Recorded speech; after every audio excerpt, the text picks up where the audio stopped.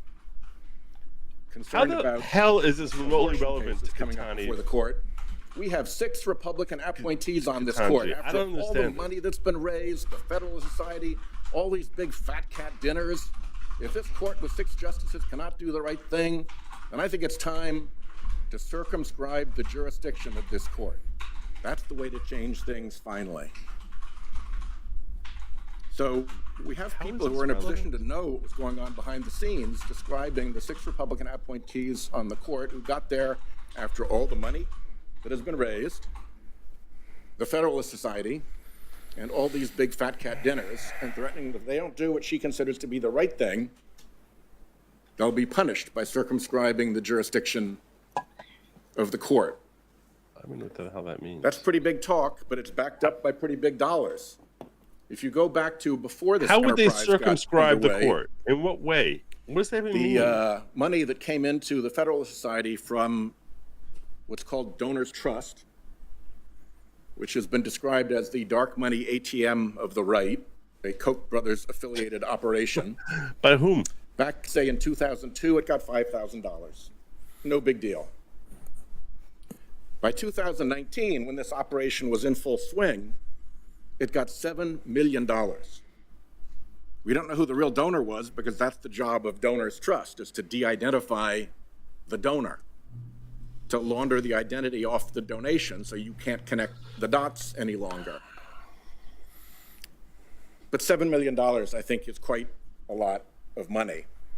And unfortunately, the Federalist Society was not alone. Right down the hallway is something called the Judicial Crisis Network. Its office is on the same hallway as the Federalist Society in the downtown Washington building, although JCN's website and tax filings list a mailing address at a different location, an address shared by multiple companies. Okay. And right down that hallway at that Judicial Crisis Network, there's even more money pouring. And here's how much poured into the last 3 nominations via the Judicial Crisis Network. $21 million related in time to the Gorsuch nomination, $17 million to the Kavanaugh nomination, $14 million. Yeah, the bottom 2 are a complete waste of money. Barrett nomination. And of course, we don't know who the actual donor is. Could be the same donor, who knows? And because we don't know who the donor is, we don't know what business they might have had before the court. And I think it matters when people are seeking to influence the makeup of the court. As if that doesn't happen from the other side also. This is what so business dumb. they may have before the court. And anonymity hides all of that.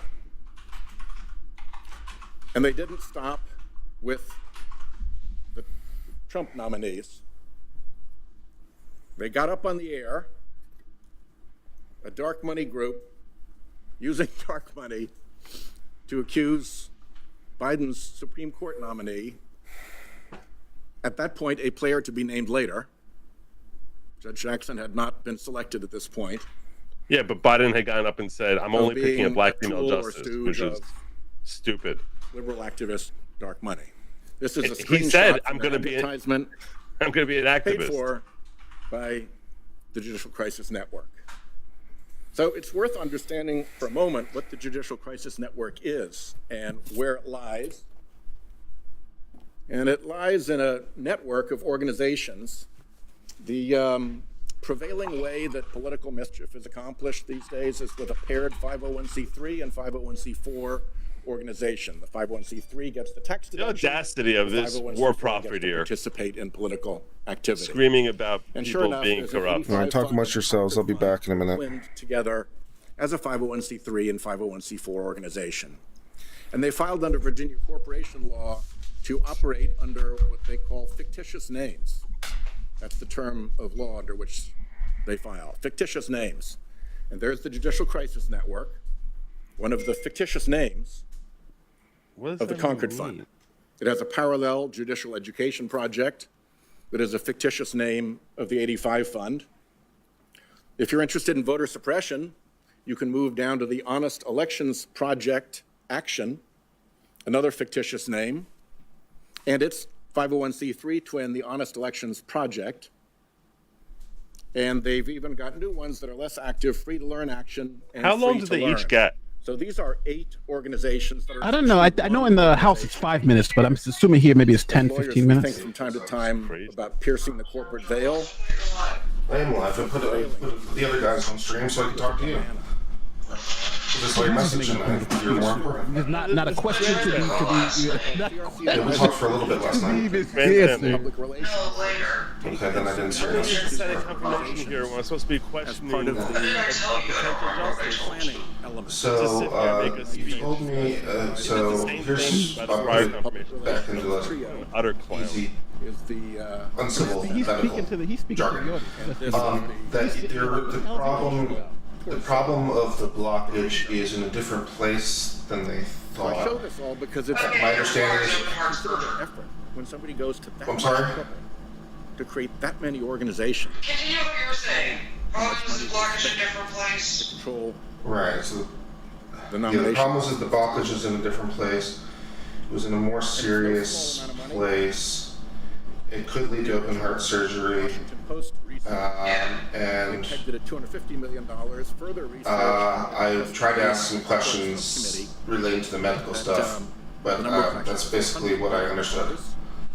We'll And just we have a say. recent report that we haven't fact-checked. The numbers actually All the even anesthesia, higher don't remember So what the hell are you talking about, dark? So all right, dark No, money. it's So fine. I don't what do you like? What is all this about? fact-checked. Nobody knows what the hell he's talking about. search and find out what the situation. Yeah. How soon they put that woman. This is why Democrats are fucking losing all the time because they don't keep it simple, right? Just talk Right. about her and get out of here. Is a very Well different done, Lauren. He's running for governor or president. Like scholarly article. And they were all like, a blocked and on it vein that difference is is clear. bad. And on the right side it's bad, but on the left side it's like all Made dark bad money a and, big focus of their attention. you know, He has it's fine if it just affects the subclavian sort of. I don't have a difference power But to read him. if between it rooting will for somebody you know, if and the issues with the arm controlling don't the resolve with the turnstile. pig, or, Who's you gonna know, have to Decides who gets on the court issues that involve the jugular start or Controlling the get funding. worse, of the political campaigns that Then, pursue you know, folks on the court. it quickly becomes actually, once you get on the court, serious and requires, We're working now with the judiciary itself you know, to try to clean up the mess of that same anonymous money appearing before the court which I don't want. through phony Spoken front from groups, surgery means file they can amicus crack my briefs, and chest little open. flotillas, or if it's an important enough case, a And full me, armada definitely a giant cardio. of It isn't. Can I call you right back? front groups. Well, it's over here. Come here. I'll call you right back. Just give me a second. This Hello, nomination. who's there? Hello? This is a very public forum. We've heard all that so-called hammering. mic is hot. That money goes on to ensure that it's clear to everybody how this game is played and what the difference is Thanks. in the way the two sides play. So the Republicans and the Democrats are all complaining about how the other now, side Back to plays our the business. game. It's like, okay, Jackson. we know. Democrats are going to say they're all you racist and have conservative served as a maniacs. trial court Democrats judge. are all I have. leftist You have radicals. served as an appellate court judge, I have. and with any luck, you are on your way to serve as a Supreme Court justice. Now, one of the things that is very different about trial court judges and appellate court judges is what their role is with respect to fact-finding. It's my belief from my time spent as a practicing lawyer that the role of fact-finding belongs at the trial court level. That's where you can look the witnesses in the eye. That's where the evidence can be amassed. That's where the trial judge has the responsibility of sifting through it. If there's a jury, then the jury, of course, is the ultimate fact finder. But if you're in a non-jury trial, the trial judge is the fact finder. Then the case goes up on appeal, and it comes up with a record of fact in the case. And in my view, that record of fact that comes up to the appellate court is actually a constraint on the power of the appellate court to go wandering off. The court is obliged to consider the appeal based on the factual record that was adduced in the district court. So you having lived in both of those houses, the trial court house and the appellate court house. Tell me a little bit about what that change meant to you as you went from being a trial judge to an appellate judge. Give me a speech. That's what he's doing. Just Thank give us you, a good Senator. speech. It is a really big difference. As you mentioned, at the trial court, you are on the ground level. Parties have filed the case. You have all of the issues usually at the trial level because you'll have the complaint if it's a civil case, and there'll be a lot of litigation about the development of the facts in the case. In civil cases, you have a period of discovery in many cases that is really about the development of the record, what actually happened in this case. Sometimes there's even a trial, and that too is a part of the development of the facts in the case because a jury will be charged with the responsibility of determining what happened, who's guilty, for example, if it's a criminal case, or who's liable, if any, if it's a civil case. And sometimes there are even questions presented to the jury that they have to determine the facts. At the appellate level, as you said, there is already a record, and the court is looking primarily at the law, the legal principles that guided the decision below based on the factual record. And importantly, at the appellate level, there are standards of review that the Court of Appeals applies when it decides how to review whether or not to reverse or affirm the judgment of the lower court. And I've been very mindful, especially as a trial judge, of the standards of review. When I was prepping lawyers for oral argument before appellate courts, I would often say, please don't quarrel with the facts unless you have a knockdown case, because if you want to get the appellate court to relitigate the facts, you're up against the harshest standard of review available, the clearly erroneousness test. And clear error is no small thing. Outside of that narrow finding by an appellate court that somehow the district court got it wrong, filtered through that clear error standard, are there other circumstances in which it's proper for appellate courts to do their own independent fact-finding outside of the record of the case that they're reviewing? I am not aware of any. There may be, but in my experience, the fact-finding is done at the trial level. The Court of Appeals only looks at facts under standards like clear error. And so therefore, the record is usually set and established by the time you get to the Court of Appeals. Yeah. Well, we had that with the COVID laws. And I think that it's We actually saw one of the they went constraints on a of the little judiciary fact finding of their own. that they don't But get you to had, go and because do things were so prearranged changing and fact-finding. everything was still But evolving. that's You an had no example. I choice. mean, They you have can't to think of an tether to example. the We just record had of it the like actual 2 months case ago. before them. It's related to Yeah, the case no, or I think what they're saying, controversy. though, the standard for requirement. appellate courts to go That into is correct. fact finding is clear error, which is in that extreme. It's an regard, extreme high okay. standard, as you know. Civil juries But he was asking for are other examples beyond clear error, and I that think, was an example. I don't think they should have been something that doing it. I don't think they Americans should have been have fact prided finding. themselves on for a long time. You go back to the colonial days, and the civil jury was one of the immediate imports from England. Every colony set up civil juries.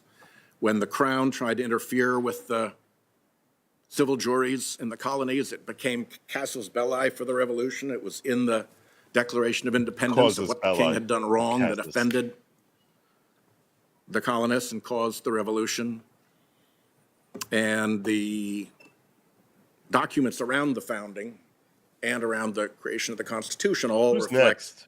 passionate who's belief next. in the We wanna importance know of who's the next. jury, including the civil jury, which, as you may know from your experience in the trial court, is getting to be a rarer and rarer creature.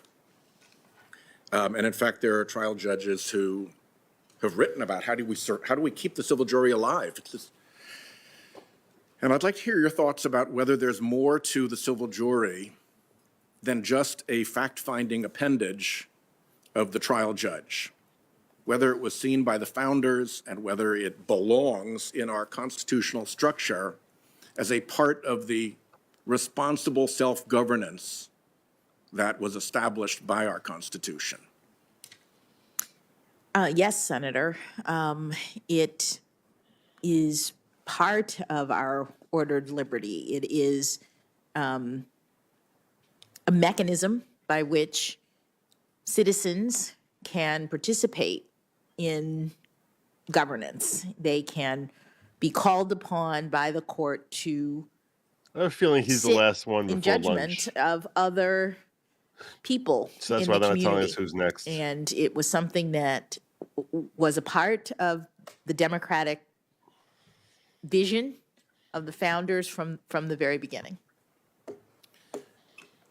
Blackstone was one of the legal experts who the early lawyers of the United States relied on. I suppose there were lawyers who had nothing but Blackstone's commentaries and the Bible on their shelf. And Blackstone described the jury as having a role to make sure that the power and clout of big and powerful interests could be protected against, that it was a refuge from the power of what he called the more powerful and wealthy citizens.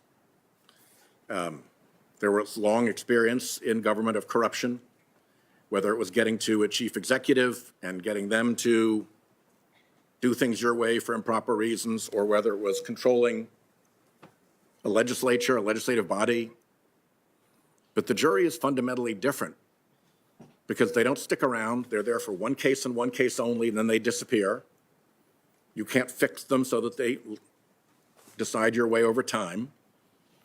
And if in that one case you try to fix them, you've likely committed a criminal offense. Tampering with the jury is a pretty significant thing, is it not? It is. If anybody tampered with a jury of yours, how would you respond? Oh, very seriously. So the jury lives in a protected environment from a lot of the political power and the danger of corruption that the elected branches often suffer.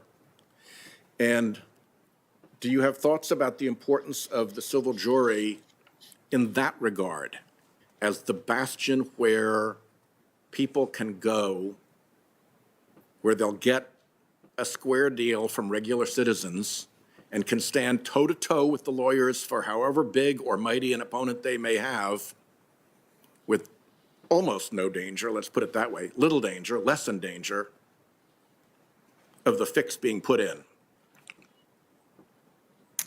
Well, certainly the jury system is designed in that manner, that citizens are brought in from the community.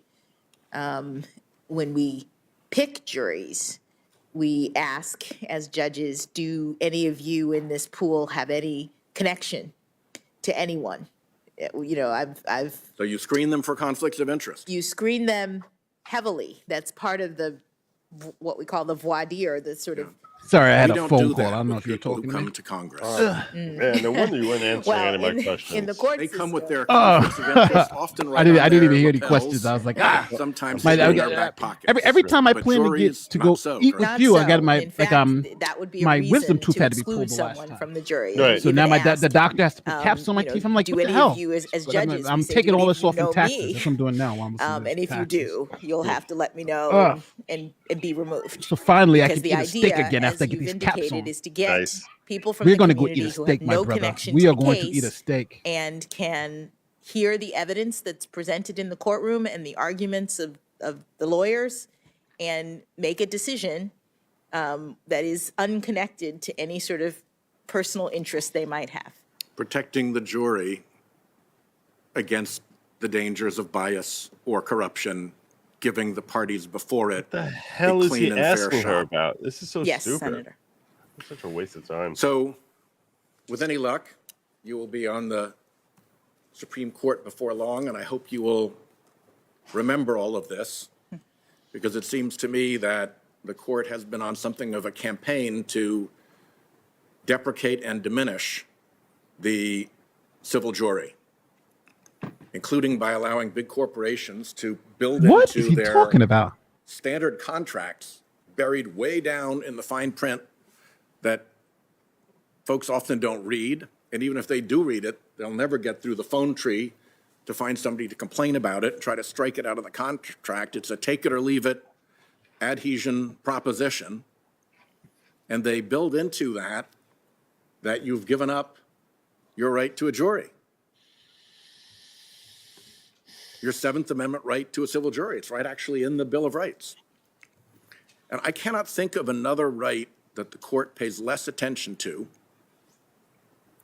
or throws more readily under the bus.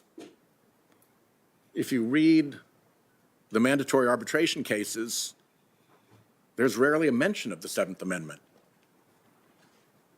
And it seems to me that it flies in the face of the purpose of the jury to allow the citizens of the greatest power and wealth, who are today corporate citizens, to actually be able to take on the ability on their own through contracts that the I happen to agree with him customer on has this no one chance point. to negotiate.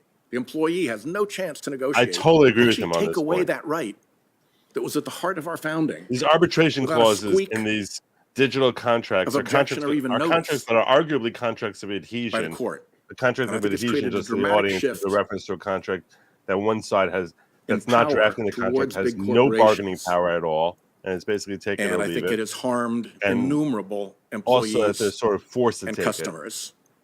So I am extremely And happy that you get you stripped have of been your able Seventh to answer Amendment these right. questions with such clarity about the role and the history and the value of the civil jury and its importance, not just as your I fact-finding don't think it's adjunct, but as an mansplaining, important as part of our couple you were constitutional asking. structure. He's part of our grandstanding. He's not structured talking to liberty her. as He's talking to Americans. the audience. I wish you well. I'll see you again tomorrow.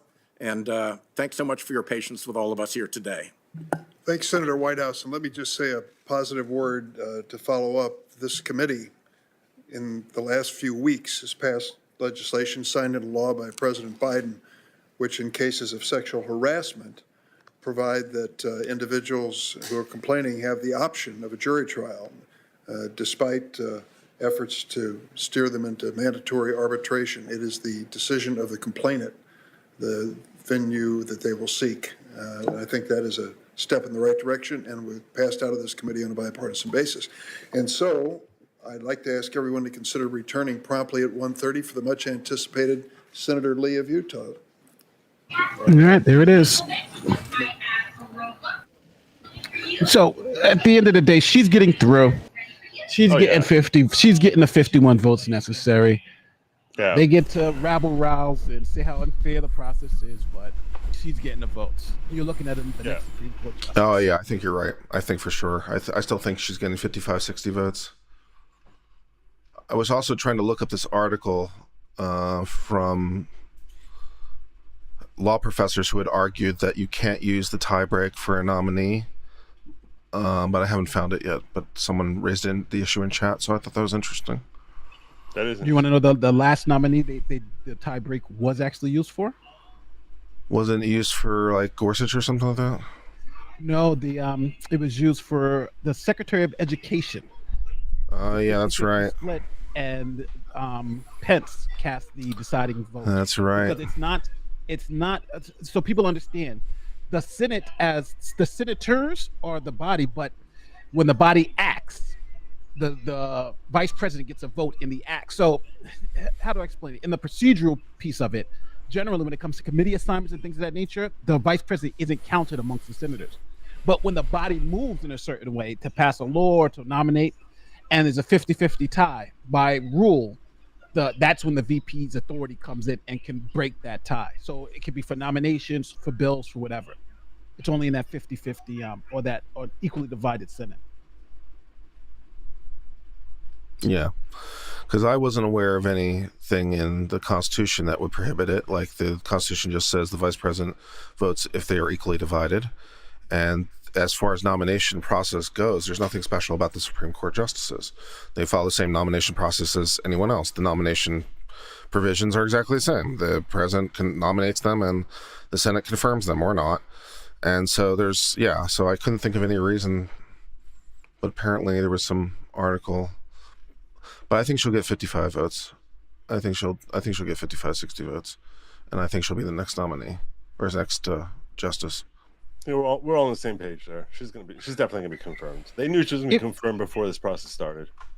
If Thomas doesn't make it out the hospital, though, I think that's where you get the war. Oh no, Because yeah, that's where everything goes to hell. No, that's absolutely where everything goes to hell. If Thomas dies, everything goes to hell. Honestly, whenever he goes, he's so irreplaceable. Even if you have I can do it. Even if you have a Republican, I could be the next Thomas. Nominating Thomas as replacement, you're never going to find another Thomas. Nah, you're never gonna. Well, but that's like saying you're gonna find another Scalia, right? It's like it's not happening. Try to make the argument. You're not gonna find Ruth Bader Ginsburg is another one. Yeah. So if John O'Brien, I never heard the judicial insight from Ruth Bader Ginsburg that you hear from Thomas. Thomas is a beast all his own. I wouldn't even put a lead on. I don't know. For all those years, he was. They thought he was dumb for all those years. Remember all those years because he wouldn't speak at any of the he had, what is it, like 10 or 15 years? He had never asked a question. Any attorney. So it's not like he had a really good reputation. These are the times with the Zoom calls because now he's asking questions in every case. No. Well, now they have a specific time for every justice to ask a question. So that's why he asked his question. Because I remember after Scalia died, he asked a question and it was so shocking. It shook up the whole gallery. They were like, "Oh my God, the man can speak." He's literally become the voice of wisdom too. Oh, his ruling on, I forgot what case is that. His concurring opinion in Heller. I think it's some of his greatest work. And McDonald, his concurrent opinion. I'm not sure if it was Heller or McDonald, but what he essentially said is what substantive due process is bullshit. He was like, it's bullshit, right? There's a clause here. We could just use it. We've created this whole substantive due process thing for nothing. The Second Amendment applies to everyone. Let's just stop with the whole substantive due process thing. But the court, I agree. I agree with Thomas in principle. I agree with him in principle. The privileges or immunities clause is really how you were supposed to do this.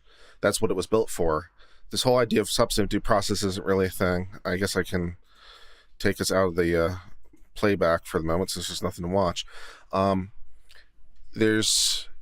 was I saying? I lost my train of thought. Help. Substantive due process. Yeah. Comments, so it doesn't really make sense as it doesn't really make sense as a principle.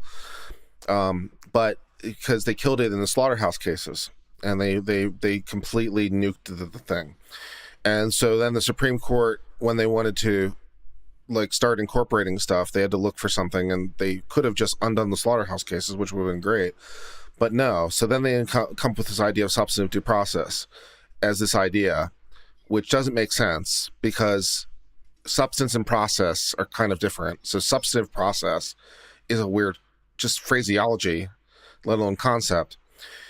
Now, the thing is, today, there's really no reason to fix this problem because all the cases would probably come out the same under privileges or immunities clause. I haven't thought everything all the way through, but it probably makes no difference in practice at this point. So at this point, it's just an ideological, purity thing. It'd be more pure, but it doesn't really matter. So who cares? Just to help the audience understand what we're talking about. So let's use the freedom of speech, for instance. Before substantive due process, the states was allowed to do whatever it wanted, right? The states wasn't treated like the federal government. Your freedom of speech was only a prohibition to the federal government's censorship. So the state could censor you all you want. All those, the Fifth Amendment, the Fourth Amendment, they didn't apply to the states. So the 14th Amendment was written to actually make the Bill of Rights apply to the states. So the states had to give you freedom of speech. The states had to give you all those the freedom of religion, all that stuff.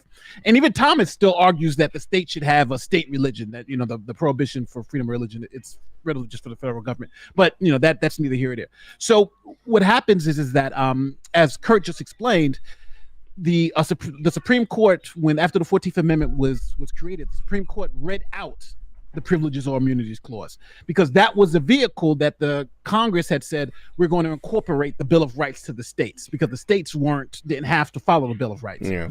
But then in later cases, the Supreme Court was like, well, it doesn't make sense that these fundamental rights, shouldn't apply to the states. So they came up with what's known as substantive due process. And substantive due process is simply that since the 14th Amendment said no state shall deprive a citizen of their due process, the Supreme Court reasoned that to have due process, you had to have the Bill of Rights. Like, you couldn't have due process without, those fundamental rights from the Bill of Rights. So they're saying, you have to have, for you to have a substantive due process, you have to have the freedom of speech. For you to have substantive due process, you have to be able to have a lawyer, all those rights. So that's how they've been doing it and incorporating it through that principle, that to really have due process, you have to have these other things. Without them, you don't really have due process. Yeah. Now, it's all a fiction. It's all a fantasy. But Thomas is the only Supreme Court, the current Supreme Court justice, say that's all BS. We should just put it to where it was, we know exactly why they wrote the 14th Amendment. We know what clause it's supposed to be for. We know what the mechanism is. Let's just say it's that from now on. It makes it easier for everybody to understand instead of this whole, legal reasoning and all this madness. But the court now still wants to use the substantive due process. Essentially, they use the 14th Amendment for everything. Everything they can sort of encompass under the umbrella. I don't know that it would solve the problem that Nate seems to suggest it would solve. Like, if you got rid of substantive due process, it would prevent finding of new fictional rights, because I think you could just do the same thing with the privileges or immunities, especially in light of the 9th Amendment, which says that, the fact that there are rights other than those that are enumerated necessarily means they're unenumerated rights. To the extent they exist, they would be privileges or immunities, and you're back exactly where you started. So I don't think that moving everything over would change the problem. Yeah, I agree. It doesn't change the problem. It just changes the rationale for the problem. And I think it's a better basis and it takes you like as an originalist, because you're an originalist. No, it's more. I don't disagree with you that it's more pure. I agree with you. It's more pure because it doesn't make any sense. The 14th Amendment says no person shall be deprived of life, liberty, or property without due process of law, which implies that you can be deprived of life, liberty, or property with due process of law. It almost by necessity suggests that there is a due process that's possible. Like, if you can't be deprived, because otherwise it would just say you can't be deprived, right? You can't be deprived of life, liberty, or property, period. The very fact you say you can't be deprived of life, liberty, or property without due process implies that there is and must be some kind of due process that is sufficient to deprive you of those things. So when they then go around and say, okay, we're interpreting the word liberty, which is usually where they go, and did in Obergefell, for example, for gay marriage, not the best decision or best reasoning in my opinion, but that's another subject for another time. When Justice Breyer writes in Obergefell that homosexual marriage is a liberty interest, then that would imply it can be deprived by due process law, but it can't be because it's substantive. But even though the Constitution says it can. So basically you have the situation where you're basically just, because you're now basically making unconstitutional decisions, because you're saying this can't be deprived, even though it says you can be deprived. It doesn't make any sense. So, but the solution to all this is just put everything back in privileges or immunities, and it may make no difference. So the kind of thing at this point is like, well, we're kind of stuck with this. Why bother? The irony of what you're saying, though, is that because they throw it under the substantive due process rather than privileges and immunities, it's actually a weaker right.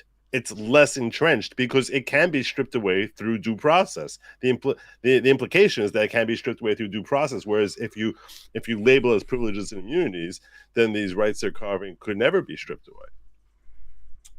Right? I mean, that's your whole point as far as that, it's implying, can't be deprived without due process. Well, now if you're making it substantive due process, so it too can be stripped away through due process. Oh, I get what you're saying. Because it would be exactly substantive due process at this point. Yes, there's something, whatever the privileges and immunities are, cannot be stripped away, due process or otherwise. Right. For example, and then that's just substantive due process. You're back exactly where you started. Right. For example, the right for marriage between races. So we all are agreement that should be something that we just look at as like, this is a privilege, or you're immune from them being able to stop you. Well, if you label it as a substantive due process clause, in theory, even though it'd be hard for us to come up with a situation like this, there could be a situation where through some sort of process, that right could be taken away from people, which is ridiculous. So, Justice Thomas does surprise me sometimes with originalism, because sometimes he comes out with decisions and I'm like, I'm not sure how you're getting this from originalist principles. I know it makes sense to him. He's not my favorite justice. All right, who's I'm a Gorsuch boy. Are you? Gorsuch is good. I'm a Gorsuch boy. Gorsuch is really good. He's pretty solid. He's pretty solid. It's especially in comparison to ACB or Kavanaugh. But No. The reason why he likes Gorsuch is because what was that ruling with the gay marriage? The gays in the workplace, the gays and the transgender in the workplace. I thought it was such a great. I fawned over the opinion. I still do.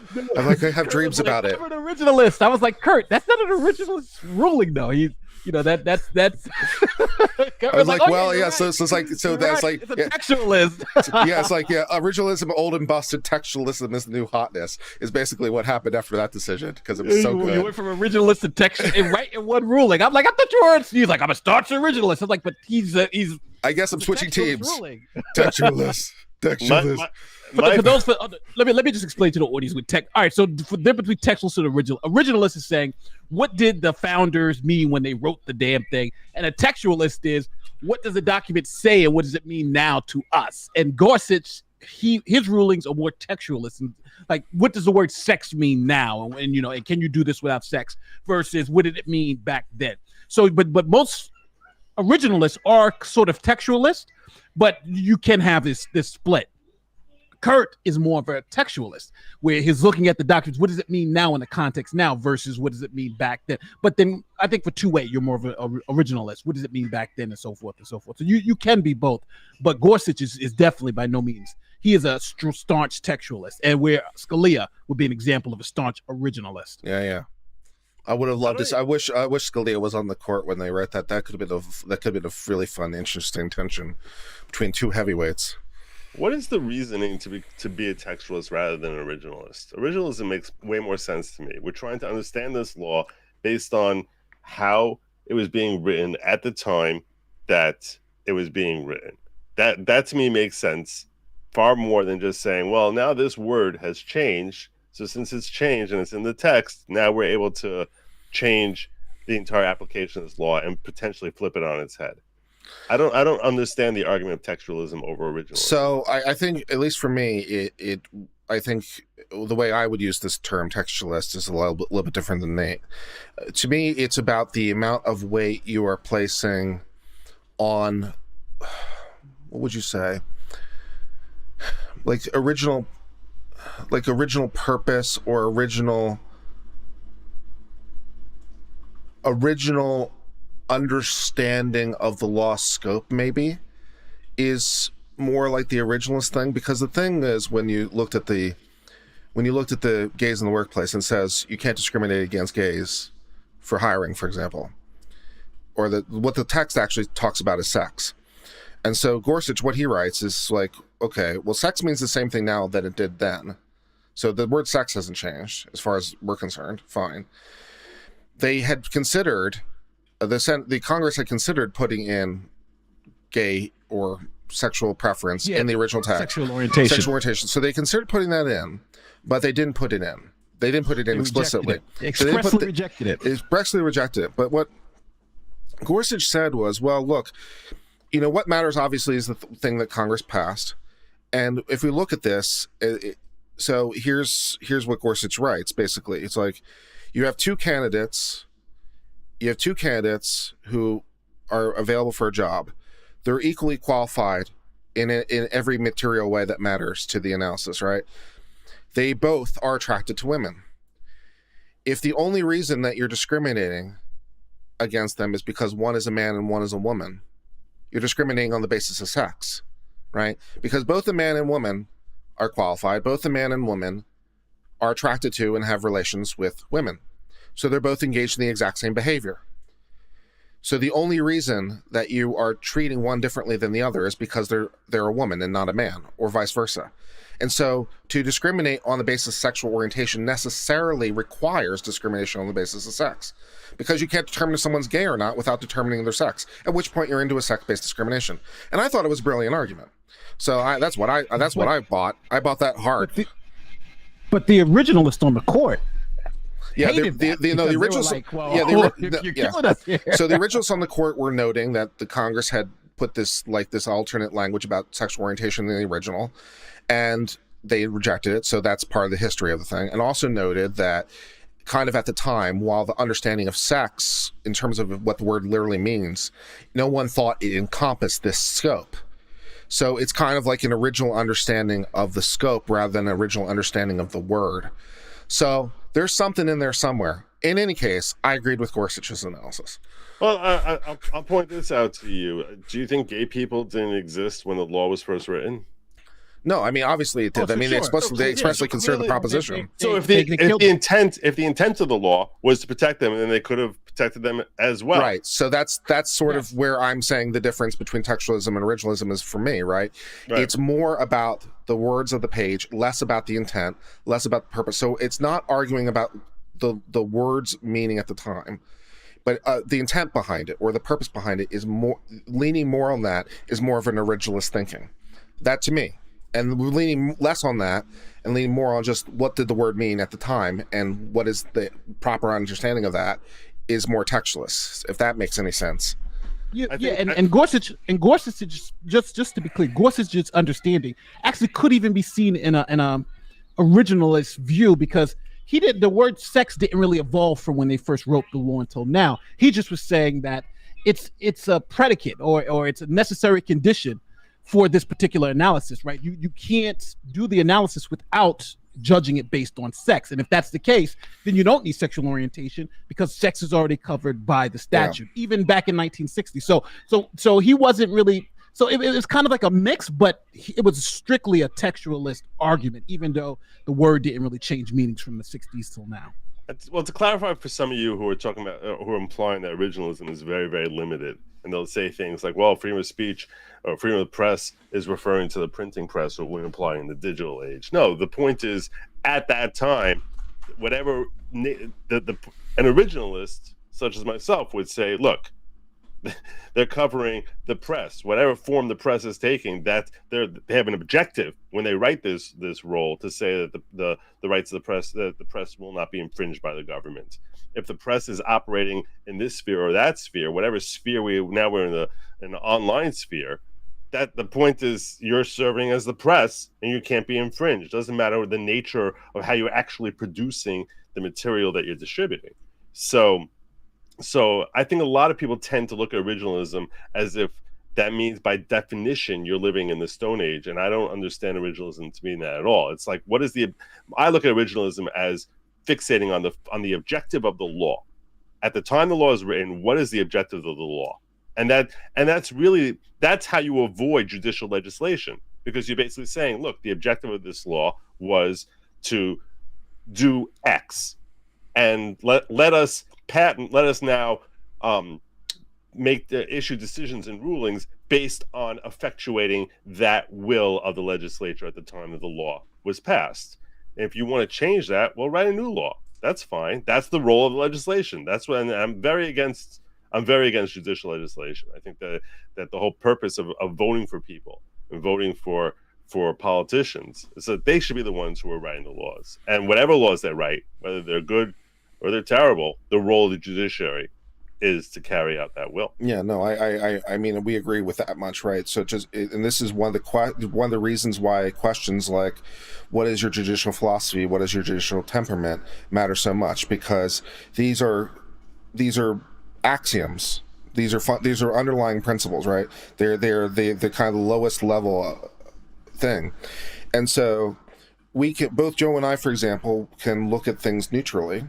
Both Joe and I would look at a case without any particular reference to the parties and not particularly caring who they are or something like that. But we might have differences in our outcome because even though we're applying things neutrally, we have slightly different rule sets, and that's why the question's so important to the nominee, because what's your rule set? What is your balancing of these factors? Because like I said, these are like, the classics are text, intent, history, intent, purpose, precedent and policy are basically your go-tos, right? In terms of interpreting this. So it's like, how do you weight these things relatively? So like, okay, so when I say like, I'm a textualist, what I mean is like, I'm going to weigh a lot more on the text, right? So, and what originalist is like, well, they'll use the text, but they're also going to incorporate more than I would of, say, original purpose.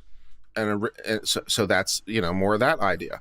But either way, it's like, you need to understand this, because without understanding your sort of axiomatic positions, you will not understand why two neutral judges can come out differently. I also, the reason I like people limiting their role to what their role is and not finding ways to expand their own role, and that's part of the reason I'm a big.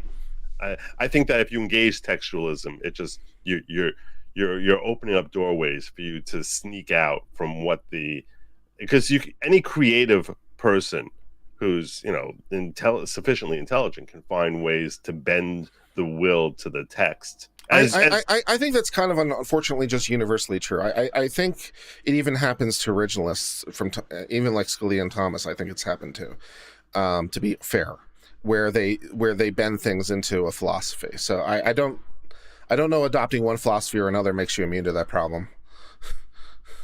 Okay.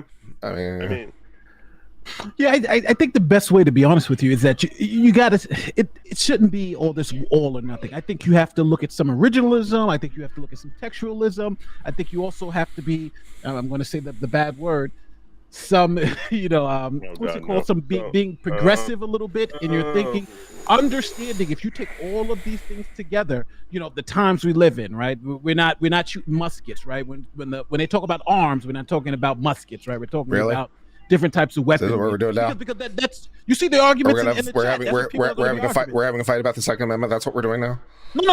I'm not talking about just the Second Amendment. I'm just talking about judicial philosophies in terms of trying to understand that. I think you have to kind of look at everything, and then you make the best decision. I think that's what the best judges do.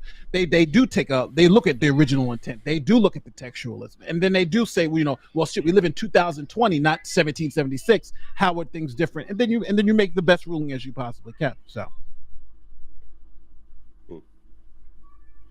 So I'll be concurring with you, Joe, I guess, in this 3-panel decision. Thank you. It's an all or nothing. Yeah, I just don't think it's an all or nothing. I think you have to kind of be well rounded. And all these justices from Scalia, I can show you where Scalia's made some decisions that could be considered progressive, right? That could be considered judicial activism. So let's not pretend like each one of these justices don't have their moments on the other side. But I think, you know, when you're talking about just judicial policy all the way through, nobody's going to doubt that Scalia is an originalist. But there have been some times where he strayed from the path and made up a little judge new law. So, you know, it is what it is. Yep. I think that's fair. No one is truly pure. We're all human and flawed, and sometimes make mistakes. Which makes it all that more important that we do as much as we can to limit our opportunities to make those mistakes. Yeah, fair enough. Absolutely. Yeah, but I like the only thing I hate now is that now you know how judges are going to rule based on based on who sent them to the bench. Like, there's no way we know every decision that comes down. I'm assuming we're going to know how Jackson's going to rule, right? If it's politically, and even though the Supreme Court generally most of the time it's overwhelmingly one side, but when it comes to these hot button 5-4 decisions, yeah, I mean it's unanimous half the time. People forget that the Supreme Court's unanimous half the time. It's the 5-4 decisions aren't that common actually. Except for the Great Dissent, Scalia and the Great Dissent. Oh yeah, the Morrison versus Olson, greatest. It's so great. 8-1. He said, he's like, damn, I hate the fact that I'm the only one. And he was right. F it, I'm gonna write it. And he was right. And he was right. Yeah. Now he carries the majority thinking. I was like, yep, but just imagine the pressure on him though. He's a new member of the court. Everybody's going one way, right? This is obvious one way, and he's like, and he had to sit there and say, well, damn, I gotta write this dissent because I just don't believe in it. and it was so good that it's now the law. It's like, yeah, I mean, it's great. On an 8-1, crazy. I'm sorry. That's why a lot of people. Which case even though Morrison versus Olson. Morrison versus Olson. The independent counsel. Yeah. But that's the reason why, no matter what anybody on the left says about Scalia is probably one of the greatest judicial minds that have ever graced the Supreme Court. He was one of the best writers. His dissent in VMI, though, I gotta say, is probably one of the second. If it wasn't for Morrison, his dissent in VMI was probably the greatest, because the one line argument. How can they tell us, right? It more or less said, how can they tell us that men are suppressing women when women are the majority of the population? They can vote out every man if they wanted to, but now they're making us pass laws to protect them when they're the ones who have the voting power. I was like, game over.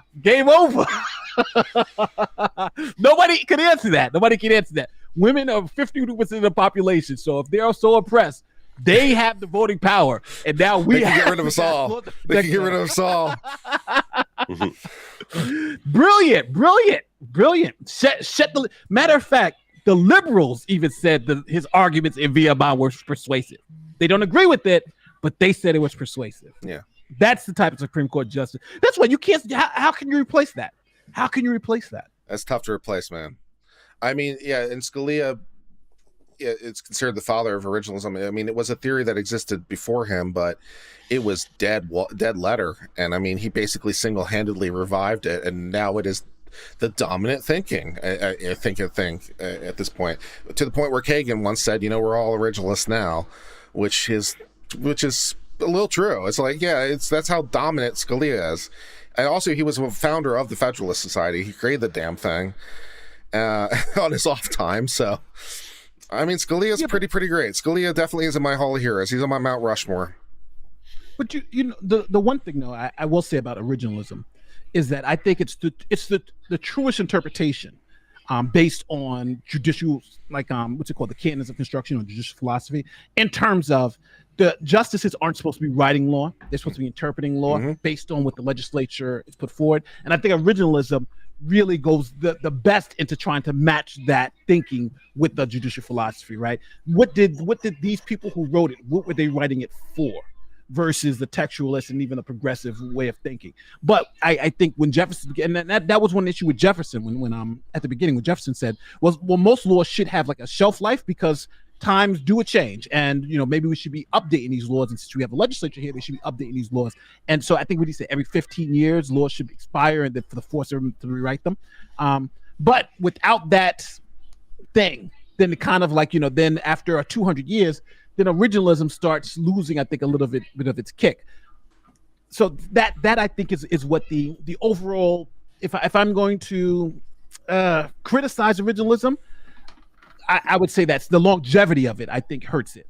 But I think if you're talking about just trying to interpret, if I'm a justice and I'm trying to interpret the law as best as the Constitution demands that I follow with the legislature or the intent of the legislature, I think you have to be a religious. You can't get away from it. That's what you're supposed to do. I'd like to read some super chats since I haven't done that entire stream, and I'll just go back to the start. Someone whose name I can't quite read read, super precedential is what happened when you elect Clark Kent. That's pretty good. C. Neal said, hey, Kurt, no need to read this one aloud. I'm doing it anyway. Just wanted to thank you and glad you're back after the crypto hijacking, from a Wimberleaf-raised fellow Texan. Thank you very much, C. Neal, for that generous super chat. That was very much appreciated. In Fantasy I Die said, I prefer my women like I prefer the Supreme Court, ruthless. Cute. Also, Alita should be the next female justice. John O'Brien said, Joe, I got some bad news for you about woke Fordham Law. Fellow alum, 19, hit me up at J. Robinine Law. So he wants to hit you up about the woke Fordham Law if you're into that kind of thing. That's true. I'm a throwback from an old age. I graduated in 98, admitted in 99, and that's obviously a very different world. Yes. From 20 years later. Monkey Meredith gave £5. Thank you. I'm British, so a little out of the loop. Is it a foregone conclusion she'll become the next Supreme Court justice? Well, no, not exactly. It's not a foregone conclusion. The Senate does turn down nominees. It happens. It happens somewhat frequently. So they could vote no. They do have the power to vote no. I think it's very unlikely. So I wouldn't say it's a foregone conclusion, but it's definitely the most likely one. They can say no.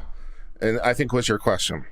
She would have to say something like kill all white people. That would help a lot. Yeah, towards that end, yes. The Honorable Tom gave $2, said blank screen. Yes, we were fighting with that. $2, Honorable Tom. Hot Mike Kurt. Yes, that's been the problem, apparently. $5 from York for Joe's solid save. Always got to make your bros mic not hot. Thanks for the call, Joe. It was my pleasure. $5 for Super Iron Bob. A smart Republican would hammer on the failure of federal courts to do meaningful voir dire after White House is meandering, but they aren't smart. Well, White House's meandering was just annoying to be more than anything. Super Iron Bob gave $10. To guess at the reasoning, Constitution states advice and consent of the Senate for this would be why they can't split the tie in the Senate for nominees, apparently. Super Iron Bob says, to guess at the reasoning, Constitution states advice and consent of the Senate for nominees and defines the Senate as being made up of 2 from each state and the vice president of the Senate, and the VP breaks ties. Right. Then Super Iron Bob gets $10 and says, but then isn't the VP part of the Senate? Yes. And in both branches. Yes. The VP is a president. It's the president of the Senate. Yes. They are in both branches. Yes. If the VP breaks the tie to the Senate consent, no, they don't have to. It's in the Constitution. Yeah. So the VP is in both branches of government at the same time. Their role in the Senate is very, very limited to the tie-break thing, and their role in the executive is very, very limited to whatever the president wants it to be. I don't think it's not much of it. It's not much power, but hey, you're in 2 branches at once, so congrats. Right. Yeah. A Fuzzy Creature says, how is textualism not living Constitution theory? Yeah, I think I explained this because it's not that you're changing the understanding to meet the new definitions. You're using the original definitions. You're just leaning less on this original purpose, original intent ideas that are more of the originalism thinking, to my mind. Q Revere gave requires more creativity. That too. $5 from Q Revere. Unpopular opinion. The reason this sounds so confusing is because anti-discrimination laws applied to private citizens are in fact unconstitutional. Well, depends on your theory of the case, right?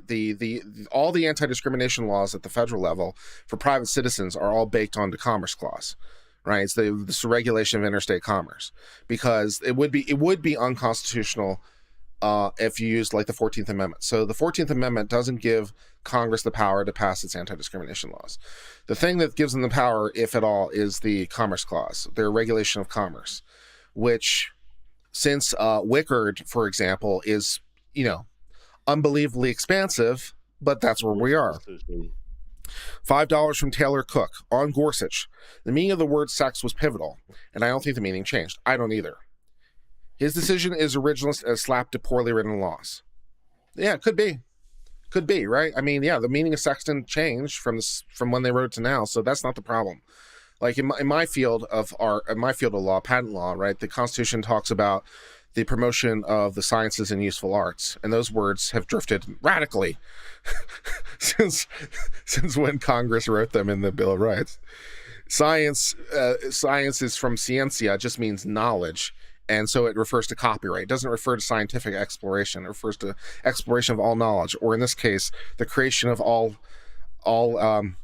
works of creativity that require knowledge. So it's just books. It's the books and movies is what the word science means. And then the useful arts is patents.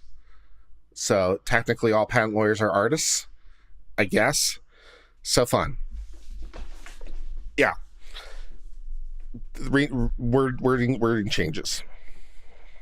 I'm awake-ish. I'm going to get some coffee when they resume. I'm going to get up. I'm going to let Joe and them talk, and we're going to get some coffee. We got Mike Lee coming now. Oh, that'll be good. Yeah, I don't know if you want to step away now. I actually was planning on staying for Mike Lee and then probably bailing after that. Well, I'm going to go get something to eat real quick. I'll be right back. Yeah, I was going to go get some food, and then I was like, "Ooh, we got Mike Lee coming. I gotta see Mike Lee." But I can hold down the fort here for sure. Certainly through Mike Lee, no question about that. He's going to be fun. I'm hoping. Joy Trulio says science is observable and provable. Yeah, this is what I mean, because the meaning of the word in the Constitution is not. That was my point. It means something a little bit different now, or it meant something different then. No coffee. I want some coffee. You can't stop me. I'm free and I have a coffee maker.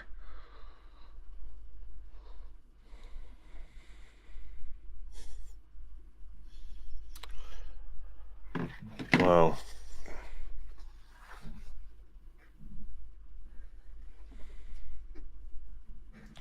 What should we talk about?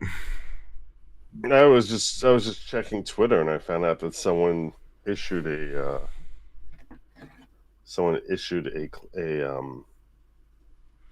reported me to YouTube. Oh dear. Yeah. Yellow Flash says, "What other field would go into after you leave patent law?" I haven't decided. I'm looking for opportunities in a lot of different fields. At this point, it's open season. It could be anything. It could be me getting a position at the public defender's office. It could be me doing appellate work. It could be me doing a lot of things. I just need a change. Change is good. Everyone's always scared of change, but change is good.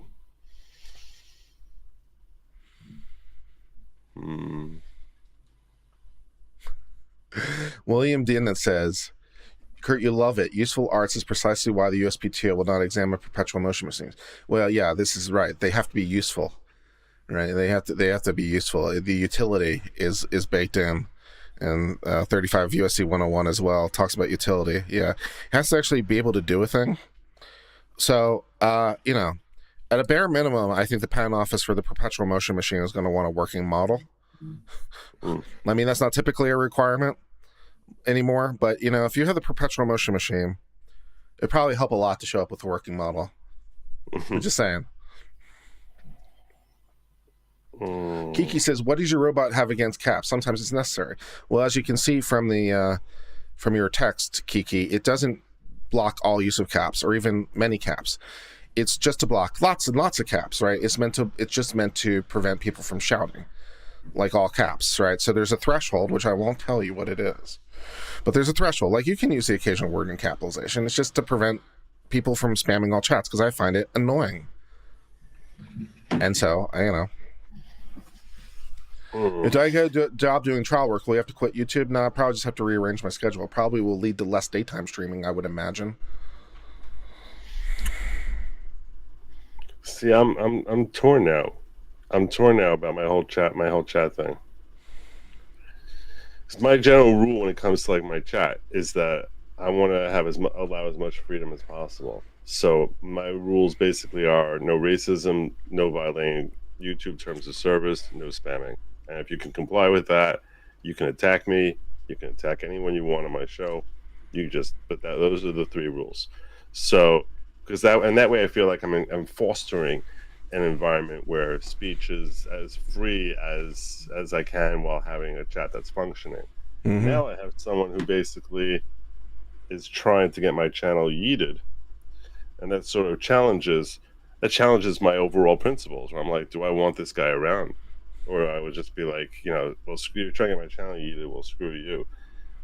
And just yesterday I was addressing this concept, because in the context of Zelensky passing, removing his political opponents, and I actually had Sitch from Sitch and Adam on, and we were talking about, a few days back, Zelensky basically stripped all political power from his adversaries. Now his adversaries are pro-Russian, and he basically was labeling them as being, potential threat to the government. And so I was analyzing the distinction between that and, stripping the civil liberties of Japanese with their internment camps in World War II. And the question being, the point to having civil liberties is not for times where everything is calm, but it's specifically for situations. That's where you have a real test as to whether or not your rights actually mean anything, is when it's a struggle to actually abide by recognizing those rights. And but my takeaway at the end of the day was that, look, if they're a threat to the overall body of the government altogether, well, I can understand saying I don't want to have someone who might be intentionally subversive for the purposes of taking down the government and give them power.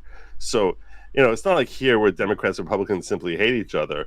Now you have pro-Russia. It's basically pro-Russia versus pro-Ukraine, and Russia is invading us. Like survival sort of dictates that they're not playing by the rules we're playing by, or potentially they're not playing by the same rules we're playing by, and we can't afford the luxury of civil liberties. Democracy is a luxury, and if your opponent's not playing by those rules, it's almost like, you sort of have a choice. Do I want to save the overall patient rather than having my principles potentially kill the patient? Yeah, that makes sense.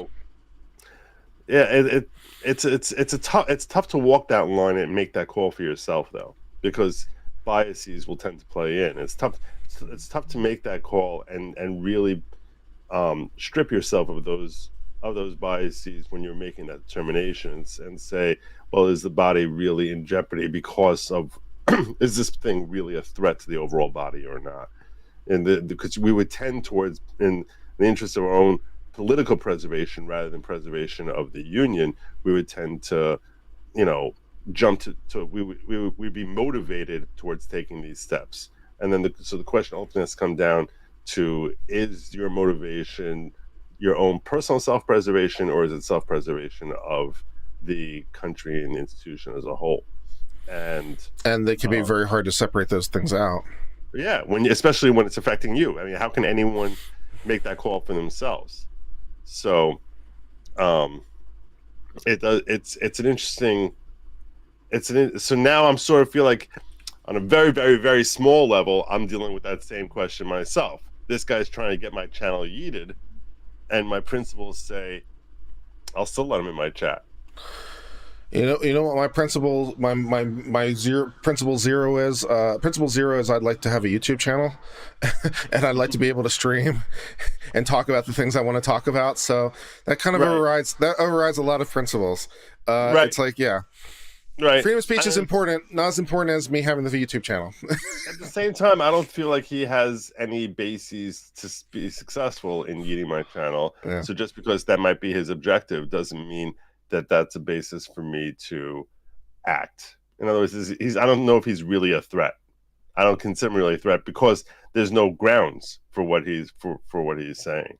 So Robin Sage gives me $4.99. I'm sure you mentioned this somewhere, but what made you switch your branch of law? I think you moved, but that's all I know. Thanks.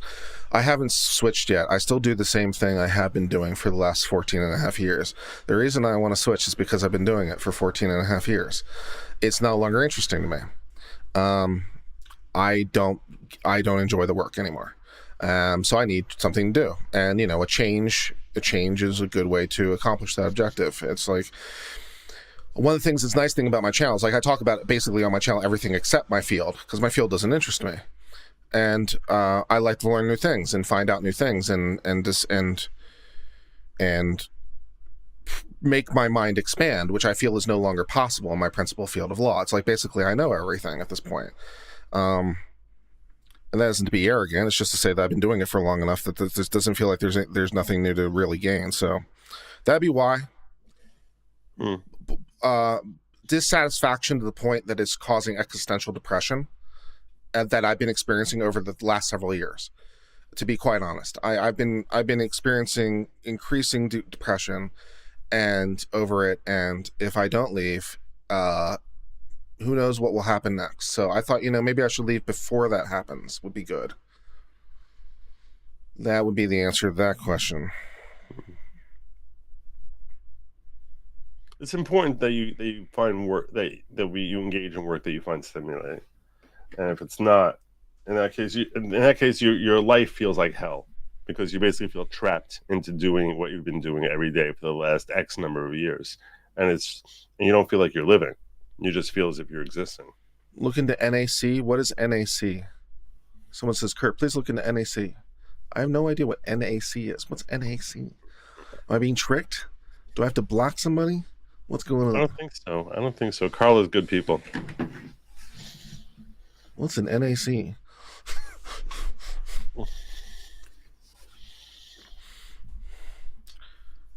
National Academy of Chiropractic? Is it really? I don't know. I'll just try to figure it out.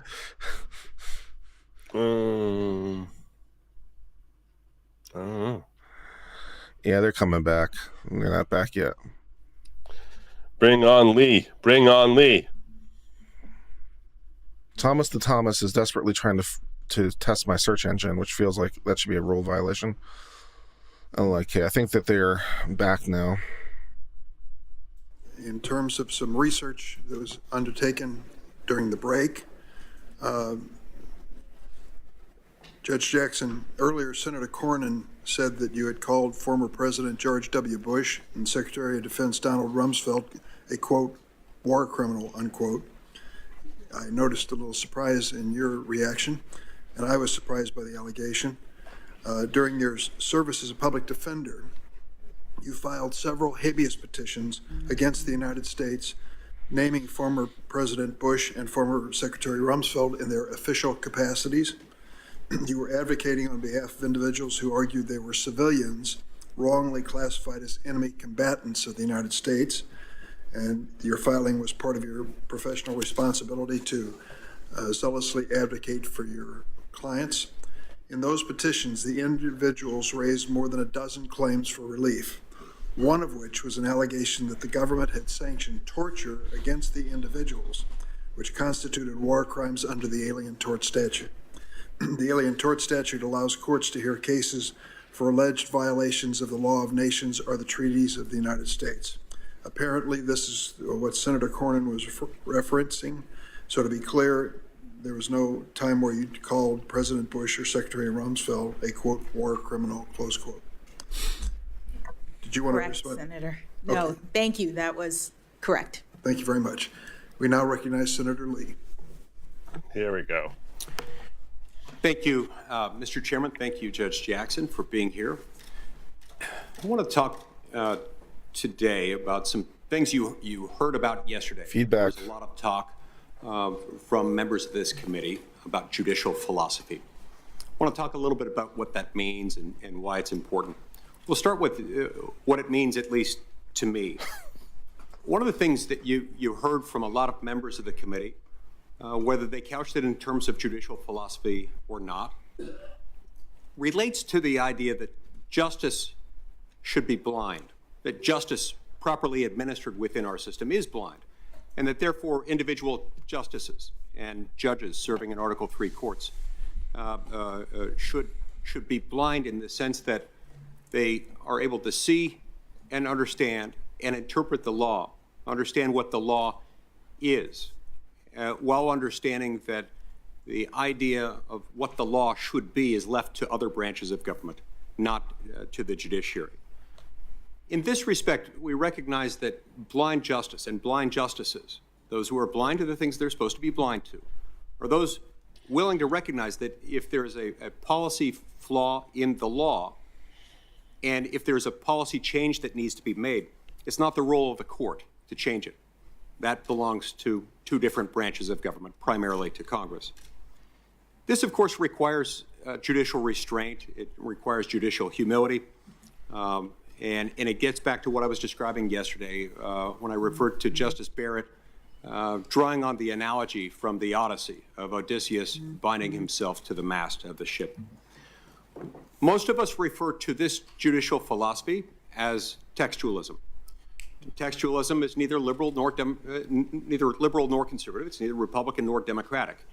It's just the approach that says what the law says matters, and the job of the jurist is to look at the text and figure out what the text means, to ascertain the original public meaning of the text. That's originalism. Question.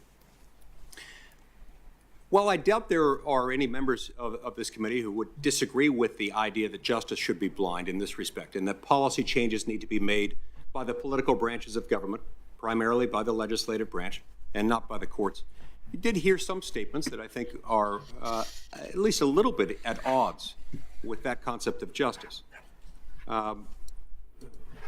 One of my colleagues mentioned that you should interpret the Constitution in a way that works for the people of today. Fair enough. We certainly don't want to interpret the Constitution in a way that doesn't work. But again, that's not the objective. The objective is not to ascertain good policy. The objective is to ascertain what the law requires. You were urged to consider the effects of the court's actions on people's lives. There again, insofar as this relates to policy, it's not really the job of the courts.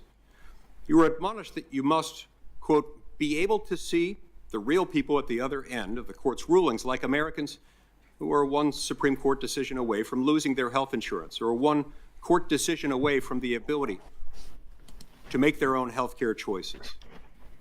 And the list goes on and on. Now, that type of judicial philosophy would have you step into the role of policymaker and decide what the law should be rather than what the law is. You also heard quoted a couple of times yesterday, quoted or paraphrased or otherwise referenced Federalist 78, in which Alexander Hamilton refers to the difference between between will and judgment. Will, as expressed by Hamilton, refers to what the law should be. Judgment pertains to what the law is. The judicial branch has the latter power, but not the former. The legislative branch has the former, but not the latter. Judge Jackson, I'd love to get your thoughts on this discussion about what it means, what blind justice is, why that's important. Let's start with this formulation of it, though. Does the law determine the outcome of a case, or does the outcome of the case determine the law? Thank you, Senator. The law determines the outcome of case. And so anytime you're looking at a case and you're looking at the outcomes for ordinary Americans, for day-to-day Americans, if you're looking beyond the scope of deciding that case, and if you're looking even within that case beyond what the law says, you would be stepping into a province of a different branch. Is that right? I believe so. The law and the facts of the case determine the outcome of cases. I think that's an accurate statement. It's important to emphasize this. This is also something that Hamilton describes in Federalist 78, where he goes on to say, anytime you start to see the courts start to exercise will instead of judgment, the result is supplanting the will of the people as expressed through their elected representatives through the courts. And that tends to undermine the whole system. You see, there's a reason, of course, why we give life tenure to Article III judges and justices. And that is because we want to make sure that they have the power, the authority, the discretion, and the confidence to issue a decision that they might not be comfortable with. In fact, a judge who always agrees with and is always comfortable with his or her own opinions is, as Justice Scalia used to say, not a very good judge. So we wanted them, you, all, to have confidence in being able to make the right decision, even knowing that you and the public at large might be uncomfortable with the result it produces. Congress makes laws that you won't always agree with. Congress is accountable to the people at regular intervals. You can fire every member of the House of Representatives every 2 years. You can fire 1/3 of us in the Senate every 2 years. We insulate judges and Supreme Court justices from that same accountability precisely for this reason. It's because political accountability is so important. This is borne out in the judicial oath, one of the oaths that you'll take if confirmed to this position as an associate justice, in which you'll swear or affirm that you'll administer justice without respect to persons, and that you'll do it faithfully and impartially. I read this to mean that you do it without consideration of external circumstances, external considerations, policy considerations, or otherwise. Now, the points he's making are why judicial activism is so wrong. Some interaction that you and I had when you came I do have concerns that she's an activist. Your confirmation to the U.S. Court of Appeals for the Public D.C. defenders Circuit, tend to be activists. In connection with that hearing, I submitted some questions to the record in which I asked you whether, to what extent, the Constitution protects rights that are not enumerated in the Constitution itself, and if so, to specify what those rights were. You responded by citing a number of cases, including Griswold versus Connecticut, Roe versus Wade, Loving versus Virginia, and a handful of others. You also suggested that the Ninth Amendment was a source for such rights, unenumerated rights. The Ninth Amendment, of course, states, quote, that the enumeration in the Constitution of certain rights shall not be construed to deny or disparage others retained by the people. Judge Jackson, what specific rights has the Supreme Court identified as flowing from the Ninth Amendment? And by that I mean, if they're enumerated rights and other rights, then they're necessarily unenumerated. In sort of an also-ran list of other features of the Constitution that might back up a particular ruling. What rights has the Constitution identified as flowing specifically from the Ninth Amendment? Thank you, Senator. The Supreme Court, as I understand it, has not identified any particular rights flowing directly from the Ninth Amendment, although, as you said, the text of the amendment suggests that there are some rights that are not enumerated. Right. Its very existence and its very language suggests that, which opens up other questions as to how those are to be resolved. It's led to considerable debate among scholars and jurists alike as to whether, to what extent, in what way this is enforceable. Those rights are enforceable by the courts. But how would we go about deciding that? How would jurists go about deciding this question appropriately? In other words, would it be more appropriate to say we will ascertain the existence of rights protected by the Ninth Amendment based on contemporaneous understanding at the time of the ratification of the Ninth Amendment? Or would it be more open-ended to protect rights that we think are important today? Thank you, Senator. The Supreme Court now very clearly has determined that in order to interpret provisions of the Constitution, we look to the time of the founding. And we ascertain, based on what the original public meaning of the words of the Constitution were at the time. Sometimes that yields a particular answer. Other times you may have to look to practices historically from that time. But that would be the way in which you would go about interpreting the Ninth Amendment. Could it also be that it leaves this to be decided at the discretion of the Supreme Court itself? In other words, not based on any historical precedent, but based on what the Supreme Court justices themselves deem appropriate at the moment? I don't think so. Why is that? Because the way in which the Supreme Court interprets the Constitution is with reference to the meaning of the text at the time. That it is one of the constraints, as I mentioned, in terms of my own way of interpreting the law. One of the constraints is that you're bound by the text and what it meant to those who drafted it. At the time, gotcha, yeah. Now, on February 1st of this year, President Biden said that he was looking for a Supreme Court nominee. This was, as I recall, right after Justice Breyer announced that he would be stepping down, and before he had announced whom he might nominate. That he was looking for a nominee, quote, with, quote, a judicial philosophy that's more one that suggests that there are unenumerated rights to the Constitution and all new members mean something, including the Ninth Amendment. So do you share the judicial philosophy that President Biden described in that statement? Senator, I haven't reviewed that statement, but I have not discussed anything about unenumerated rights with the president. Yes. Did President Biden ask you either about your judicial philosophy more broadly, separate and apart from the Ninth Amendment, or ask you about your approach to the Ninth Amendment? He did not.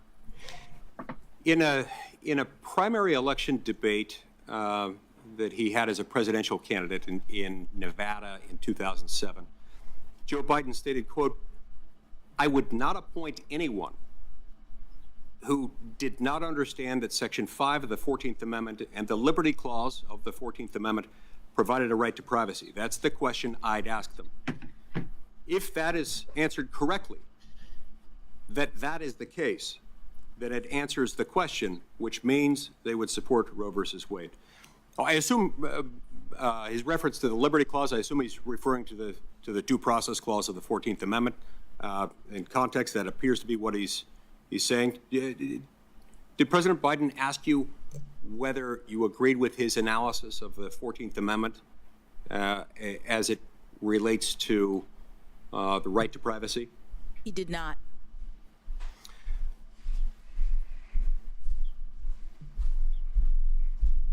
Tell me this. When we look at any provision of the Constitution, one of the many reasons it's helpful to look at the original understanding, in addition to the fundamental reason that you described, it can help us understand. You missed the best part. He asked her balls or no balls. Help us understand the actions of those who voted. And did she cite the relevant precedent? Text to be amended to the Constitution, and those who voted to ratify it. We've got a number of amendments, including the amendment that he referred to in that last quote I read, that had an understanding, at least an understanding that included certain thou shalt nots for government. The Equal Protection Clause, I think, is a provision of the 14th Amendment that people understood. Among anything else it might do, restricts government's ability to treat people differently on the basis of race. Consistent with the Equal Protection Clause of the 14th Amendment, when is it permissible for government to treat a person differently on the basis of race? Thank you, Senator.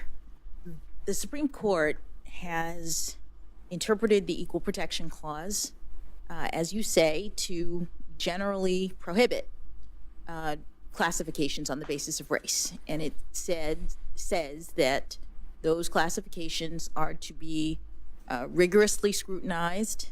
They are strict scrutiny, which is a standard that applies, that looks at the purposes of the government and the means by which the government seeks to achieve any end related to such classification. The government would have to have a compelling interest in making that classification, and the means that it selects would have to be narrowly tailored to achieve that interest. Right on the money. Compelling interests can't be for light or transient reasons. It can't just be something like we feel like it, in other words. Correct. And the reason for this is because, well, number one, it's bad. It's bad for anyone to treat another person differently on the basis of race. It's especially bad when government does it, because there's not exactly equal bargaining power when you're dealing with the relationship an individual has with government. By definition, it's a particularly unfair form of discrimination when it's government doing it. Governments have enforcement officers, they have armies, they have the means of enforcing their will and their laws, and that's one of the reasons why it's so important. What about under statute? Consistent with Title VII of the Civil Rights Act of 1964, when is it permissible for an employer to treat an employee or a prospective employee differently on the basis of his or her race? By statute, under Title VII, it is generally impermissible. And permissible only in very narrow circumstances. Ask her whether that applies I believe to so, and the statute itself has some discriminating against white people. restrictions in terms of to whom it applies. Right. The employers. That's a Some good question. exclusions in terms of religious employers, for example, not being able to discriminate on the basis of race, but it exempts religious employers within certain spheres in order to be able to protect that religious employer's discretion to operate within its faith and the rules of its faith. And by doing that, it makes that much clearer by making that distinction, it makes that much clearer that discrimination on the basis of race in employment is not something that the law smiles upon, nor should it. Let's talk about the Commerce Clause for a minute, if that's all right. I don't know why Now, he at the didn't time ask her whether of the founding, that anti-discrimination applies to white founding people. fathers didn't foresee, and almost certainly could not have foreseen, the invention of radios, televisions, airplanes, the internet, and telephone networks. And yet, all of those things are governed by federal law and not by state law. Why is this constitutional? Wickard. Well, Senator, the Commerce Clause was initially interpreted by the Supreme Court to be very broad, to allow for federal regulation of interstate commerce and the growth of the economy in this country. But over time, the Supreme Court has made clear that the Commerce Clause limits the federal government, that there's limited authority under the Commerce Clause. It's pretty wide, though. The state of the law now is such that the federal government, through the Commerce Clause, is only permitted to regulate channels of interstate commerce, instrumentalities of interstate commerce, and activities that substantially affect interstate commerce. And with respect to the third category, the Supreme Court has made clear in the Lopez case and in Morrison that non-economic activities are not covered by Commerce Clause authority. And in the NFIB case, the ACA case, the Supreme Court made clear that inactivity is also not covered and not authorized under the Commerce Clause. Right.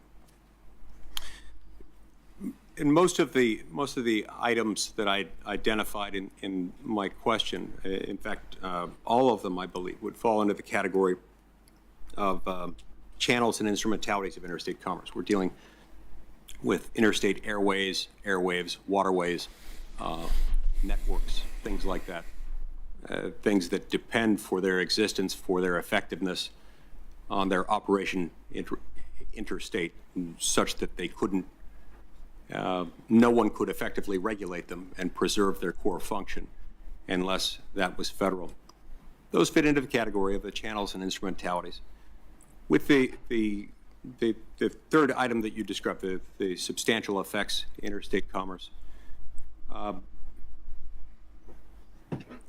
is there much of a limiting principle there? I mean, you referred to Lopez and Morrison and NFIB versus Sebelius. To my knowledge, those are the only three cases the Supreme Court has decided since its ruling in 1937 on NLRB versus Jones and Laughlin Steel, which essentially created the modern substantial effects case, the modern substantial effects standard.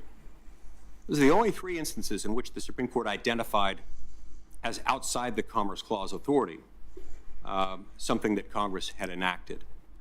Are these meaningful constraints in your view, or are they examples of Congress just getting reckless and sloppy in the way it drafted things? Some have argued, for instance, that as long as Congress doesn't get reckless and sloppy, it can do whatever it wants under those. Do you have any view on that? Well, these cases come through the courts, so I'll be general. The fact that Congress is limited in its authority under the Commerce Clause is established law. It is a fundamental principle of our constitutional order. And those limits that the Supreme Court has recognized do carve out categories of activity that Congress is not permitted, the federal government is not permitted to regulate. Non-economic activity is a category. Inactivity is a category. Now, the Supreme Court has also, through the Commerce Clause, establish rules for things that the states may not do. This is referred to as the so-called Dormant Commerce Clause. The Dormant Commerce Clause acknowledges the power of Congress, the exclusive domain of Congress as being regulating interstate commerce. But there's no federal cause of action to allow for the invalidation of a state law under the Commerce Clause. It's been something that's been adopted by the courts. Is that an appropriate exercise of the court's judicial power, or does that amount to de facto legislation on the part of the courts?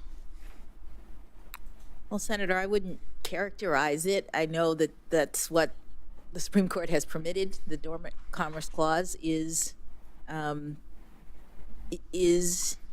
principle that supports the interstate nature and regulation and authority of the federal government. And so states are not permitted under that doctrine to discriminate against other states, to preference their own commerce in a way that interferes with interstate commerce.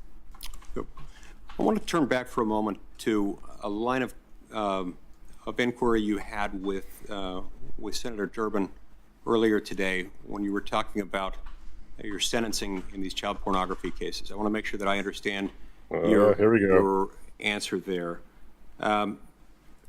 If I understand it, you were making the argument that your concern was that the laws in this area didn't adequately take into account the transfer of these materials by electronic means to be transmitted, received, and stored through computers. Am I understanding that correctly? Well, Senator, the point that I was making was that the Sentencing Commission, back when I was part of it and even since, tasked with the responsibility to evaluate and make recommendations and look at the data and information about cases, has looked at the operation of the child pornography guideline. Not so much the statute, but the guidelines, which the Congress has tasked the Sentencing Commission with developing. And there are aspects of the child pornography guideline that Congress in legislation has required. They've required certain enhancements to be included in the guideline. And some of those enhancements, the data is now revealing, don't take into account the change in the way that this horrible offense is now committed.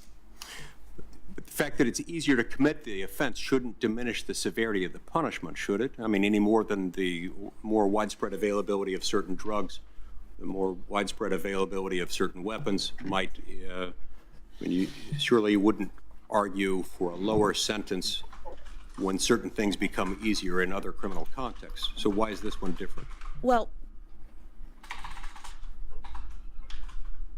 the sentencing enhancements that are in the guidelines are designed to help courts differentiate between different levels of culpability. Congress will say this is an offense, whatever it is, and the maximum penalty is X. And in most cases, the range is between 0 and something like 20 years that Congress gives when it establishes a penalty. The point of the guidelines is to help judges figure out where in that range between 0 and 20 years a particular defendant should be sentenced. And the guidelines have gradations in them that relate to various aspects of the commission of the crime. Go ahead. Sorry. So the commission does data gathering and research to figure out how crimes are committed and what gradations should matter in terms of the range of culpability. Because the problem of not doing that or of getting it wrong is that you are not able to adequately assess and determine the differences among offenders on the scale. I understand that, and so, but in these cases, as I understand it, all 10 of the cases that we've reviewed on record where you've sentenced someone for a child pornography conviction, in all 10 of those cases, you departed from the guidelines and departed downward. It's hard for me to understand departing from those in every case you've got, because isn't a departure supposed to be grounded in a finding that it's outside the heartland of cases? That's indicative that she's an cases activist. of that Aside sort. from her work, she's Yes, basically Senator, and as I said before, these are horrible cases that Horrible, Ron. involve I'm gonna let terrible them walk. crimes, and the court is looking at all of the evidence consistent with Congress's factors for sentencing. The guidelines are one factor, but the court is told that you look at the guidelines, but you also look at the nature and circumstances of the offense, the history and characteristics of the offender. There are a series of factors. And 10 for In 10, the cases, you you found are also getting recommendations. And in most of the cases, I haven't pinned it all down, but in most of the cases, if not all of the cases, the government is asking for a sentence below the guidelines because this guideline system is not doing the work in this particular case. Understood. Section 230 of the Communications Decency Act provides a degree of immunity for tech companies operating in the space of being online interactive service providers. It immunizes them from certain causes of action that would otherwise apply against them. Would it be within Congress's authority to condition the receipt and availability of Section 230 immunity on those online interactive service providers operating as a public forum that is not discriminating on the basis of viewpoint or the viewpoint of those posting on them? Would that be within our authority?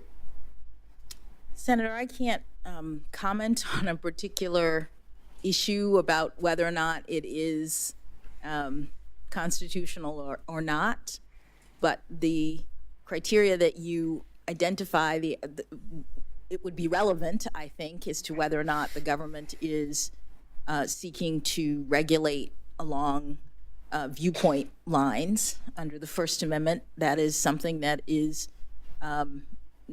generally impermissible. Yep, Thank he's you, right. Mr. Chair. Thank you very much, Senator Lee. Senator Klobuchar. Thank you very much, Chairman Right. and Senator I gotta step Grassley. out for food. Welcome ma'am. again, I'll be back Judge, soon. your wonderful family. They all seem to be awake throughout this entire hearing.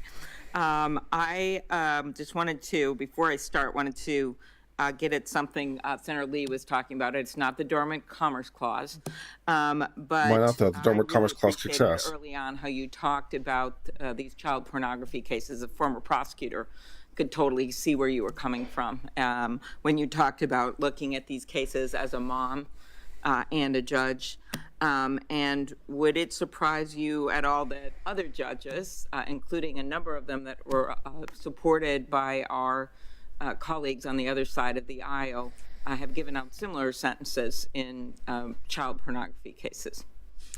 No, Senator, it would not. While Amy surprise me Klobuchar is because talking these and we lose cases, absolutely nothing of value, I'd like to take this are opportunity horrific, and to thank the there's a lot of disparity. 734 of you who are currently because of the watching way this the stream. Thank you guidelines very are much for tuning in to operating in Uncivil this Law. area. I hope you've enjoyed our In every commentary along the case, way. every case, For those of you who are there, please remember that I to handle subscribe to the channel. involving these If the subscribe crimes, button is I red, you have not subscribed. Hit the subscribe at button.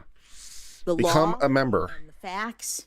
I made sure that the victims, Give the channel a like. children's And feel free to click the link. were represented. Feel free to click the And I link in the pinned comment imposed to help me prison defray my terms taxes, and which are due. significant supervision and other restrictions on these defendants. Well, thank you. And I just also want to note, and I know others have brought this up, the letter of support from the Fraternal Order of Police, in which they said, From our analysis of Judge Jackson's record and some of her cases, we believe she has considered the facts and applied the law consistently and fairly on a range of issues. There is little doubt that she has the temperament, intellect, legal experience, and family background to have earned this appointment. We are reassured that should she be confirmed, she would approach her future cases. Zach Weber says with an become a open member, mind and treat issues even though related Zach to Weber law himself is not a enforcement member. fairly and justly, Whether and that matters. Whether it's a a lot to, whether many it's a of sock us. account or not, Now, your sock account can pay I wanna 99 go cents a back to month. something I was talking about yesterday, and that is why today's hearing is so monumental, including that it is occurring at a time when we as Americans have been reminded again, due to the courage of Ukrainians thousands of miles away, that we can never take our democracy, or for that matter, our courts for granted. It is also happening at a time when we are seeing each other for the first time after a 2-year pandemic, connecting to each other again. And I hope this moment will be a moment where we see a renewed interest in our democracy. We respect each other's rights and views, and that we see that we are not a nation of 300+ million silos. Instead, we are a nation committed to this idea that what unites us as Americans is much bigger than what divides us.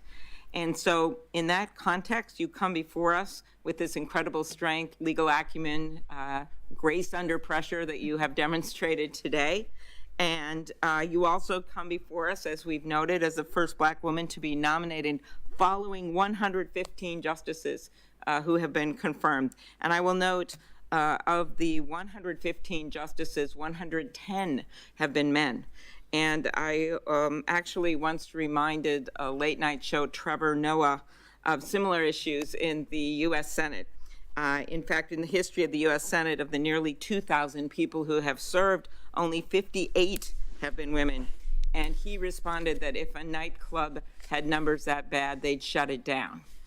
But today, Judge, we're not shutting anything down, not the court, not the Senate. And You're not shutting down the Senate? I'm so disappointed. And I think one of the I was so disappointed. She just said, like, hey, there's 2,000 people who've served in the Senate, which 58 are women. If nightclub had that down bad, we shut it down. I was hopeful there for a second, man. I was hopeful she's going to say, you know, we're shutting down the U.S. Senate. It's been a fun ride. Over politicized or out but no. At the same no, time, that wasn't where that was going. And threats targeting members of our judiciary for just doing their jobs. How do you think we can work to maintain the public's confidence in the court? What do you see your role in that? Thank you, Senator. Public confidence in the court is crucial. As has been said here earlier, the court doesn't have anything else, that is the key to our legitimacy in our democratic system. And I am honored to accept the president's nomination, in part because I know it means so much to so many people. It means a lot to me. I am here standing on the shoulders of generations of Americans who never had anything close to this kind of opportunity. From my grandparents, who had just a grade school education, but instilled in my parents the importance of learning. And my parents, who I've mentioned here many times already, who were the first in their families well, to the poll to go to that college. will end So looks like the this majority of you think she's going to get between 51 and against 54 that votes. backdrop is Probably a safe bet. to a lot of people, and I hope that it will bring confidence. It will help inspire people. 41% of you thought 51 to 54 votes. 25% of you thought 55 to 60 votes. Our judges 24 think like 50 them votes. doing 9% think more than 60. being a part of our government, I think it's very important.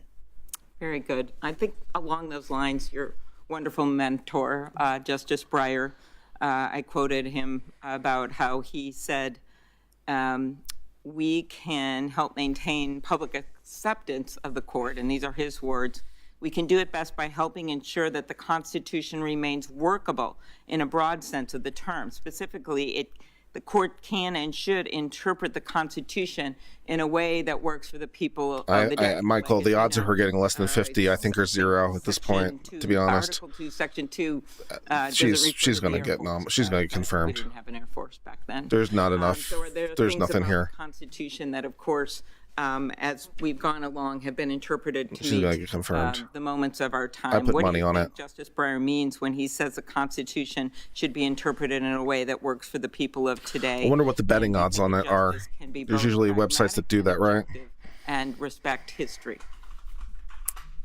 I do, and I think that the justices have demonstrated that. Some of their recent opinions have Let's had see. to deal with modern technologies that did not exist at the time of the founding. So, for example, the Riley case, the Carpenter case, these were Fourth Amendment decisions in which the court was asked to determine whether or not it violated the Fourth Amendment for the police to search someone's cell phone without a warrant, or for the police to use GPS location data to determine where someone had been without a warrant.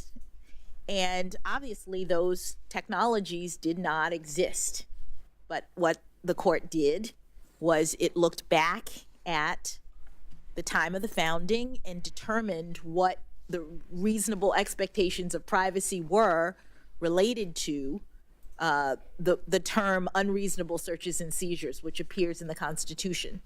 And having assessed what that meant back then, they could use those principles to decide whether or not a cell phone is like someone's home these days, with all of the information and all of the things that are stored there. And the court determined that it was a violation of the Fourth Amendment, that the police officers needed a warrant, and they did so with reference to what the Constitution meant in history.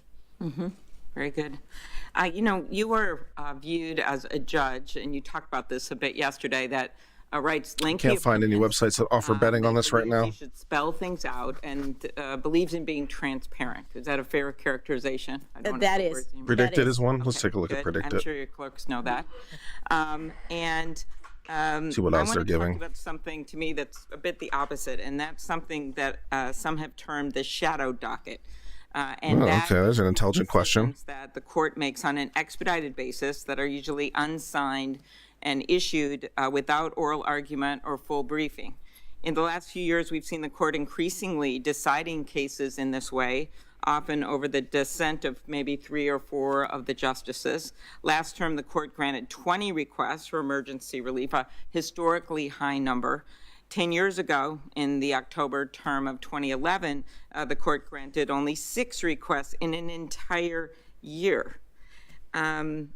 When do you think it's appropriate for the Supreme Court to grant emergency relief, use this docket? When are the circumstances that warrant this? And I think you know these decisions have a profound effect on people's lives. I'll just use one example. Last fall, in a 1-paragraph decision, a majority of the court refused to stop the enforcement of a Texas law that severely restricts a woman's access to abortion. In that case, even Chief Justice Roberts objected to the court's decision to let the law take effect, calling the They don't appear to have odds on the nominee getting confirmed. They have odds on odds on individual senators voting for her, but not apparently on the overall proposition. When you think this shadow docket should be used, when emergency relief should be given, and how, if it's overused, it could undermine public confidence in the court. Thank you, Senator. Well, there's a balance that the court has to consider, and that it,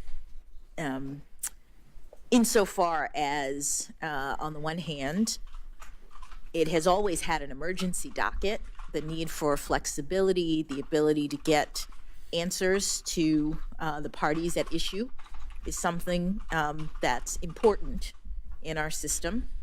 On the other hand, the court has also considered the interest in allowing issues to percolate, allowing other courts to rule on things before they come to the court.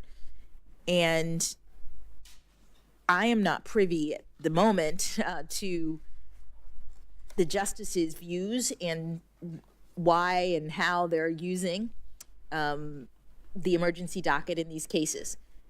If I'm going to also start this poll on my community tab as well, get some engagement over there. At those issues, but it's an interesting and important set of issues. Okay. I think just another example of this, by the way, is the day before Wisconsin's primary election on April 6, 2020, right as the first beginnings of some of the health orders that came out with the beginning of the pandemic. The court issued a 5-4 decision halting a district court's order allowing voters extra time to cast their absentee ballots so that they could avoid waiting in line to vote. And back then, people literally got COVID with election workers and the like because of this.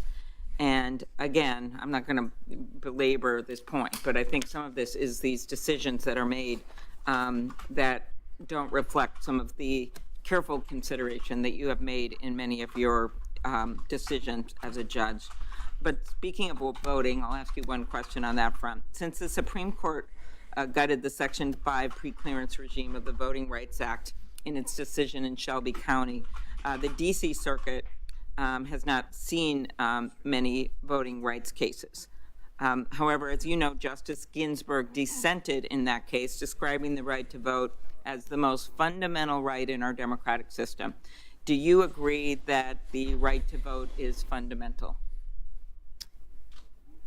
Senator, the Supreme Court has said that the right to vote is the basis of our democracy, that it is the right upon which all other rights are essentially founded, because in a democracy there is one person, one vote, and there are constitutional amendments that relate directly to the right to vote. So it is a fundamental right in our democracy. Yes, I know that's how Justice Barrett answered that question as well in her recent hearing. Yeah, I mean, most of these answers are completely interchangeable. An area that Nominee to nominee. Senator Lee and I, we both chair the subcommittee on antitrust, and so it's near and dear to my heart. So I thought I'd spend a little time. It usually gets relegated to the second round, but I'm putting it up on the docket here. U.S. antitrust law has been described. Yeah, William Denon has it right. She's qualified in elections to have consequences. Yeah. And I agree. Yeah, she's qualified. She seems to be a perfectly suitable nominee. Protecting consumers and workers. I honestly, if I remember the Senate, I honestly don't know that I could vote against her. An opportunity to whatever problems I might have with her. From really early on in our country's history, has been a very important part of assuring that capitalism works. And in January, for the first time since the dawn of the internet, the Senate passed a tech competition bill out of the Judiciary Committee. It's a bill that Senator Grassley and I lead. Many of the members of this committee supported the bill, 16-6 vote. It's called the American Innovation and Choice Online Act. It's now headed to the Senate floor. I'm not going to ask you about that bill, obviously, but I want to put this in some context. While tech monopolies have seized from 50 to 90% market share in major parts of their business lines. Taylor Cook says, every time they say our democracy, I die inside. Me, when you look at the plain language of the Sherman Act, Clayton Act, laws that are in place, that these monopolies are not okay. However, court rulings for decades in antitrust have created some major obstacles to taking on these cases. Well, guys, anytime you want to reform the antitrust law would be fine. With, as I it's said, like it could use some management. It is on us, this Senate and the House, to update our laws this yes, it year. is. Like give enforcers the resources to do their jobs. Something you my name is spelled with a K. Would, with a K, not have a role in, like Cobain. Or the Russell. role of the courts is also very critical. Or Vonnegut. You have been nominated to replace Justice Breyer who came to the court with a strong background in antitrust law. I know you handled a case. You and I discussed it in my office. I think it got decided the merger was abandoned, so you didn't have to rule on the merits of it. It was back in 2017, a FTC challenge. But I'll just quote something that Justice Breyer once said. He told this committee, if you're going to have a free enterprise economy, then you must have a strong and effective antitrust law. Do you agree with Justice Breyer's statement? And how the antitrust law could use a little help. It hasn't really had a major overhaul in quite a while. It could use a little help. Thank you, Senator. The antitrust laws protect competition and, as you said, therefore protect consumers and competitors and the economy. Southern Sweet says, why is all our work on the commission withheld? I honestly don't know. Sherman I don't know Act, from a matter of policy why it's withheld. I don't know, understand. I don't know. in their statements and their protections, and there's a lot How many votes of does she need? 50? precedent in this area. If Law Nerds I Clips were, is here. Hello, Law confirmed, Nerds Clips. I would use my methodology to look at the precedents in these areas to ensure that any legislation that I was considering is interpreted according to the text, consistent with Congress's intent. And in the area of antitrust, that is ensuring that there is consumer protections.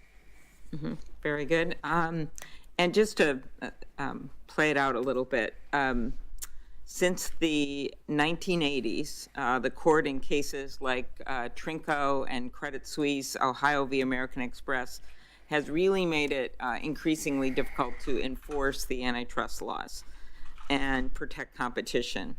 And during that same time, and I know many of my colleagues know this, we have seen a rise in industry consolidation, market power, not only in tech with companies like Google and Amazon and Facebook and Apple, but also across our economy, really in everything from pharma to cat food to caskets. What role do you think that congressional intent should play in the court's interpretation of the antitrust laws? And I say that because I think that we're dealing with some cases where justices have actually substituted their own ideologies for the intent of Congress in originally passing the laws. And I think it was Justice Souter who once said before this committee, when we are dealing with antitrust laws, we are dealing with one of the most spectacular examples of delegation to the judiciary that our legal system knows. And he added this, certainly a respect for legislative intent has got to be our anchor for interpretation. So what role do you think congressional intent should play in the court's interpretation of the antitrust laws? Thank you, Senator. So I've interpreted a number of statutes in my near decade on the bench. And in every case, the text of a statute is what the court looks at in order to ascertain what the legislature intended. And that is important because, as I've said, courts are not policymakers, and judges should not be importing their own policy preferences.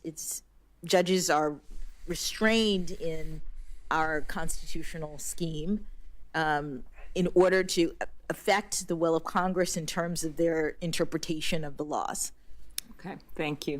I'm going to turn to another topic, and that's freedom of the press, New York Times v. Sullivan, 1964 case. We have recently witnessed, as you know, unprecedented attacks on journalists and journalism. Some of those come from you. Recently the attacks on journalists and journalism, I mean, some of those come from you. Just in the last month in Ukraine, or Just threats and intimidation at home. This is very concerning to me, given the important role of the First Amendment. My dad was a newspaper reporter, so the issues hit home for me.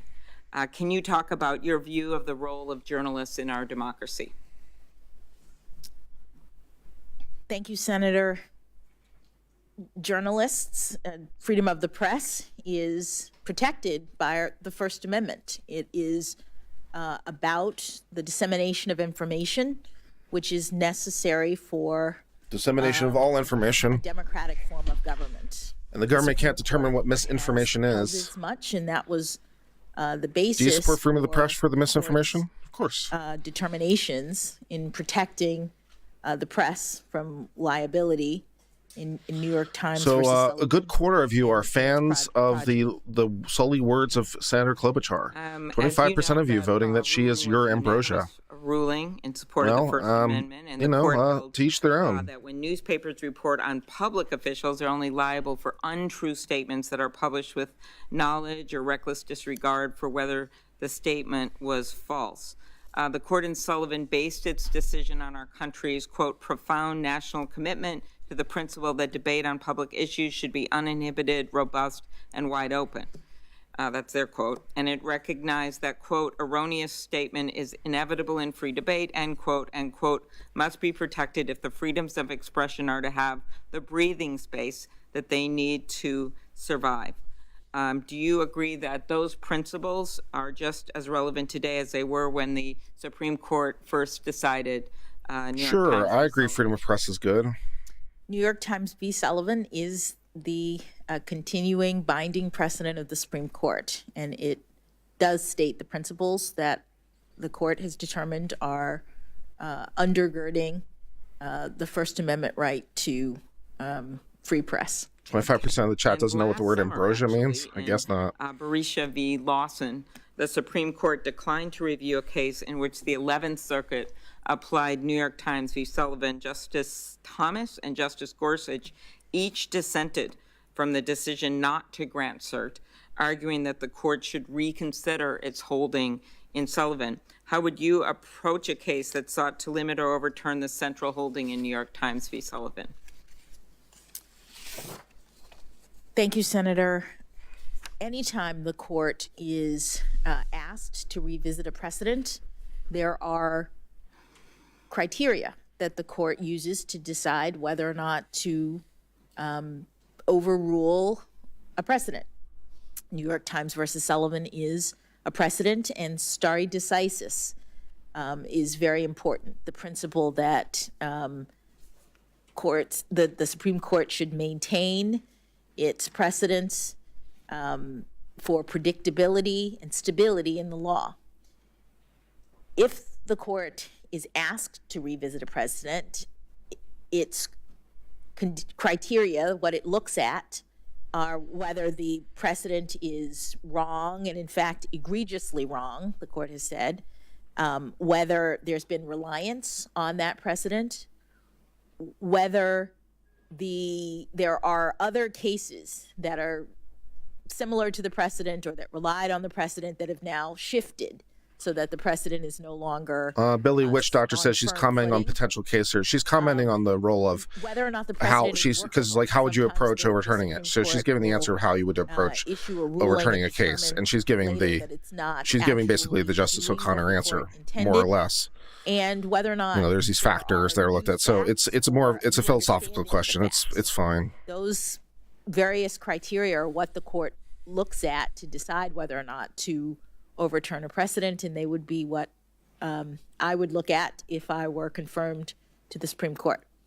Thank you. I was recalling as you spoke about stare decisis at one of your first nominations hearing for the district court, and you actually, in response to one of my questions, you said stare decisis is a bedrock legal principle that ensures consistency and impartiality of judgments. And I think, as you know, by how you've talked more broadly about this, moving off of the First Amendment questions, throughout the court's history, stare decisis has been so key, and the court has relied on it to maintain stability in the law, reaffirm its impartiality.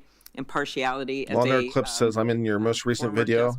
Is that the one where you did the remix or something, where Minnesotan, Justice Harry the Blackmun, flashes of like who actually other Justice content. Breyer succeeded on the court.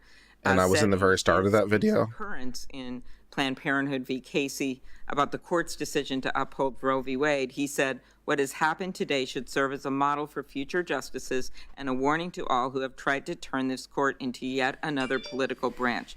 What role do you think that stare decisis plays in protecting the independence of the judiciary and avoiding the perception that the court is acting as another, quote, political branch?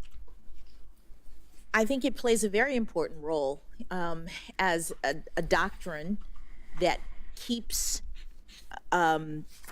shifts from happening in the court.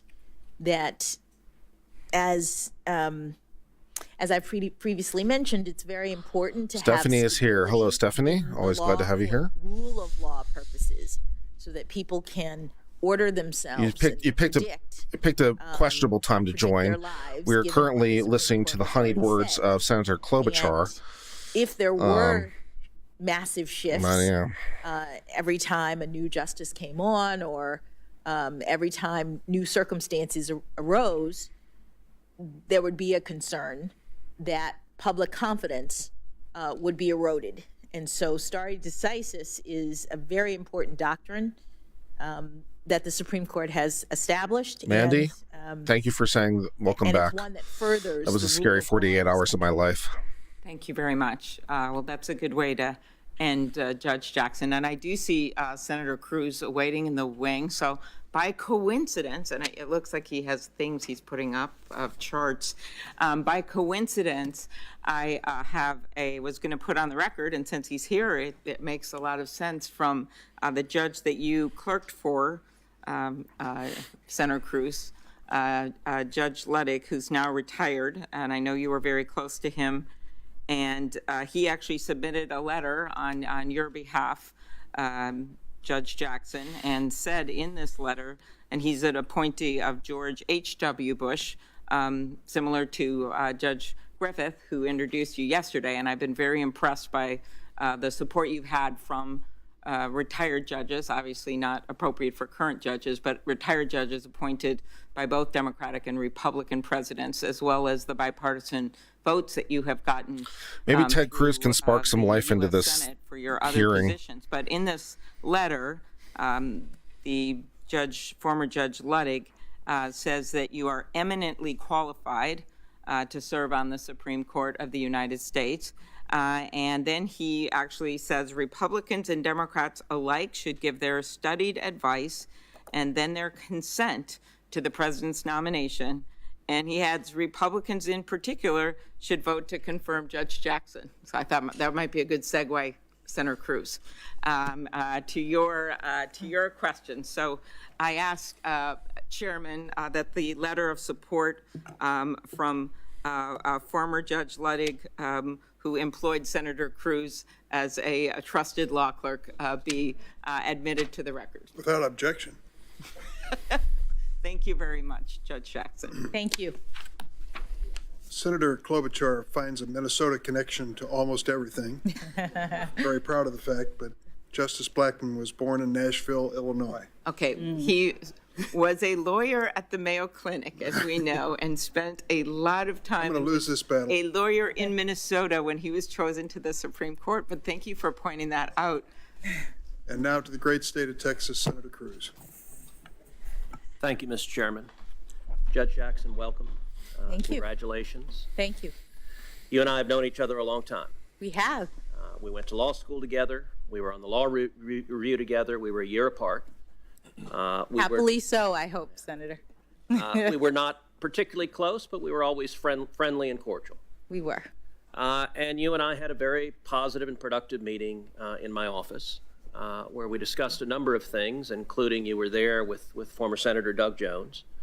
And we discussed how he and I and a number of other senators had, for 2 different years, participated in reading aloud on the Senate floor Dr. Martin Luther King Jr.'s letter from a Birmingham jail, which is one of the truly great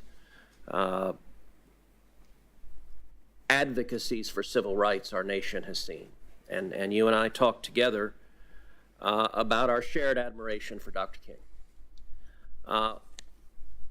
When Senator Grassley questioned you earlier, he asked in particular about Dr. King's speech on the steps of the Lincoln Memorial, where he said most critically, "I have a dream that my 4 little children will one day live in a nation where they will not be judged by the color of their skin, but by the content of their character."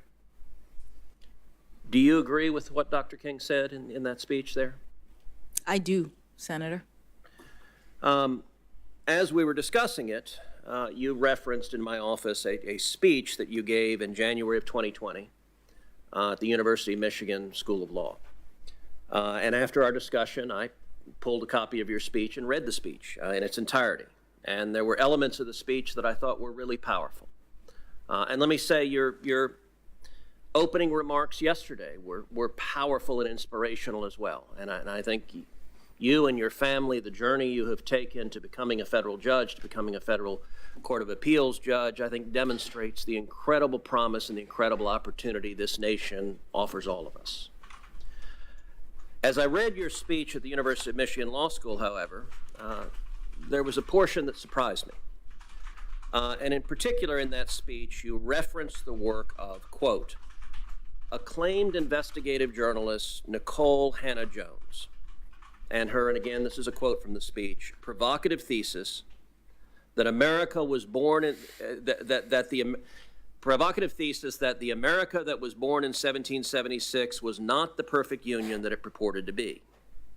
And indeed, Ms. Hannah-Jones, in her 1619 projects, describes the central thesis of the 1619 project, which the New York Times laid out as a revisionist look of history, revising American history.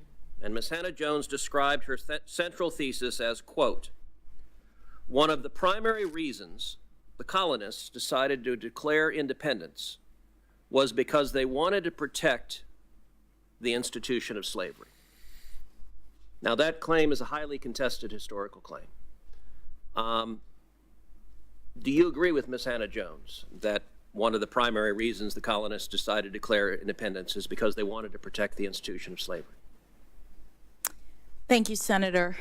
When I gave that speech at the University of Michigan, I was asked to speak on Martin Luther King Day. And every year they have a Martin Luther King Day speaker. And I gave a speech about Black women in the civil rights movement.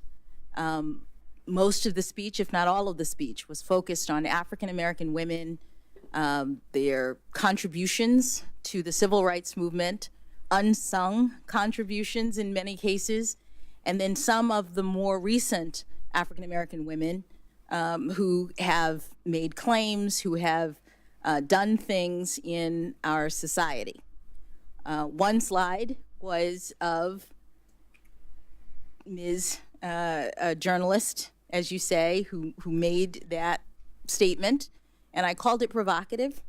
It is not something that I've studied. It doesn't come up in my work. I was mentioning it because it was, at least at that time, something that was talked about and well known to the students that I was speaking to at the law school.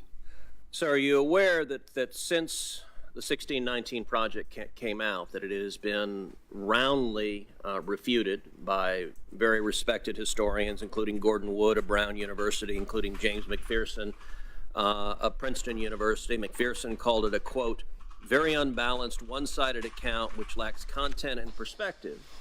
And indeed, it was so thoroughly refuted that the New York Times quietly altered the digital version to remove references to 1619 as the year of America's true founding and the moment America began. Were you aware of that? I was not.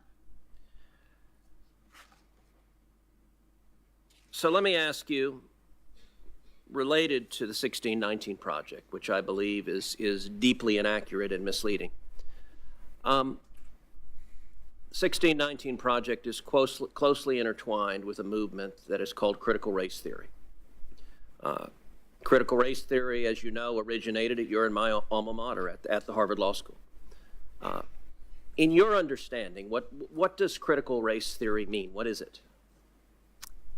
Senator, my understanding is that critical race theory is it is an academic theory that is about the ways in which race interacts with various institutions. It doesn't come up in my work as a judge. It's never something that I've studied or relied on, and it wouldn't be something that I would rely on if I was on the Supreme Court.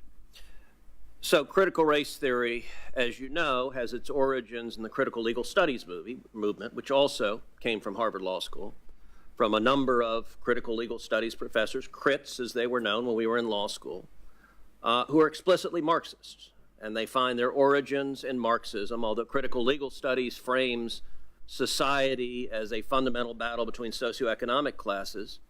Critical race theory frames all of society as a fundamental and intractable battle between the races. It views every conflict as a racial conflict. Do you think that's an accurate way of viewing society in the world we live in? Senator, I don't think so, but I've never studied critical race theory and I've never used it. It doesn't come up in the work that I do as a judge.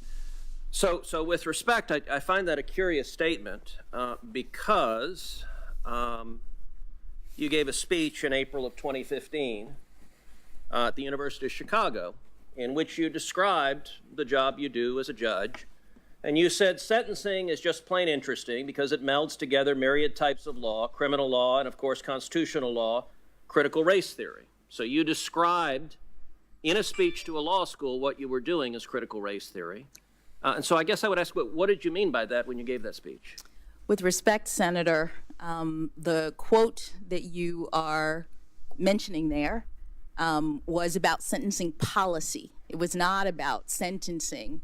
I was talking about the policy determinations of bodies like the Sentencing Commission when they look at a laundry list of various academic subjects as they consider what the policy should be. Okay, but you were vice chair of the Sentencing Commission, so let me ask again, what did you mean by, because that was an official responsibility of yours, what did you mean by what you were doing was critical race? What I meant was that there are a number of, that slide does not show the entire laundry list of different academic disciplines that I said relate to sentencing policy, but none of that relates to what I do as a judge.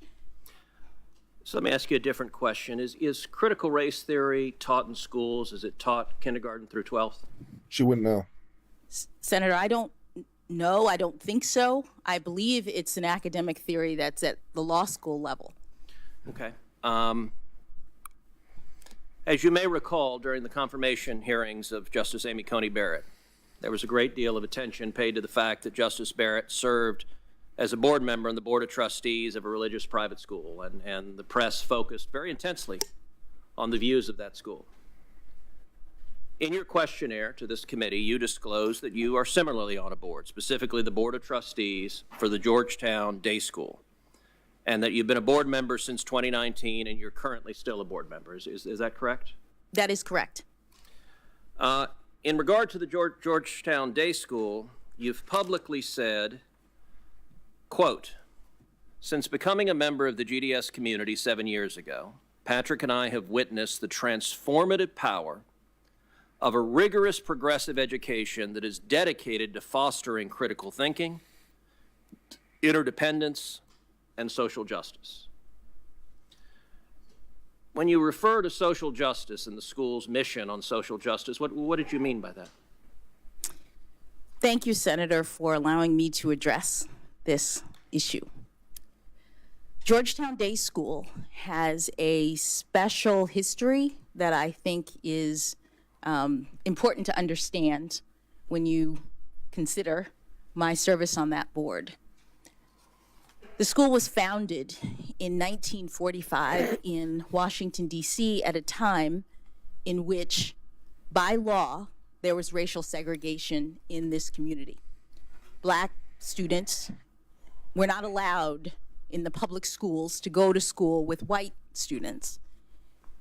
Georgetown Day School is a private school that was created when 3 white families, Jewish families, got together with 3 black families and said that despite the fact that the law requires us to separate, despite the fact that the law is set up to make sure that black children are not treated the same as everyone else, we are going to form a private school so that our children can go to school together. The idea of equality, justice, is at the core of the Georgetown Day School mission, and it's a private school such that every parent who joins the community does so willingly with an understanding that they are joining a community that is designed to make sure that every child is valued, every child is treated as having inherent worth, and none are discriminated against because of race. So, Judge Jackson, all of us will agree that no one should be discriminated against because of race. When you just testified a minute ago that you didn't know if critical race theory was taught in K through 12, I will confess I find that statement a little hard to reconcile with the public record, because if you look at the Georgetown Day School's curriculum, it is filled and overflowing with critical race theory. That among the books that are either assigned or recommended, they include Critical Race Theory, an introduction. They include The End of Policing, an advocacy for abolishing police. They include How to Be an Anti-Racist by Ibram Kendi. They include literally stacks and stacks. Put the book on the record so I can get it for free. That'd be good. Put the entire book on the record. That'd be great. Anti-Racist Baby by Ibram Kendi. And there are portions of this book that I find really quite remarkable. One portion of the book says babies are taught to be racist or anti-racist. There is no neutrality. Another portion of the book, they recommend to babies confess when being racist. Now, this is a book that is taught at Georgetown Day School to students in pre-K through 2nd grade, so 4 through 7 years old. Do you agree with this book that is being taught with kids that babies are racist? Senator,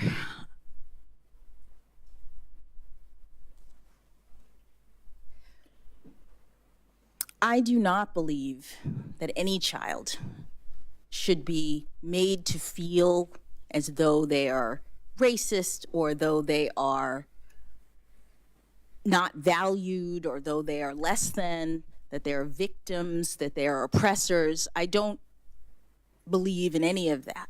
But what I will say is that when you asked me whether or not this was taught in schools, critical race theory, my understanding is that critical race theory as an academic theory is taught in law schools, and to the extent that you were asking the question, I understood you to be addressing public schools. Georgetown Day School, just like the religious school that Justice Barrett was on the board of, is a private school. Okay, so you... Hold on, sorry, it's not me. Talk amongst yourselves. We'll be back. Who introduced you yesterday, so the two of you serve on the board together.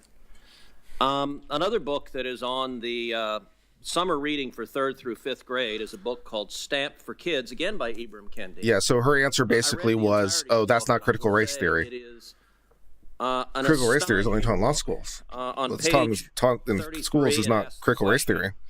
Can we send white people back to Europe? That's on 33. That's what's being given to 8 and 9 years old. It also, on page 115, says the idea that we should pretend not to see racism is connected to the idea that we should pretend not to see color. It's called color blindness. Skipping ahead, here's what's wrong with this. It's ridiculous. Skin color is something we all absolutely see. Skipping ahead, so to pretend not to see color is pretty convenient if you don't actually want to stamp out racism in the first place. Now, what this book argues for is the exact opposite of what Dr. King spoke about on the floor of the Lincoln Memorial. And are you comfortable with these ideas being taught to children as young as 4 in respect to the first book, as young as 8 and 9 in respect to the second book?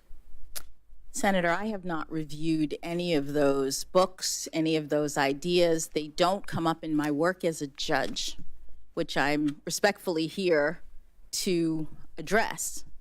In my work as a judge, which is evidenced from my near decade on the bench. Okay, good. Then let's go back to your work as a judge. As was noted in the first slide, you discussed sentencing as being related to critical race theory. And earlier there's been some back and forth as Democratic senators have tried to address your sentencing patterns as it concerns child pornography. And I'll confess, Judge Jackson, as I listen to your testimony, I believe you are someone who is compassionate. I believe you care for children, obviously your children and other children. But I also see a record of activism and advocacy as it concerns sexual predators that stems back decades and that is concerning. You wrote your note on the Harvard Law Review on sex crimes. Your note is your major academic work on the Law Review, and yours is entitled Prevention versus Punishment Towards a Principled Distinction in the Restraint of Released Sex Offenders. And in it, you argue, and I quote, a recent spate of legislation purports to regulate released sex offenders by requiring them to register with local law enforcement officials, notify community members of their presence, undergo DNA testing, and submit to civil commitment for an indefinite term. Although many courts and commentators herald these laws as valid regulatory measures, others reject them as punitive enactments that violate the rights of individuals who have already been sanctioned for their crimes. Under existing doctrine, the constitutionality of sex offender statutes depends upon their characterization as essentially preventative rather than punitive. And what you go on to explain is if they're viewed as punitive, they are unconstitutional. If they're viewed as preventative, they are not. And throughout the course of your note, you argue they should be viewed as punitive and therefore unconstitutional. Indeed, in the second to last page, you go through each of those 4 categories. You say requirements that sex offenders register may or may not be unconstitutional, depending upon whether, quote, in which sex offenders have no privacy right in registration information or blood samples. So you suggest that may or may not be constitutional, although you raise doubts about it. And then you raise very significant doubts about community notification, and you heavily suggest that civil commitment for sexual predators is unconstitutional. Do you still agree with the sentiments you expressed in your law school note? Respectfully, Senator, those are not the sentiments that I expressed in my law school note. My law school note was about sex offender registration laws, which at the time were relatively new. As you know from our time in law school, one of the things that law school students do is they look for new developments in the law and they try to analyze them. That's something that makes for good fodder for a law school note. My note, which came out in 1996, was shortly after there were new Megan's laws. And the point that I was making was not that the laws were bad, that the laws were wrong. I was trying to assess something that is sort of fundamental in terms of the characterization of the laws. I didn't say that they were unconstitutional one way or the other. What I was trying to assess was how they are characterized. Some courts would look at those laws and call them preventative, and that has a certain set of consequences. Some courts would call them punitive, and that has a certain set of consequences. And what I was trying to do is figure out how to make the determination, whether they were punitive or preventative. Fair enough. Well, that sounds your logical. note argued that they were punitive. And I would note that that view, there have been some on the bench that have advocated that. The Supreme Court in 1997 decided a case called Kansas versus Hendricks, in which it upheld Kansas's civil commitment statute. That was a 5-4 vote. This has been a question that has been close at the Supreme Court. And I would note beyond that, that in terms of the prevalence of these statutes, all 50 states and D.C. have registry requirements. 47 states have community notification requirements. All 50 states have DNA or blood banks for sex offenders requirements. And 20 of the states, the federal government in D.C., have laws that allow for the indefinite detention of sex offenders. I would note in the state of Texas, a state court of appeals, relying on very much the same sort of reasoning you advocated in your note, struck down Texas's sexually violent predator civil commitment law. At the time I was the Solicitor General of Texas, I personally argued that appeal in the Texas Supreme Court. And the Texas Supreme Court unanimously reversed the Court of Appeals and upheld our statute. And if the views you advocated in law school prevailed, civil commitment laws across the country would be struck down, releasing sexual predators. And under the argument, community notification and DNA bank laws could well be struck down as well. Is that an outcome that should concern people? Senator, my note wasn't advocating for the striking down of those laws. My note was trying to identify criteria that I thought could be applied consistently to determine whether the laws were punitive or preventative. But with respect to Jackson, you argued that they were punitive, and you further say in the note, if they're punitive, they're unconstitutional. I was looking at 4 different kinds of laws, and not all of them, did I say, were punitive. Okay, so let's take civil commitments laws. If you look at civil commitment laws right now, the UCLA School of Law, Williams Institute, estimates more than 6,300 sex offenders are currently detained in civil commitment programs. If the view you advocated prevailed, presumably those 6,300 sex offenders would be released to the public. Is that an outcome that should be concerning? Senator, in law school, when I was writing a note, I was looking at a brand new set of laws that had not previously been enacted in any jurisdiction. They were new. And I was assessing at the time, as law school students do, what criteria I thought might be used by courts to make a determination in the future as to whether or not they should be treated as punitive and therefore not unconstitutional, but as therefore ones that carry with them certain rights versus preventative. Judge Jackson, so you've pointed that these were views in law school, and listen, I will recognize that all of us, when we are students, may have views that as time and maturity passes on, we may change. But what troubles me is this was not just a law school view, it's one that has continued. So when you were vice chairman of the Sentencing Commission, you expressed significant concerns that the White House has argued that your quotes were taken out of context. So I want to provide the full context of your quote, because you said, yes, I want to ask you about the means by which we can distinguish more or less serious offenders.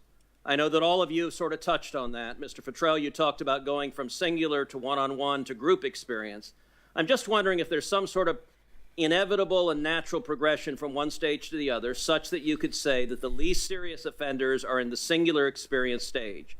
And I guess my thought is, in looking at some of the testimony that other people will have later in the day, I was surprised at some of the testimony with respect to the motivation of offenders, and we're talking about child pornography offenders, and that there are people who get involved with this kind of activity who may not be pedophiles and who may not be necessarily interested really in the child pornography, but have other motivations with respect to the use of technology and being in the group. And here are lots of reasons perhaps why people might engage in this. And so I'm wondering whether you could say that there could be a less serious child pornography offender who is engaging in the type of conduct in the group experience level because their motivation is the challenge or to use the technology. They're very sophisticated technologically, but they aren't necessarily that interested in the child pornography piece of it.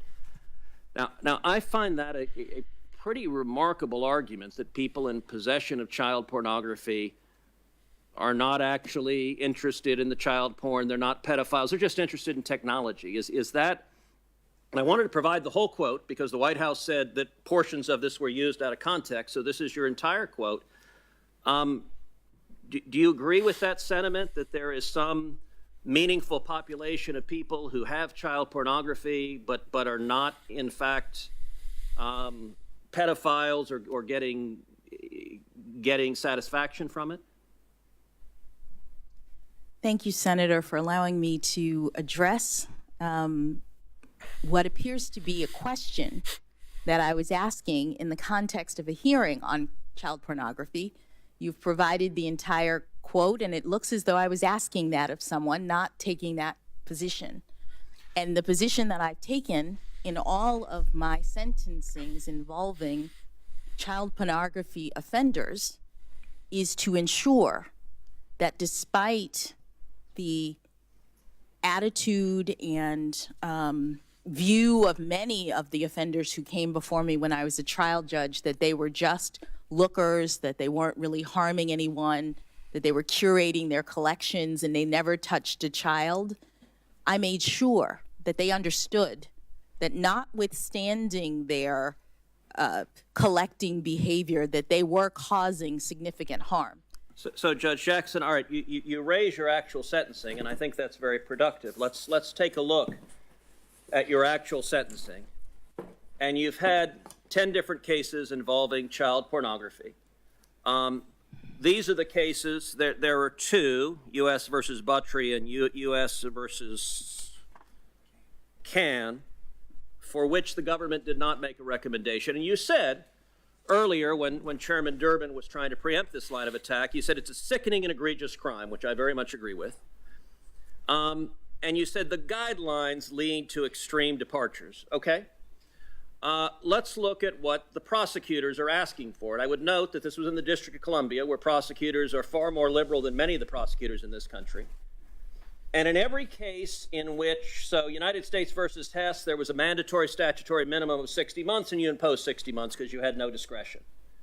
In United States versus Nickerson, there was a mutual agreement of the parties to 120 months, and that's what you imposed. In every other case, United States versus Chazen, the prosecutor asked for 78 to 97 months. You imposed 28 months. 28 months is a 64% reduction. In United States versus Cooper, the prosecutor asked for 72 months. You imposed 60 months. That was a 17% reduction. In United States versus Downs, the prosecutor asked for 70 months. You imposed 60. That was a 14% reduction. In United States versus Hawkins, the prosecutor asked for 24 months. You imposed 3 months.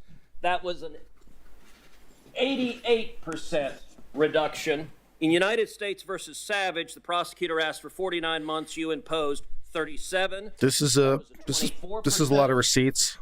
Reduction. In United States versus Stewart, the prosecutor asked for 97 months. You imposed 57. That was a 41% reduction. Every single case, 100% of them, when prosecutors came before you with child pornography cases, you sentenced the defenders to substantially below, not just the guidelines, which are way higher, but what the prosecutor asked for on average of these cases, 47.2% less. Now, you said you made sure the voice of the children was heard. Do you believe in a case like United States versus Hawkins, where the prosecutor asked for 24 months and you sentenced the offender to only 3 months? Do you believe the voice of the children is heard when 100% of the time you're sentencing those in possession of child pornography to far below what the prosecutor's asking for? Yes, Senator, I do. Could you explain how? I will. A couple of observations. One is that your chart does not include all of the factors that Congress has told judges to consider, including the probation office's recommendation in these cases. Well, Judge Jackson, we don't have those probation. The committee has not been given the probation officer's recommendation. We would welcome them. Mr. Chairman, I would love to see those. We don't have access to them. The second thing I would say is that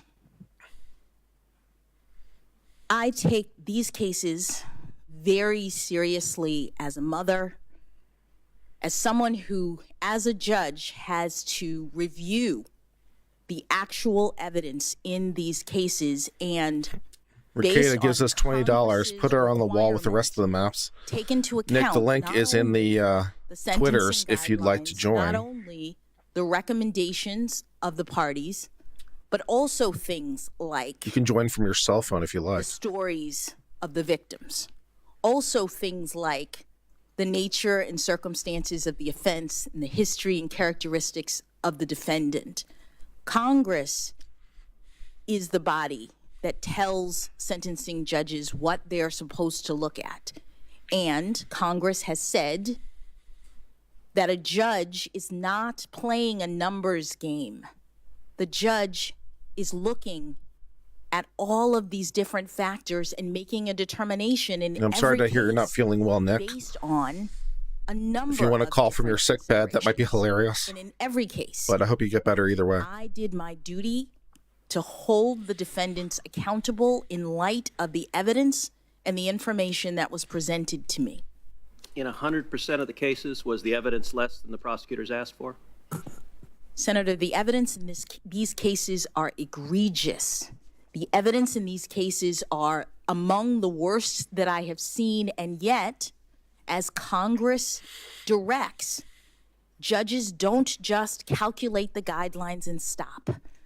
Judges have to take into account the personal circumstances of the defendant because that's a requirement of Congress. Judges have to consider things like the victims, and when I was talking about making sure that victims' circumstances are heard, it was about my sentencing practices. That I show victims being heard with respect. Thank you, Mr. Chairman. Well, in 2012, the Sentencing Commission, that was a lot. on a unanimous bipartisan basis, issued a report recommending changes to sentencing for non-production child pornography, which is the subject at hand. Offenses because of widespread concern among judges and other stakeholders. For example, 70% of surveyed judges said the guideline ranges for possession and receipt offenses were too high. 71% said the mandatory minimums were too high. Notably, the report was supported by every member of the commission. I believe the question which Senator from Texas was referring to was part of the proceedings that led to that commission report, unanimous convention, bipartisan basis commission report. Mr. Chairman, very briefly, I would ask unanimous consent that the books I referenced be entered into the record. Without objection. Senator Coons? Excellent. Thank you, Chairman Durbin, Ranking Member Grassley. If the books in their entirety are entered on the record, that means we get them all for free. Good to be with you. Good to be with you, Senator.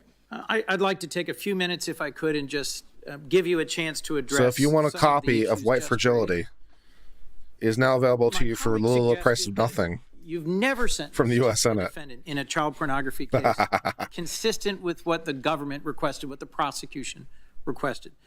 But according to my staff's research, that's just not true. So let me briefly ask you about three specific sentencing cases. Do you remember U.S. v. Nickerson? You sentenced Charles Nickerson Jr. to 10 years in prison, exactly what the government requested. I do, Senator. Do you remember U.S. v. Fife? You sentenced him to 20 years in prison, exactly what the government requested. I do, Senator. And do you recall U.S. v. Nguyen?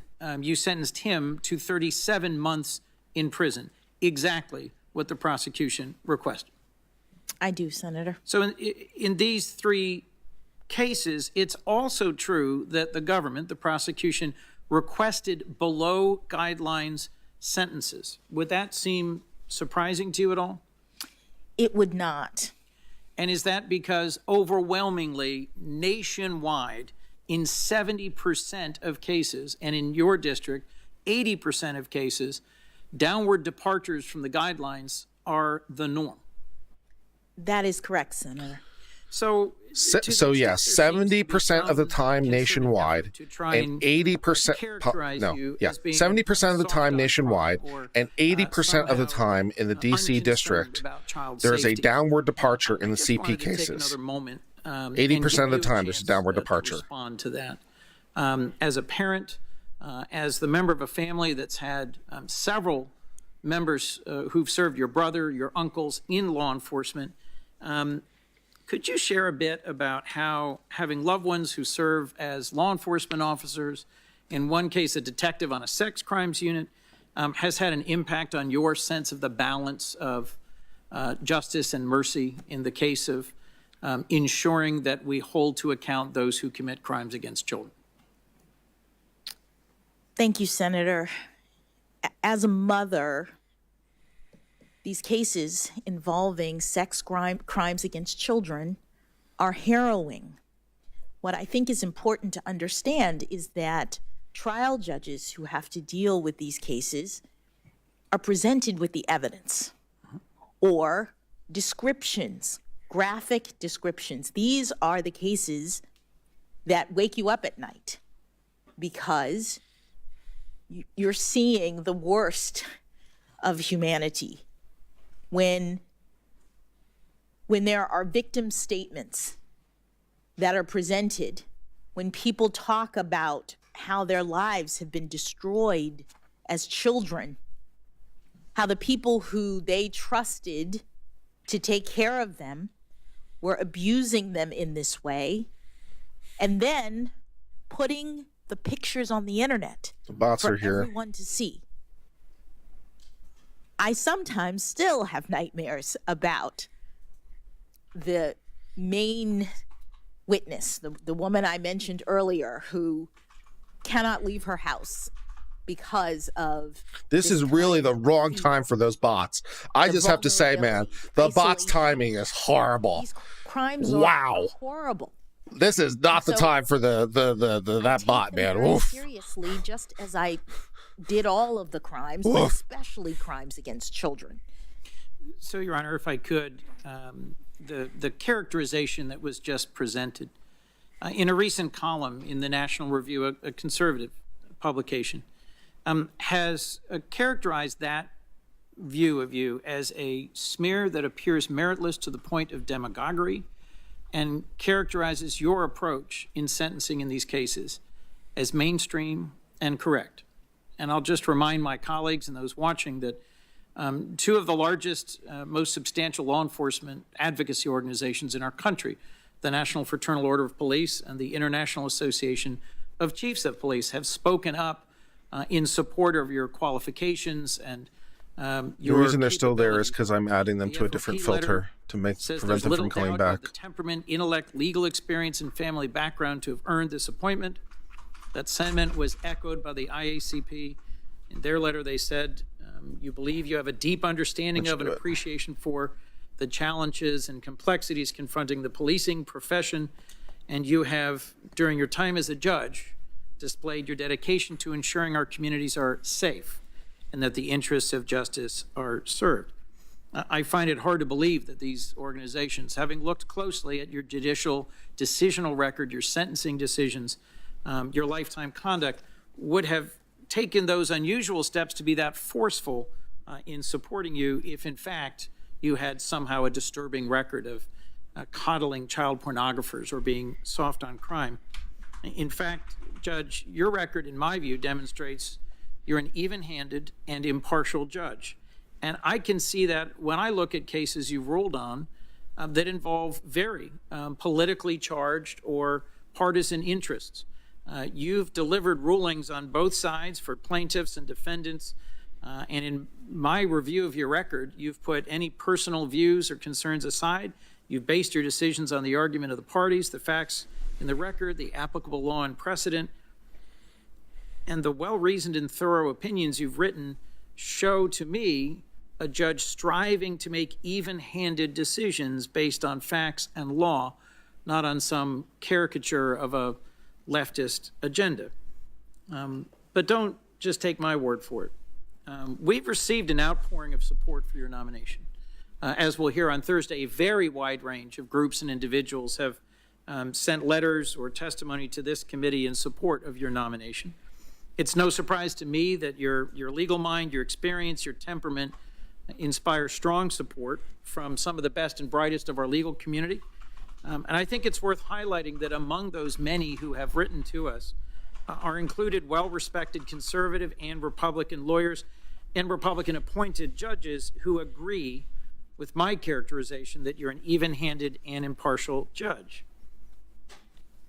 We've received a letter from 24 conservative lawyers who held positions in Republican administrations or are well known for their conservative political or legal views, who wrote this committee to urge your speedy Someone's here.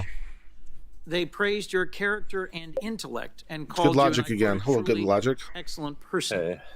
I'd like to focus, though, on the way that these conservative lawyers characterized your judicial decision-making, which is, after all, the core issue before us, is whether you are the sort of judge at the district court, circuit court, that should be elevated. I'm going to need to do some elliptical today. And they note in this letter, Get my cardio up. nearly 10 years on the bench as a district judge and then in the This court of woman's getting my appeals, cardio up. Judge Jackson has been involved in thousands of cases, running the full range of federal law. You're approximately 500. I think You know, it's more when he than was reading 500 off how 80% have a downward opinions trend. written during this time have, and I'm quoting, On those demonstrated math complete cases. command of the legal subject. Apparently her number is 100%. A judicious and even-handed approach. A fine She's ability setting to the curve, man. express yourself with force and great clarity. They've also demonstrated, and I'm quoting, another attribute essential for a judge, a sense of empathy for the situations of others. Judicious and even-handed. These prominent conservative lawyers want this committee to know you're judicious and even-handed and recommend you for the Supreme Court without reservation, despite having noted they differ with you concerning some political or partisan issues. And they're not alone. Judge Griffith, in a letter to this committee, and then followed up with personal testimony in your introduction yesterday, a judge appointed by former President George W. Bush enthusiastically supports your nomination. I was struck by his description of your intellectual capacity, your keen legal mind, as well as your character and judicial approach. And now I'm quoting from his testimony to this committee her mind yesterday. Sounding Judge legally Jackson, keen. he told us, is an independent jurist who adjudicates based on the facts. Not especially. of the law, not as a partisan. He went on, as Justice Scalia taught us, an indispensable feature of the republic the Constitution created is an independent judiciary of judges who've taken an oath not to a president or a party, but to the American people. I like how he and uses to Justice God, that they will Scalia be to promote a judge impartial. that Justice And he Scalia concluded would spit in that her you, face. Judge Jackson, have demonstrated an unwavering commitment to that oath. That's a conservative judge appointed by a Republican president who told this committee he's confident you'll decide cases based on the facts and the law, not as a partisan. Now, I value the working relationships I have with my colleagues on both sides of the aisle. We can and do at times have fierce policy disagreements, but we also work together to try and find ways as lawmakers and individuals to respect each other. And I take it as a personal sort of badge or a source of pride when someone with whom I really disagree on one issue is able to legislate with me on another. And so I imagine, Your Honor, it must be gratifying to know that a judge who literally sat in judgment of, reviewed dozens and dozens of your opinions. In fact, I think he reversed you once. Oh, more than. More than. Here is someone who closely read and reviewed your decisions, and as a circuit judge sat in review of your work over years as a district, hundreds of opinions as a district court judge, and has such unequivocal praise for the even-handed, impartial, thorough, and nonpartisan way you've approached judicial decision-making. Could you just briefly share with me what it means to you to hear that someone like Judge Griffith has such confidence? Wow. This might be the most fluff question I've yet. Can you comment on how this other judge thinks that you're just super, super great and awesome? Can you comment on that for us? The support. This might be the most fluff question yet. His coming here yesterday and testifying on my behalf was so gratifying. I have tried. Tell us more about gratification. Respect to follow my methodology that enables me to rule impartially in every case and to understand the limits of my own judicial authority and thereby reach decisions without fear or favor. My record demonstrates that I am not proceeding from any sort of preconceived notion about how a case I'm going to make a coffee and I'm going to throw in some coffee liqueur and it's going to improve my day. Any sort of ideology. I'm doing what impartial and fair judges do, which is to decide in every case based only on the facts and the law of that case. And I'm very, very pleased that Judge Griffith has seen that in the years that he supervised me effectively as a Court of Appeals judge when I was a district judge. And I think it's wonderful that he was able to come here and testify to that. Well, Judge, for those watching and for those following this, that they might be puzzled because my colleague, the junior senator from the state of Texas, has tried to ascribe all sorts of views to you in his recent questioning that try to paint you as some kind of an activist with a radical agenda. And in my review of your experience and your record, these letters from judges and scholars, I don't see anything that remotely substantiates that claim. We are here to evaluate what about your downward trend qualifications, your judicial for decision making. and So let me sentencing get at a few of pedophiles these 100% points of the specifically, time? if I could. How'd you miss that one? I've heard references to the 1619 Project and critical race theory, but I didn't hear that cited in any reference to your opinions as a judge. In your 9 years on the bench as a district court judge, more than 570 decisions, have you ever cited the 1619 Project? No, Senator. In your 9 years on the bench and more than 570 opinions, have you ever cited the journalist or principal author of that 1619 Project, Ms. Hannah Jones? I have not. And in your 9 years on the bench and more than 570 decisions, have you ever used, employed, relied upon critical race theory to determine the outcome of any case or to impose any sentence or as a framework for your decision making? No, Senator. Would you just explain to us briefly what sort of factors you do, in fact, consider in your analysis? Senator, when I analyze a case, I am looking at the arguments that the parties raise in the case. I'm looking at the record, which is the facts of the case developed, if I'm on the Court of Appeals, developed below. And I'm looking at the law. I'm looking at any statutes. I'm hewing to the text. I'm looking at constitutional provisions to the extent that they are applicable, and any precedents related to the case at issue. Those are the inputs that are appropriate for a judge to consider, and those are the only things that I use. And when I'm sentencing a in my map, decision making. I look at what is the lowest possible number I can come up with. I appreciate your laying that out, and I'll just, let me dig into two cases if I can that I think are also probative here, because I agree with the wide range of supporters we've heard from that you've demonstrated an even and impartial judicial approach in your record. But this is true not just in the hundreds of sort of run-of-the-mill quotidian cases that are considered by a district court judge, but in several that have been highly charged and really quite political in terms of their consequences. I'd like to discuss your opinion in the Center for Biological Diversity versus McAleenan. Do you recall that case? I do, Senator. It was a dispute between groups advocating for environmental protection and the Trump administration's Department of Homeland Security. The dispute was about President Trump's efforts to quickly construct a physical border wall between the United States and Mexico. I'm sure I don't need to remind you or anyone here that at the time, Democrats were just about unanimous in thinking that physically building a wall from coast to coast was not the wisest use of resources to secure the border. There were other ways to do it, and with Republicans pretty much unanimously willing to defend it. So it was a policy matter with some sharp divisions and some political consequences. You ultimately ruled in favor of the construction of the wall and against an attempt by environmental groups to halt its construction through a legal case. Can you discuss what you recall just briefly of the claims presented and how you came to a decision in favor of the Trump administration? Senator, the claims in that case, which, as you say, were brought by an environmental organization, related to the Administrative Procedures Act, which is something that we often see in the District of Columbia, and whether or not the agency could waive certain environmental laws pertaining to the construction of the wall, whether or not the agency's determination to do so was lawful.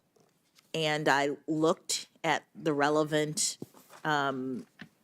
circumstances, and I ended up, I believe, dismissing that case on threshold grounds before getting to that point in the analysis. But consistent with what you said, I was guided by my understanding of the law and what it required, and not by anything else. I could spend a lot of time on the details of this case, but let me try and summarize it this way. You analyzed the statute. You concluded Congress had clearly blocked the courts from hearing non-constitutional challenges. There was no jurisdictional bar to the constitutional claims. To decide them, you considered whether the plaintiff's claims were viable. You looked for precedent. You found one. While not controlling, you thought it was legally sound and persuasive. But there was no controlling circuit court or Supreme Court precedent that stopped you. If you were in fact an activist judge, a motivated partisan determined to let these plaintiff environmental groups proceed, you certainly could have. There was no clear precedent that barred that from happening. You analyzed the statute. You applied the best precedent you could find, and you reached a result without regard to the political consequences. That is correct, Senator. So in my view, I wanted to talk about this case because there's really nothing unusual or special about it from your perspective. That is correct. For those of us up here, there was a lot special and important about it. It was a highly charged partisan and political issue, but you looked at the statute, you found persuasive precedent, you applied it, you went on to the next case. Well, let me ask about another decision. In a case addressing another very politically charged issue, and specifically this involves the emails of former Secretary of State Hillary Clinton. Now, the Republican National Committee, or the RNC, is opposing your nomination, publicly accusing you of being a partisan Democrat. And they argue you could not possibly be an impartial justice. But ironically, back in 2016, you presided over a case brought by the RNC against USAID related to then presidential candidate Clinton, and you ruled in favor of the RNC. Both the substance and the timing of the case are really quite striking. I did.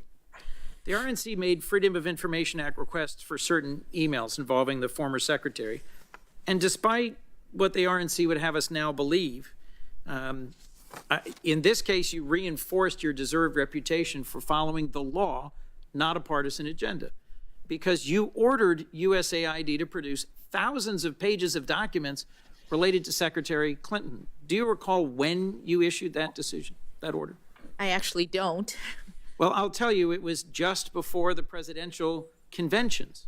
So if there was a moment when the RNC had a political objective, it was right before the convention, and you actually issued a ruling that they were entitled to email production from the USAID on the basis of legal arguments presented to you, the statute at issue, and the evidence. Is that correct? That is correct.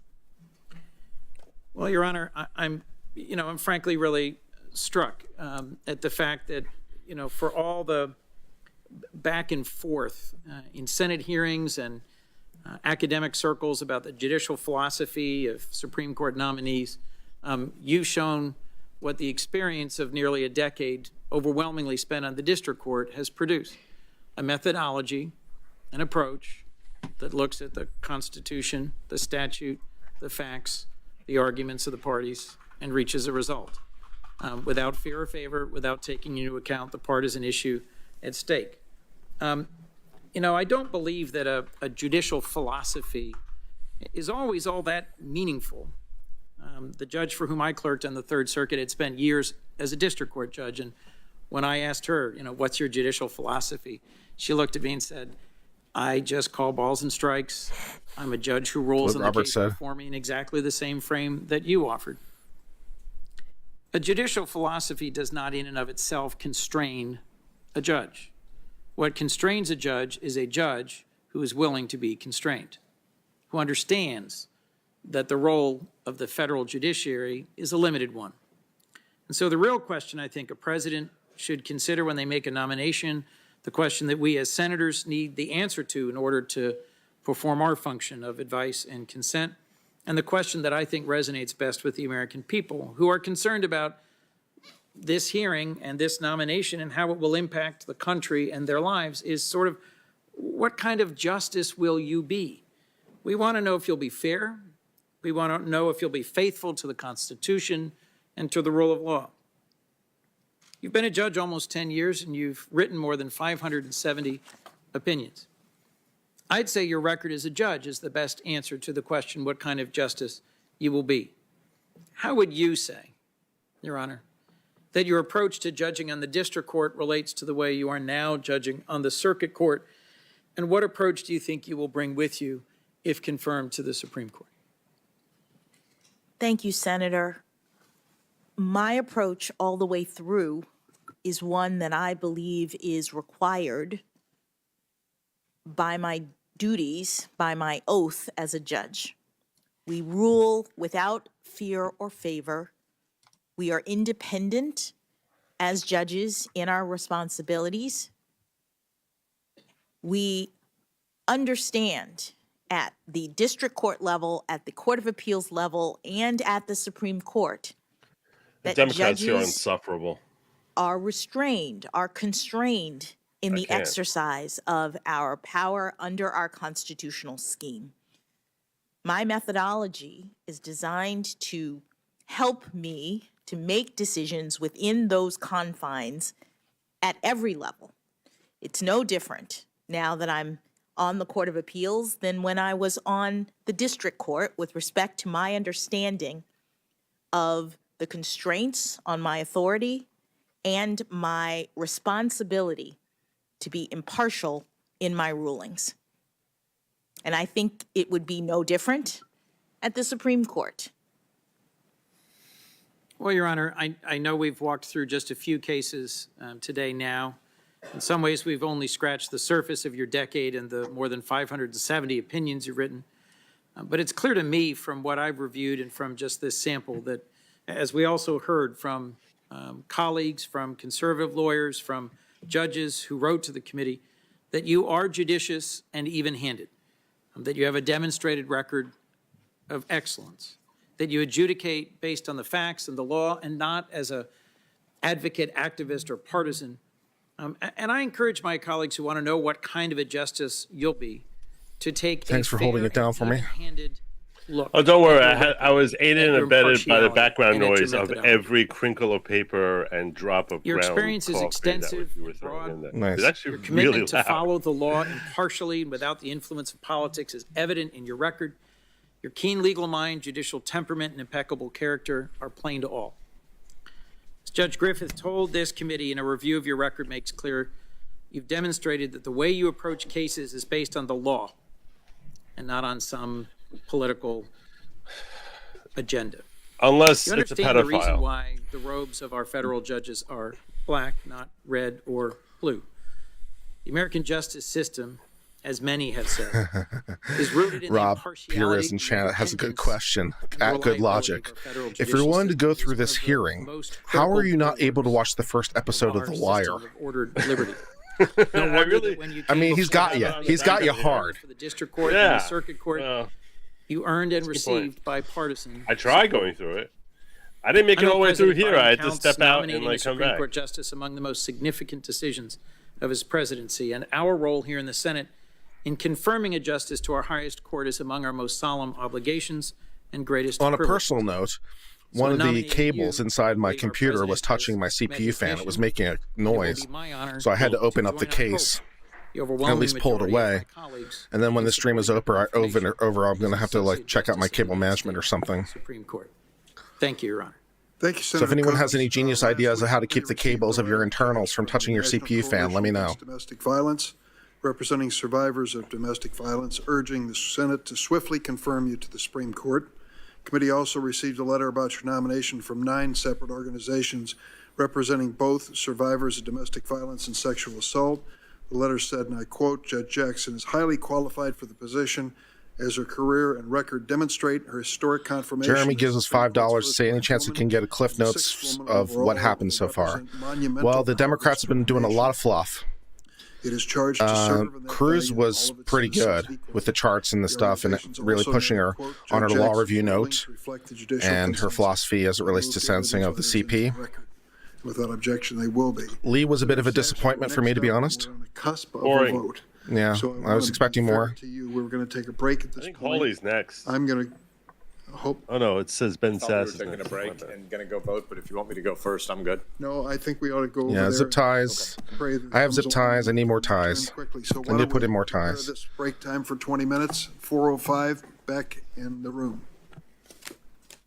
Yeah, I have cable ties. People saying cable ties. Yeah, I have cable ties. I just need more ties. Even more ties is what I need.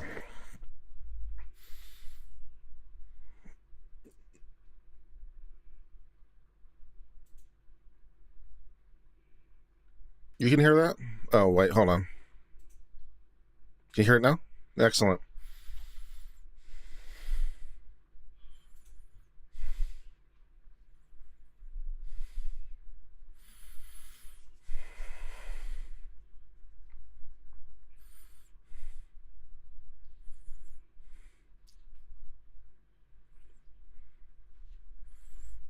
Yeah.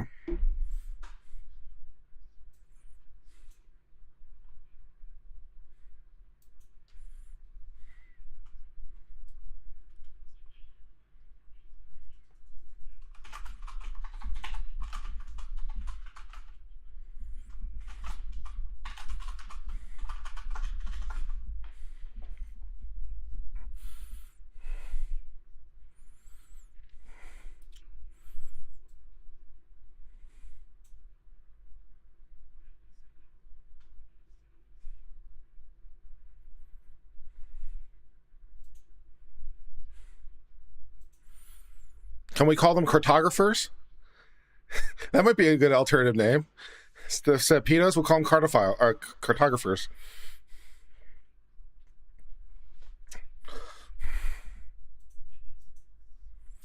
People are saying you're muted. You are muted, as a matter of fact. I can hear you, but they can't hear you. Hold on. Unintentionally, I'm not doing good today as a host. I'm a bad host. All right, now you can talk. Wow. Wow. That wasn't even me. That wasn't even my Look, boomer. I've had audio management problems today. We've had hot mic issues. We have audio issues. Did I work I'm my not way necessarily into a the competent description for this host. vid yet? Did I work my way into the description yet? No, I'm not there. I'm not.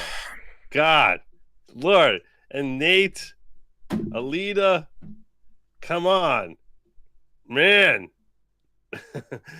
Well, anyway, yeah. So what I was basically saying was that I don't even remember what the hell I was talking about anymore. I was talking about her position on maps, and she's saying, "Oh, I'm a mom."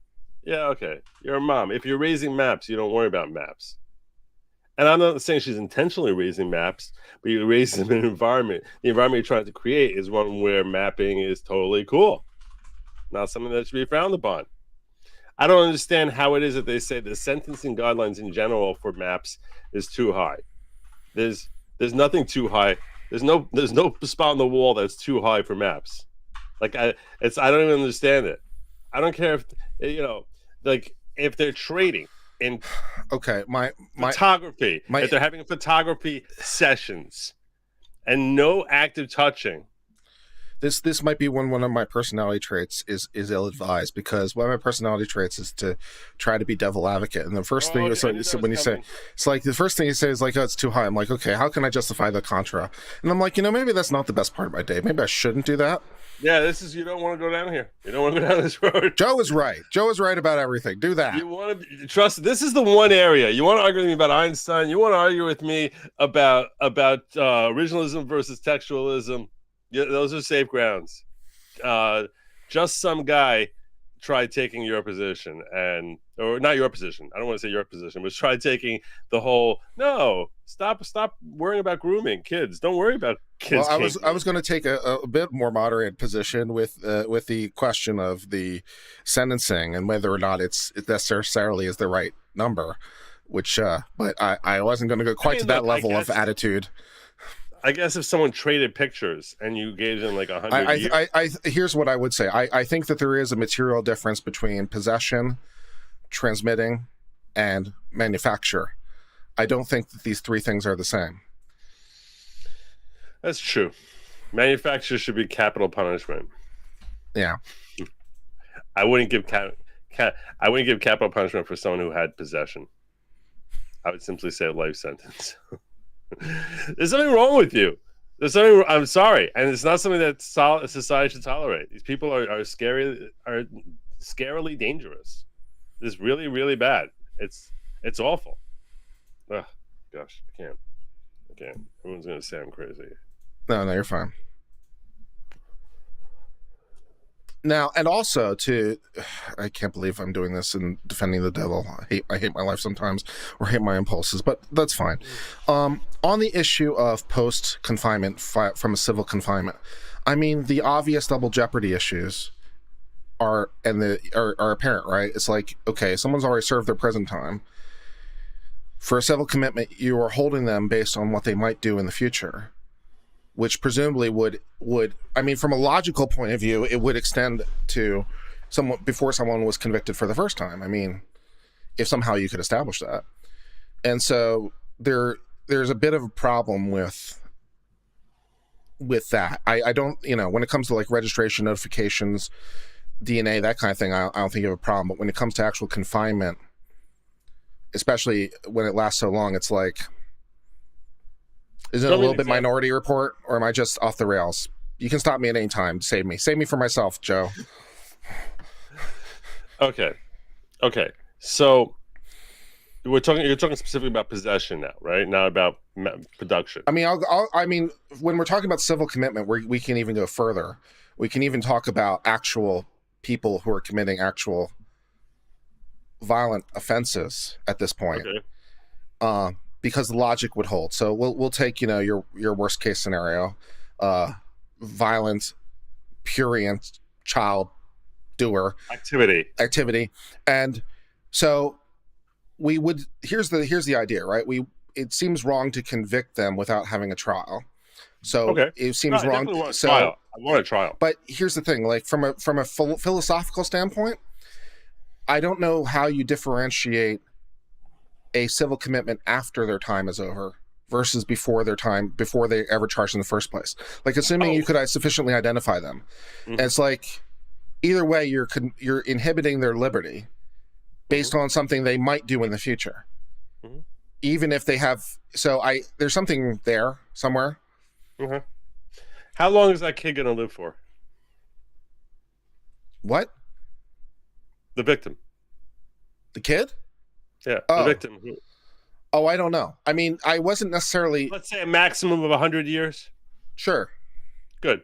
The rest of their life, every day of those 100 years, is somewhat scarred because of this kid. So I would say, give that person... Let's start off with, like, you scarred up this kid's life for 100 years. We will sentence you to 100 years. We can start working downward from there. Okay, well, this is fine. Because we're in a slightly different posture at this point, because at least what I'm understanding you to be arguing is you're arguing for what the criminal sentence should be in response to the crime, and you're saying if you have a violent, prurient child assault, that maybe the sentences are too light. This is a position I understand. This is a position I won't contest, because I think you're right. By the way, and that the Senate here is all arguing that the sentencing guidelines are way too high. That's where our Senate is at. That's where they would. There does seem to be a conflation of among other things. So it's like we have to make sure we're within different frames of reference. Because if we're talking about the person who's actually committing the violent assault versus the person who's in mere possession, then we're not necessarily talking about the same thing. So we have to differentiate. That's true. So my point was with the civil commitment. So whatever number you pick for the criminal sanction, fine, but the idea that there should be a civil commitment past that is a problem. or am I alone? Oh, so what you're saying is it's not fair to have civil and criminal punishment. When the nature of the civil punishment is a restriction on your freedom of movement and is confinement, that seems problematic.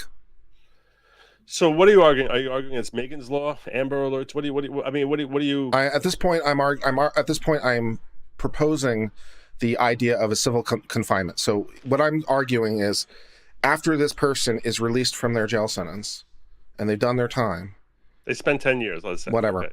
After they're done, we are going to send them to a civil commitment. So we're going to commit them, which looks suspiciously like a prison. I mean, in a practical sense, at least. We're going to commit them until they're no longer a danger to the public.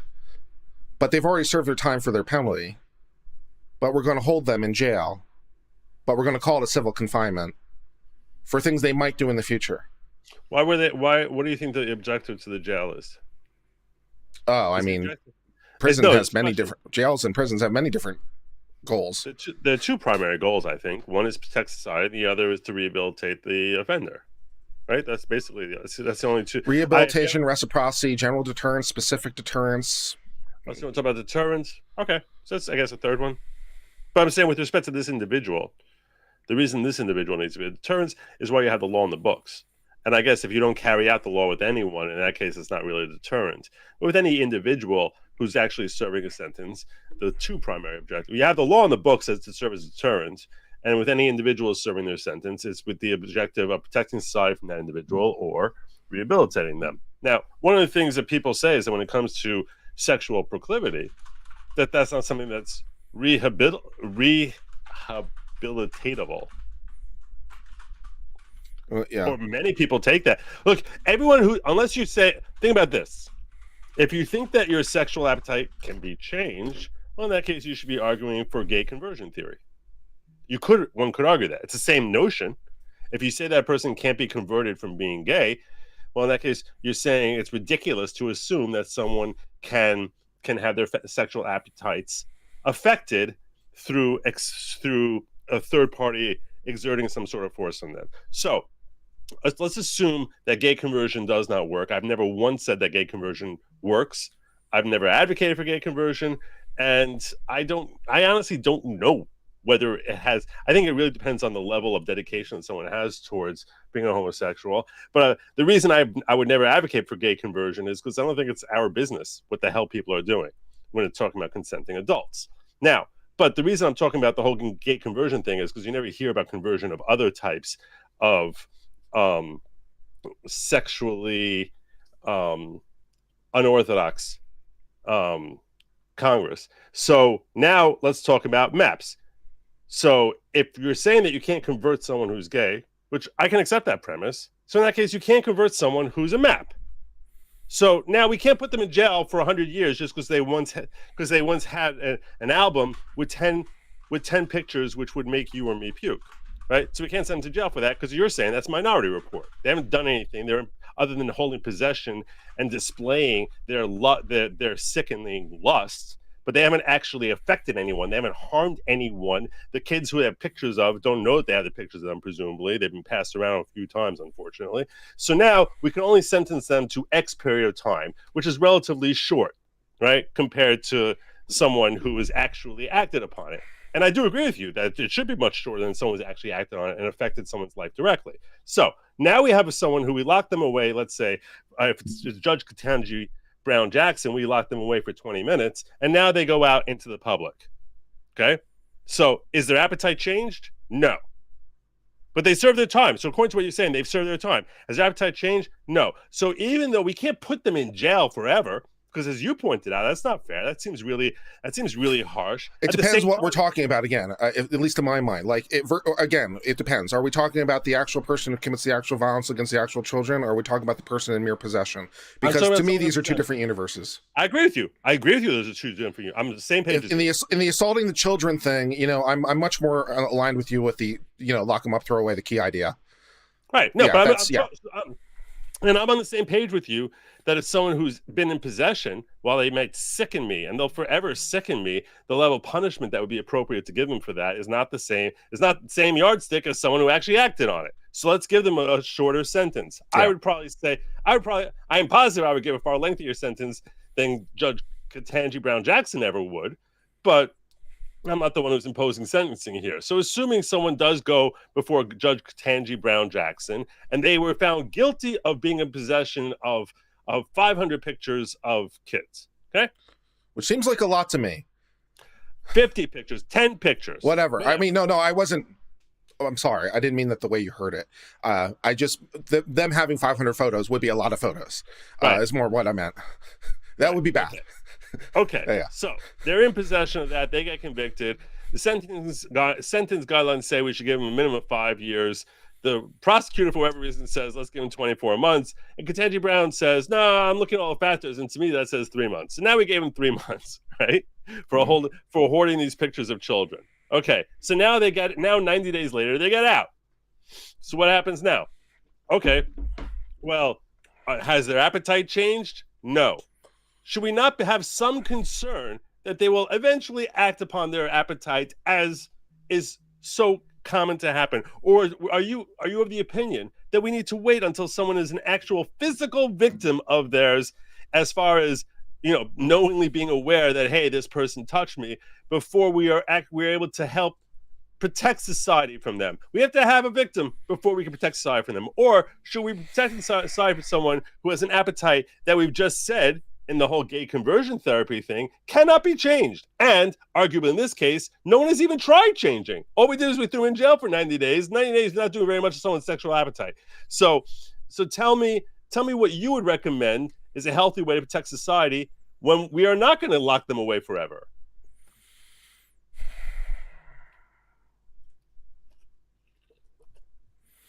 I don't know the answer to that question. The thing I'm trying to figure out in my mind at the moment is the degree to which, if any, the CP case or cases in this territory are different than other kinds of crimes with respect to their ability to victimize people. The idea I'm trying to play with in my mind is, take other crimes in which people are victimized. If you have a person who's been convicted of that crime, who has expressed desire to continue doing that crime, like, I don't know what it is, a bank robber, I don't know, and they keep saying, I love robbing banks, I want to rob banks, I love banks, I'm going to rob the next bank I see. I mean, you can't hold them for that, right? I mean, you can arrest them when they rob the bank, but the mere desire to do something isn't illegal, even if that will involve victims. Now, bank robbery might not be a great example because that doesn't necessarily imply a victim, but pick another crime maybe that does. I don't know. There's something in there somewhere. Let me ask you this. If you had a relative of yours who was a small child, yeah, and the person had a picture of them, that they were an inappropriate picture of them, yeah, that they were getting sexual gratification from, would you not feel infuriated by that and say, hey, I feel like I'm a victim, or this kid is a victim? Of course I would. But with all possible respect, that's one of the reasons that judges should be dispassionate and neutral. Like, if it's my kid and they're the one who's been the victim of this, and there's photographs of them going around, and someone's in possession of that photograph, yeah, I probably want to, cut their throat, is probably my feeling on the issue. Mm-hmm. But that's kind of why we don't let victims or people close to them judge cases. So it's a bit of an unfair question, at least in my mind. The reason not unfair is because you're painting this as if it's a victimless crime, because they haven't been physically. No, I wasn't. That the kid might not even know that this guy did it, because the picture was taken, and 6 months later, this guy found the picture and is now possessing that picture. The kid doesn't even know who has the picture. He doesn't know that this individual has his picture and is using it for his own gratification. I don't know that I ever described it as a victimless crime. I'm not sure where you're getting that from. Oh, I took it as if that's what you were saying, because you were when you were contrasting it to I don't know. Maybe I misunderstood you then. So then let's clear that up, because I might not have been the only one who was stupid. I mean, Maybe I was saying that they might not be equally bad. I was arguing that the possession of the photographs isn't equally bad to the person who's committing the violent prurient assault. That doesn't mean that I don't think both are criminal. I just think that they're not necessarily the same level of criminal. So I don't know where I lost you. Okay, so you were talking about how this is all Minority Report, and we're punishing someone for a future crime, and I'm saying we're not punishing them for a future crime. We're punishing them for the past crime of possession, and also, and recognizing that possession is implying that society needs to be protected from them. I don't have any problem with criminally prosecuting them.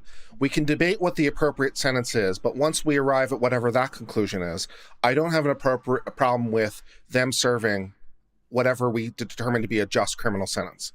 My objection is to, once they've served their time, and they've already served that time, so that's over now, right? That's the entire premise of the thing. You did a bad thing. We sentenced you. You've completed your time. So that's done now. That's over. So at that point, to the extent that we are trying to restrict them and restrict their liberty, at that point, we are restricting them based on future crimes. And then you said, do we have to wait for a victim? And my argument, or at least the thing I was playing with in my mind, was kind of, yeah, because we have to do that in every other criminal context. Even if we knew someone has desires to rob banks or desires to do stick-up jobs or desires to whatever, until they actually take some criminal steps, we can't just lock them up to prevent them from doing that. So that was the idea I was playing with. Well, let me ask you this. Let's consider this for a second, okay?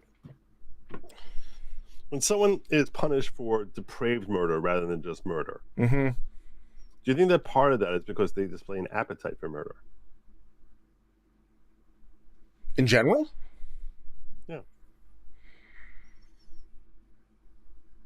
I don't know. I haven't really thought about it. Okay. That's a fair answer. Because I think that part of it is that they're displaying an appetite, that they're completely comfortable with the concept of murdering again. They're presenting themselves as a greater threat to society. Someone who's in possession has committed a crime, has harmed someone, and displayed an appetite to harm people again. That is very different from a bank robber. It's very, very different from a bank robber. Because a bank robber, that's your Minority Report. This is someone who has displayed, has acted upon the same way we strip away entrapment from someone who has a proclivity for a crime as a defense. You can't rely on defensive entrapment if you display a proclivity. This person has displayed a proclivity and has acted on it in the past. It's almost like fool me once, shame on you. Fool me twice, shame on me. Yeah. So now that they've already had a victim, not the same level victim as someone who they've acted on, but there have been victims in that he's possessed photos of these victims, and through that possession and the self-gratification that presumably comes with it, there's they have professed the proclivity. So now you want to punish them for the fact that they possess, fine. But you still haven't protected society from them. You've done nothing to protect society from them. So how are you going to protect society? Is it different versus a person who just generally has an anger management problem and is just generally violent and quick to anger and quick to have a fight? So you have a guy who has a short fuse, doesn't restrict his anger, gets into fights, gets into bar fights a lot. He's very quick to throw a punch. We'll assume that he never uses a knife or a gun. Okay, he just uses his fists a lot. He's willing to, do all those things. And he has a pattern of that, and it's a personality disorder. So is that different because, when we sentence him to jail for the 10th assault or whatever, and he serves that time, so that's done now. Well, we tend to send to anger management also. We try to rehabilitate. But we wouldn't put him into a civil commitment. We wouldn't put him in a position where he has to prove to a doctor that he's no longer a threat before he can be free. But we also believe that that's something that's changeable. That's an alterable characteristic as opposed to sexual proclivity, which people tend to refute that claim. People, the whole concept of born That's a gay good or argument, born Joe. this or born that. I just want to acknowledge that because that was a good point. Thank you. Yeah. Thank you. Now do I work my way into the description? Sure. Bless you. So I'm not as excited for Ben Sass as I am for Josh Hawley. I'm wondering if we're going to get to Josh Hawley or not tonight. They'll probably do 3 more, right? They're going to close up around 5.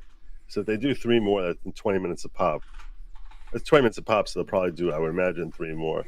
I think he might be third on the list. I think we might imagine closing with Josh Hawley. That's a strong way to close. But I just want to say, for my own whatever, that exchange we just did just now is really something that I like, because I like thinking out loud, and because these are issues that I'm playing with in my mind, and I like that you were able to play with me in that space and allow me to think, and I appreciate that.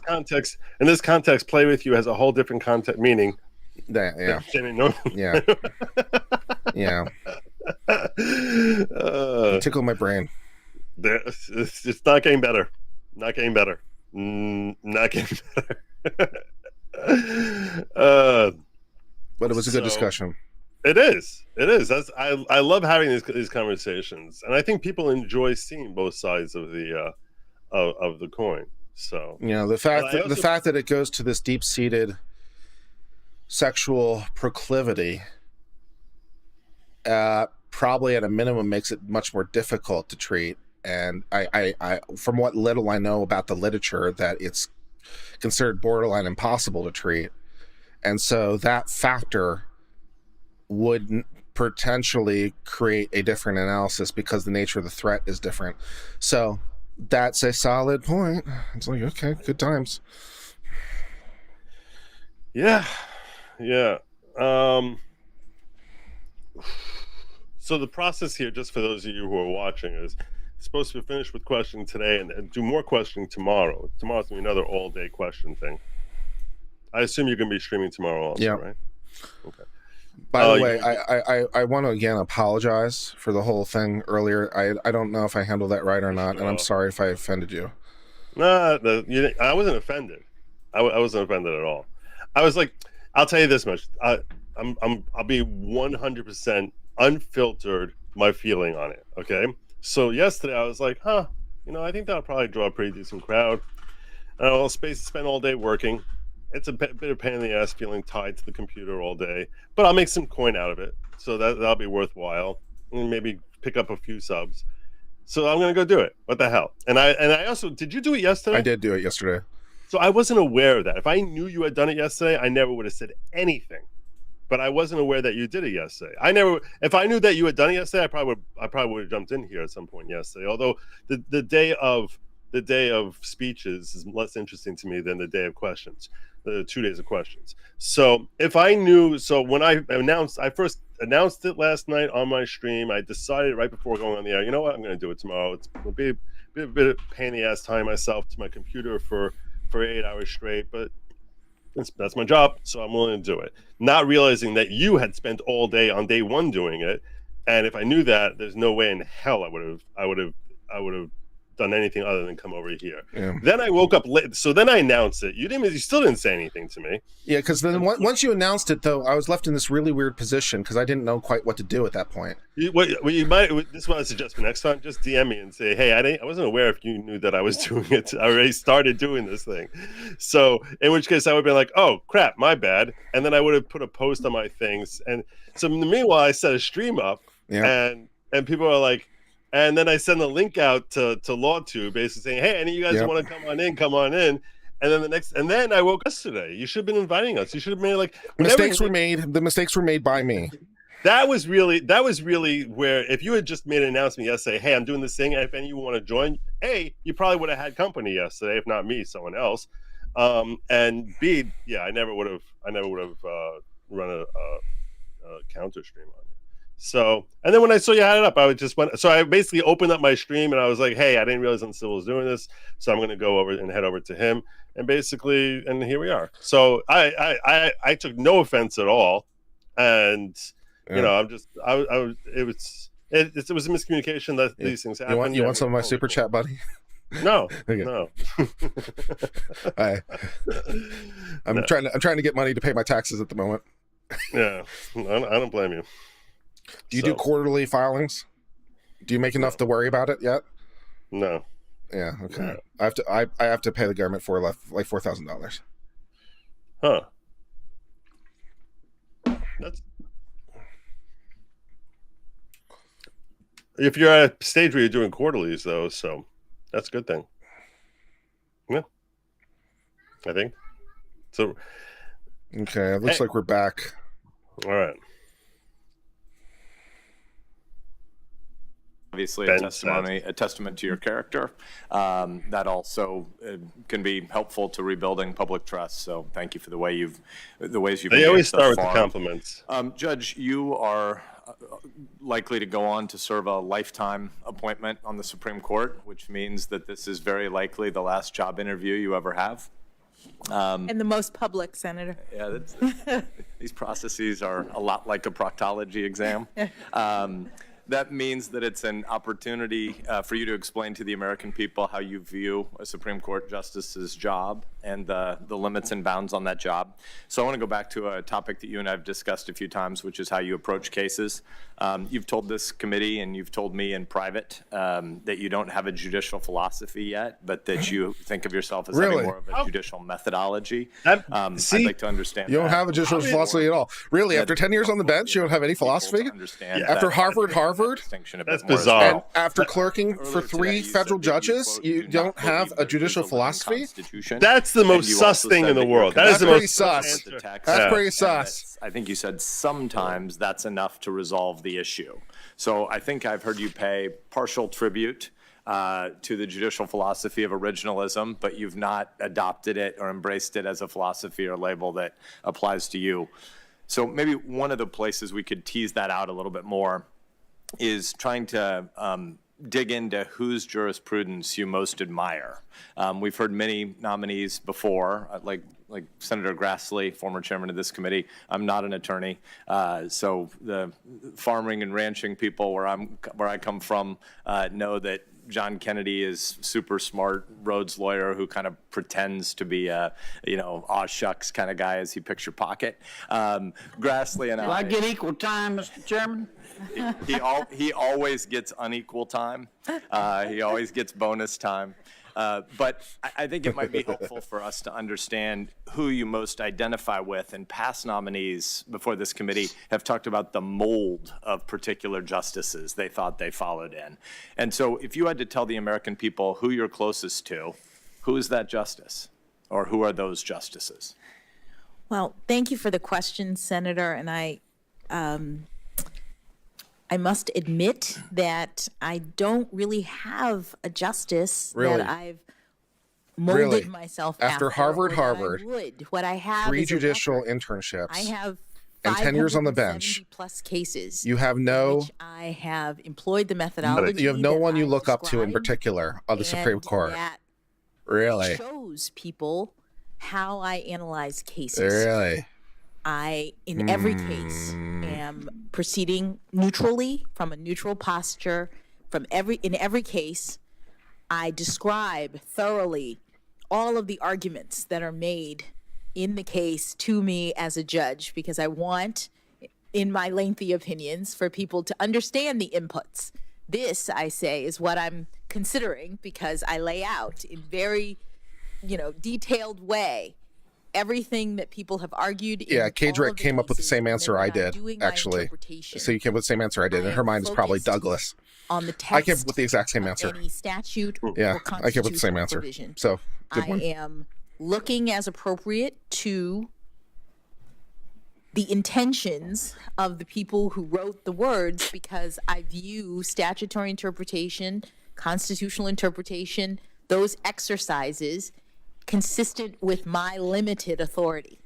I am conscious of not interpreting those texts consistent with what I believe I'm a Taft the policy should be, or what I think it's all about the Chief Justice Taft for me. The outcome should What be. was I am her law trying school? in every case Harvard. that involves that kind of interpretation to assess What were her what it LSAT? is that the parties the I'm sure they were parties who fine. wrote the text 147 intended. And as a result, because my methodology involves these various pieces and because of the way in which I do things, I'm reluctant to establish or to adopt a particular label, because the idea of how you interpret is just one part of the entirety of a judge's responsibility. As I mentioned, I'm looking at the facts in a case, and my experience as a trial judge helps me to assess the facts from all of the different perspectives of the parties, because I am able to do that, I think, having heard from parties in all sorts of cases directly as they present their arguments.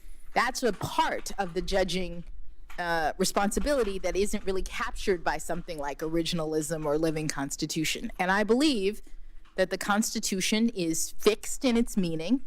I believe that it's appropriate to look at the original intent, original public meaning of the words when one is trying to assess, because again, that's a limitation on part my of the picture, right? To import my own. It's a thing to consider before I blatantly ignore it. But there are times when the meaning, unreasonable searches and seizures, due process, looking at those words are not enough to tell you what they actually mean. You look at them. Ask her about shall not be infringed. Ask her about that. Is that clear enough for you? The structure of the Constitution. You look at the circumstances that you're dealing with in comparison to what those words meant at the time that they were adopted. And then you go on civil law. It's like, I hope you got 10 minutes so I can explain this. That are related to this topic. All of those tools judges use, and I have used, is if you look at my cases. But when you say that you look at the intent of the authors of a statute, sometimes courts have to say the people who wrote this statute, whether they meant to or not, have done something that we, the judiciary, decides, speaking in the voice of you, is apropos of absolutely nothing. I just want to say that I switched out my chair for this Secret Labs chair, and I have to say it is very, very comfortable. Right? And so you and I I'm enjoying the talked Secret in my Labs office, chair, not sponsored. about the differences between Justices Kagan, Breyer, and Sotomayor's judicial philosophies.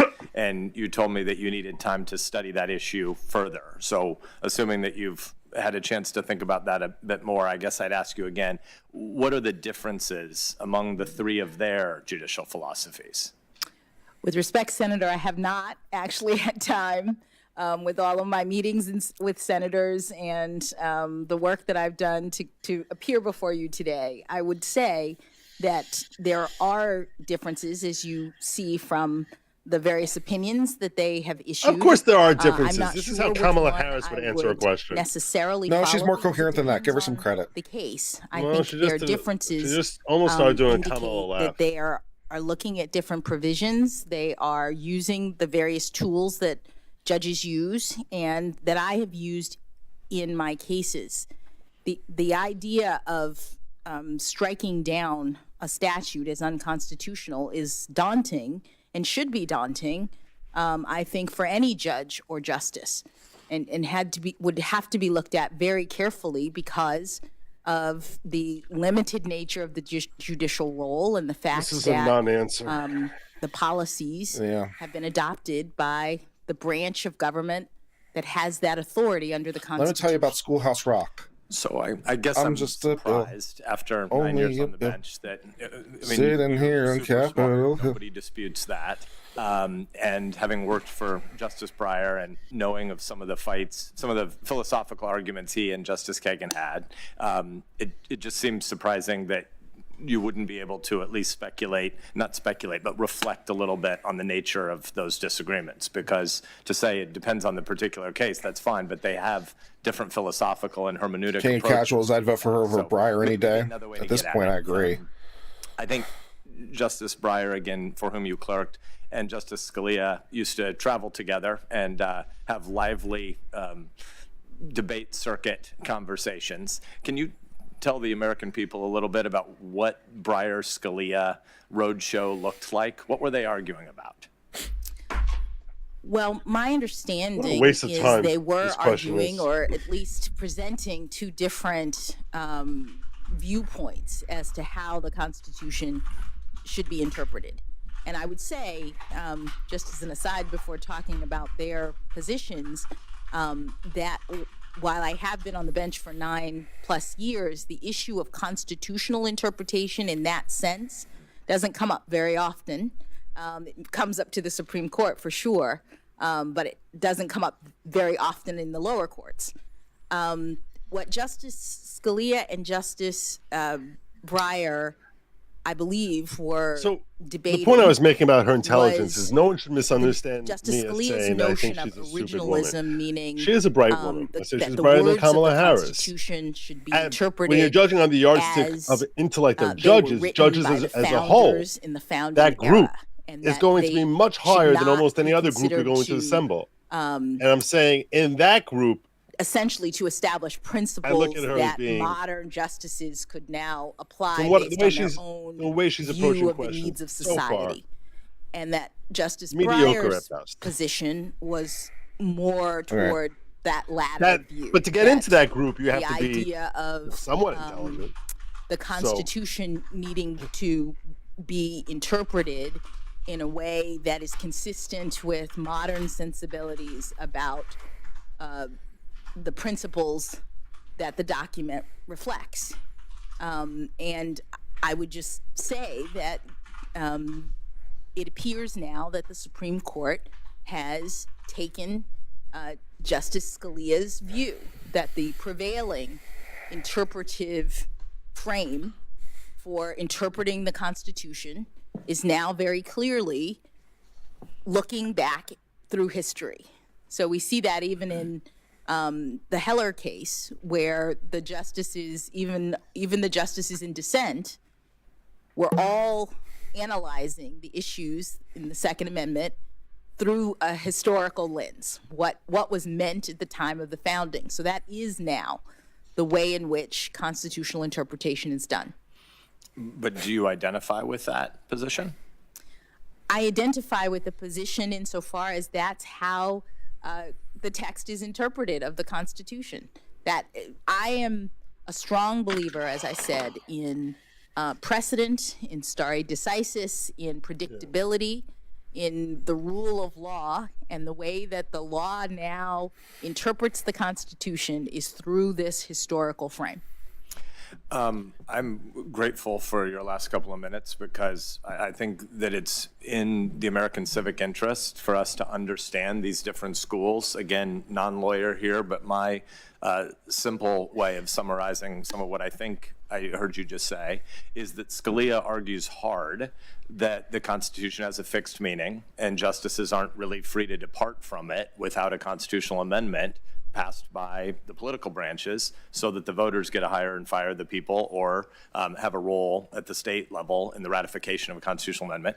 And Breyer's position seems to me, and I won't get it precise enough in technical legal terms, jurisprudential terms probably to satisfy him, but that the Constitution is speaking to more abstract principles, and therefore there's a lot more play in the joints of what a justice's job is. And I think the way you summarized their debate was pretty fair. And I also think it's fair for us to want to understand what your position is about it, because you're obviously, as I've said, incredibly smart and incredibly likable and winsome and on the stage for a lot of Americans to look up to. I'm at the rah-rah, hear side of that debate at the level of what is the Supreme Court justice's job. I think that's why a lot of us are still trying to tease out the philosophical distinction, which I think is more than just a methodology, but want to thank you for that answer. You've also brought up the Fourth Amendment a number of times in our conversation, and I would like to talk a little bit more about the Constitution and whether its meaning changes. And so I'd like to go back to the Fourth Amendment question, topic King you of brought up Casuals. in my office. You said, I think, that and correct me if I'm missummarizing your position, you said that originalism wouldn't have much to say about the Fourth Amendment because the Founding Fathers never conceived of a tool, a piece of telecommunications equipment like this. And so I think during our conversation, That just means she doesn't you said that understand what the original meaning of originalism the Fourth means. Amendment won't That's what tell that you means. much about what to do Her with the new answer- technology. My says guess is that she has no originalists, clue and what the hell Scalia in originalism particular, means. would disagree. So what do you do if the text of the Fourth Amendment doesn't answer a question? Where do you go next? I write my own law. Well, Senator, just to clarify what I intended to say, and I may well have misspoken, there is an originalist take, I think, on the question of what happens with a cell phone. As the Supreme Court held in the Riley case, there was a way in which you assess principles of the Constitution, the text of the Constitution, and apply it to modern technology. And you have to, because there's no question that cell phones didn't exist at the time of the founding. So if the originalist principle is we look only at the Constitution as it relates to things that existed at the time of the founding, there would be no answer to what to do about a cell phone. And so what the Supreme Court has said and done is to determine that the principle of the Fourth Amendment with respect to searches is to determine whether there is a reasonable expectation of privacy.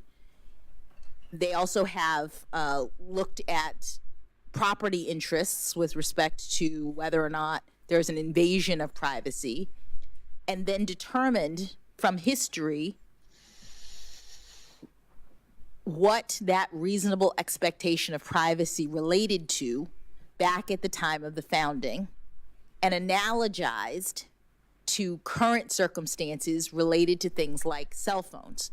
It's a method of interpretation that allows you to, instead of the alternative, which would be don't worry about the history, just look at the words in the Constitution and say, what do I think is reasonable or unreasonable with respect to police officers searching cell phones? That's not the way the Supreme Court handles it. They try to determine what was unreasonable historically, and then given those principles, historically it would be unreasonable for police officers to enter someone's home, to rifle through their papers and documents. They then analogize to current circumstances and the fact that a cell phone is like your personal file cabinet. And they say, okay, given what we understood the framers to have intended about the need for a warrant or the need for protection against unreasonable searches, we're going to apply that. Charlie says what she's saying right now is what I learned in the third week of law school about applying precedent. Third week. Analyzing the current dispute. So are there non-originalist ways to wrestle through that same question? And what would they be? One could imagine that rather than referencing history at all, that the court would look at the Constitution. It says no unreasonable searches and seizures, and would just ask in light of modern sensibilities, in light of what we would think would be reasonable today, or what the court itself would think would be reasonable today, we'd apply that modern understanding to the cell phone situation. And the danger, I think Justice Scalia would say, is that that's a kind of framing that permits judges to make a determination based on their own views, Judicial rather activism. than hewing themselves, as Senator Lee said before, that Justice Barrett pointed out, hewing themselves to the text of the Constitution. And does Breyer have a different view? I haven't, I'm just trying to think. My understanding of the living constitutional principle is that it's closer to looking at the needs of modern society. But I'm not well versed in it, in part because the Supreme Court has now so clearly taken the historical perspective, the originalist perspective in its interpretations. You brought up the cell phone example with me, but I know you have others. What are some other areas of life where the original meaning seems to be 2.5 centuries removed? What are places that the Constitution seems to not speak to? Well, Senator, I'm reluctant Killing black to babies in the womb. spell out different circumstances. What I will say is that when you look at the language in the Constitution, there are some provisions that are completely clear on their face without any question of what was intended. The age of the required age of senators, the required age of the minimum age of the president. These kinds of provisions, all you need is the text, and there you are. But there are provisions of the Constitution that are broader than that, and therefore some interpretive frame is necessary. And to the extent, every question the Supreme Court gets that involves new technology, for example, that relates to constitutional provisions will require some kind of analogy, I think. But, I can't speak to anything more than that. You have described Justice Breyer's constitutional approach as pragmatic. What does that mean?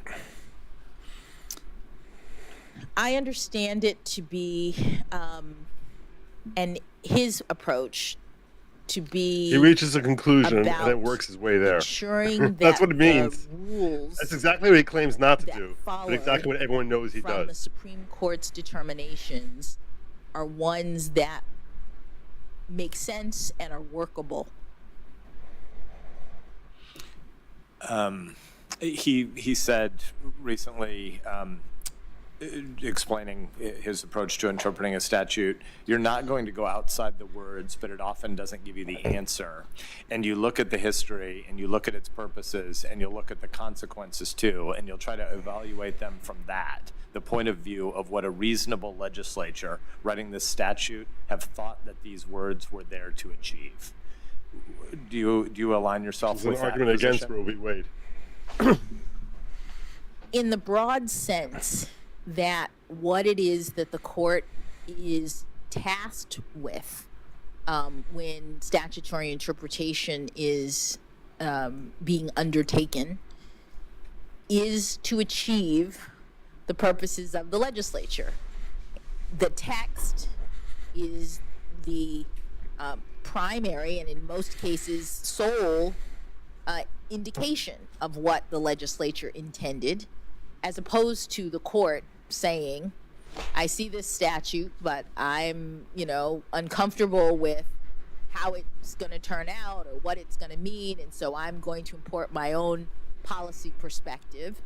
Instead, the court is constrained to say, regardless of what I think the right policy objective should be in this, with respect to this law, my purpose, my requirement is to determine what Congress intended.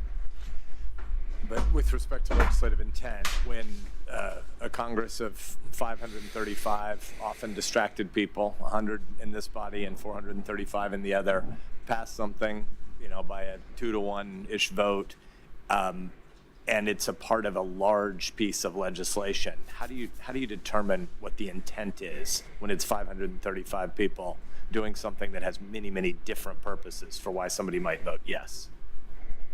Well, you look at the text.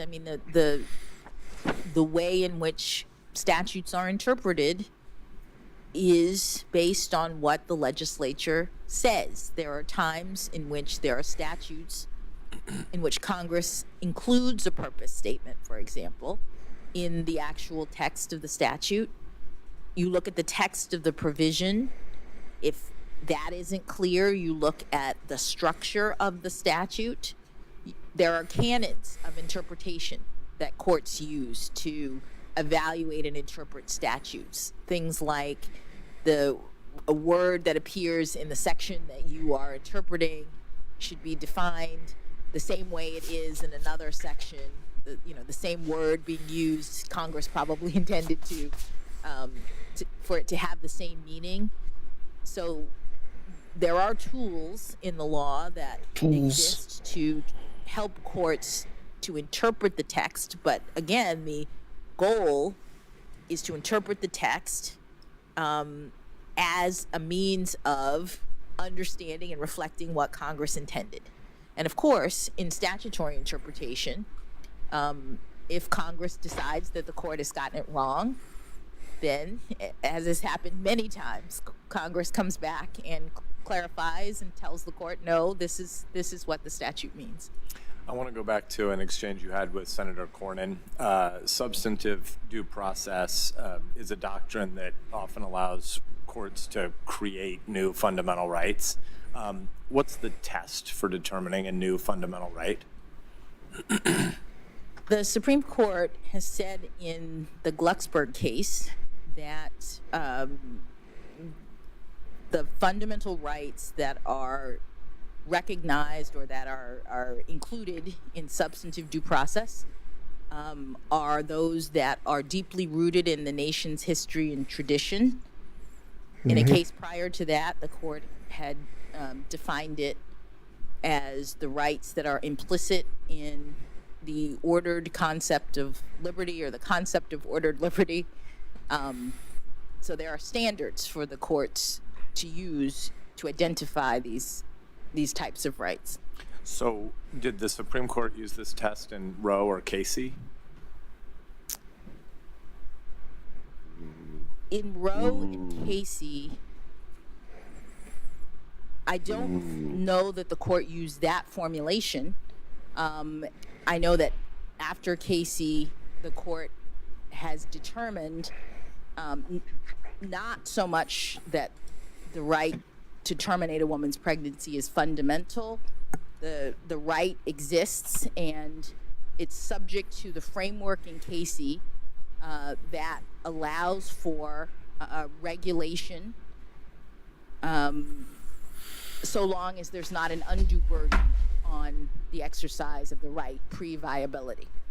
I think some of what we're wrestling with here is the question of, and I think what Senator Cornyn was driving at, is how particular the concept of deeply rooted goes and how that really is a bound on what the judiciary can do. But I want to thank you. We're nearly at time. I want to thank you for engaging in the back and forth. I want to think more about what you've said and look forward to further discussion tomorrow. It still appears to me that there's a very basic difference between a judicial philosophy and a judicial methodology and how you go about applying that when you're interpreting a law and making a determination about constitutionality or not. And I know that you haven't claimed a judicial philosophy at all, but a judicial philosophy of originalism here. But I do think the fact that you've at least nodded to it in the committee hearing today is in and of itself a pretty great testimony to how much of Scalia and Bork's work has moved to the legal field. So I'm grateful for the time you're taking with us. I'll look forward to listening tonight and talking with you again tomorrow. Thank you. Thank you, Senator Sass. Senator Blumenthal. Thanks, Mr. Chairman. Thank you, Judge, for your patience and your perseverance. I want to begin just by thanking you also for an extraordinary moment in our history. Oh, Lord. I think we History. all, as Americans, take a shot. Feel excitement and pride. No, we don't feel that excitement or really pride. making history here. And history, take a shot. The old saying that picture's worth 1,000 words. As I look at your parents and your husband and your daughters.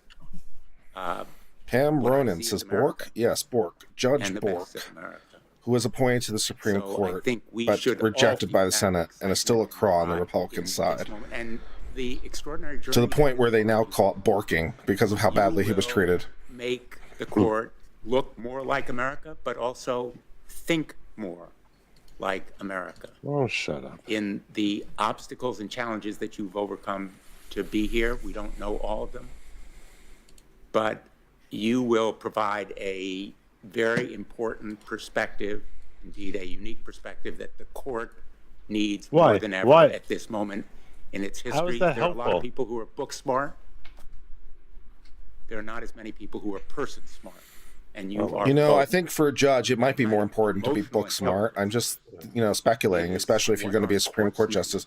Probably have a good understanding of the case law and such. By asking you, as a role model for others, to talk a little bit to the young women and girls of America, particularly black young women and girls, about those challenges. What do I need to check? And obstacles that you've had to overcome to be here and what's helped you do it. He looks so old. Thank you, Senator. I am humbled and honored to have the here we go. opportunity to So much serve damn in fluff. this capacity and to Oh be my the God. He's doing first his best not to say street smart. Yeah, that's and only black woman to serve He was. on Yeah. the United States Supreme Court. I stand on the shoulders of generations past who never had anything close to this opportunity, who were the first and the only. Someone here was saying that he in once a lot lied and of saying that he different served in Vietnam. fields. My What you're parents, missing is as he I meant said, as a were waiter. He the was serving first people as a in their waiter. families to have the chance to go to college.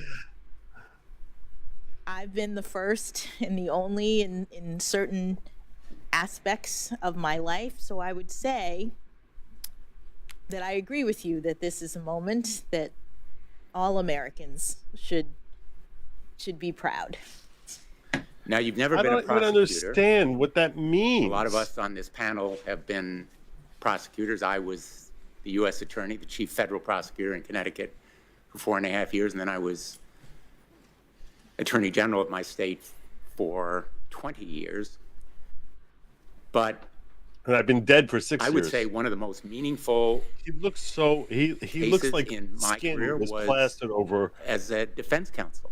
a I was skeleton. asked by the NAACP Legal Defense Fund to represent He a doesn't look black human. man on death row in your home state of Florida. He had been convicted of murder and rape, had been on death row for a number of years. And I took the case because I was asked to do it, and eventually, somewhat to my surprise, found, in fact, he had never done the crime of which he had been convicted. And eventually, we won his freedom because the prosecutor in the case concealed evidence, which was And then a he went out and violation of killed his 7 more constitutional people. rights. And he was a free man as a result. Your husband, as a surgeon, saves lives. Lawyers don't do it often.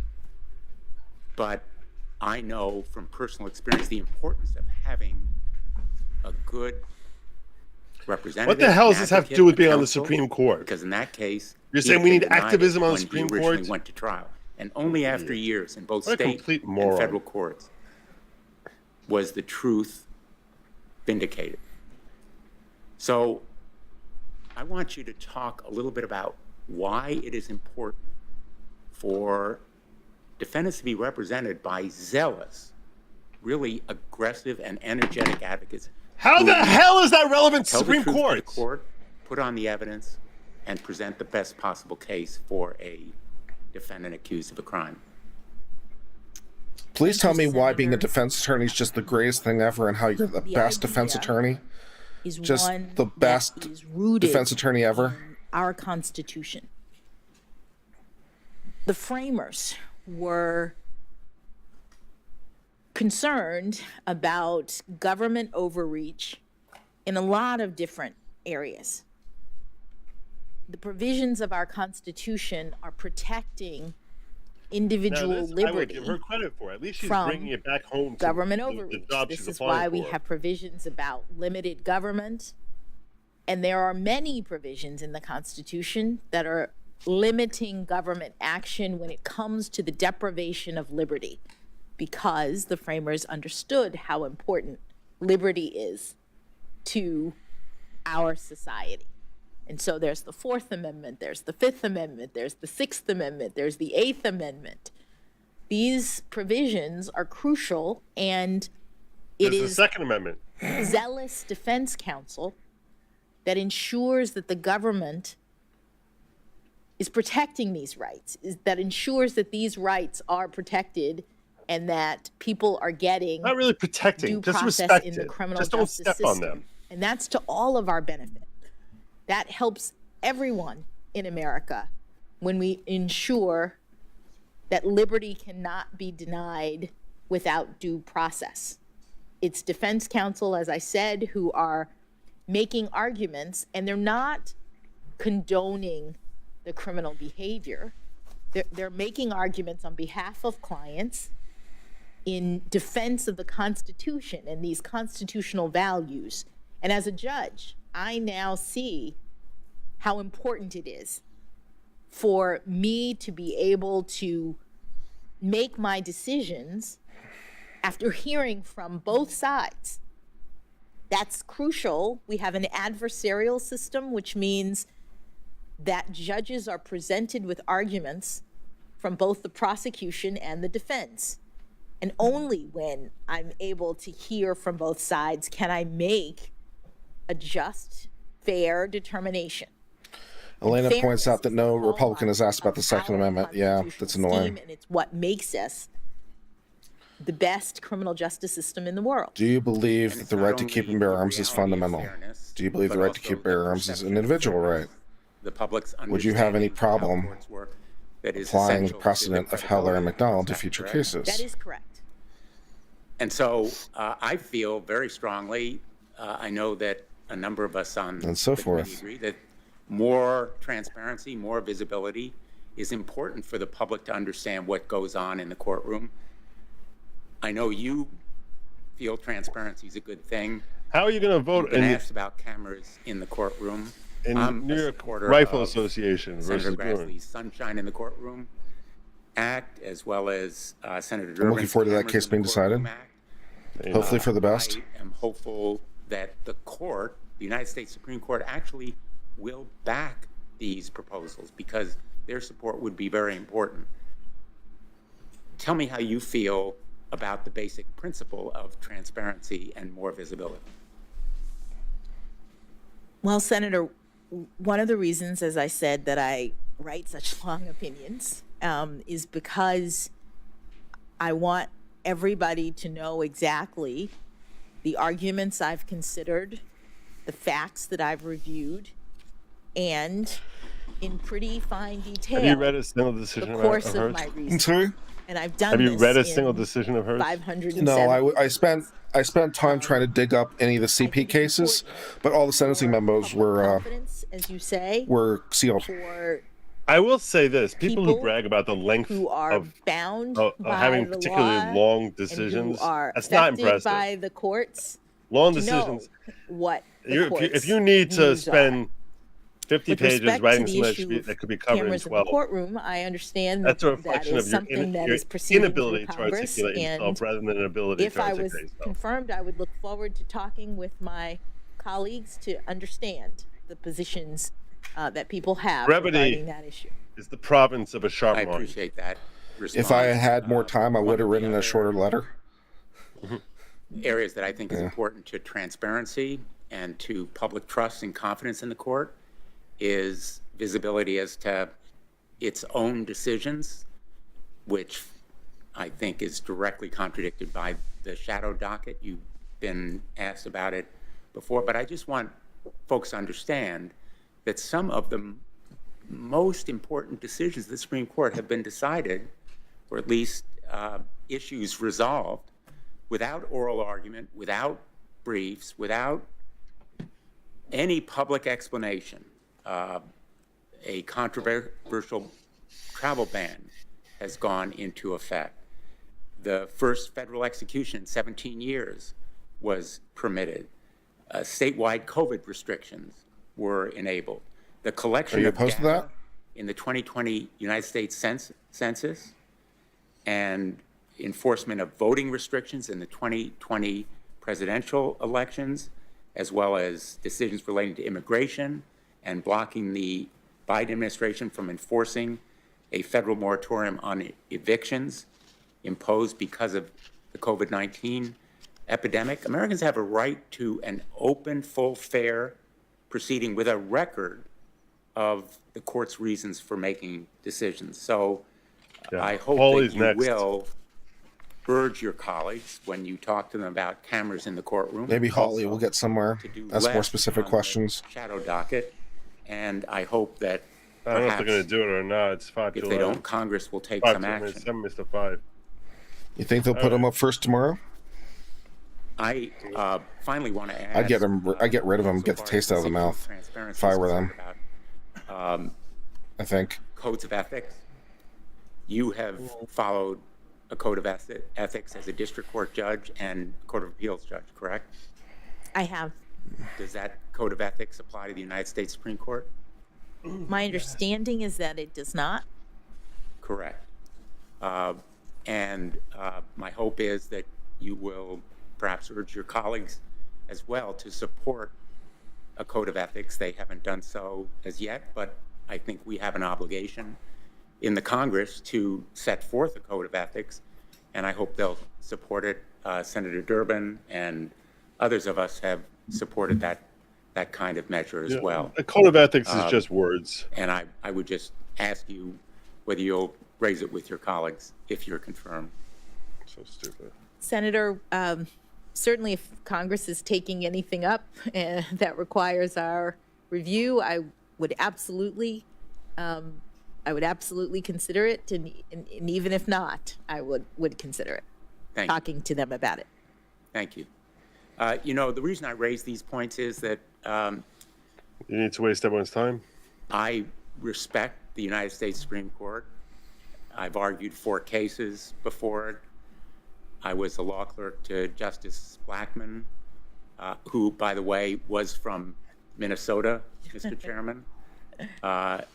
In fact, he was known as one of the Minnesota Twins when he was appointed because he was thought to be exactly like then Chief Justice Warren Burger, who also was from Minnesota in his very, very conservative views. And as it happened, Justice Blackmun became one of the most progressive members of the court over the years that he served. He had a capacity for growth and for learning. Just a friendly reminder to the 700 people or so who are watching to please remember to like, hit the subscribe button. Characteristics of anybody Do it. who You're going to forget serves. otherwise. Do it now. Do it now. Hit the like button.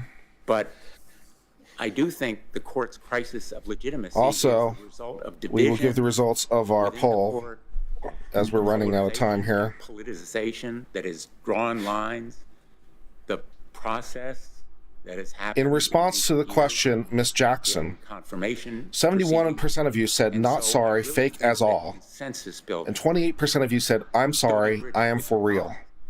will be immensely important. I think that's one of the reasons that the president chose you. Oh my Have you God. talked to him about it? He didn't That choose have you. that kind of His circle of friends persuasive chose you. and forceful intellect, He didn't but choose also what he ate for personal breakfast. charm and warmth and depth that will enable you to do it. Stop rambling. Maybe you can tell this committee about how you worked on the sentencing You said committee, finally, for example, or 10 minutes in ago. your previous experiences on that kind of consensus building. Thank you, Senator. Consensus building was one of the things that Justice Breyer was particularly good at in terms of his personality. In the time that I clerked for him, I witnessed the way in which he continually reaches out to colleagues, continually seeks common ground. And it's something that I would hope to be able to emulate if I were to be confirmed.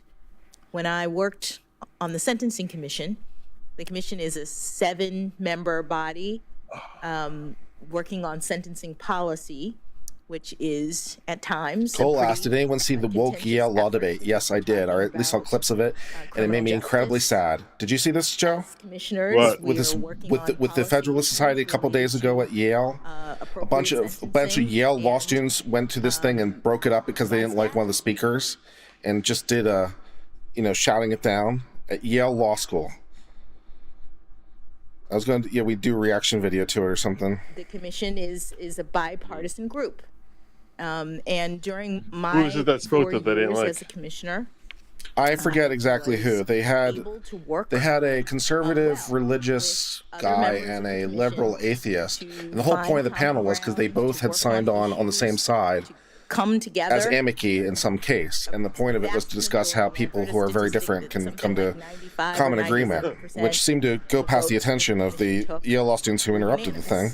And that happened because of a lot of effort and intention on the part of all involved to see if we could work together. I don't think they're going to get to Hawley. And that would be the kind of thing that, that I would hope to do if I was confirmed to the Supreme Court. You've mentioned in your I could be watching The Wire right now. The challenges. Could be watching The Wire. Could have it on in the background. Be through season 1 right about now. New technology. Obviously, the internet raises exactly those questions. Congress passed the Electronic Didn't he say finally 12 minutes ago? Privacy Act Yes. in 1986, when the internet was barely recognizable. It was nascent, just starting. And now, our nation faces a mental health crisis. It is partly aggravated by the pandemic. Because you keep promoting sexual dysphoria. But also by the internet and by the tech platforms that drive toxic content at children as a result of these black box algorithms that You mean like grooming nobody them? really understands. No one understands because the tech platforms want to keep them secret. And we are trying to upgrade the law and update it to give parents tools to have greater visibility as to what their children are doing, and to give parents and children tools to protect them against some of the bullying and Any parents who eating want to protect their disorder kids, the content FBI has and been even sick on suicidal them and for substance showing up abuse at a school board meeting. stuff that they are driven to see. And Senator Blackburn and I have introduced a bipartisan measure, the Kids Online Safety Act, that will provide a more modern solution to a He modern looks like the alien from Star Trek Insurrection. the law to account He's gone to the thing and had his face just peeled back. I said he our looks. ongoing I said he looks like he had aggravating skin stretched over a skeleton. mental health crisis in this country. And if you look at his neck, you could Do you see how agree he's that like it helps the 137 Supreme years Court old. and judges in general to do their job I'm when taking Congress correspondence updates from our Methuselah statutes as to how he looks so young. to account for technological change? Nice. Thank you, Senator. The role of the court is to interpret statutes when there are disputes related to the statutes, and in Maybe circumstances part of this whole interview in which process to see statutes whether have she not falls been asleep on these updated, questions. I don't think it's surprising to note that there are disputes about the meaning of the statute, about how it applies. And so to the extent that Congress undertakes to make amendments and make the changes, I think it helps courts. Maybe there'll be fewer disputes or easier disputes to resolve. Easier disputes to resolve in the sense that, and I've seen it happen, a judge will say, I don't know what Congress meant to do in this kind of situation, because this law was written at a time when none of this stuff now existed. Also I'm looks sure you like face that his head is situation. perched on I top think of the it's body true of Gabe from The Office. Social media and the dangers to children as a result of the toxic He haunts content my dreams. they often find and often seemingly are addicted to use again and again and Daddy, again. there's a monster under my bed. Model of those social media and big tech platforms.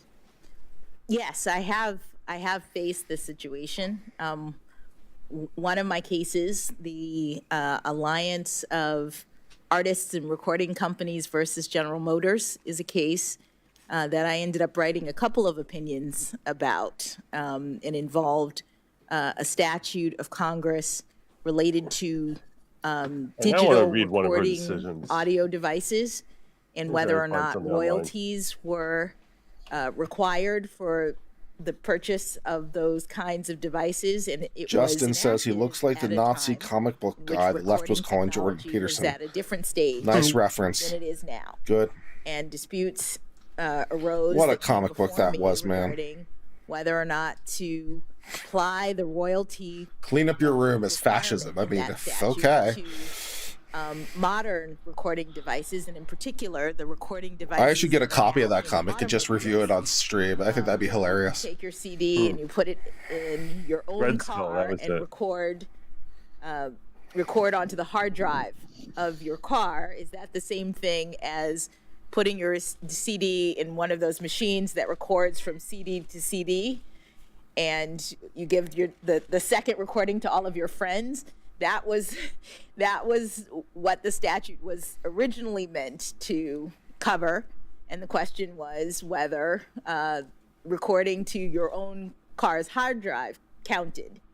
And it was a very interesting interpretive exercise, but again, it was the kind of thing in which I was focused on trying to ascertain what, based on the text of the statute and the definitions in the statute, what Congress intended this statute to cover. And cars, other devices, appliances at home, Bob Pierce asked if I got the versions Michaela Pearson sold. I didn't know she sold them. Maybe I should. That'd be good. We feel we own that data. It's ours.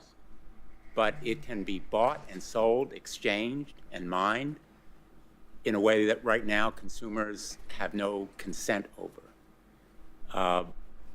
And it enhances the dominance of just a few of those tech companies, just a few of the corporations. Corporate power is emboldened and enabled. Gab asked what kind of car has a hard drive. Well, whether it's exactly a hard drive or not, a lot of computers have a black box of some kind that records stuff. With respect to It might not necessarily be a hard drive in the traditional sense, but which fortunately close enough for our purposes. I've been proud to work on the Ending Forced Arbitration of Sexual Assault and Sexual Harassment Act, which President Biden signed after we passed it just a few weeks ago. I've heard harrowing stories from survivors of sexual assault and victims of workplace harassment who were silenced and denied justice by forced arbitration. But forced arbitration applies as well to Anytime you guys want to reform the Arbitration Act, would also be fine. It sounds like a you problem, Congress. Agreements. Nursing homes have forced arbitration agreements. The point is that you have dedicated your life to access to the courts, the right of a trial, the right to a jury, the right to a judge. None of it is possible where there is a forced arbitration agreement. That's why I've worked on a measure called the FAIR Act that would make any forced pre-dispute arbitration agreement invalid and unenforceable. If both sides want arbitration, that's fine, but access to the courts should be available to everyone. I know that you're limited This is as the to one. what you can This say is the one about argument that measures I feel like I lean that are more before us towards and policy issues. the liberal But side. I hope that you I'm very. will consider I don't like these forced the arbitration trend clauses. that the court has adopted in support of forced arbitration and denial of rights like class action, and review whether they are appropriate. Especially when they're not allowing for class actions. Let me just finish I with a agree with couple them of on quick that. points. First of all, on the Harvard Law Review article on registration of sex offenders, convicted sex offenders. I must say, I read this article several times. In my view, it is analysis, not advocacy. And finally, Joe. Absolutely, Senator. As a law school student, I was trying to do what law school students do, which is analyze a new set of legal provisions. These laws were new, and I was trying to assess what criteria courts could use to look at them. I was not making an argument about them at all. Exactly. And by the way, one of those statutes was in Connecticut. It was challenged on constitutional grounds, double jeopardy. It went to the United States Supreme Court. I defended it there. It was upheld 9-0. I don't know whether your article was cited, but I would put this law review article very much in the category of analysis, the distinction between prevention and punishment. I would call it protection, not punishment or prevention. That's the argument that I made to the Supreme Court.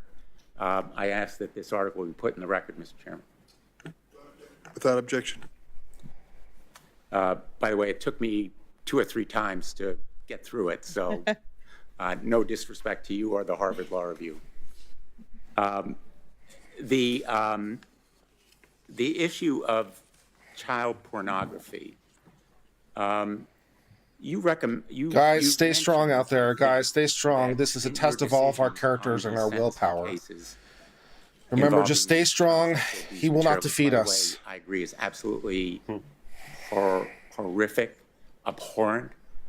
It's the reason that Senator Graham and I have actually sponsored a measure called the Earn It Act that addresses it.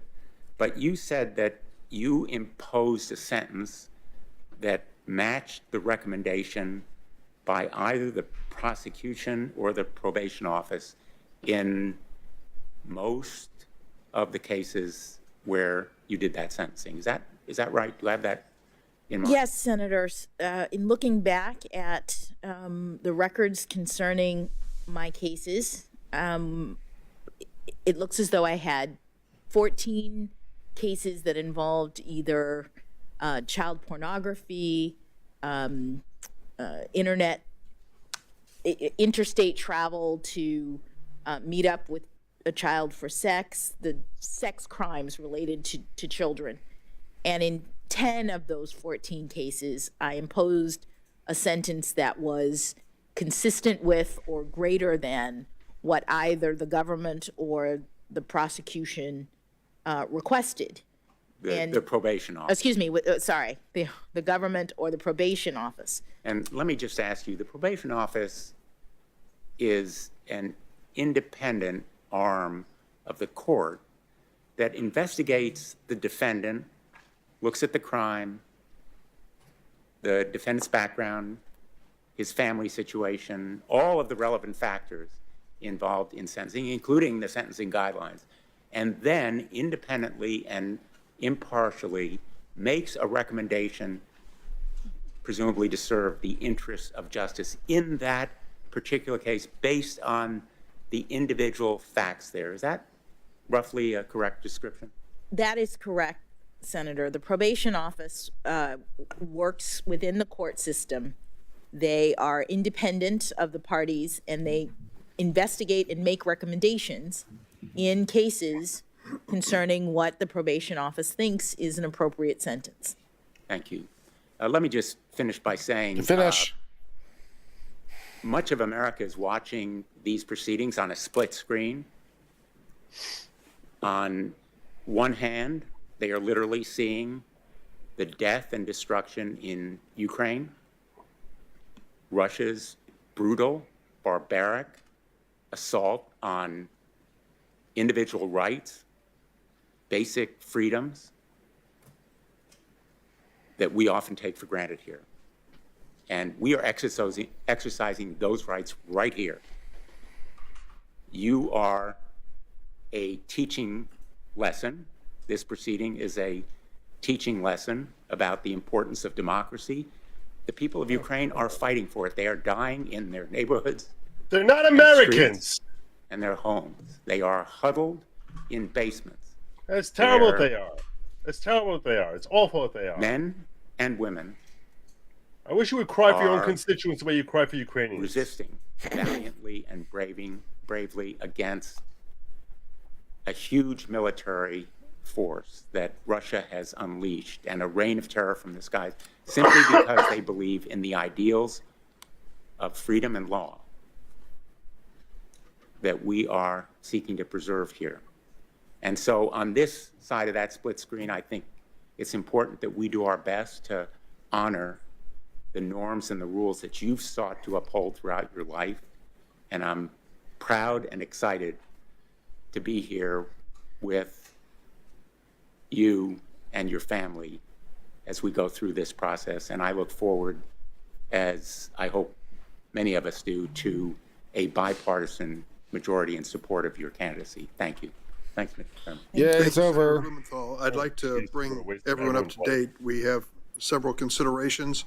The remaining senators for questions, the endurance of our witness, Judge Jackson, votes on the floor, request for compassionate release by a number of people in the audience. Here is where we stand. We're going to have Senator Hawley, followed by Senator Hirono. Then we're going to take a 20-minute break. Because that's when we think there'll be some votes on the floor. We can take care of those and get back in 20 minutes. Then we will return from that break. We're not going anywhere for a while, guys. Booker. Then we'll take a 30-minute break or so for dinner. Then it'll be Senator Kennedy, Padilla, and Tillis. Holy shit, dude. We're going to start off tomorrow with our Is that like 6 more senators today? Senators Ossoff and Blackburn. I don't know, Joe. You want to take over the stream? We can move over to your channel. Holy shit. God willing. So at this point, I recognize Senator Hawley. Thank you, Mr. Chairman. Judge, nice to see you again. No, I'm doing Hawley. Thank you again for being here. Congratulations again on your nomination. I want to start where Senator Blumenthal left off. I want to talk with you about some of these cases. I mentioned them yesterday, so I know you know which ones I want to talk about.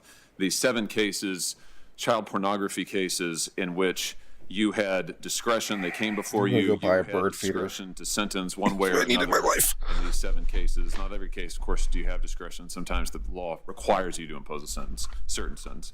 But in these 7, you had discretion, and in each of these 7, you chose to depart both from the federal guidelines and also from the government's, the prosecutor's recommendations. Senator Lee's asked you a little bit about this. Senator Cruz has asked you about it. He had a chart with the 7 cases on it. Before we jump into those, I just want to correct the record on 1 or 2 things. Senator Coons suggested that in 3 cases, Nickerson, Wynn, and Fife, you actually imposed sentences either within the guidelines or at the same level of the prosecution. But in Nickerson, you didn't have any discretion. That was an 11C1C case. The law bound you. And Wynn wasn't a child porn case, and neither was Fife. Just one other quick thing to clarify. As to this comments about the probation office, the probation office doesn't issue national guidelines, right? I mean, the probation office doesn't issue sentencing guidelines. They're not public. They're not recommended to all judges. The probation office provides advice to judges case by case, usually in private, usually not available to the public. Is that right, Judge? Not exactly, Senator.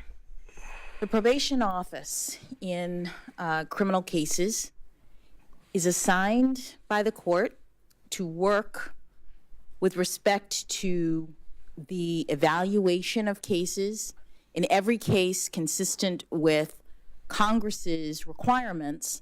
The probation office prepares a pre-sentence report in which they review all of the statutory factors concerning sentencing. Congress has a statute for sentencing. It requires judges to consider the nature and circumstances of the offense, the history and characteristics of the defendant, the need for the sentence imposed to promote various purposes of punishment. There are many purposes listed in the statute, and the probation office is the arm of the court that does factual investigations in every criminal case, unless there are certain cases in which you can waive it, but the background is the probation office's assessment of the facts related to a particular sentence and a particular crime. And the probation office's report, when a court sentences, actually, in most cases, becomes the findings of fact of the court. And so the probation office appears just like the prosecution and the defense. The probation office has written a report, and they make a recommendation to the court based on their independent analysis related to the facts of a particular crime and defendant and sentence. Understood. So they give the court counsel. Understood. However, they don't issue guidelines. They're not uniform. It is by its very nature a case-by-case inquiry, as you said. The report goes to the judge. As I understand it, the pre-sentencing report, I'm sorry, the probation reports are not public in all of the cases that we're talking about here. I'd love to see them if they are. But it's not as if there's one set of guidelines that are federal sentencing guidelines and then there's the probation guidelines. The probation office is giving advice to the judge. It varies case by case. Senator, but it's not the same. Sorry, I thought you were done. No, that's all right. Let me ask you about a specific case. I mean, let's talk about, I listed these 7 cases in which you had discretion and you did not follow the prosecutor's recommendation or the sentencing guidelines, but let's just talk about one of them because we've talked about some of them as a group. Let's talk about United States versus Hawkins. I think that's one you probably remember from 2013. The defendant there was Wesley Hawkins. He was 18 years old at the time. He uploaded 5 video files of child pornography from his computer to YouTube. This is how the police got onto him. He then uploaded another 36 to YouTube depictions of child porn and other lewd photos of children to his iCloud account. To the police YouTube. executed a search on his apartment on the premises. They found 17 videos on his laptop and 16 images of child pornography. All of them very graphic. Some of them involving very young children. The 17 videos in particular. This is from the government sentencing memorandum in this case. Just so we understand the facts, here are some of the videos that the government charged and they recovered. There was a 24-minute, 6-second video depicting a 12-year-old male committing a sexual act. I'm not gonna read exactly what it was. There was a 1-minute and 57-second video depicting an 8-year-old committing a sexual act. There was an 11-minute and 47-second video depicting an 11-year-old committing a sexual act and being raped by an adult male. There was a 15-minute and 19-second video depicting 2 11-year-olds committing sexual acts. There was a 7-minute and 51-second video depicting a 12-year-old committing a sexual look at the history act. as to why it should be so nice. As the government said in this case, and I'm quoting now from the transcript of the sentencing hearing, 17 videos is a lot. And some of the videos, including the ones that are described in the statement of the offense, and I've just related some of them, are very lengthy and include numerous images, numerous views, sometimes collages, sometimes multiple victims. You see the act in progress. The government goes on to describe some of these as sadomasochistic images. So this is a tough case. This is one of those tough How long do you cases think she you were sentenced? referencing earlier. How long do do you think she gave him? Said these cases are terrible. This is one of them. This is terrible stuff. How long do you think she gave He's him? not a good guy who's doing this stuff. 3 months. I know the answer to this question. The case was 97 to 121 months. 3 months.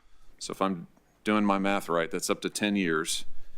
And horrific in this woman. case, the guidelines recommendation was essentially written by Congress because in the PROTECT Act of 2003, Congress specified what they wanted the range to be in these kind of cases. And Congress also specified what they wanted the mandatory minimums to be. I know you remember the PROTECT Act because you've talked about it.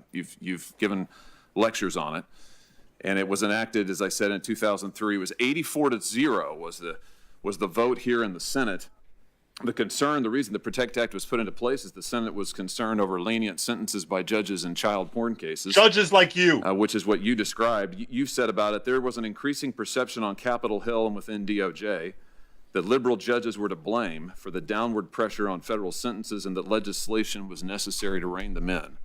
That's you in 2011 describing this law. So Congress has set the guidelines here, 84-0 in the Senate. I noticed the chairman voted for it, as did a number of other members of bipartisan. this committee. Use the damn word bipartisan. Congress they sets love. the range. Essentially, it's 97 months up to 10 years. Now, the prosecutor in this case, Every this damn is in member D.C., of Congress. of course, or you're the on the federal Senate, district agreed. court.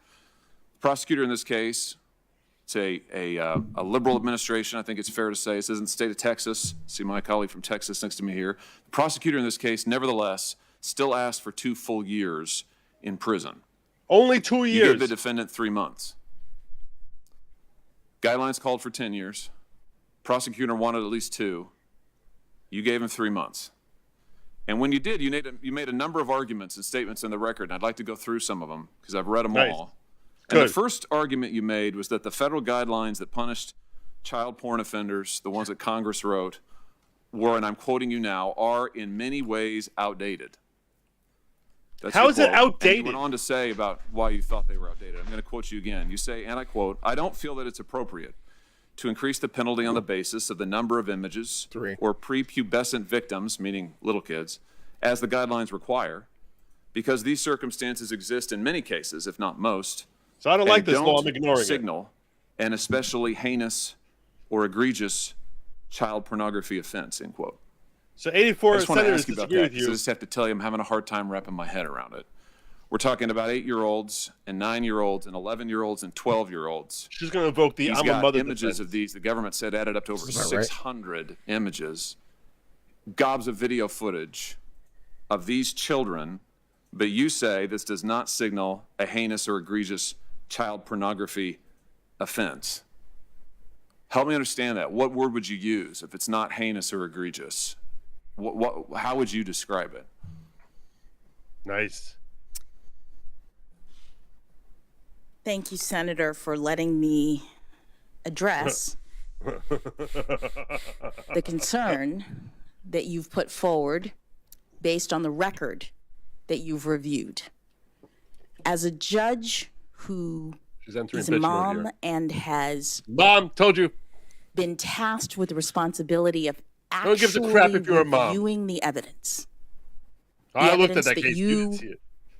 would not describe in polite company, the evidence that you Because it's too are gross. pointing to, discussing, addressing in this context is evidence that I have seen And didn't care. in my role as a judge. I don't know. That makes it better. It is heinous. It is But you said it's not in your egregious. decision.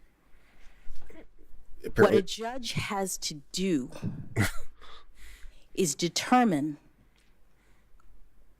how to sentence defendants proportionately consistent with the elements that the statutes include, with the requirements that Congress has set forward. Unwarranted sentencing disparities is something that the Sentencing Commission has been focused on for a long time in regard to child pornography offenses. All of the offenses are horrible. All of the offenses are egregious. But the guidelines, as you pointed out, But some are more egregious than others. are being departed from, Which even would have a different with meaning respect for to her the than for government's me. recommendation. The government, in this And you case, didn't and even in go up to the others, government's recommendation. has asked for a sentence that is substantially less than the guideline penalty. less And so charming, what isn't I she, as she's was answering this question? discussing was that phenomenon, that She's the so charming. guidelines in this area are not doing the work of differentiating defendants, as the government itself indicated in this very case. And so that's what I was talking about. So I but lowered the bar wanna that much assure more. you, Senator, that I take these cases very seriously. Clearly that you these don't. cases include the notion by many defendants that the folks at issue, the defendants themselves, are collecting these images on the internet. They're terrible things that have happened, but they're not involved, say the defendants. They're not focused That's not what the on, law you is know, what looking is for, actually whether they're happening involved. It's to just the children. possession. And so 84 to part nothing, of my Senator. sentencings was about redirecting the defendant's attention. It's not just about how much time a person spends in prison. Oh, yeah.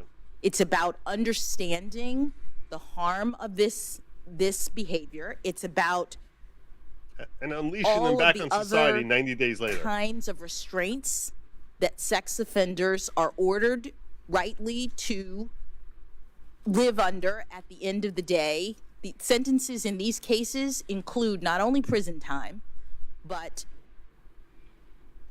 restraints on computer use, sometimes for decades.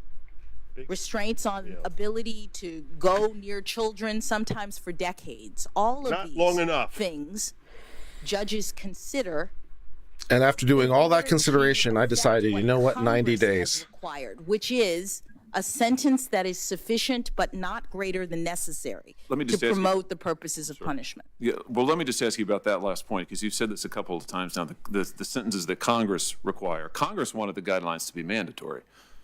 Congress wrote the guidelines in this case. 84 to nothing. They wanted them to be mandatory. 84 they to gave nothing. the courts factors to consider to choose between the sentencing range. Congress wanted you to choose between 97 and 121 months. That's what Congress wanted.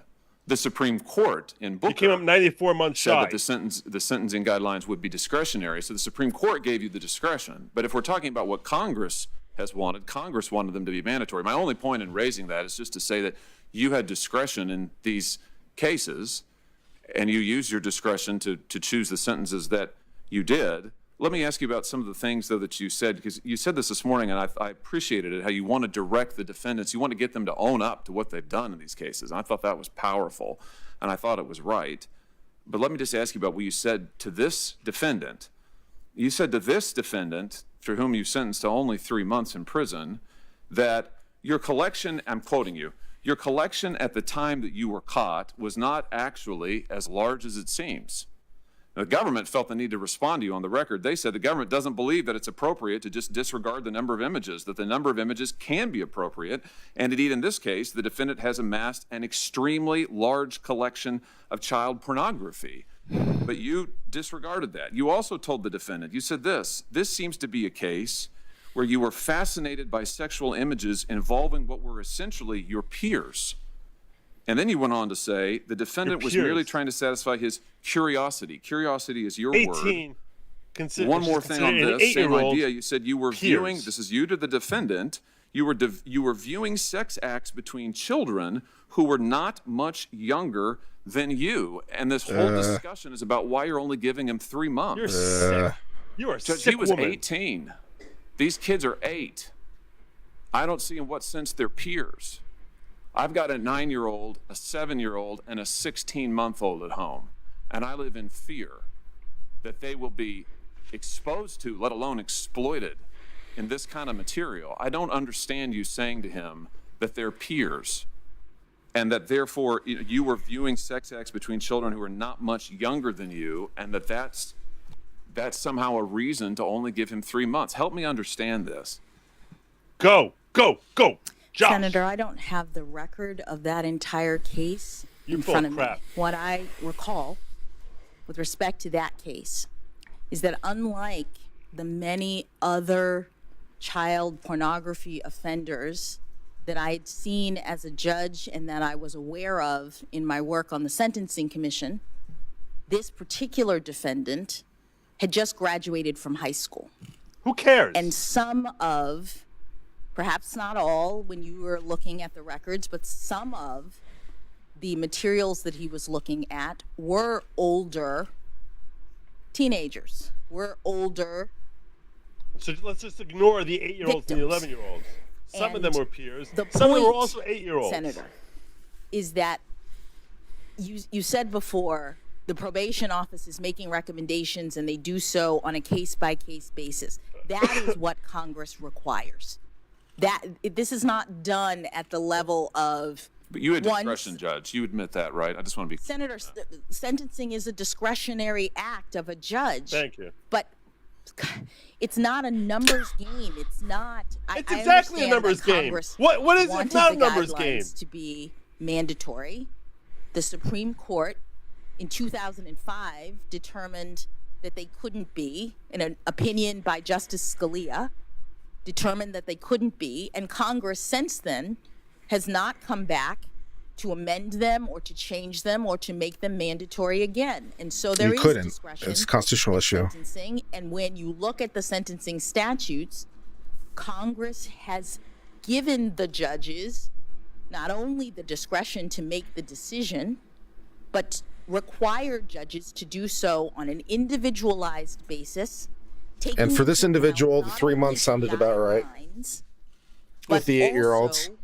Various factors, including the age of the defendant, the circumstances of the defendant, the terrible nature of the crime, the harm to the victims, all of these factors are taken into account, and the probation office assists the court in determining what sentence is sufficient but not greater than necessary. And I appreciate, Senator, that you have looked at these from the standpoint of statistics, that you're questioning whether or not I take them seriously or I have some reason to does Senator Hawley have things I don't have? Because either a different does he have the sentencing memo? Peers or a I different don't way have the sentencing than memo. other cases, and I assure you that I do not.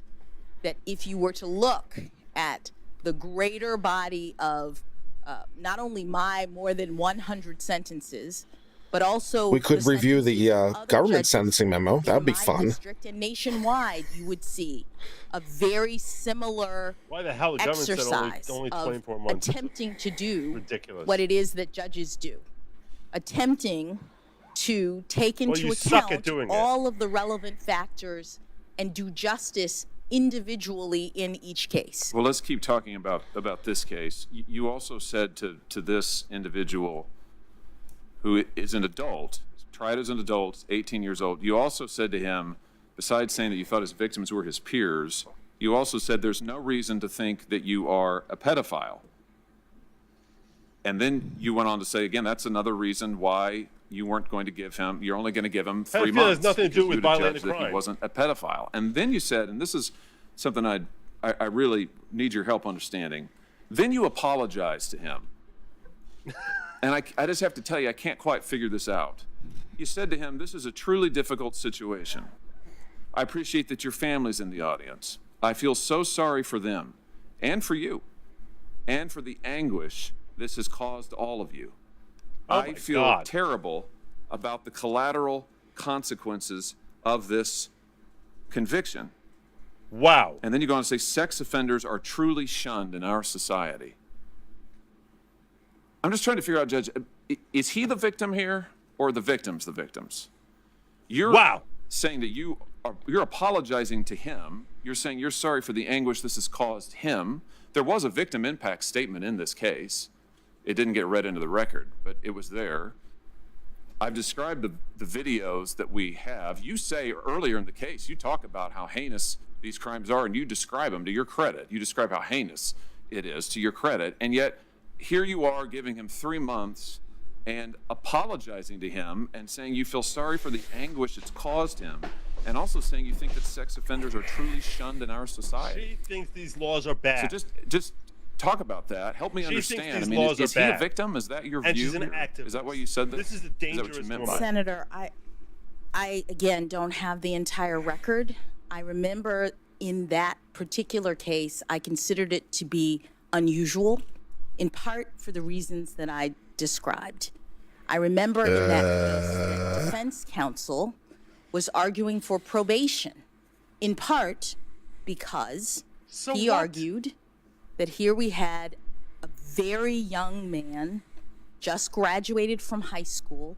He presented all of his diplomas, 18 is very young, but 4 is old enough to start the things that he had done. What the hell are you Nice point. Nice. Consistent with what I was seeing in the record, that this particular defendant had gotten into this in a way that was, I thought, inconsistent with some of the other cases that I had seen. Part of what a judge is doing, as required by Congress, is thinking about this case, thinking about unwarranted sentencing disparities, that's in the statute, other cases, other determinations that the judge may have made about this.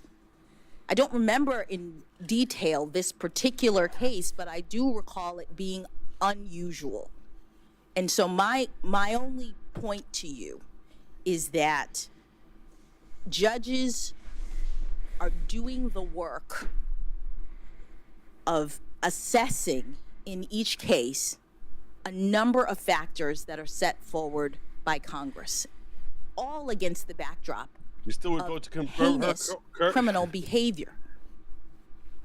I want her But impeached. the guidelines are no longer mandatory. Congress has not corrected, as you would say, the Supreme Court's determination about that, Justice Scalia's decision that the guidelines are not mandatory. Congress has not said that. And Congress has given judges factors to consider. This, in my view, was an unusual case that had a number of factors that the defendant was pointing out, that the government was pointing out, that the probation office was pointing out. And I sent this 18-year-old to 3 months in federal prison under circumstances that were presented in this case because I wanted him to understand that what he had done was harmful. I'm sure he understands. What he had done was unlawful, that what he had done violated the law and needed to be punished, not only by prison, but also by all of the other things that the law requires of a judge who is sentencing in this area. But Judge, with all due respect, and I'm telling you what, I'll be direct with you. I am questioning your discretion, your judgment. That's exactly what I'm doing. I'm not questioning you as a person. I'm not questioning your excellence as a judge, frankly. But you said it. You had discretion, and that's exactly what I'm doing. I'm questioning how you used your discretion in these cases. And to me, to take a guy who's 18 years old, who has what the government says is an extremely large collection of prepubescent pornography, 8-year-olds, 10-year-olds, 11-year-olds, we're talking about, I mean, gobs of hours of time here that he has. And you say to him, what? That you say that, well, you know, it was just a collection. I mean, he look was at her just doing face. it, and it was, you know, essentially they were his peers. Isn't she so charming? You say to him that he's not a pedophile. I don't know how you know that. I don't know why that's relevant to the guidelines, but maybe it is. You say he's not a pedophile. You say that you're very sorry for him and what he suffered, and then you give him 3 months when, frankly, a liberal prosecutor is asking for 2 full years. I mean, it does seem like an extraordinary case to me. It would bother me no matter what. It really bothers me when in every case, child porn case you've had discretion, you've sentenced below the guidelines and below the government's recommendation.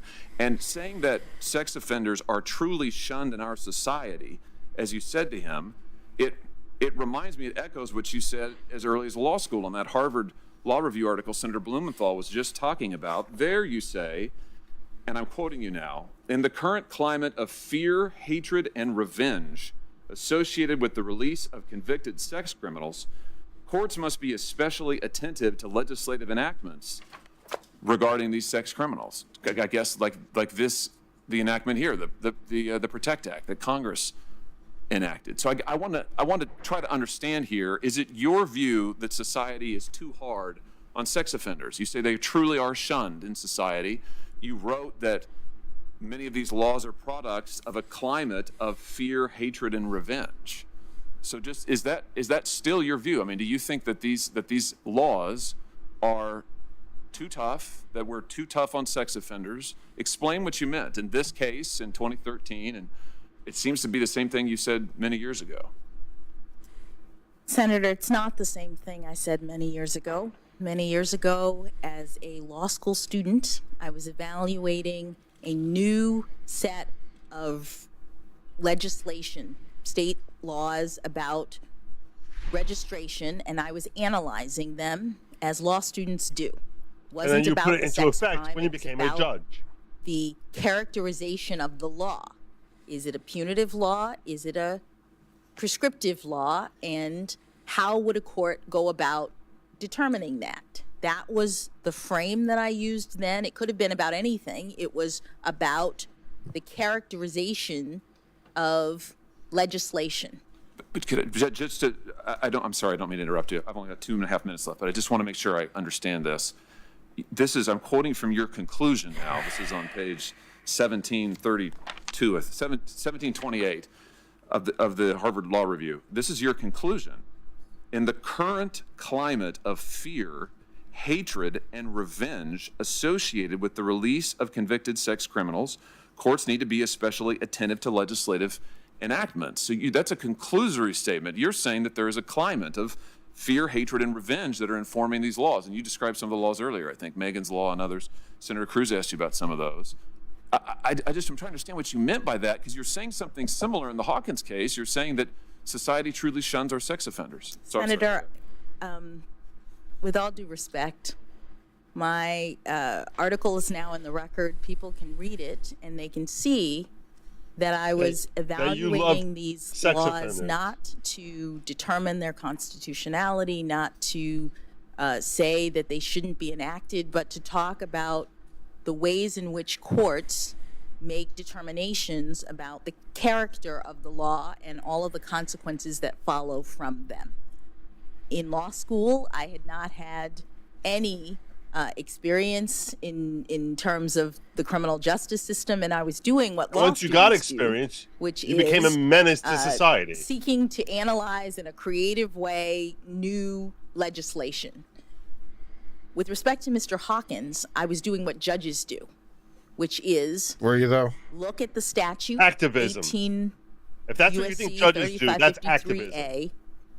exercise discretion as Congress has required us to do, take into account all of the various aspects of a particular case and make a determination consistent with my authority, my judgment, and understanding apologizing fully to the this egregious dirtbag. nature of the crime. As you said, even the prosecutors in these cases are not recommending guideline sentences. The probation office, which is an independent authority, looking at these cases and the Take her own facts children away related to from her. them, are not Protect them from her. recommending guideline sentences. This is a particular area where the commission has seen an enormous amount of disparity and has in fact asked Congress to come back and address It's disparity, help but you are judges lowering and who are lowering looking at 100% these of the time. cases to be able to rely Why don't you ever on the have guidelines. disparity? Which Congress has declined to do. Senator, in that case, we have the statute that Congress has enacted concerning penalties, and we have judges who are doing their level best to make sure that people are held accountable as they need to be in our society in a fair and just way. Mr. Chairman, my time's expired. Thank you, Judge. I have no further questions at this time. Just checking with my staff. So the original statute was passed in 2003, the Scalia decision 2005, the Booker decision. So the original statute that I'm talking about, I'm just thinking, I felt like it was in the 80s. We think there may In have been 2003, I'm all right, the and then decision by Justice Scalia, the Booker decision made the guidelines advisory, so that even though judges have to calculate them, they are no longer binding. And what it meant in the statute is that the guidelines became one factor among many that judges consider at sentencing. I'm not going to opine on Justice Scalia and his conduct and decision as it relates to the overall topic. I hope we all agree that we want to do everything in our power, reasonably within our power, to lessen the incidence of pornography and exploitation of children. You have made that Clearly, clear. that's That is your that's position very too. high on her agenda. But I just want to tell you, Congress doesn't have clean hands in this conversation. We haven't touched this now for 15, 16, or 17 years. So what? You aren't the only one who faced this kind of a challenge with the cases before you. I said this morning, and it bears repeating, in United States versus Klotz, Trump appointed Judge Sarah Pitlick, Senator Hawley's choice for the Eastern District of Missouri, sentenced an individual convicted of possession of child pornography to only 60 months, well below the 135 60 to months is not 3 months. sentence recommended by the guidelines. Mr. Chairman, you've mentioned Let me finish. I'll finish, and then of course I'll recognize you. Senator Hawley, you've said some very powerful things in support of this judge, but clearly she faced a situation where she decided she would not follow the guidelines and took a sentence of less than half of what they recommended. We have created a situation because of our inattention and unwillingness to tackle an extremely controversial area in Congress and left it to the judges. And I think we have to accept some responsibility for that, Senator. I just wanted to say, Chairman Durbin, since you mentioned Judge Pitlick in the Klotz case, she followed the prosecutor's recommendation in that case. As I've said over and over, my concern with Judge Jackson is that she has not followed the prosecutor's sentences. She didn't in the Hawkins case we were just talking about, or the guidelines. And I'm happy we can have a policy debate about whether or not the guidelines are too lenient. I would argue in this era of exploding child pornography, they're not too lenient at all. I think you were right the first time when you voted in 2003 to make them tougher. I will just say that I don't know if you sponsored a bill to change this. I'll be looking for it. But I will tell you that there isn't a long line of people waiting to co-sponsor this controversial issue. If we're going to tackle it, we should, but we should concede in the meantime that we've left judges in the lurch in many of these situations. There is no clarity in this situation, and I think to hold this judge responsible for the overall situation is to ignore our nonfeasance, malfeasance, whatever it might be, and lack of responsibility in dealing with this. Senator Hirono. Okay, I need a second before we listen to Hirono. I need a second. Jackson, as you may know, I asked. I can't listen to Hirono, and I also. I need a second just to deal with all that. That was great work by Hawley. No, that was fantastic work. He was by far and away the most effective. For whatever value you think he did or did not have, at least he was very effective in making his point, sticking with it, going through it, and not letting her off the hook. And you could tell from her face, man. You could tell from her face. It was really interesting watching her. She, at least in my mind, rolled her eyes. She scoffed. She seemed dismissive. She seemed like angry. Angry. And very angry and defensive and angry. Yeah, and I'm sorry. There's no way I can say that this is a tolerable justice to add to the court. This is an embarrassment. That one case alone. I'm telling you right now. If you ask me, I would. If I had my druthers, I would impeach her from her current position rather than promote her to Supreme Court. That is inexcusable. I don't even care. And her answers in defense of her sentencing only made it sound worse. They just call 8-year-olds or peers, apologizing to an 18-year-old collecting pornography of an 8-year-old being raped. Please. Oh, I'm so sorry. I have to give you 90 days. I'm so sorry. The truck is the prison bus is going to drive you past the federal prison before escorting you home. I feel so bad for you and your family. Shut up. Useless. Yeah. Let's put her on the Supreme Court. Because hey, it's a black female. I found a black female I could put on there. There's no other black females in the world. I want to say this on the record on your channel. Instead of my channel, I'm going to say this in your channel. I've appeared in front of every possible intersectionality you can imagine of judge. And if I had my druthers in general of who I'm going to appear before, that I respect their wisdom, their insight, and application of the law to the facts.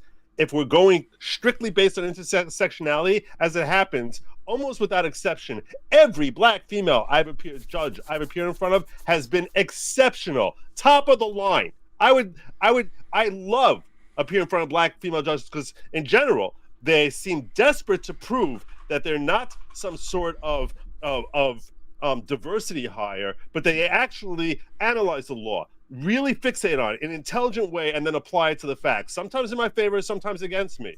And that's what I've seen from one black female judge after another. So it's not hard for my reckoning to find plenty of very, very talented female black judges. There are countless talented, capable, intelligent, brilliant black female judges. This is a social activist. You want to find a black female judge? Great. To serve as a judge Supreme Court? Great. But this woman is an activist in order to protect the cheese pizzas of the world. Yeah. Yeah. Sorry. No, you're fine. I wish I had something meaningful to say. I'm going to pull the case again and see if I can get access to whatever he's referring to, like these notes and things, because I'd love to get the original sentencing memorandum. I'd love to get the original transcript or whatever it is he's working from, which I hope is in the record somewhere. So I'm going to pull it again from Pacer. If I can't find it in Pacer, because I couldn't find it last time, but if I can't find it in Pacer, I'm going to go onto the Senate page and see if I can find it in the record attached to this thing, because I'd love to get whatever he's reading from and cover it myself on my own channel and try to just do the analysis myself from square one, because why not? That'd be fun. Yeah. Right? Yeah. Let's read it in its full entire context and let's just do the analysis ourselves on the whole thing. I mean, because Hawley's description is pretty damning and her responses weren't exactly great or encouraging and didn't give me a warm, happy, fuzzy feeling inside about her being the next Supreme Court justice. Well, you know, we could do the independent analysis ourselves. That'd be fun. And decide how much we hate our lives, which, you know, is looking pretty promising right now. How old is she? I don't know. We're looking at her sitting on the Supreme Court for the next 3 decades. I mean, she's the same age as Ted Cruz. So how old is Ted Cruz? Does that help us?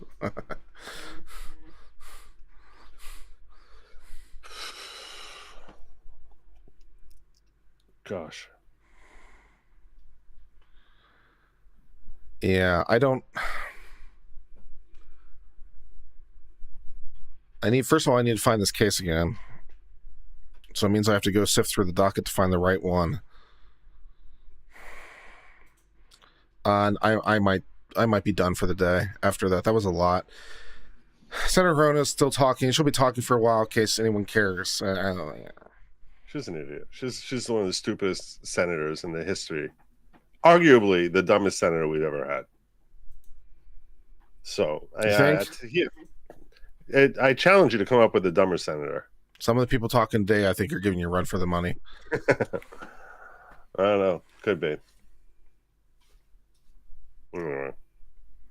She has a way to manifest truth, though, because remember when she criticized Amy Coney Barrett because Amy Coney Barrett called it, whatever she called it, a sexual...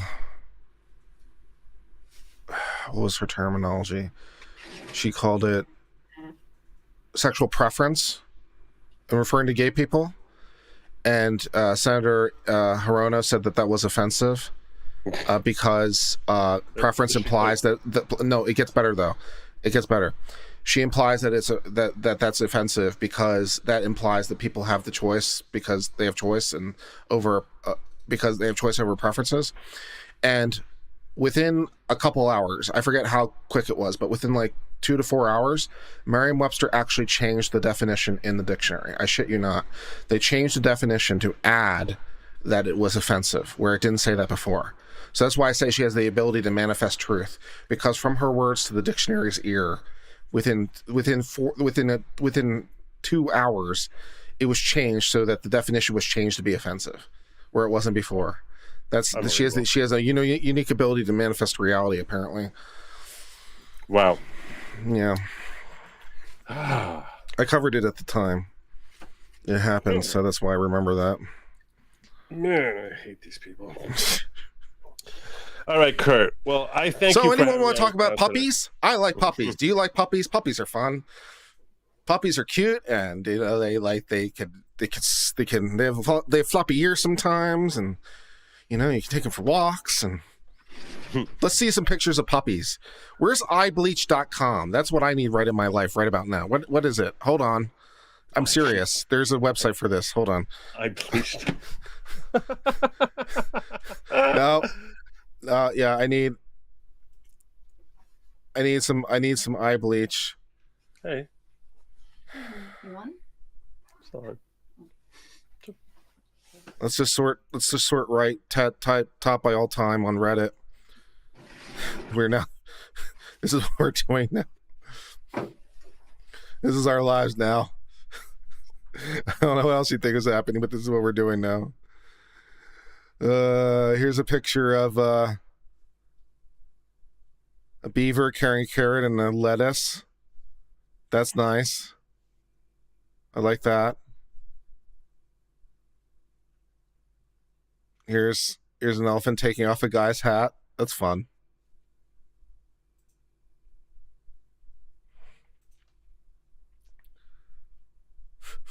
Here's a woman hugging a kitten from a shelter.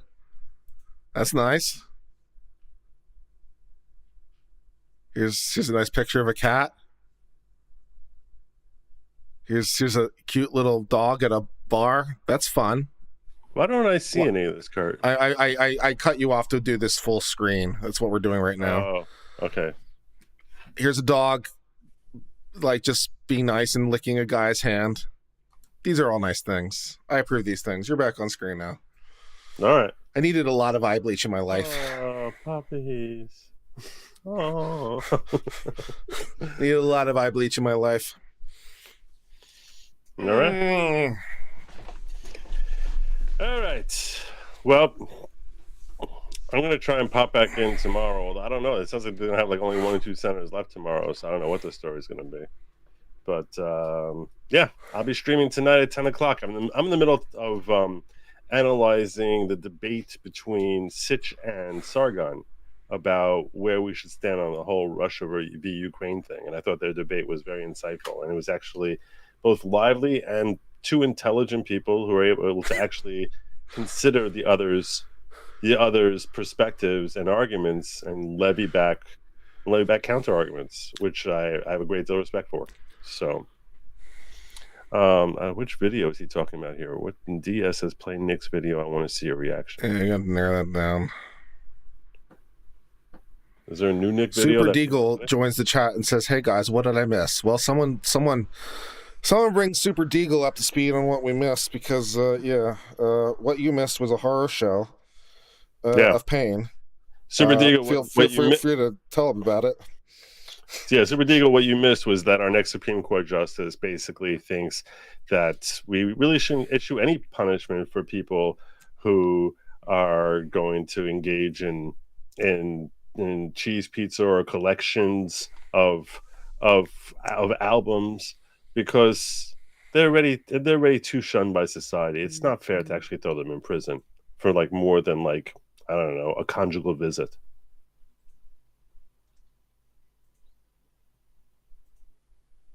Yep. Wrestletown said poll suggestion: good logic escaping right before Maisie Hirono, cowardly or smart. Here's a picture of a golden retriever. I'll share with good logic now. Aww. Nice. That's nice. Here's two dogs comforting each other as one is in the hospital. That's there nice. That's very sweet. There you go.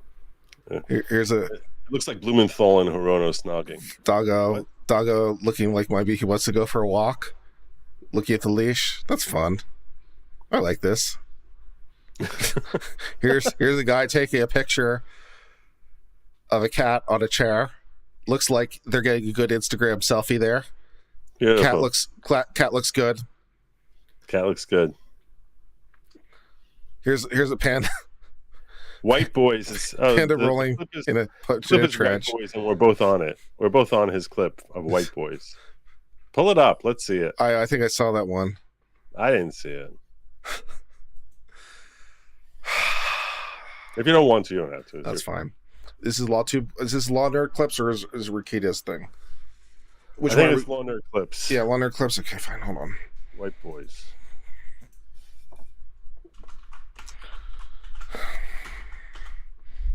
This is our life now. Our life is reviewing our own life. Uncivil Law's over. This is now the Puppy Review channel. Please subscribe to my Puppy Review channel. We'll be reviewing all the best puppies.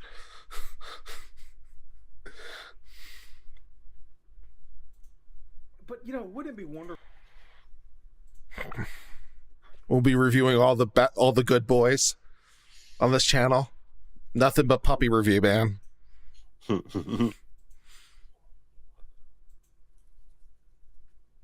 Uncivil puppies, like that could even be a thing. All right, let's watch this. Get some sort of enjoyment. Wonderful if there were people who were charged with keeping the peace. Is that 31 minutes long? During these riots? No, 6 minutes long. Wouldn't that be? Tell me more about this strange idea. Yeah. I mean, we could have people. We give them uniforms and cars and stuff. And their job. The fact that it was a situation where a 17-year-old boy felt obliged or committed, or that it would be a good thing for him to arm himself up with an AR, stand in front of a used car lot he had nothing to do with. And even Prosecutor Binger right now is saying, yeah, people saw that and thought it was reasonable.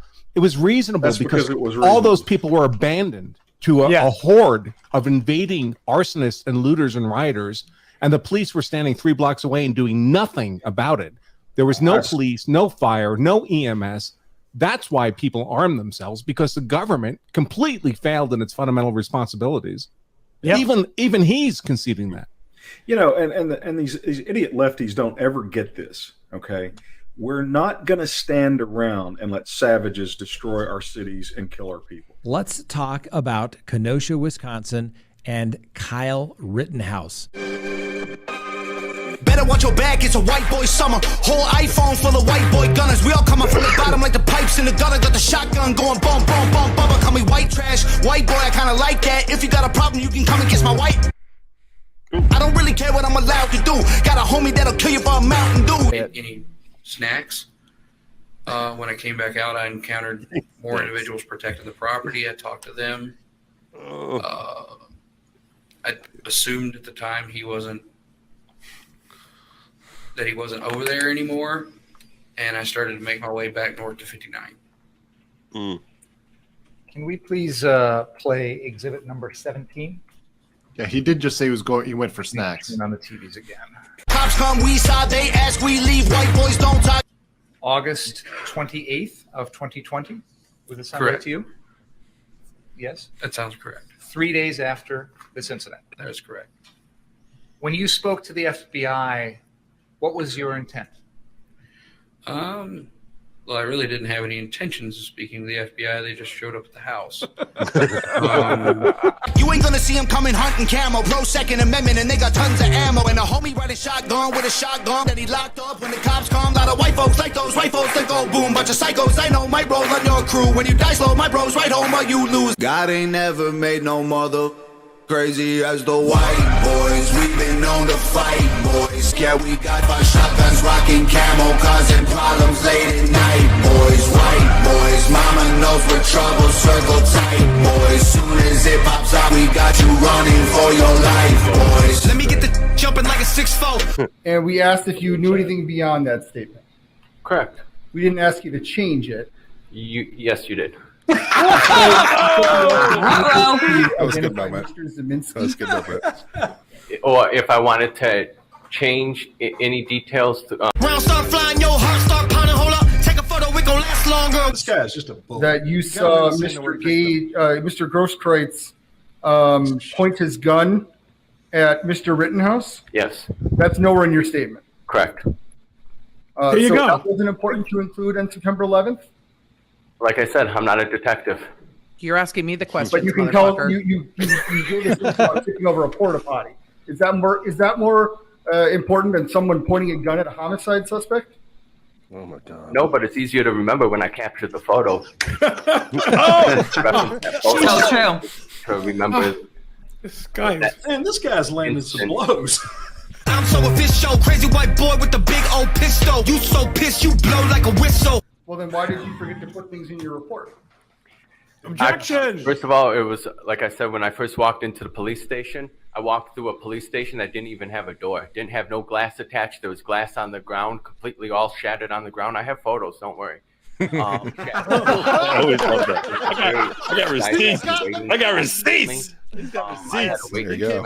Oh, that's what I said then. What you looking at now, rap guy, rap monger?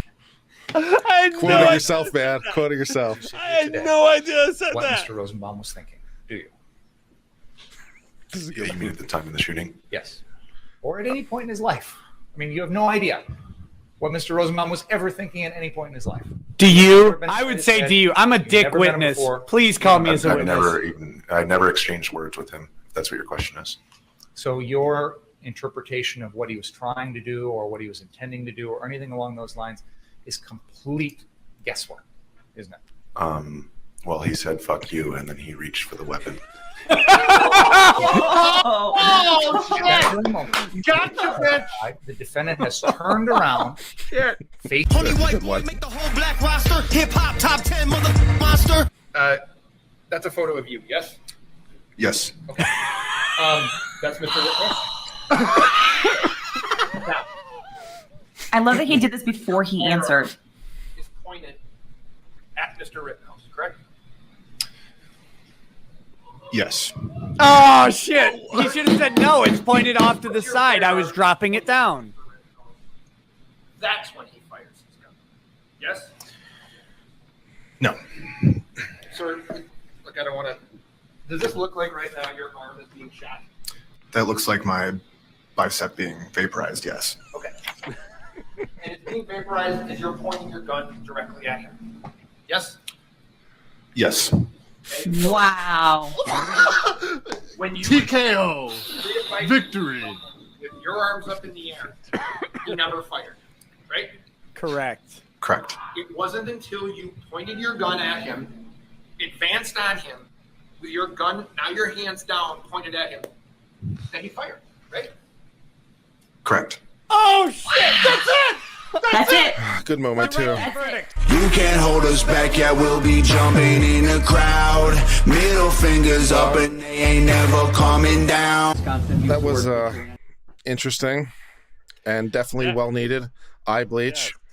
Yes. And way more enjoyable than yes. listening to Senator Hirono trying to blast Hawley for dropping facts about what a CP lover just our new Supreme Court shows this is. I mean, yeah. I this seems problematic to defend. When the guidelines are like 8 to 10 years, and the prosecutor recommends 2, and then you go down to 3 months. Yeah. As I try my best in devil advocate land to justify this, I'm having a rough go of it. Having a rough go of that one.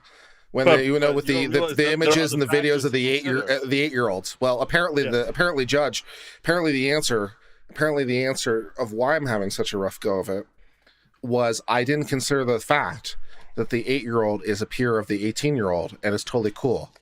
Didn't consider that possibility. And that she apologized. Didn't consider that one.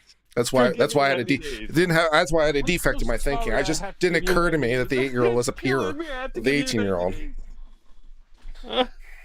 It's killing me. I have to give you 90 days. Oh my gosh. I'm so sorry. I feel so bad for you and your family and the repercussions this is going to have. You're such a victim.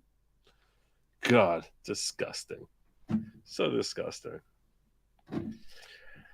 It's because Congress told us to view these things, these factors. It's like, yes, we told you to view those factors within the sentencing ranges that we made mandatory. That's how you were to pick between these ranges, like between 60 and 72 months or whatever it is. How do you pick between? Well, these are the factors we want you to consider. So Congress's intent was, here's the factors to consider between that. Now, if you want to do that for all the factors, I guess, but like going to career's original intent, our original intent was, how about the 8 years? And you said, they said, that's not mandatory. Okay. So instead of the 8 years, how about the 3 months?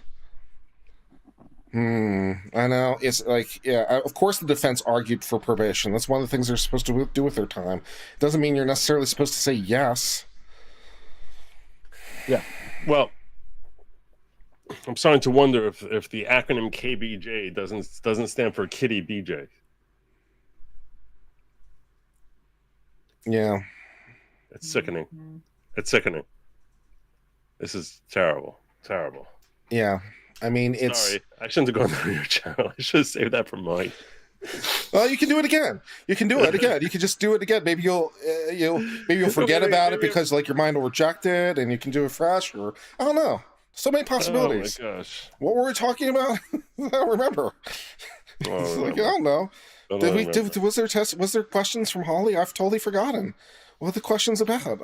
I just don't remember any of it. It's like it never happened. Yeah. And I go to my peaceful place in my mind.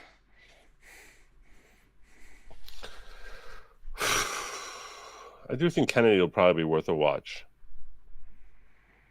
I think Kennedy will be worth a watch. I need like 15 minutes or so. I think he'll be worth a watch. I can't watch Hirono. You can have 15 minutes. Are you going to keep going, or what are you going to? I'm going to keep going for a little while. They can watch me on camera as I try to dig around in the record for this thing. That's what they get to watch while you're gone.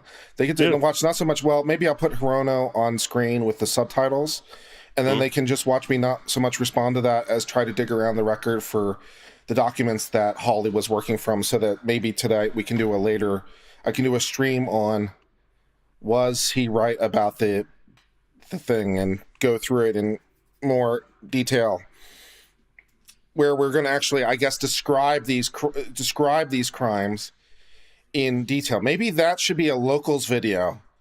Maybe not so much with the YouTube on that one. Maybe that can be my first video for the locals/rumbles, going through the actual thing and describing these crimes in what I'm sure will be horrific detail. Been looking for some content for the locals. Sign up for the locals so you can view my absolutely horrific content. That is my horror show content. That's what you get from being a locals. I'm so proud. You are learning the grift. That's exactly how you roll it. You want to hear all the disgusting depravity of the world? Sign up for my locals. That's how you sell it. All right. I will be back shortly, God willing. Okay. Right. I'll catch you soon, my brother. Bye. That was Logic. Thanks, Logic, for coming by. Let me add Hirono back to the screen. There's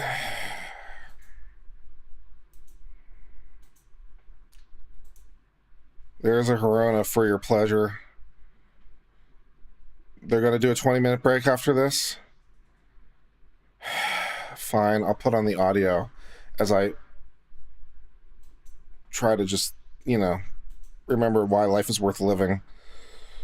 Ideological split in this current Supreme Court, when we are seeing more cases decided on ideological bases, not on the facts and the law. Talk amongst yourselves as I do stuff in the background. American people questioning whether the court is a fair and objective arbiter of cases in controversy.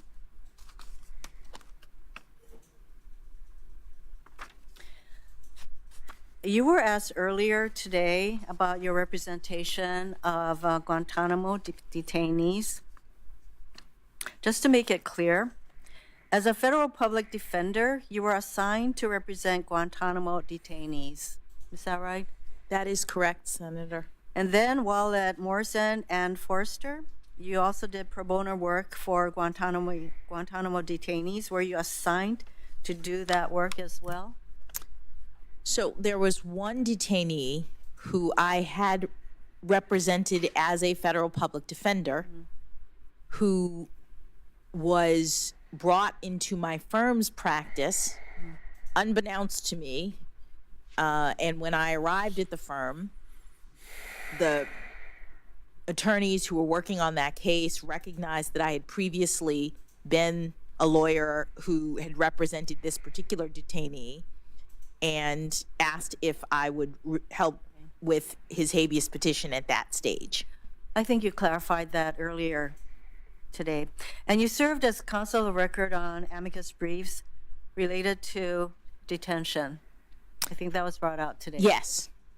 Were you working on behalf of detainees at that point, or were you working on behalf of other groups or individuals? I was working on behalf of other groups or individuals with respect. Were they retired judges?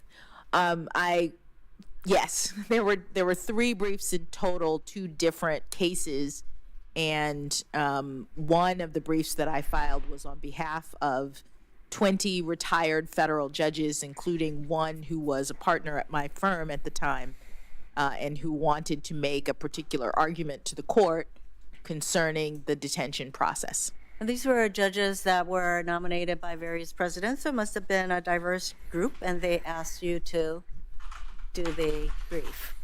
And they did, yes.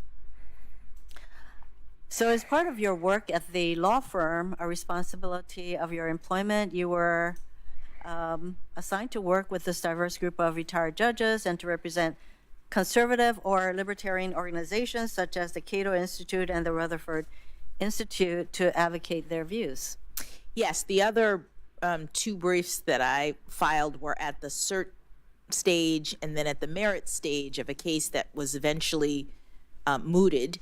But my clients in those cases were a diverse group of organizations, including the Cato Institute, the Rutherford Institute, and the Constitution Project.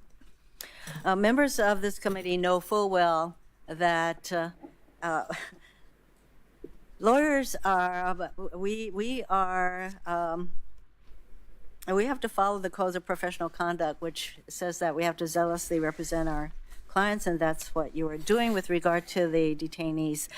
And I would just want to note that some of the very senators who are openly questioning you for representing defendants or detainees have in the past made the argument that judicial nominees should not be opposed for the arguments they make in the course of representing clients. I'm going to quote one of my colleagues. I've been a military lawyer for almost 30 years. I represented people as a defense attorney in the military that were charged with some pretty horrific acts, and I gave them my all. The system of justice that we're so proud of in America requires the unpopular to have an adequate and an advocate. And every time a defense lawyer fights to make the government do their job, that defense lawyer has made us all safer. Do you agree with that? I do, Senator. In 2012, prominent conservative lawyers signed a letter defending attorneys who have represented Guantanamo detainees. In part, the letter said, quote, "The American tradition of zealous representation of unpopular clients is at least as old as John Adams's representation of the British soldiers charged in the Boston Massacre.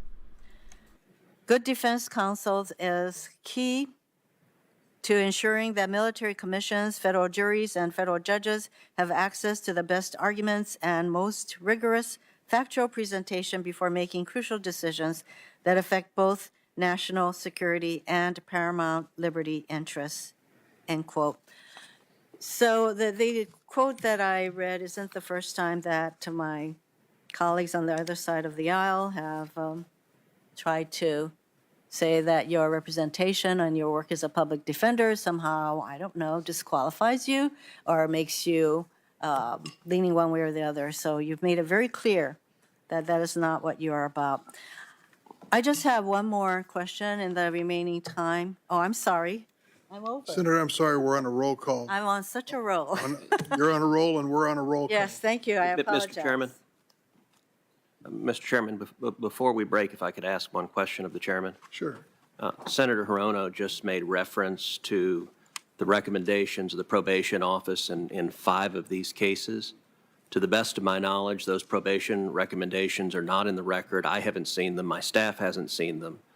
And that raises 2 questions. Number one, whether the White House is providing differential material on this nominee's background to Democratic members than Republican members. Because I don't know where Senator Hirono would get access to them other than from the White House. But secondly, regardless of whether it's differential, would the chairman agree that there is considerable focus on these cases and the committee, both sides, should have access to the pre-sentence reports and to see the underlying facts? Judge Jackson has said she was following the facts and the factors in those cases. Senator, you know we've completed discovery before we started this hearing. Mr. Chairman, how did Senator Hirono get those information that Republicans have not been given? I'm not going to entertain this. We've been through discovery. Do you have access to them? I don't know that I do. I really don't. Can we ask Senator Hirono how she got access to them? I'm sorry to interrupt you, Senator, but I want to make an announcement. We're going to have a 10-minute break. Members are going to head to the floor. So you're going to keep differential access to this information? I'm not sure what differential access is. I'll look it up. We have a vote on the floor to take about 10 minutes, so 10 to 15 minutes, relax.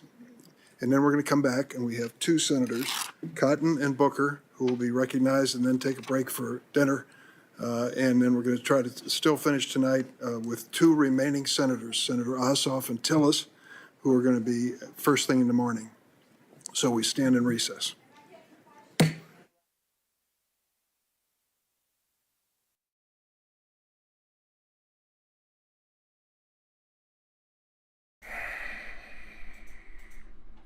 Really? You don't have access to that? Really?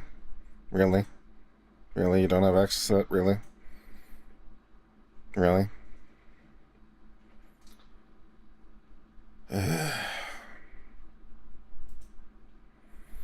Now, I am in the Senate's, at the moment, I'm in the United States Senate's thing.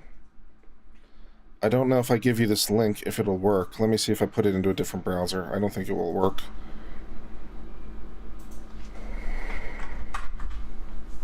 Ooh, it will work. Excellent. I could use your guys' help. That's why I'm going to give you this link. I don't know that it's here, but I could use your guys' help in seeing if it's here somewhere.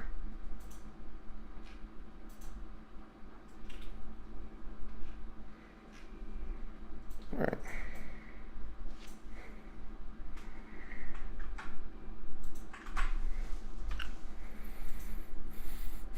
Okay.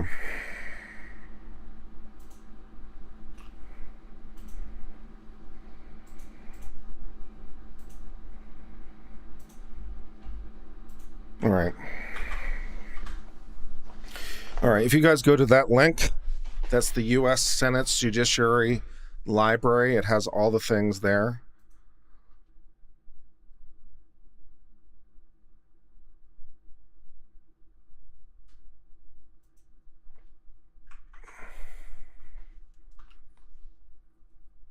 And if you could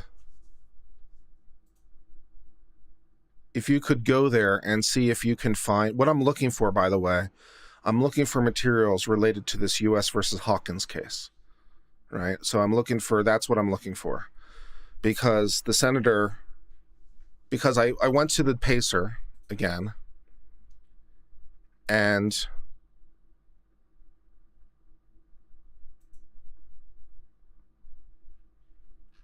there's nothing here. I PACER, right?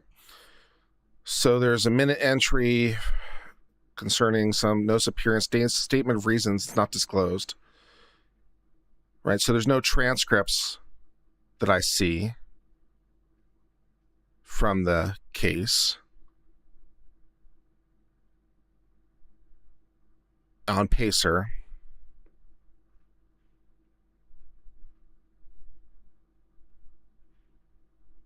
So, I mean, there's the report and recommendations from the magistrate judge, statement as offense to the United States, plea agreement, order adopting recommendations, sentencing memorandum by the defendant, sentencing memorandum by the government, additional authorities, and then 3 months of incarceration, recommendations to the Bureau of Prisons. There's no transcripts here, right?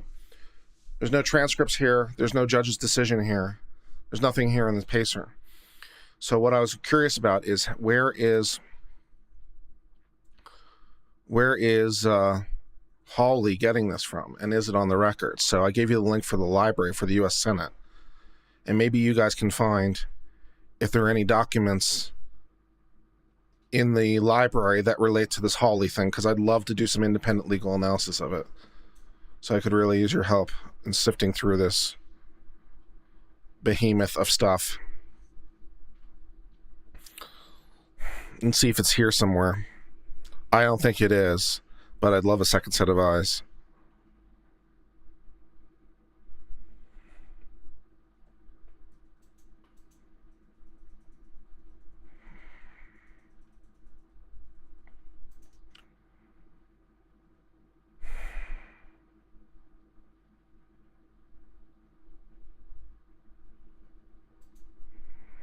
Do I have the name of the case? It's U.S. versus Hawkins.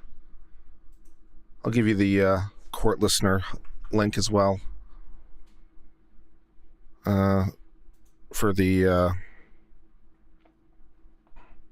link for PACER documents.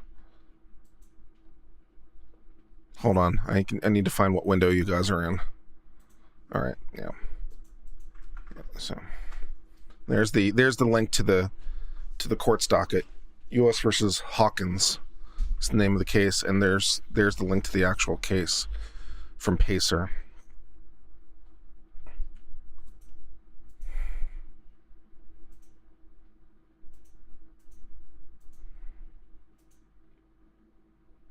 This is more than a little frustrating at this point.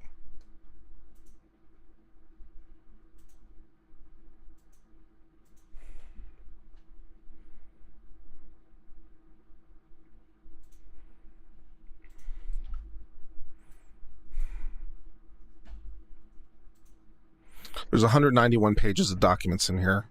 I don't know. And this is all of this. Not all this stuff is for Jackson. This is just all the files relating to the judiciary. So it's a lot of shit.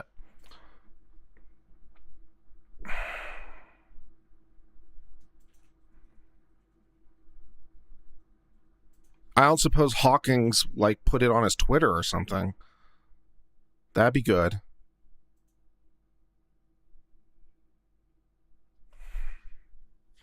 Were there transcripts? I mean, presumably there were transcripts taken of this case.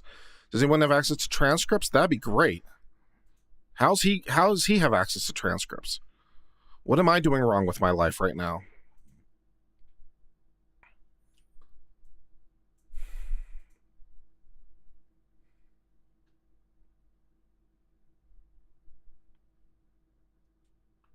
No, not Fourth Circuit 2009. It's DC Circuit, or it's District Court of DC.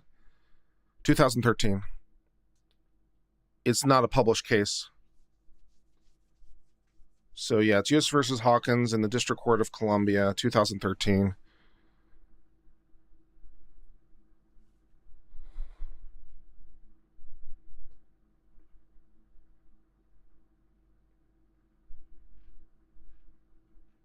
No.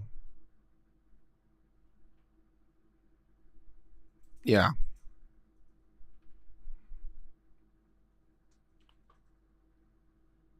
Yeah. Which has been thoughtfully categorized by the federal government as a Freedom of Information Act suit, which is hilarious. I think that's the right case. I think.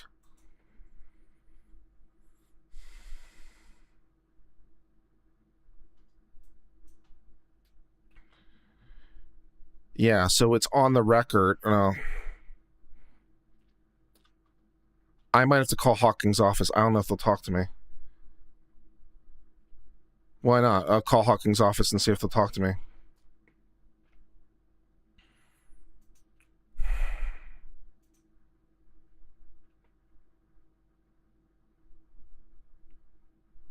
Yeah, U.S. versus Wesley Hawkins. I'll call the senator's office, see if they'll talk to me. I doubt it, but, we'll give it a try. Call my Congress critter. Well, not my Congress critter. Someone's Congress critter.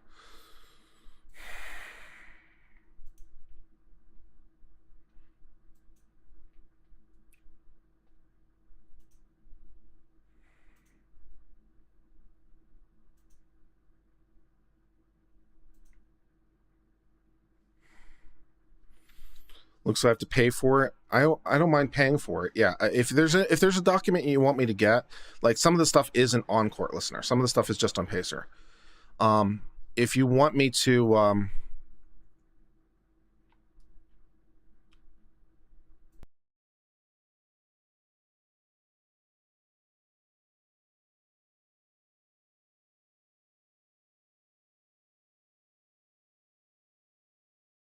okay. Yeah, if you want me to buy anything, I don't mind. It just doesn't seem to be there. Memorandum and aid of sentencing. Yeah, the problem is that's what I'm looking for, the memorandum and aid of sentencing. The problem is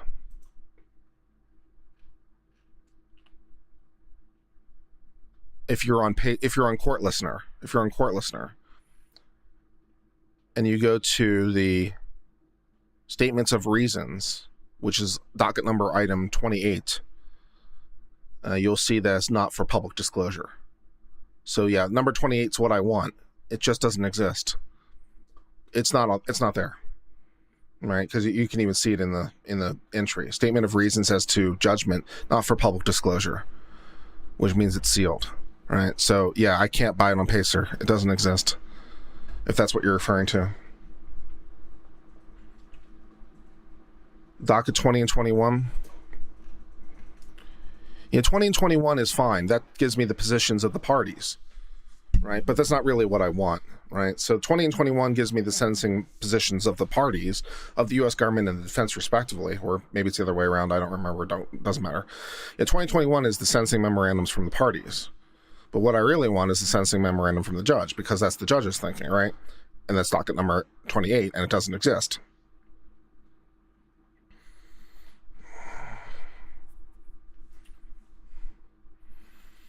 The above link is from Case Mime. Let's see.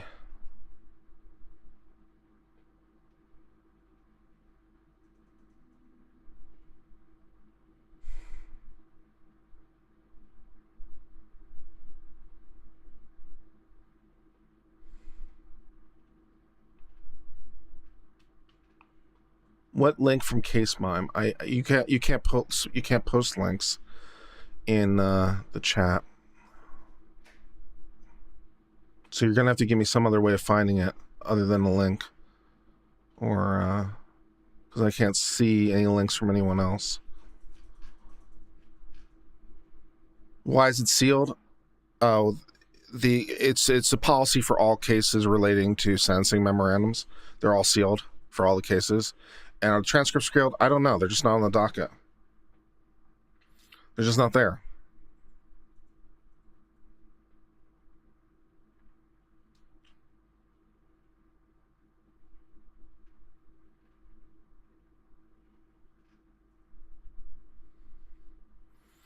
Yeah, docket entry 28 is what I want. Mine doesn't exist.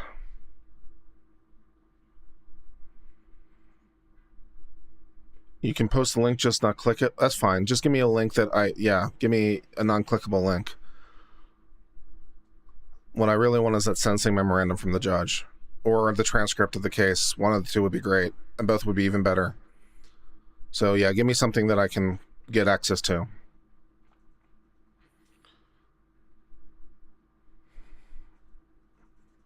Case mine link.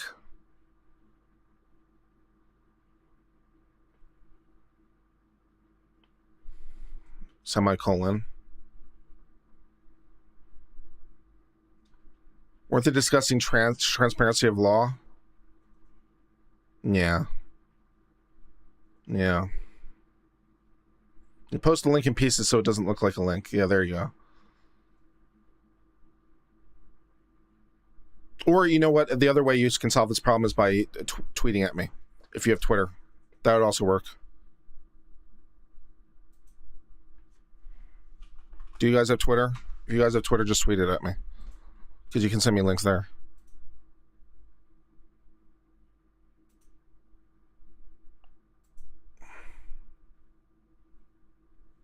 I'll look for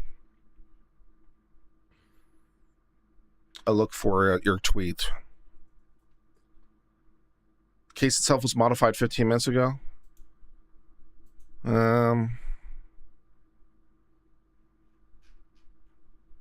I don't think so.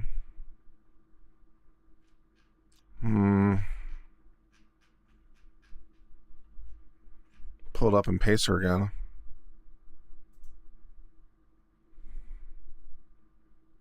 The docket is 10 minutes old because I ran the report. I'll rerun the report, and I'll be 0 minutes old. Yeah, there's nothing new here since 2019. And now the docket is 0 minutes old on Hawkins because I repulled the docket.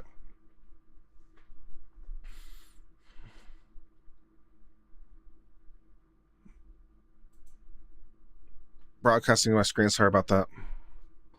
Yeah, sorry about that.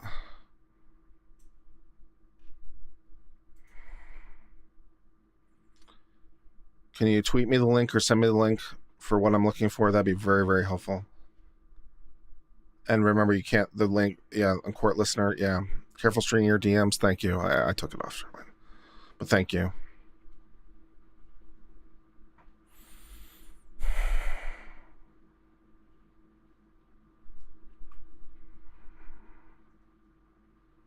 We'll get there eventually.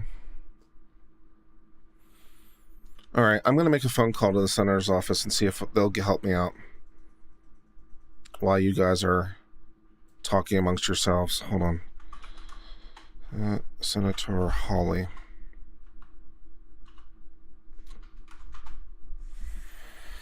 Let's see. Josh Hawley. I'd like to contact him. Can I call his office? Yes, I can. All right, I'm going to call his office.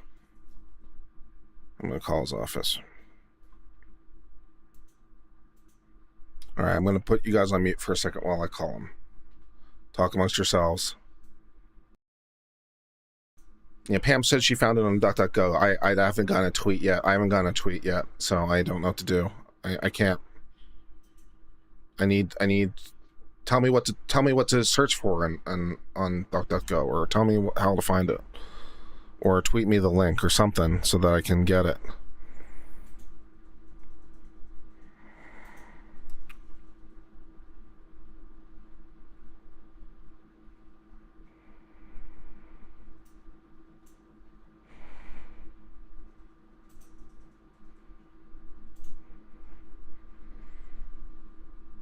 All right, no, I'll put him on.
Just got voicemail at Hawley's office.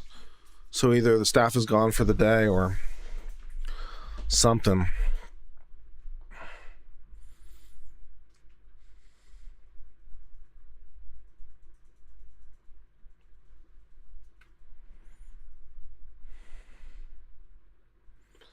Deanne sent you the link with the court listener link with PDFs.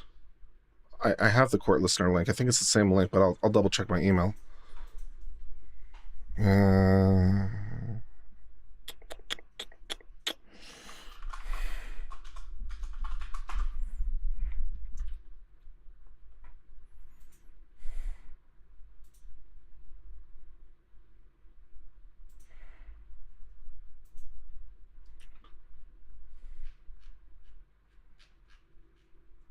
Yeah, that's the same link I gave you guys. I appreciate the effort, Diana, but that's the same link I gave you guys. Yeah, I have the court listener link. It's just I can't. You tweeted at me a PDF? Okay, let's see. Let me check Twitter as I have 8,000 windows open.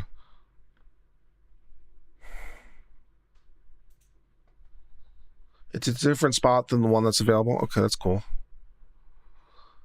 This has the time videos that we're reading from government. That's the government's memorandum.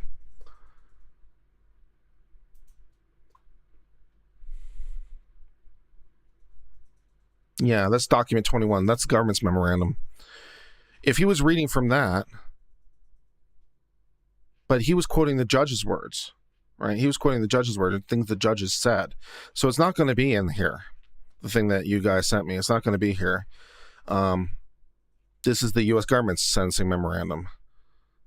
So it's not going to contain the judge's words to the defendant. It's not going to contain that stuff, right? Kurt and AK.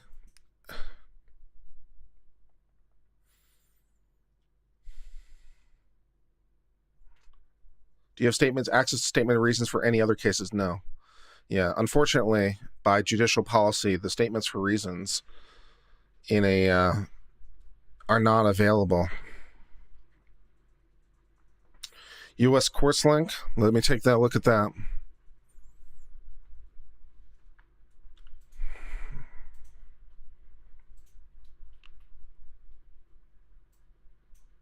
Let's see, what is this?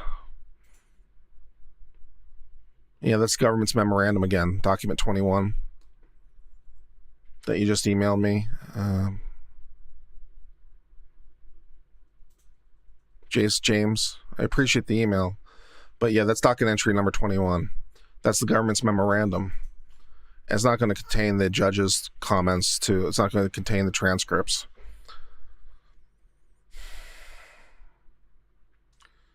So, I mean, we can read the government's memorandum. It's just not going to it's not going to help us that much, right? So the government is going to provide a logic for its reasons, which are fine, but it's not the judge's reasons, right? I mean, for that matter, we could read the defendant's reasons. It's just not particularly helpful to what we're trying to do. I mean, it will tell us the crime. It'll tell us, like, their view of the information, but, you know, it's not the judge's views. So I don't know what he's referencing or what he's working from. If anyone else wants to call Senator Hawley's office and see if we can get a copy of whatever he's referencing, because it doesn't seem to be on the Senate's library. It's not in the PACER record. So I don't know what he's referencing from. Yeah, tell us what the judge did or did not find convincing. That's what we want, right? We want the judge's reasoning. We want the judge's reasoning so we can track her logic. We can read the case and we can track her logic and whether or not we find it persuasive or not. I mean, I'm all for Senator Hawley's description and his lack of finding it persuasive, which seems plausible, but, you know, I'd like to be able to make my own independent determination. I mean, maybe Senator Hawley's full of shit, but doesn't sound like it to me, particularly based on the answers, doesn't sound like it to me. But as always, ideally, I'd like the primary reference material, right? I mean, I'd like to be able to go back to the original thing and be like, well, let's analyze the original document, which I don't have. So I'm feeling a little frustrated.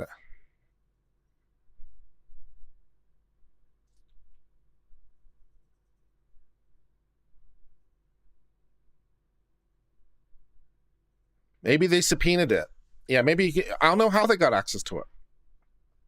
Maybe they subpoenaed it. Maybe they gave access to it. I don't know how he got access to it. And I don't know if it's on the record.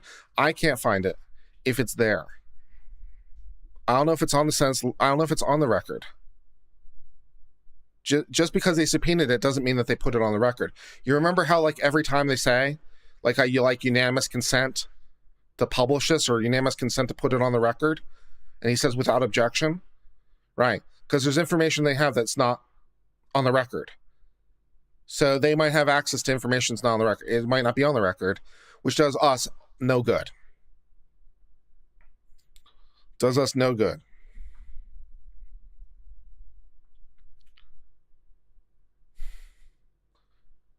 Ted Cruz was asking about the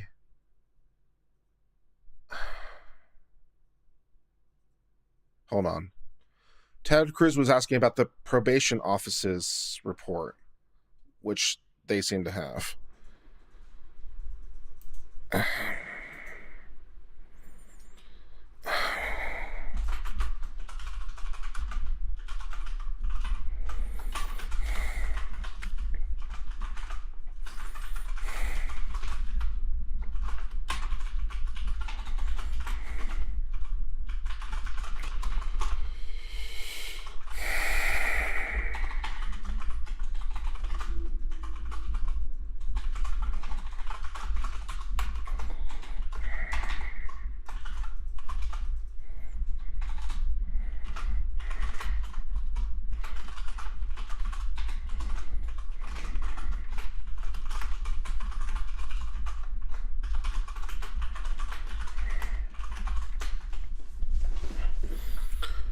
It was docket number 18 that Cruz wanted.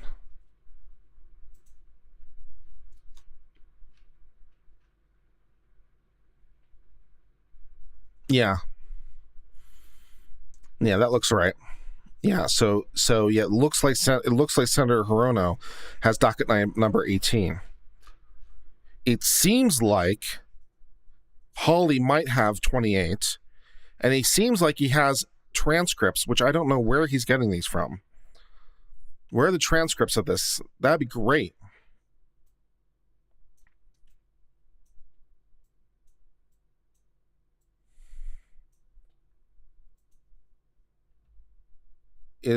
What's going on over here in Senate land? Hold on, they're talking or something. Hold on. Appreciate that. Thank you. Okay, good. Senator Cotton. Mr. Chairman, before we start this questioning, right before the break, I asked the chairman about Senator Hirono had referenced 5 probation reports that were not in the record. I asked the chairman whether the Democrats had access to information about Judge Jackson's judicial record that Republicans did not. You did not answer me at the time, but as we returned... I can give you an answer. Okay, well, hold on. Let me finish my question. When we returned and when we walked in, each of the Republicans was handed this piece of paper, which is the first time any of us have ever seen, which is a chart of probation recommendations. We were just told that the White House gave it to Democrats earlier today. I don't know if that's true or not.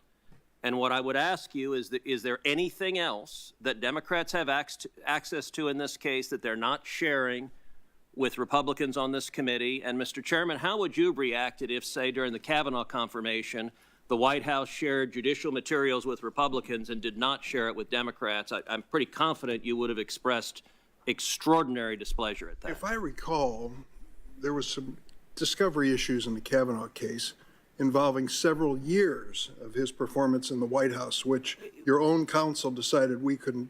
But sure, that's disclosure to the whole committee. Yes, and in this case, is there anything else that Democrats have access to of Judge Jackson's record that you have not shared with Republicans on this committee, and in particular, the pre-sentence reports? No, I suspect if they were helpful, you would have made them public, so the fact that you haven't raises an inference that they're not helpful to the case you're making. Senator, you will always draw your own inferences, and I know where most of them head.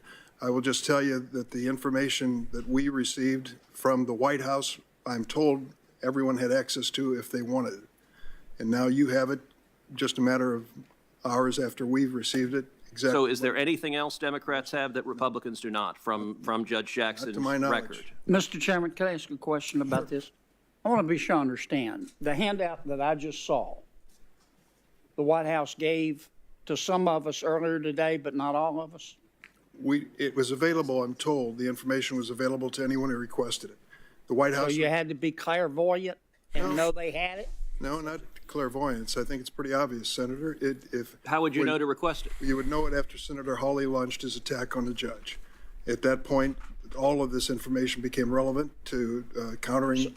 So I would be expected to say, geez, after Senator Hawley asked questions, I better call the White House and see if they can help me research this? That's not realistic. That's not the point. The point I'm getting to is, and you know as a good lawyer, what you do during discovery. I wasn't aware of the fact that this was available. The White House requested it, received it. We asked for a copy, and within an hour or two, you received the same copy. When did y'all get, let me finish. When did y'all get your copy? Sometime today. Sometime today. That covers a lot of ground, Richard. I don't have any personal knowledge of this. I'll be honest with you. You don't have any personal what? Knowledge. Does your staff? Does your staff know? I haven't. They're standing behind you. I've talked to them earlier. And Mr. Chairman, I'm so sorry. I just don't want to make this a partisan issue if it doesn't have to be. My staff just says we just got it 10 minutes ago as well, so I'm very upset. I joined Ted Cruz. Good.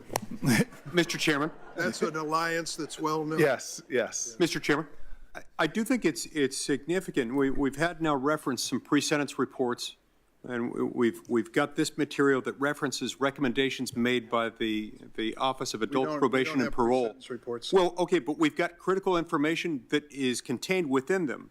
The recommendation made by the Office of Adult Probation and Parole in these cases is something that's drawn from the pre-sentence report. It seems to me that if we're going to have a jot-for-jot selective incorporation of information in there, we ought to have access to the whole report.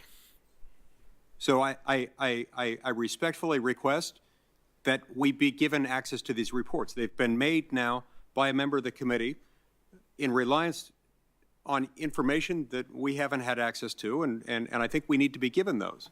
You can't. Senator, I'd like to draw this to a conclusion. I can tell you what I know. And well, so would I. And here's the point. Most of this information was published in the Washington Post 5 days ago. All right? This is not confidential information. When the Hawley attack on the judge started, we requested more information, the White House did, and then shared it with us within the day, and you now have the same copy that we have. End of story. Is it fair for you to characterize Senator Hawley's questions or the questions raised by any of us as an attack? It's not a personal attack. This is let me just tell you, we've raised a legitimate question regarding sentencing, regarding the most heinous crimes imaginable. Oh, come on. So these are legitimate questions, Mr. Chairman. Don't call them attacks. Well, I can just tell you, I have characterized them as attacks and other things as well. I think it's pretty clear what's going on here, and now you have all the information we have. So Mr. Chairman, for example, in the questioning about the Hawkins case, Judge Jackson said she relied on the factors, relied on probation's recommendation. We just found out in what you just handed us that in the Hawkins case, the probation office recommended 18 months, and Judge Jackson only sentenced him to 3 months. That's you can get more than that almost for a speeding ticket. And Senator, this committee, given that she raised it as the basis for her sentence, it is highly relevant to the committee's analysis to see what the pre-sentence report says. Why did the probation office recommend 18 months and she only sentenced to 3 months? March 19th, Washington Post. In the case of U.S. versus Hawkins, a sex offender had multiple images of child porn over 18. Sentencing guidelines called for sentence up to 10 years. Judge Jackson sentenced the perpetrator to only 3 months in prison. Those facts we knew. It's the probation recommendation. We don't dispute that the guidelines said 10 years and she sentenced him to 3 months. Sorry, I didn't finish reading it. The government and probation both recommended sentences well below the guidelines. The government recommended 24 months, probation recommended 18 months, and defense recommended 1 day. I'm telling you, it was published in a newspaper. Now, well, I can't help what is leaked to the newspaper or not. This committee, you keep referencing discovery. This is not litigation. This is a committee of the United States Senate where both sides of the aisle have a right to access to the record, and we're carrying out our constitutional duty of advice and consent. I will tell you this, for some reason your side didn't request the information. But how would we know to request? So I'm hereby requesting all other information you magically have that you haven't told us you have and you're not sharing with the other side. So noted, for the record. We'll continue with the questioning now. And we're requesting the pre-sentence reports in particular, which are highly relevant to the issues before Senator this Cotton, committee. please proceed. We don't have any pre-sentence reports. Judge, I'd like to talk about crime. In 2019, there were about 16,000 murders in America. In 2020, there were more than 20,000. It's a 25% increase in 1 year. 2021 data isn't complete, but we know many cities have reached record levels of murder, including Philadelphia, Atlanta, and Milwaukee. At the same time, the prison population Cotton, has I've got some decreased ideas by for you. about 14%. Do you think we should have access to the pre-sentencing reports? Also from fewer Do prosecutions. you think we should have access to sentencing memos, Judge? I think it's safe to Can you say give those to us, please? surge in crime, especially violent crime and murder across America. I mean, I know what the answers are, but still. Your family have law enforcement backgrounds, and I honor them and thank them for their service. Does the United States need more police or fewer police?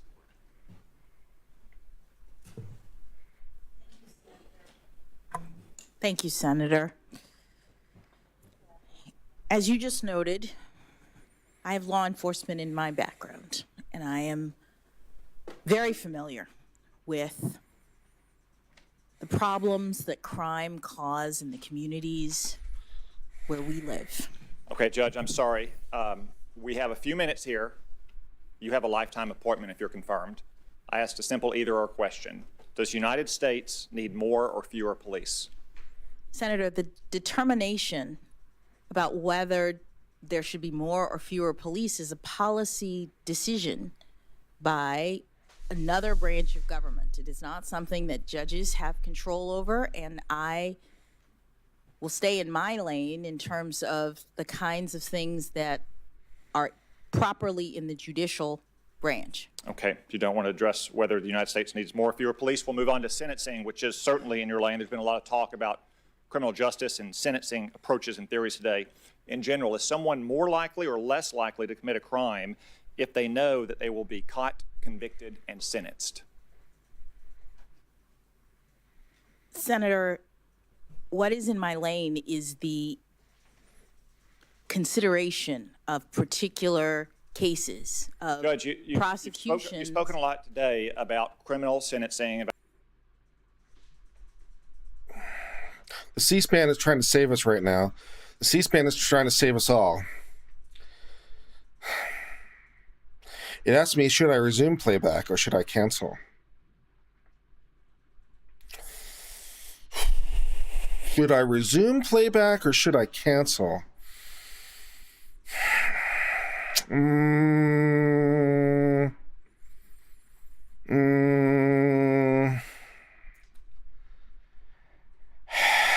Fine.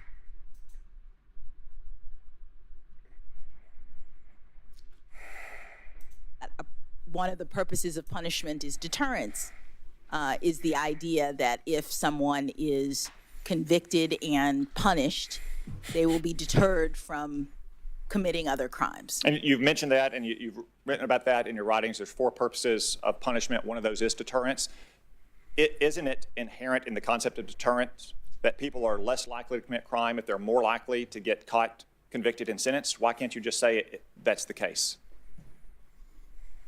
Senator, it's not that I'm avoiding saying that's the case. No, Judge, that's exactly what you're doing. I'm asking a very simple question. In general, is someone more likely or less likely to commit a crime if they know they're going to be caught, convicted, and sentenced? Nate the lawyer's here. Do you want to join our stream again? Nate the lawyer, you should still have the same link. Questions in general Save when you're us. asking about things Save me. like phenomena related to crime. It's the We're going to be theory here for a couple hours, by the way. I think we're going to be here like 3 or 4 hours. This is just an all-day thing now. Less likely to commit the crime in the future. That is a theory. Thinking about ordering some Chinese. Do you think that theory is correct? Senator, there is research that supports that deterrence I is was going to go to the gym can and do occur. an elliptical today, but instead I'm going to eat really, really bad food. Something more concrete then. Do you know how long the average inmate convicted for a murder serves in prison in America? No, I don't. The answer is 17 years on average. Is 17 years too long or not long enough for a criminal to spend in prison for murder? Senator, these are policy questions, whether they're in the province of the Sentencing Commission in terms of recommendations, whether they are in Congress. They're not the kinds of things that I can opine about. So you don't want to opine on whether 17 years is too long or too short a sentence for murder? Senator Cotton, the Congress has Save me. prescribed Save me, a Nate. number of factors that judges look at when they sentence. It may, in many cases, not be. Hold on, give me 1 I second. can't answer in the I'm abstract. hearing it twice in the way because I was that you watching. These are on very concrete. Let's turn to YouTube. rape. Do you know how long the average inmate convicted of rape serves in prison in America? Well, Senator, rape is not All a right. crime in the Murder federal and rape. system that I'm familiar with working with, so I don't know. It's 7.2 months. Do you think 7.2 months is too long or too short for someone convicted of rape to be sentenced to prison? There's a whole bunch Senator, of different that's rape a stuff. policy question There's, about you know, the there's egregious crime rape in the of first rape, degree, and rape in the Congress third has said degree. that You the know, court is supposed to take sexual into misconduct. How's he take getting that into number? account a Where's that number number of coming factors from? when it sentences. There's forcible rapes. I can't answer in there's the date rapes. abstract. There's a lot of these different types of rape. Judge, these are not abstract. These are very concrete. And remember, these are just the length of sentence. If Am I wrong? you're caught, Uncivil? convicted, and sentenced. Let's look at cases in which people are never caught. As I said, in 2020, murders increased by the fastest rate ever in the United States. Do you know what percentage of murders are solved in America? Oh, I should know. It's about The half. answer is about half, 54% in 2020. Do you think we should catch and imprison more murderers or fewer murderers? Well, Of Senator, course, you it's should- very important that people Murderers, be of held course. accountable for their crimes. But they are so innocent until proven guilty. That's what she's got to That say. is a fundamental tenet of the rule of She's law. got to turn it around to. They got So to is that a prove yes? them We should guilty catch though. more murderers Specifically, the 46% of murderers who get away with it? Senator, I'm not, to the extent you're asking about enforcement or law enforcement, those. Judge, it's a very simple and common Yeah, sense it's question. true. 46% of all murders go unsolved. Should we catch more of those murderers or should we catch fewer of them? Senator, we should hold people accountable for their crimes. And so if people are not being held accountable, then that is a problem. Let's turn to assaults. Do you know how many assaults were solved in Good this country political answer. in 2020? No, Senator. 44%. So 56% of all assault victims did not receive justice. Do you think we should catch and imprison more criminals who commit assault against innocent people or fewer? Senator, it's very important that people be same held accountable for answers their before. crimes. So if they're not, then it would be a problem for the rule of law. Let's look at sexual assault and rape. Do you know what percentage of sexual assaults and rapes go unsolved in this country? I do not, Senator. 77%, more than 3/4 of all sexual assaults and rapes go unsolved. Do you think we should catch and imprison more rapists and sex criminals or fewer? Senator, one of She my got it two now. uncles was a Explain. detective in a sexual crimes and battery unit. So I'm This is what very she should familiar explain what a judge with does. that type Like of those crime. people, I can't horrible. say It's like it's not up to me. It's up to the As executive all branch. Go talk to you them. are articulating. And it those is people are important innocent for when they people come to into be my held courtroom. accountable for criminal behavior. If It's they're fundamental to guilty, the rule that's of law. something that has to be adjudicated. I can't just So say in they're guilty 2020 now. alone, That's not what a judge well does. over 1 million violent crimes went unsolved in America. Do you think we imprison too many violent criminals or not enough? Senator, it's important That's for a lot of our rule of law hell to of a ensure question. that people are held accountable who are breaking the law in the ways that you mentioned and otherwise. Because he's What do come you think essentially saying prison's the families answer. Lock of them up. all those victims think? Do you think they think that we should arrest and convict and sentence all these criminals who get away with it? Senator, I know what the families of law enforcement officers think because I'm one of them. I know what crime does to our society. I care deeply about public safety. And as a judge, Given a it's been police- my this- duty these are when why- I this is was why at the judges are trial level, politicians. I'm no longer This there, is a but when I was at the trial political level, to answer. ensure that people I'm are too held busy scrolling for what their food will make me feel better. Let's turn to the crime of child pornography. I know there's been a lot of talk about it today. I don't want to spend Here we much time go. on it. A lot of people got have the tried child to porn explain issue. the various differences Not in her, these but- cases and the pre-sentencing reports and the sentences that they got. So let me just ask you a simple question about it. Should the Ask United them. States strengthen or weaken sentences for child pornographers? That's not my job.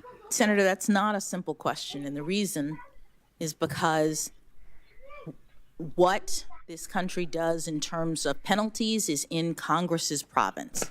You all decide. Here it is. You all Do you decide though? that Do penalties you? are Because what we decided and what you decided look very different. judges Do we use though? That's what his Do response we? got to be.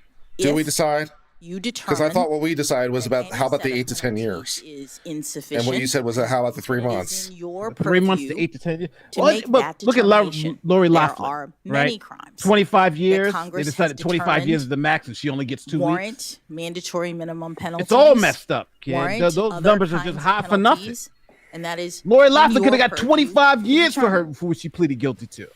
I say, She Judge, got I 2 think whether or weeks. not we should strengthen or weaken sentences for child I'm pornography asking you, is a pretty Uncivil. simple question. Is But that- I'll am move I on. reading the code right? I think the difference we've heard today Mail is the fraud. How simple much you get for fact mail that fraud? A bunch of elite I forget if lawyers, it's 10 or whether they're 25. judges or federal prosecutors. Is it 10 or or 25? It's one of the law two. enforcement I think they go really think that low sentences on for those, child right? pornography are too Like, harsh. Lori Loughlin, she got I convicted of don't, mail and I bet fraud.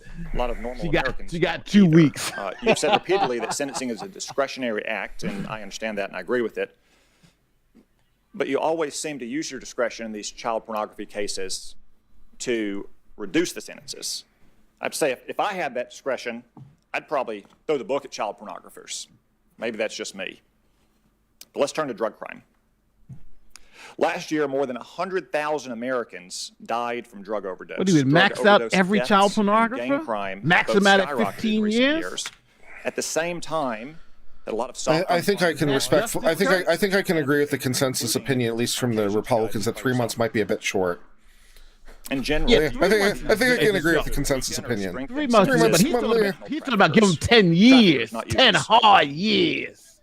Senator, When the average for murder is whether or 7. not Ooh, I can order from a place called 11 Degrees Daiquiri for $5. penalties for any Ooh, I crime can get 11 is different the kinds of determination daiquiris of delivered to this my body, house. which is ordinarily Yes. made after study and review, 3 determination. months is just way too short, though. She knows that 3 months is going to hurt her. She should have known that when in she the said province it. She's like, yo, of Congress. really? I'm going with the 3 months here? 3 months? Well, Judge, you've said before that sentencing is a discretionary act, so that is literally the job of the judge in many of these cases to determine whether to have a shorter or a longer sentence. Respectfully, Senator, the judge makes that determination not based on one data point in general, which is what you asked me. In general, should we lower or heighten sentences? A judge is making a determination in a particular case, looking at all of the factors. That's true. It's discretionary for Very sure, but we do contextualized. so within the bounds of a sentencing range that Congress prescribes. And at times in which Congress decides that a penalty needs to be heightened, they impose a mandatory minimum. Then our range is shorter. And when we're looking at the crime, we're not looking as a policy matter across all fentanyl crimes and determining I'm ordering the whether daiquiris. the penalty should be increased. As a judge, we are asked in the context of a single prosecution I'm getting the regarding Ubers delivered to my particular house. person who has committed a horrible crime, but also, says Congress, is a person who has a life, who has a job, who has all of the other factors that Congress has told judges they have to look at when they decide what penalty to impose in that particular case between the range that Congress sets. So it's not a situation in which I can, in my role as a judge, tell you as a general matter whether penalties should be. She's eating his question. She just I ate that I shit. think that He's got to not have a good comeback. Americans, especially not the 100,000 Americans who's lost someone to drug overdose. I think these are tough questions, but let's move on. Let's talk about This comeback was when it you was were on all right. It sentencing wasn't commission, good you though. repeatedly advocated I for think she got that retroactively one. reducing drug She trafficking ate that sentences. question like a sandwich. So this is a case where a drug kingpin who's dealing fentanyl gets sentenced, and then a few years later he gets lucky. He gets in front of some new judge who's maybe more sympathetic and thinks he got a raw deal, or maybe he just gets in front of the same judge a few years removed from seeing the faces of the victims of his crime. Do you believe that I can get a resentencing years 64-ounce daiquiri conviction delivered. tends to reduce My sentence life has improved dramatically. Senator, respectfully, I just wanted to remark on your previous question and your statement that these are not difficult questions. It's not that they're difficult questions, it's that they're not questions for me. I am not the Congress. I am not making policy around sentencing. My job is to look in a particular case and decide what the penalty should be within the range. She knows that that's a strong Congress point, so she prescribes. circled right back to it. It's a nice You political are making move. policy, though, Circle at the right back Sentencing to Commission, the and you're to what you implementing changes know to you sentencing got guidelines. firm my ground question on. again is, do you believe that resentencing years after a conviction tends to reduce sentence lengths? I'm not sure I understand your question. Obviously, if you Yeah, what is resentence, you're resentencing? giving the judge another opportunity to look at the circumstances in light of the changed penalties. Sometimes the judge in that new situation Negative hurricane will article. keep the same penalty. A resentencing is just an opportunity for the judge to reevaluate in light of the changed circumstances. Okay. Almost without exception, retroactively weakening sentencing laws and guidelines lets harden criminals out early. I always hear the argument. I hear from some of the senators on this panel. I heard a version of it from you earlier that each case is going to go before a judge and it won't be an automatic release because each judge is going to assess the facts and hear the arguments. 2014, you said that judges would not likely reduce the sentences in the vast majority of cases if sentencing guidelines for drug trafficking were reduced. I think you missed that one, Judge. Since 2014, when retroactive reduction took effect, approximately 2/3 of all convicted drug traffickers who asked for early release got it. That's 31,614 hardened drug traffickers back on the streets. More than 7,500 of those hardened drug traffickers use weapons in their crimes. So that means that only 1/3 of these drug traffickers who sought to have a retroactive reduction of their sentence were denied. Judges, 1/3, a vast majority. Senator, so he's just going to make general questions about these numbers because I'm trying just to general policy. Like he's going to say, what about these general release that was executive a result branch of policies? Sentencing Commission's actions, She's got to or continue to say, I'm not in the executive branch. That's not what we do. Stop asking me about this stuff. I don't care about how many cops on the street. I can't do nothing about that.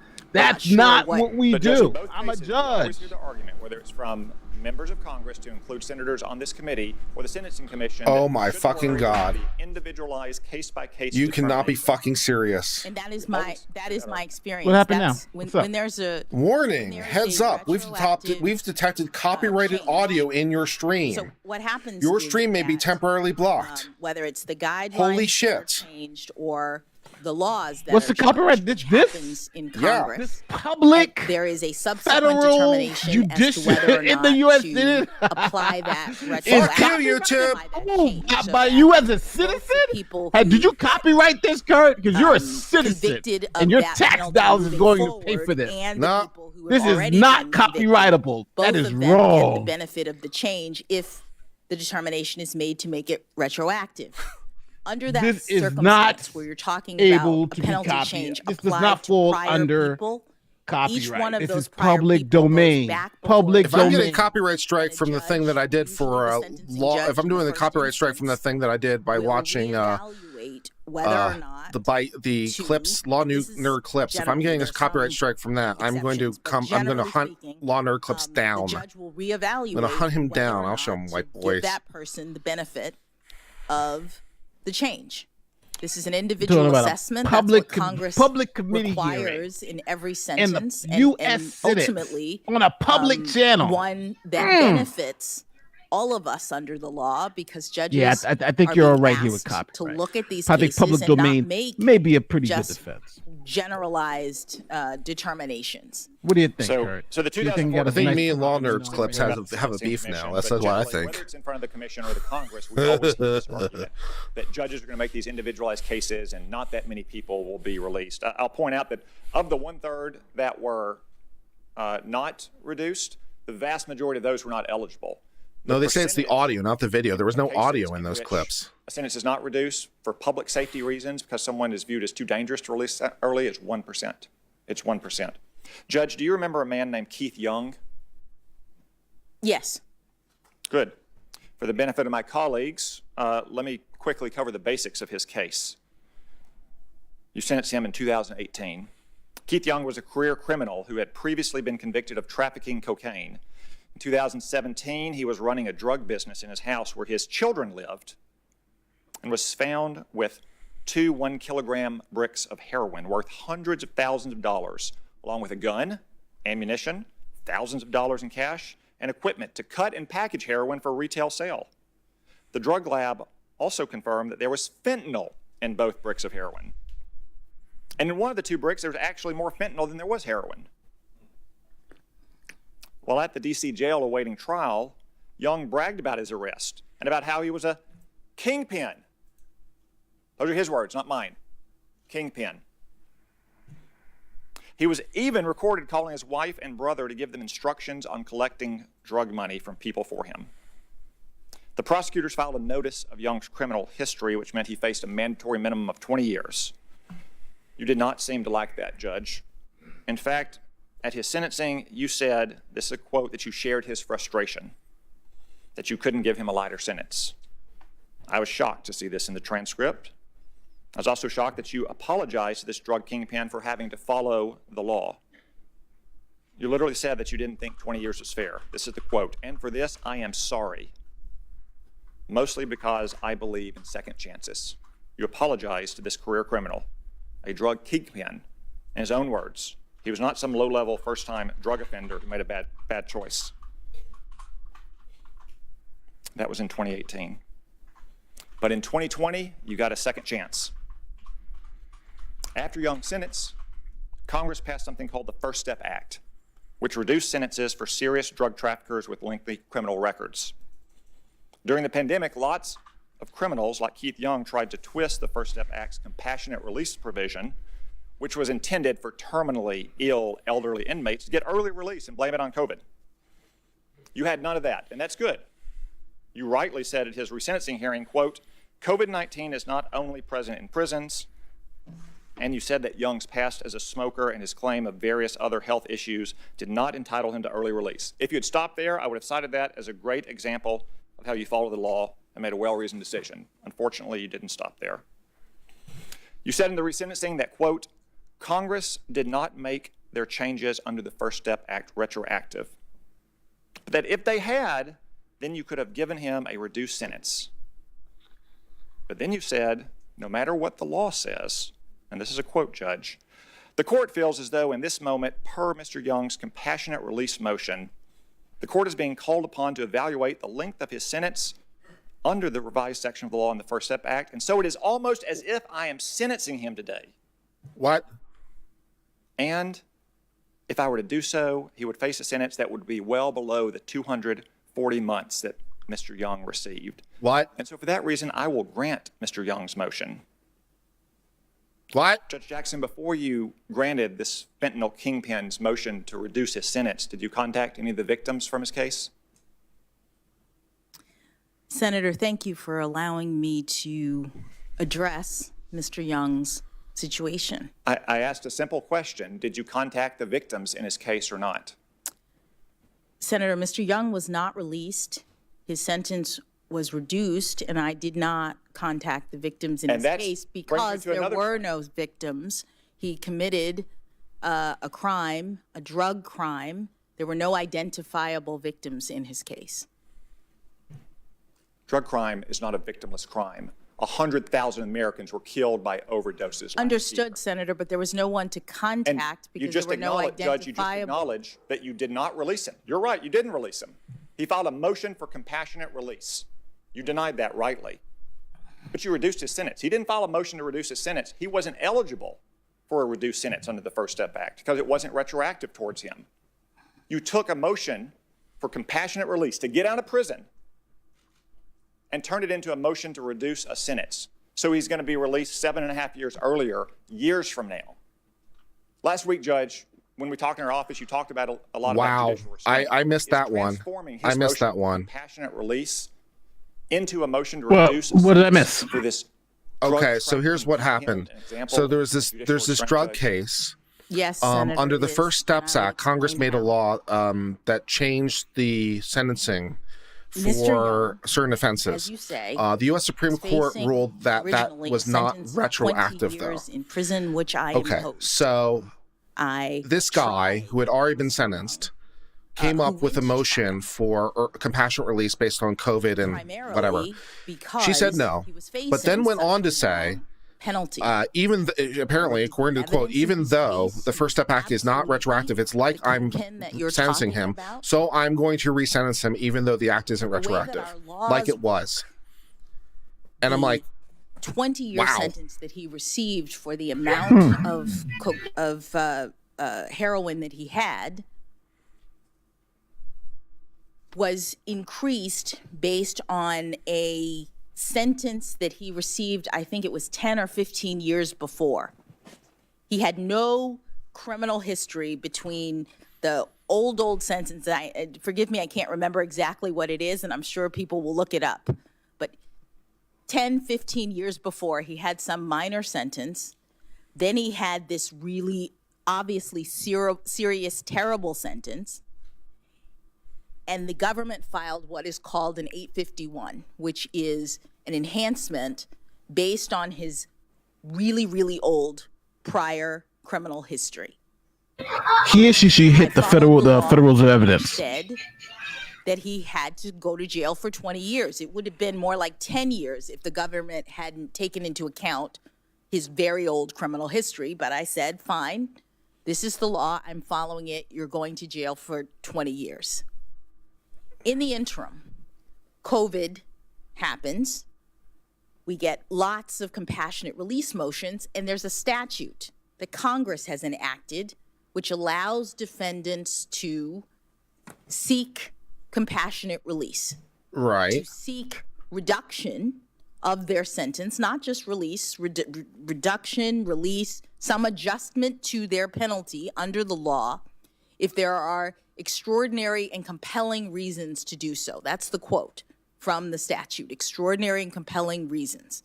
Doesn't say anything more narrow than that, although you do have to look at the guidelines related to compassionate release, all of which I did related to his motion. And he argued several things. This decision is public. I know that. His asthma, these were reasons, he said, so for we'll pull compassionate this release. later. And I disagreed.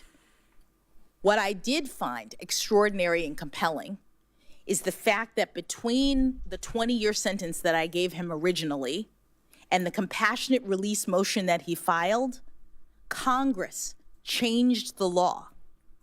Congress decided that the old penalty, the old crime, was no longer eligible for the increased, so that a person who was convicted, But it wasn't retroactive. The U.S. Supreme Court said so. at the time of his compassionate release motion for doing exactly what Mr. Young had done, Yep. would So in not other words, she's get saying she used it as a factor. that would not be lawful for a person at that moment. And She one said of because the law changed now, even though it wasn't, says to the it wasn't judges retroactive. is care about unwarranted sentencing disparity. The fact that it had changed and his that compassionate release, person she you're could then say take sentencing that into is account. being treated That if he was sentenced differently today, than someone he wouldn't else be who treated committed exactly as the harsh. same That's just making it retroactive, And I though. understand it wasn't retroactive in Yeah, the sense but- that everybody, absent a compelling What was his compelling reason? release motion. That's It what I'm wasn't compelling in the first place. What made it for compelling now? sentencing. But here I have a defendant before me and all of the factors that Congress has asked me to take into account, and a compelling She's doing a argument but-for test. that But there were for extraordinary and compelling But circumstances. it wasn't compelling in the first. It wasn't compelling in the original sentence. That would create But she couldn't do it in the original sentencing sentence. disparity. Right, couldn't and it's go not below the retroactive, 10 so she to can't do it 20. now. She couldn't do it then, so she can't do it now. Under those circumstances, She couldn't go under the is 20. that I would Then for a sentence- compassionate release under the COVID thing, resentence Mr. you Young can go under 20, to but the you got to have a penalty good that reason. Congress had But he doesn't decided have a good reason. was the appropriate And her penalty reason is for the Congress conduct changed that the he law. committed So before, as of he the wouldn't time be, it of his wouldn't be, Judge, he would get 20. Congress Today did she would change get the law 10. after I sentencing agree. the First Step Act. I agree That with was what you're a saying. terrible mistake. Congress specifically did not make that change retroactively. And you saw And that's that. what he- You and that's a thought good it was argument. Extraordinary and compelling, even though Congress specifically did not make it retroactive. You chose to rewrite the law because you were sympathetic to a fentanyl. I mean, I think he's drug right on this one. kingpin, whom you had expressed frustration at having sentenced him to his 20-year sentence in the first place.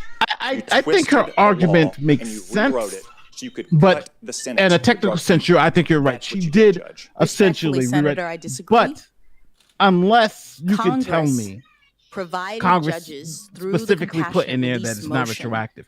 mechanism. Unless, Yeah, they provided you a mechanism.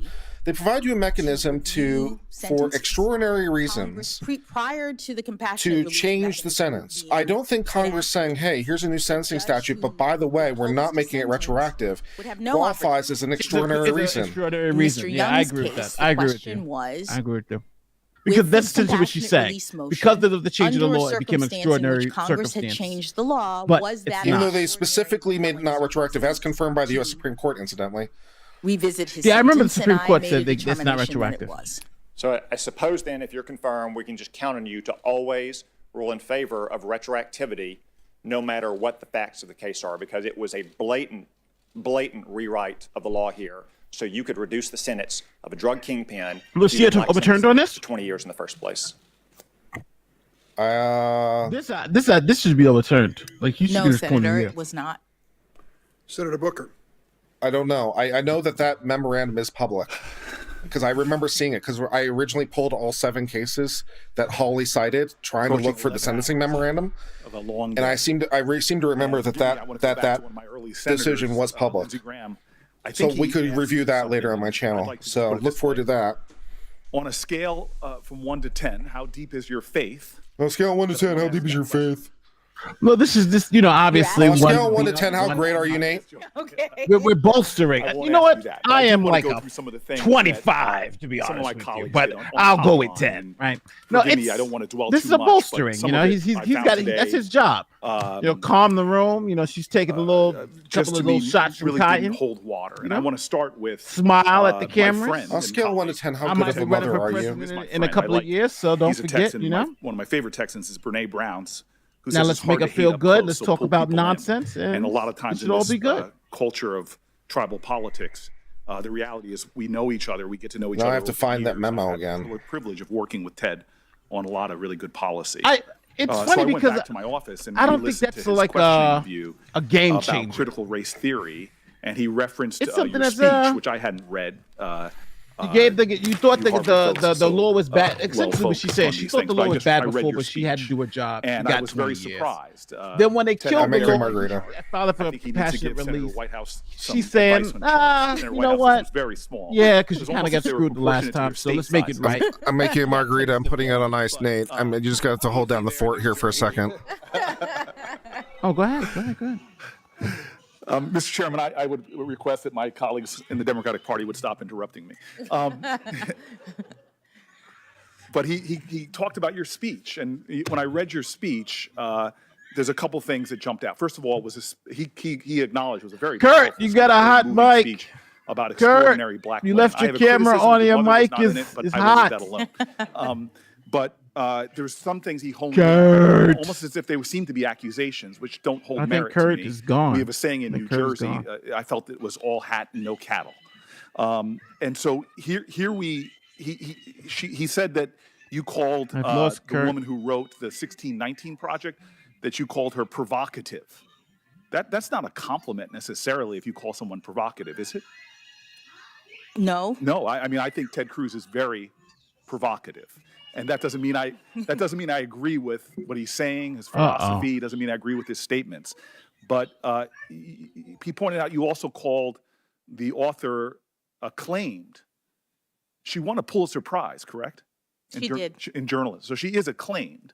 She is. But in nowhere are you heralding her as this is reflective of your philosophy. You see, That's this true, is right? build her back So up. I don't understand Build her back up. that at all.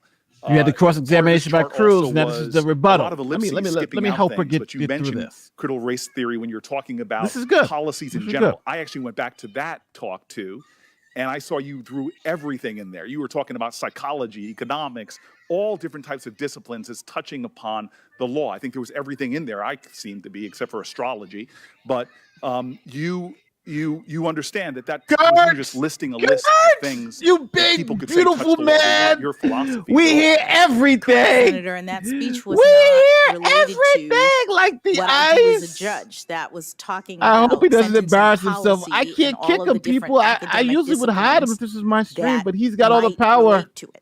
Yeah, and then finally, we're entering an age that is surprising to me in American society, where Kurt. lots of books are being banned and lots of talks about books being read. You're on the This board is of a crazy. You got private 3 black school, people on the street, and we got you no have power to no, stop this white supervision man or from authority over keeping his what books camera the on. children read Kurt, in a no, let private me school, call him on correct? his cell phone. Correct. I really do appreciate Let's see that. if he picks up his phone. Jumping really quickly to a lot. I'll of be talk very today, embarrassed if he ignores my call. About, Kurt, you better not ignore these, this call, child Kurt. exploitation cases. I'm calling you. Don't look at that Senator phone Durbin, and I think ignore it. that, I'm going to be very upset. Actually, Josh Hawley used the word attack when describing his own. So I don't understand what that point of sensitivity was. But It's ringing, people. It's ringing. Individual cases, and we've now heard about 2. You've presided over as I'm a on the judge 3rd ring. more than 10, 15 cases. I've presided over What the hell is that? 14 cases What's going that on in the involve background? What is child he sex doing? crimes, but I've Sounds like he's running over the my washing career machine or as a trial judge. Oh, he's making a I've margarita. presided That's the over blender. more than 100. Right. And cases are heavily fact specific. Damn, Right? it went to voicemail. Did you remember all the facts of the case Must that be on vibrate. Senator Hawley was? I did not. You did not, right? And the facts. I'm gonna let you matter, guys listen right? to it. Here it is. We call it Kurt. And as a judge, you're looking at all of the facts of the case, not Pick just up, what might Kurt, be talked pick about up, later or pick up what people are the holding in. You have to take everything into account and make a decision. He's correct? back. He's back. Yes, that's what Congress has I required. bet you his phone's by the judges to do. computer. Right, and just to clarify that Congress thing, because again, you went to this elite law school. I went to a gritty inner city law school, Yale. So you know this better than me, but Hey, Kurt, it was actually we heard 1984 nothing and we saw that nothing. The sentencing laws, Just to let you the know. sentencing standards. That doesn't seem to be what the chat is saying. I believe so, yes. Yeah, it was 1984, and then later in 2002 or 3, We they heard updated, but nothing that and we 1984 saw was before the nothing. internet. Yeah, you might have heard me, but they didn't hear anything because I just my wanna clarify, mic is being picked up through OBS, not through Could you just StreamYard. clarify for the record, because my mom might be watching. Yeah, just so everybody knows, I know. whatsoever, Yes, correct? I know Kurt was So wearing earphones. So the Booker decision, which You guys- earlier you I guys gotta mentioned admit that was I fun. thought Justice Scalia wrote was it. In not. fact, it was Justice Stevens. Yes. But Justice Scalia concurred, so he had a separate opinion, and he had written a previous decision that was very similar. Yes. The Booker decision made the guidelines, the sentencing guidelines, advisory. Why? Why would the Supreme Court, joined by some of the most conservative members, why would they do that? Well, they determined that, in essence, That wasn't my the fridge, Booker- by the way. that It's if my the cabinet guidelines where I got the were liquor out of. mandatory, that it would And I have lots of food in my fridge. violate the right to a jury trial, to have jurors decide every aspect of your sentencing. Booker looks serious. This is sort of the separation of powers, Sixth Amendment. Yes. This is really important. Yes. And I like so how that he gave patted his judges resume latitude. too. He's like, Yes. I went to Yale. If you were I went to falling Yale. out of the norm, We know. and this We is know. where, I've now read conservative. This is incidentally why, like the last time when I was taking that call, that people were able to hear it because I forgot that my audio is picked up in OBS and not StreamYard. So I muted it in StreamYard. It just didn't matter. Mainstream So papers yeah. all say this doesn't hold water. Oh, And the reason that is, sucks. and again, unlike White House and Cruz, I don't have a chart. I'm uncharted. But I would like to hold this up for you. You are. He doesn't have a well chart, within the but he's norm trying to show her a chart. nationally for going below the sentencing guidelines because of this problem where you have this incongruency that judges on both sides of that have been pointed by people of both sides of the aisle have seen. I just want to make that very clear. You are well within the norm in the United States of America. I'm a former mayor. One of my favorite mayor friends used to always say, "In God we trust, but everybody else bring me data." and so the data kind of shows that you're not some outlier. And forgive me, because you're not allowed to do This is good I though. kinda This is sat good here and I was recovery. a little insulted. The data shows about you're the not an outlier. accusation You're right in the that middle, somehow this just mother like every of other two, judge. confirmed 3 times by the United States Senate, who has victim advocacy groups writing letters for you, who has child victims advocacy groups supporting you, who has presided over fact-specific cases of the most heinous crimes, that somehow the implication that you are somehow out of the norm of other federal judges that we have confirmed where these issues have never come up, who, again, I held up this chart, but the majority of the decisions, a percentage of sentences below guideline range in non-production child pornography cases, in DC, 80% of them are under the guidelines. In Missouri, 77%, in Iowa, 62%, in North Carolina, 77%, in Nebraska, 81%, and so on and so on and so forth, down to Utah. This is how you alphabetical bolster, order, baby. 71%. This is the master. It's the master so class this of implication bolstering. that somehow your thoughtfulness on these very dense, fact-specific cases is somehow out 80% of the norm, in to Michigan. me, does not hold up, doesn't head water. And then you add that to the endorsements that you have gotten from folks that deal Child with advocacy victim advocacy groups. It is, to me, just a line of attack that it does not. He's blowing it all up hold, right now, hitting up with the stats. And in no way for me. I'm sorry. You're at 60. This In the judge is at totality 80. of your career, That's their average up what you've there. accomplished and what you've done. This is I all just think it's political theater, unfortunate people. that, Beautiful. unlike the sort of Cotton fair did his arbiters job. of this on both He's sides of the doing aisle his who job. dismissed it, I appreciate the way you've sat there, and addressed all of that stuff. And that really brings me to the larger implication. Lucent Tales says he was distributing and producing. I don't think he was producing in Hawkins. You talked a lot about your uncles. One of them served in Baltimore. Is that right? As a police officer? My brother was a police officer in Baltimore. The gentleman over there? Yes. Who volunteered to serve in the United States military? Yes. And you have talked about that police work, right? Yes. I live in Newark. I love my You know, city. when she sees Senator, she sees a D by that name. And it's we spoke with relief. the Like, nickname oh, of our city's thank Brick God. City. This is going to be interesting. Your brother and I probably understand something. It's the R's that The are majority the of murder the R's. victims in the United States of America, do you know who the majority of murder victims are? Black. I don't. Black They're people. black men. And do you know who the majority of the killers of them are? Conversations Black with men. your brother and your two uncles. But it's also like, you know, what's the majority of people who kill white men? White men. Other I white imagine men. you I think it's like feel it's like in a it's almost like a. different way I mean, about I'm not saying that's not white true. men I'm just kill saying white it's a men. little bit inconvenient, right? Color, struggle. Who's the most No, it's like victimized when- murdered group? The It's black what, man. 80% Who's the worst of perpetrators? Hispanic The men are black killed men. by other Hispanic very men. anguishing, and it is something that It's because I know you're all more too likely to be killed by somebody of your own And race. So. You are a person that has that same fear that many mothers have for their daughters who do go out in this world. My mom used to say, when you have a child, it's like your heart going around outside of your body all of a sudden. And I just find it hard to believe, given your law enforcement background, you're a mom, that you take any of this urgency to keep America safe. And then I see that, like, folks I know well. I've worked with the FOP. I began negotiating with them. I have to say, I thought Jim Pascoe, before I knew him, it's a whole thing, Brene Brown, bring people close. At first, I thought he was an ogre, biggest police union in the. I had some tough negotiations with my police union. He and I sat down and we shared our stories. And I think we realized we were coming from the same place when we were working on police reform. FOP endorsed you, and they wrote a powerful letter. I won't read it again. The IACP, they represent the largest, that's the rank and file, the FOP. The IACP represents the bosses, the managers. They endorse you. There's another group that maybe my colleagues don't know as well as I do. It's called Noble.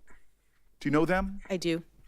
They're the black law enforcement organization nationally. People like your brother Yes. who love their communities, Yes. who have seen, like I have, too many young men lying with bullet holes. Who are part of the bleeding white into our supremacy. pavements. These are folks who come from communities Sam. like your brother knows, where you too often see sidewalk shrines to murdered youth. I've talked to the women and men of Noble so many times. Anybody ever accuse them of being soft on crime? But they understand the complicated factors of crime in our country. And what they have to say to you about you, I won't read it, is just beautiful. Law enforcement family, mother of two, law enforcement organization after law enforcement organization, victims advocacy organizations after victims advocacy organizations, Republican appointed judges, Democratic appointed judges. That's who's in your corner. Ugh. We're politicians. We have a sworn oath right now.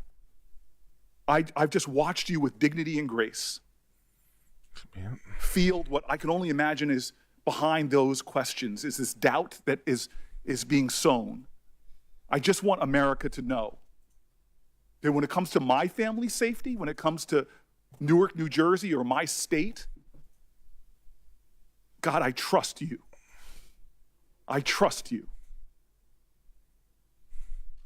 Did he just go there? He just went with the whole "I trust you" thing. Go back there.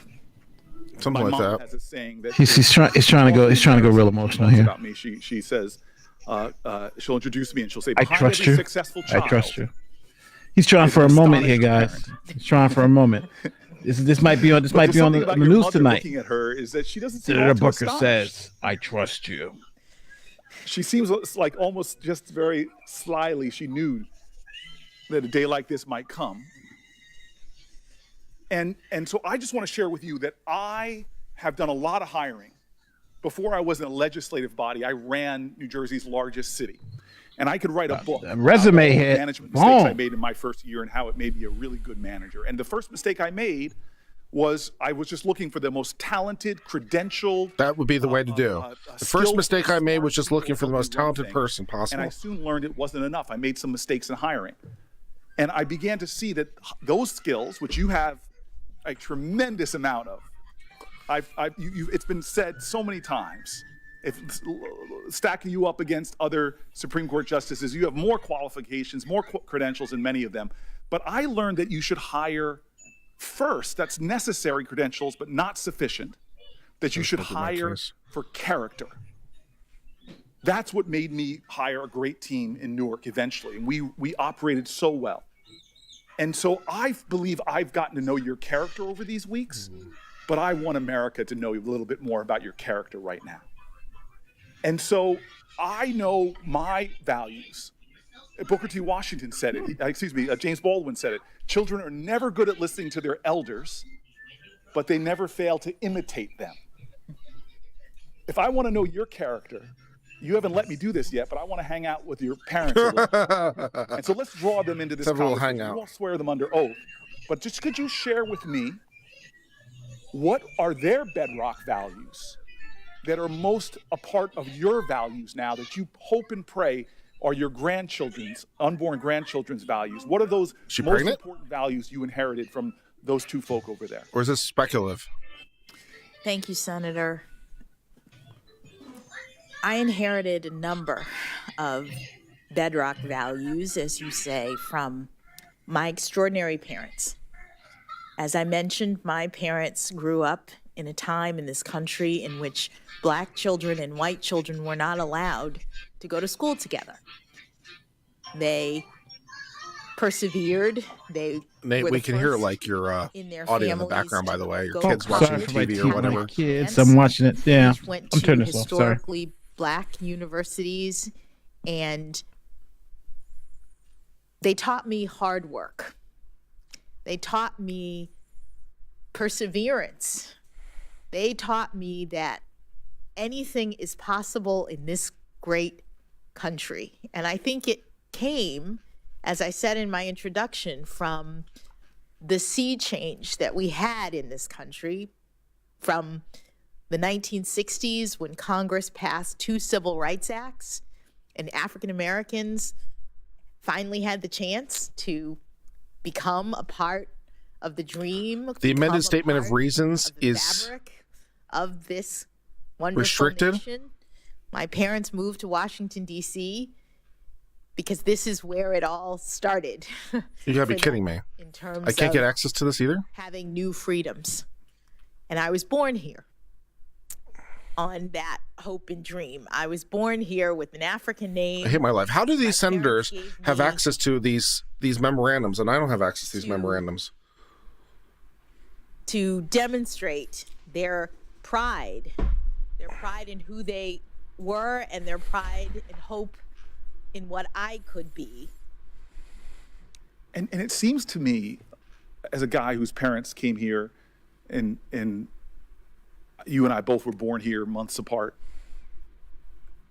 I would hear my parents' tough stories at the dinner table about facing bigotry. Here in the city, my father told me stories about his early jobs, but I never noticed a hint of bitterness or that hate he saw never generated hate with him. In fact, he just loved people, all people. That is correct, Senator, and I would say that my wonderful parents went on to become extraordinary public servants.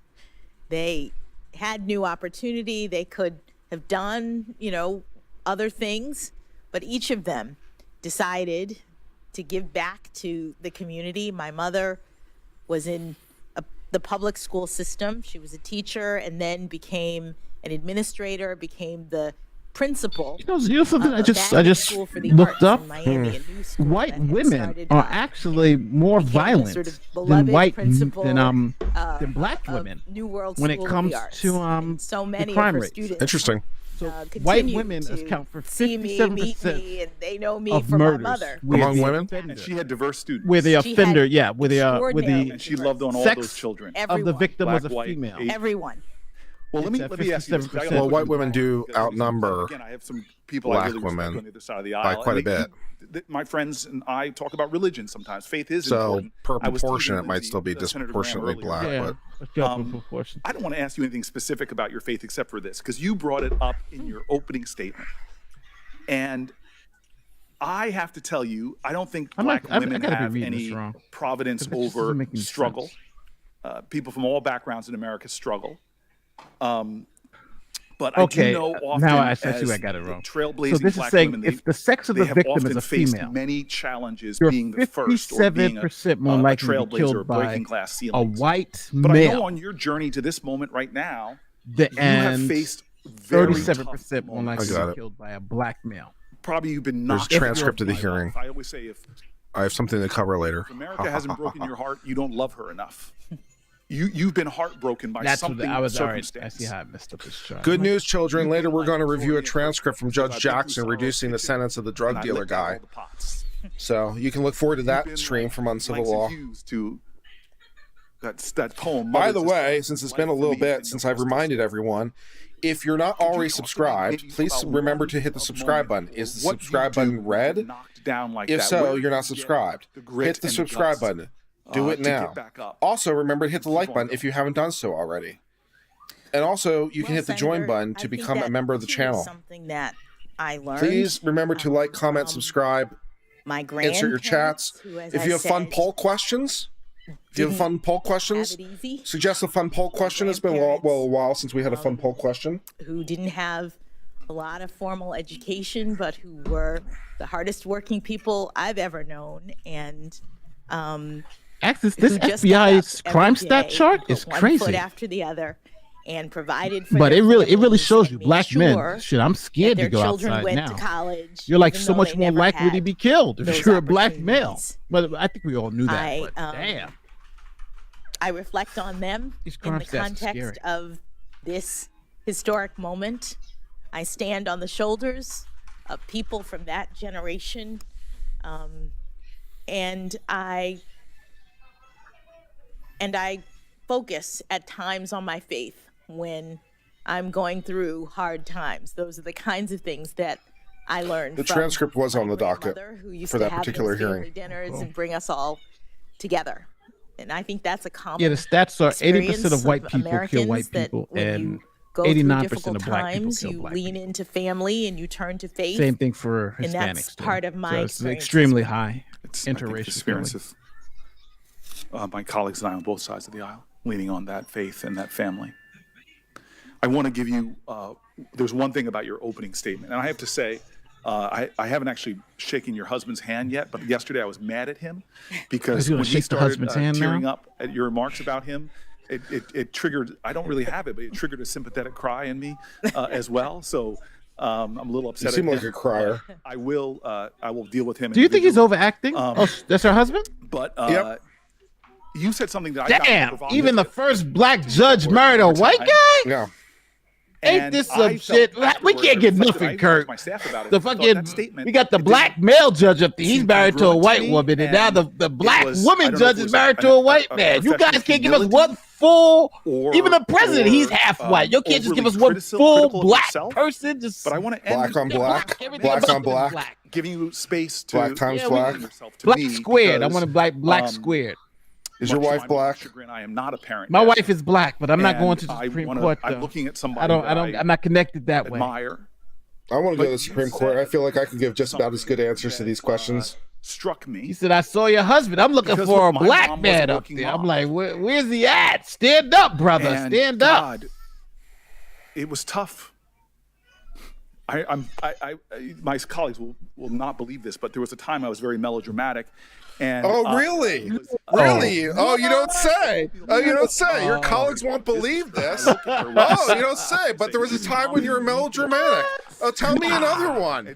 Tell me another one. You don't die from Wow. stress, Joking. but I still No, remember no, going to the Kurt. phone, Not having this a long guy. conversation. Melodramatic. No, melodramatic. No. Changing My into a colleagues relax won't believe that. That was not a sign of love. She loved I don't me, believe it but now. A lot I of don't women believe who it love now. their kids can't stay home because we don't have paid family leave in this country. So you said in your opening remarks that you haven't been as good of a parent, I think if I'm paraphrasing right, as good as a mom as you'd like to be. And I looked at your two girls, and I look at you, and I don't Looks like he's understand about to that drop a tear right now. Is he going to drop a tear? Could you maybe explain for me? This is daytime what you Emmy meant stuff right and here. He's going for an Emmy. Maybe take one more beat and explain to me what it means to you to be a mom of two young women growing up in America. And the Emmy for best performance by a U.S. senator at Thank a you, confirmation Senator. hearing goes to. I just have to say, What at I a time said like in my this, statement was that when I hear Cory Becker say those things, it's just that I had struggled. really makes me like reflect so on many things, and working moms to I just can't tell you how much it brings Have your, me. have your husband stand up. Have And, that black man stand takes a up lot for of hard black work pride. to Oh, he's a white guy. become a judge, to do the work of a judge, which I've done now for almost 10 years. You have a lot of cases. No, you don't. The only reason why I'm even harping that on this many because resources, you don't know how many times I got to hear black women. Oh my God, when he early got mornings big, and late he nights. married a What that white means woman, is right? there will You be leave your ass for a white girl. You ever heard the Kanye song? When he gets during his ass your on, you leave your ass for a white girl. Then he goes and marries a white girl. There'll be So emergencies that's always on been the thing. birthdays Black men, when they get up, that you have leave to- the black that you women have to and handle. marry the And I white know woman. so many That shows you. young women And now it's the in this absolute country, reverse. especially who have small We got a kids Supreme who Court. She's going to have one of have 9 these votes to change momentous the way our events lives are. and have It's to make a reversed now. choice. She ain't playing basketball. You talked She about ain't your dribbling the mom making the basketball. choice to make sure that she cared for you in that moment, and there are times when obviously I got a you rebuttal. have to care for I your hope she makes it. family members. That's just There so are when other those times women when make there are those arguments, I events can that just you point wish to you her. could be a part of, but here's the She married a emergency white case that man. you have Don't to deal get with. mad at the brothers So for I marrying said a in my white. opening that Thank you, by the way, girls, for all you the know, you the very have to generous deal with super chats juggling motherhood for today. It's and been a very generous day from you guys, and I appreciate it. responsibilities, and I didn't always Your money get is the appreciated as it will go to the IRS And to help so me I defray my hope taxes. for them. So thank you. Seeing me, hopefully you all will confirm me, seeing me moved Like, to comment, the Supreme subscribe. Court I have 897 likes. That's really good. We should do something if I get to 1,000 likes. in your career I'll drink more. trajectory, and you can still Ah.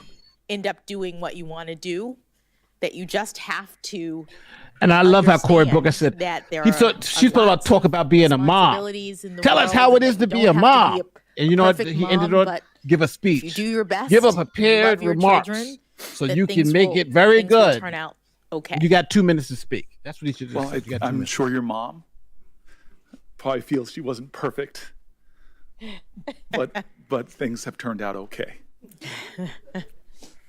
And I will tell you this. Someone says taxation is theft. Right about now, I'm agreeing with you, to be honest. The older I get, the more I appreciate my parents. I know they're proud of you, but I heard 11 likes. Awesome. Let's get to 1,000. I'll get our drink. My ancestors, where I have generations. Don't forget to hit the bell. Of my ancestors' pictures up, and they're black folk and white folk. I have a very Share this on Twitter. Retweet my thing. I sit Tell there people, to feel my write on Twitter ancestors right now how much you love the Uncivil Law. I hope right now. Tag me. In this questions and blistering that you know that at that desk there are a whole lot of spirits around you with their hands on you.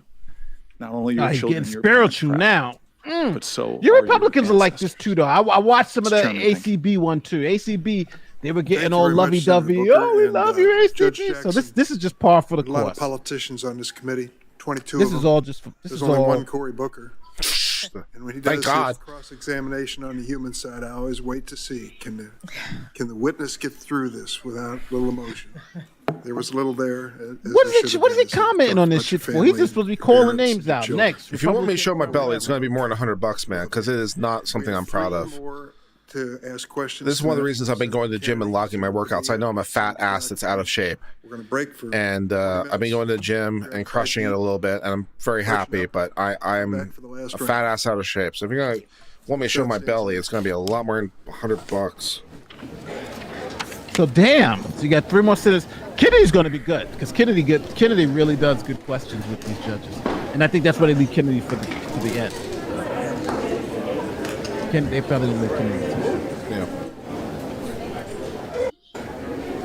All right, so we're on break. We love you, but aren't on Twitter. But we'll shout at your Instagram. Hey, there you go. Shout me on Instagram. That's fine too. Either way. So this love fest, she got pushed around a little bit. But Carol says how much? How much for me to basically completely debase myself and get a tonal? I don't need a tonal. I have a decent gym that actually has cable machines, and I go to the gym. I don't need it right now. But how much to show my belly? You're basically saying like how much to show my absolute insecurity. Like I know my shirt doesn't quite fit right now, but still, like, if someone offered you 1.5 million, would you do it? Yes.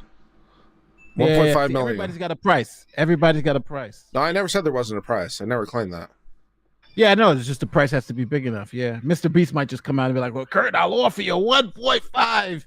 Your shirt probably start coming off already. I'll even do a sexy dance for 1.5. I'll put in some music. I guess we'll have to get some copyright-free music or something. What can I get for 1.5, we'll get some copyright music. It's fine. Cleaning my toilets. No. French maid outfit for 1.5. No. You saw my gut a little bit, but still. No, I mean, I'm ashamed of myself. I really am.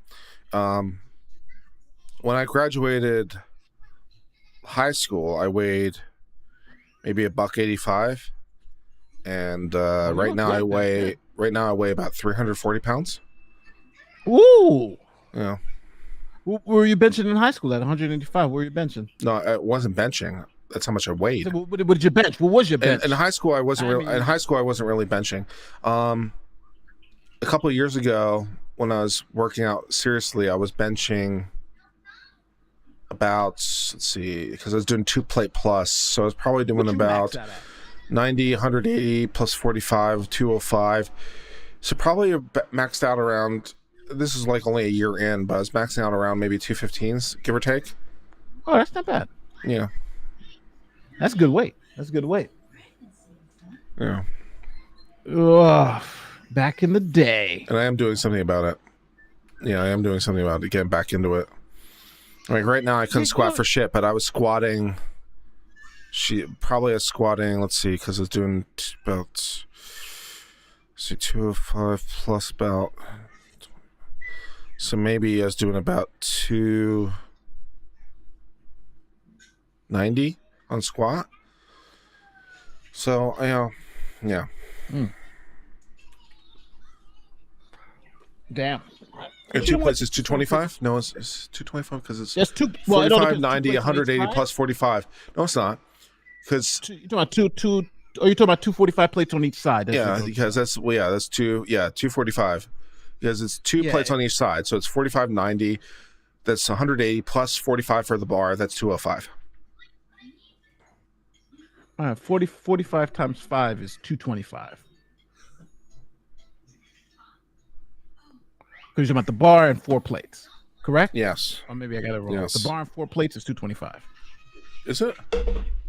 No, it can't be. I got 45 times 2 is 90. Times 2 is 180. Oh, it is 225. You're right. Okay, so okay, my bad. No, I can't do math because I hate my life. It is 225. You're right. So I was probably doing about not much more than 225, but I was probably doing on a bench. Let's say I was doing 240 and maybe 300 something on squat because I'm trying to do the ratios in my head. But yeah, no, you're right. Yeah, that's pretty good weight. I know when I think I maxed out at like 340. No, I did 180 plus 45 and came up with 205. I did it twice. I added 180 plus 45 and came with 205. This is where we're at. It's not great. Oh no, anything over 2. As long as you're at 2, I think you're good. Yeah, but I do love cable machine workouts. I do like the cable machines.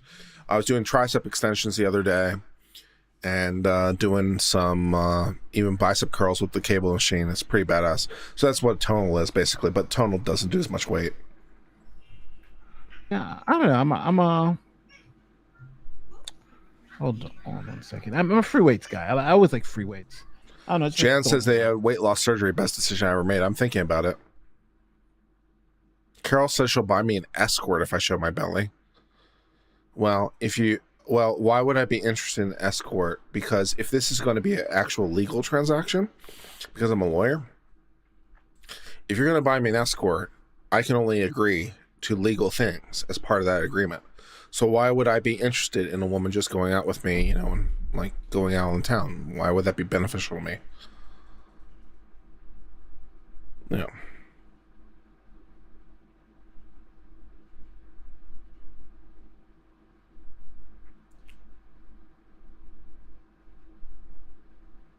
Yeah, no, Stephen, I agree with you completely. Don't go wild while starting out. Build yourself up. I agree completely. Like I haven't been maxing myself out. Like I am way below where I used to be, but I'm perfectly comfortable with that. I agree with you completely. I'm using this app right now called Fitbod. It's one of the AI apps that recommends your your workout and stuff like that. And you still have to manually adjust it a little bit, but it's pretty good in terms of recommending weight outs and making sure that you are within bounds and stuff. So like the other day I was doing like respectable weights on straight arm pull downs and stuff like that, and leg pulls and stuff like that. This is my, I shared a video. This is my video when I was doing 225, but I didn't even realize this is almost 3 years ago. Cynthia says, oh my God, Kurt, take a joke. If it was meant as a joke, I'm sorry. I didn't parse it right. I'm not in the best mood because I'm feeling a little self-conscious right now, to be quite honest. And so I didn't parse it right. You're not, trust me. I'm just as soft as you right now. I haven't seen a gym in a while, even though I still try to do something. It's just so hard because time. It's just it's the whole time thing. Like sometimes I have the time, then I don't have the time, then and then it's just motivation. Yeah, my BMI is about it's 40 plus. I know that for sure. Yeah, my BMI might be 45 plus. It's very, very high. Do you have a plan though? Yes, I'm working out. I'm working out as much as I can. I was going to go to the gym today. I was looking forward to doing some elliptical, but now I'm doing this bullshit. Yeah. And you know what? I know a couple of people told me it does work, which I just haven't done. They said, the Weight Watchers stuff where they have any prepared meal plan, because they'll send you the meals that you'll eat for the day and those prepared meals, and it just helps a lot. If you just stick with that, then I haven't eaten anything today right now, to be honest. But isn't that bad? Because it makes you, when you do eat, you're going to be even hungrier and going to eat more. Like, it's just serenity now. You don't eat anything but that's what they say. You should eat small meals and space them out. You'll eat less overall. Yeah, FITBOD. Yeah, that's the right spelling. Yeah, you got it. Yeah, Fitbod. Fitbod is a pretty good app. There's another app that's actually better called Volt. But the problem with Volt is it recommends exercises that are only really suitable for a full gym, and I don't have that. So it's not really suitable for my needs. And Fitbod is a little bit more accommodating. When I get to a level, right, because when I exhaust the gym that I have, because I have a very decent gym at my apartment complex. It's got a leg curl machine, leg extension, bench press machine, shoulder press, leg press machine. It's got a cable machine. It's got decent, decent stuff. I mean, and there will come a point, and it'll probably not too distant in the future, where I exhaust it. But until that happens, I'm happy with it. And then once I go to a full gym, maybe I'll do something different. Kurt, but one thing though, a lot of times, if you're building for bulk, that's when you need like the full gym. Right now, you're trying to lose weight. You're trying to keep moving. You're trying to get a lot of cardio, breathing heavy. Well, what I tell the app is I'm looking for. It's not really for your thing. You know what I'm telling the app is my objective is to increase my strength, because that's the only thing that works for me. I know it might not be the best goal, because like I've tried apps and I've tried to say like I want to lose weight, I want to do general fitness. Like the only thing that really works for me in terms of motivation is I want to increase strength, because then I get graphs that show that I'm going up, right? Because I can lift more weight in different areas, and that motivates me. So, yeah, I'll throw in some cardio or something, but I'm doing something. I'm doing something that works for me. So why don't you take the best of both worlds? If you want to see the graph go up, you can do lighter weights at higher reps. So for instance, you do 20 with X weight, and then you try to move up, and you can't get 20. Then you'll be moving up, but then you'll be doing it with higher reps. That'll give you the cardio that you want to lose weight, but also you'll be building strength. You'll be building strength incrementally, but it'll I think it'll help you with the weight loss goal too, because really losing weight is all about moving. You just got to be moving. I think it's about doing something. It's more about calorie deficit. I think that, diet is more dominant than weight. Workout. You can't really eat yourself out, or you can't work yourself out of overeating. And I've been overeating for 22 years. That being said, I do my best, even though I'm about to order some food probably and get way too much, but I try.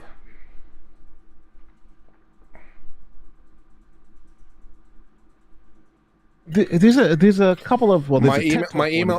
By the way, someone asked on my chat, what's my email? My email's on my about page. It's on every video. It's uncivillawYT@gmail.com. uncivillawYT@gmail.com. If you want to send me an email, go ahead.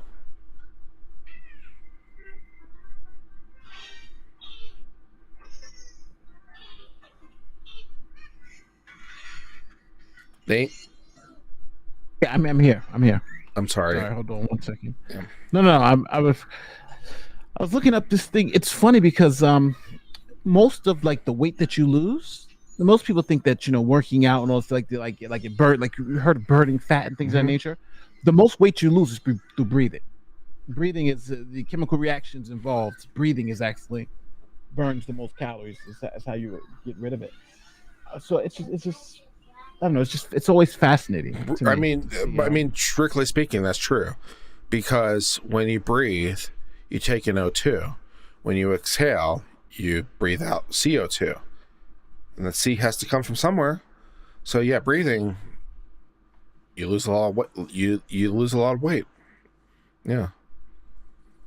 Yeah, that's why those high aerobic exercises causing heightened breathing and so forth. It's if you're trying to lose weight, that's why they tell you doing things like that versus weightlifting. But I'm assuming though, even with weightlifting, you'll get your breathing will be you'll have my breathing sucks. It's totally. I get winded just walking around, as people have noticed. I get winded completely. So right now you're looking at stamina too. Right now, all I'm looking at is trying to get in the gym on somewhat that resembles a regular basis and just trying to do something. It's one of the reasons I'm logging on 6 foot. Oh, all right. So 6 foot at 3. Yeah, you can do the BMI calculations yourself. So I'm 6 foot at 340 pounds. You do the BMI. It's probably about 45, 46, which is way fucking high. Anything above 40 is like disgraceful, to be honest. It's what they call grown man. I got 2 kids and a wife. It's called grown man over here. Yeah. Diet is a big part. I agree completely. Like, it's one of the reasons in my fridge right now, I've got different chicken fridge. I've got some fish, some lettuce. It's all very healthy. Sometimes in the morning, I'll do my bullet shake. I do brewed coffee. It's about 20 ounces, maybe a little bit more. Throw in a protein powder, throw in a melted butter, a little Amazing Green for some greens. It's like 500 calories or something. And it's about as pure as you can be. Yeah. Yeah, just keep up with the plan. Just try and do something. Yeah. Yeah. I'm pretty happy with the way things are going right now. I know it needs work. No. Listen, it took a lot of time to get to where you're at. It's going to take a lot of time to change. Yeah, that's true. It's every I always think about it this way. Every day you're working toward a goal. Either I'm working to continue to be fat, or I'm working to get back in shape. So, and I always think that helps me because that day matters. Like a lot of times people forget each day matters, and sometimes they're overwhelmed with that fact. But the choices that I make today are going to matter for tomorrow. Are going to matter for the next day. So, it just keeps you focused. Yeah. Well, listen, my brother, it's 8 o'clock. I got children to put to sleep. videos to write and hopefully finish watching a little bit of Supreme Court stuff. But I'm not going to watch no more tonight. That's fine. I got too much stuff to do, bro. But listen, you take care, my friend. All right. There. All right, Nate's gone. It's just me now.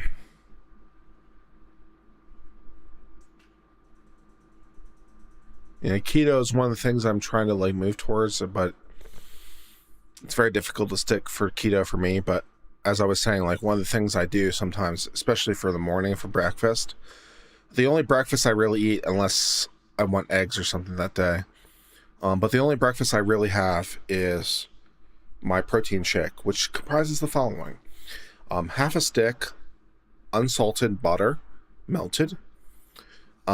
It's about 20 ounces of coffee, usually 2 protein powders of casein protein, because it's a little bit slower to digest. So that's 50 grams of protein, and then throw in 2 scoops of amazing green powder to get some stuff in there. Blend that up with a little bit of ice. That's my breakfast. It's pretty decent. Like it's 500 calories there or thereabouts. Because it's 120 per scoop of protein, and it's about 400. Yeah, it's about 500 calories there or thereabouts, and it's about as pure as you can be, to be honest, on these things.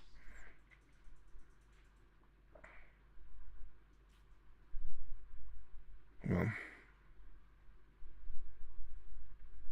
am I tolerant of lactose? Yes. How's half a stick of butter protein? It's not. I put in protein powder for the protein. The half stick of butter is fat. Then I add 2 scoops of protein powder, casein protein specifically, because it takes longer to digest. And then that's 50 grams of protein. And then, yeah.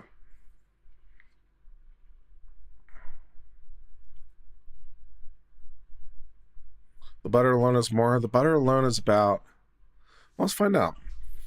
What is half a stick of butter in terms of calories? Calories in butter. Let's see. In a stick, it's 810. So that's 400 calories in half a stick, plus the protein is 120 plus 2. So that's about 640 plus the amazing greens. So it's about maybe 700. So yeah, it's about 700 calories. So it's a pretty good breakfast. Too many?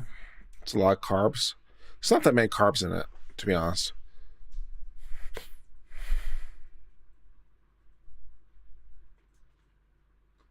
Coconut oil would be better than butter? Maybe.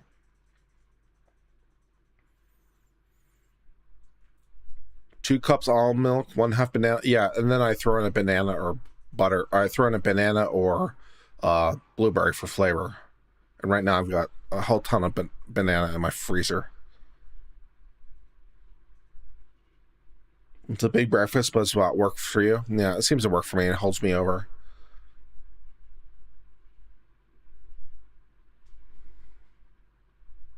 Too much?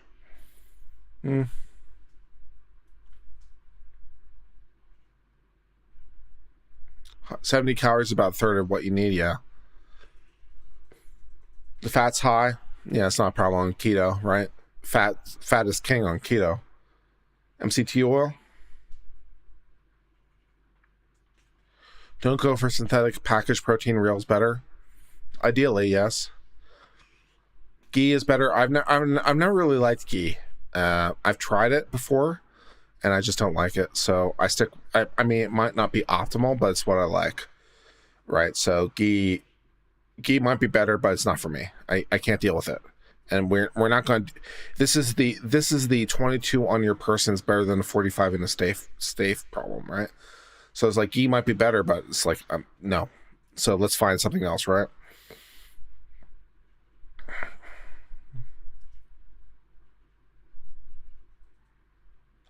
Yeah, I got a bag of blueberries that's frozen. I got 2 bunches of bananas that are frozen.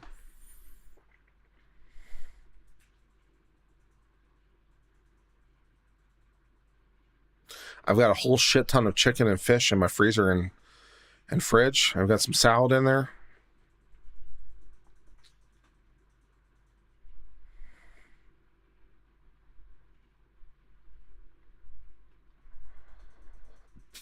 can't mix keto with other styles of diet. I'm just doing the best I can, man. I really am.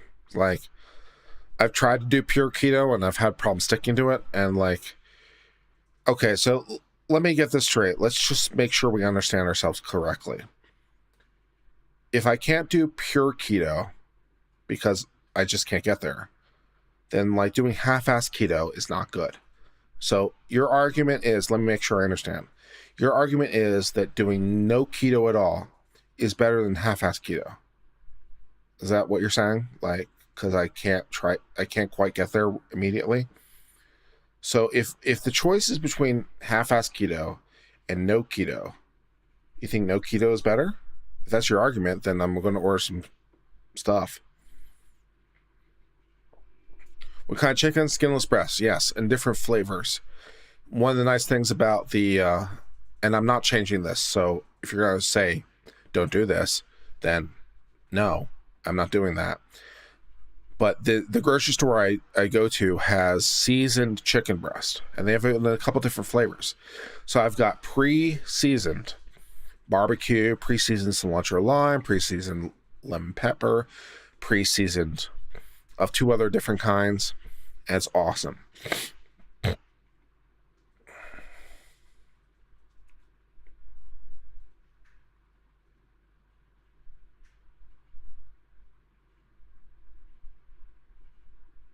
I'm trying. I am trying. Go to the gym and I try. Yeah.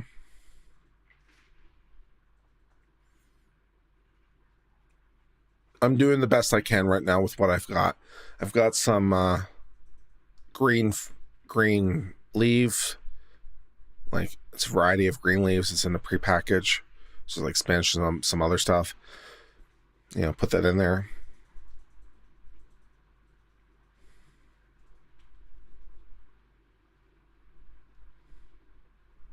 Lemon pepper is awesome in grilled breasts. Respect. Yes, can't half-ass keto, so nothing at all? Okay, you win. I won't even try. Okay, if too much sugar and sauce. Do you air fry? I've never tried air frying, but it's not the worst idea.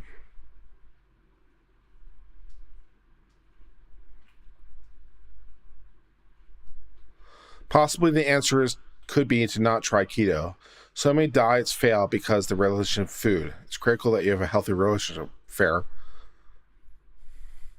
Yeah, Penn Jillette lost a bunch of weight with an unconventional diet, and I wrote a book, I think. Yes, I've read the book. I've read it. It was a good book. It's called Presto. He followed this recommendation of this guy. Let me see if I can remember his name. Krause or Crace. Cray something. Ray. Diet was invented by Ray. It was Ray Cray was his nickname. Ray Cray was his nickname. So it's like Ray Christ or something like that. I can't quite remember. So what Ray Cray recommended, or at least what Penn Jillette did, was for a full month he ate nothing but potato. Just potato. Only potato.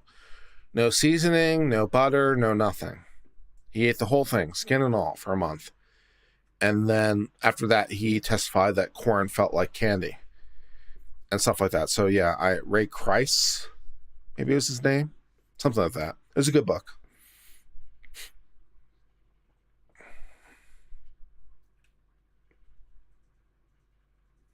Festus says, I'm sorry you walked in this trap. I don't mind. I just, tell people where I am and stuff like that. So like, I'm unhappy with my weight. I know it's a problem. I'm trying to take steps to correct it. Here's where I am. Did your system work for you? That's awesome.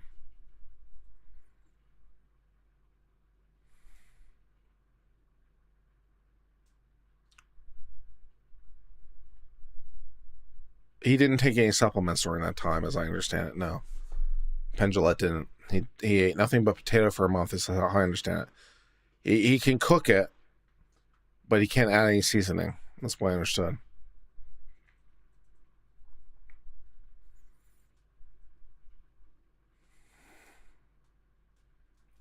Bad Max says I should be proud. Thank you. I try. I'd show you, by the way, in my fridge. I'd show you what it is. I just don't have any really way to move the camera. I mean, I guess I could, bring it out and like put it on a tray or something and show you, but.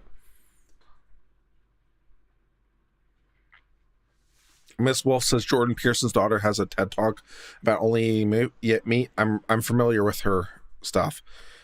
She started doing only beef. I understand she's moved recently to only lamb.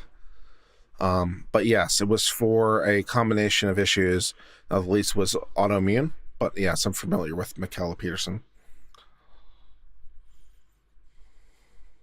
When I stopped drinking, I stopped gaining weight. Well, Annie Morris, there are certain things I'm willing to do and certain things I'm not willing to do. And one of the things I'm not willing to do is give up alcohol completely. So we'll have to manage within the limits of what I'm willing to do. Hypnosis, it's not a bad idea. How would I look for a hypnosis doctor? Seriously, I mean, I'm asking. How do I do that? Do I just Google hypnosis weight loss, or do I look for something more specific? What do I do?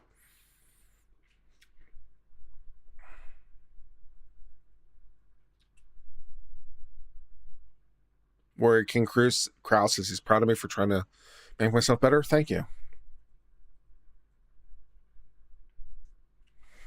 She did it for inflammation.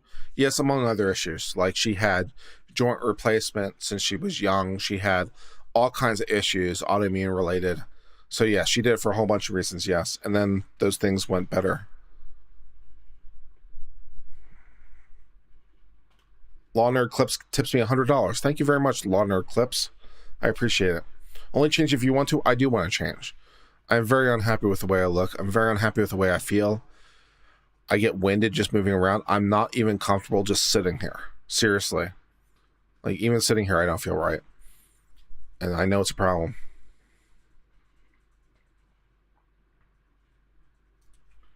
Sleep hypnosis for weight loss. I've done that on the YouTube. Yeah, sleep hypnosis for weight loss. Trish. Yeah, I do that a lot. The ones I listen to, by the way, incidentally, are rain noise, but there's supposed to be hypnosis in there.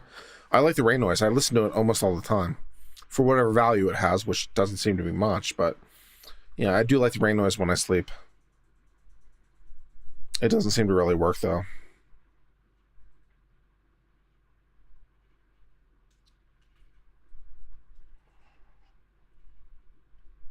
Warrior King Cross says, look for a psychiatrist who specializes in hypnosis.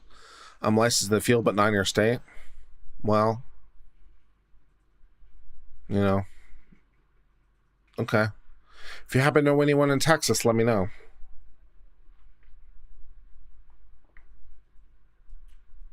DMT wave at night. Let me check that out. That'd be cool.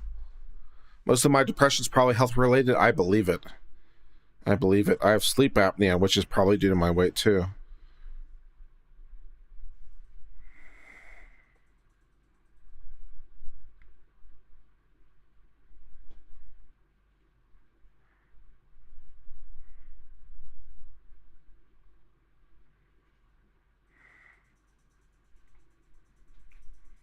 DMT music. 4 hours of DMT music.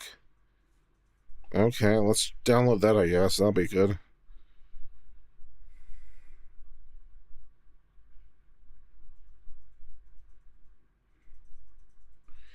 Eight hours. Deep sleep trance state. DMT activation frequency.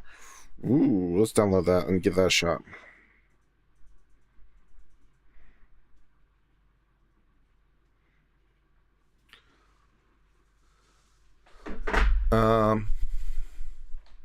Have you checked if I have diabetes? Yes. Yes. I inject testosterone, which is prescribed. And as a result of that, I get quarterly blood work. For what it's worth, the rest of my blood work is actually pretty good. But yes, I do blood work, and the rest of my stuff is fine. Look up NAC, helps with depression. I'll do that. Thank you.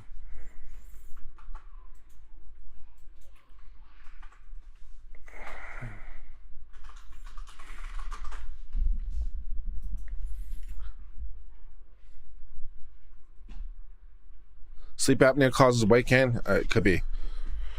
What area of Texas do you want? Well, I'm in the greater Austin area, so somewhere around Austin would be good.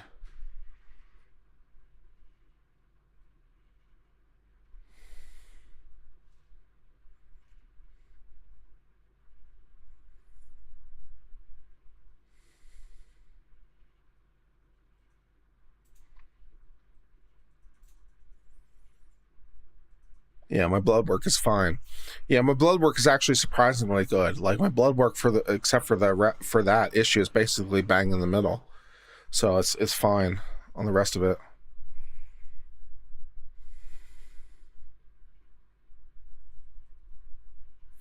Should they be back by now? They are not back. They're supposed to be back. They say shortly, whatever that means. Is Houston a no-go? That's a little bit far for me for daily. That's like 3 hours away. So it's a little bit far for me if I'm going to do something on a regular basis. Houston's a little bit far.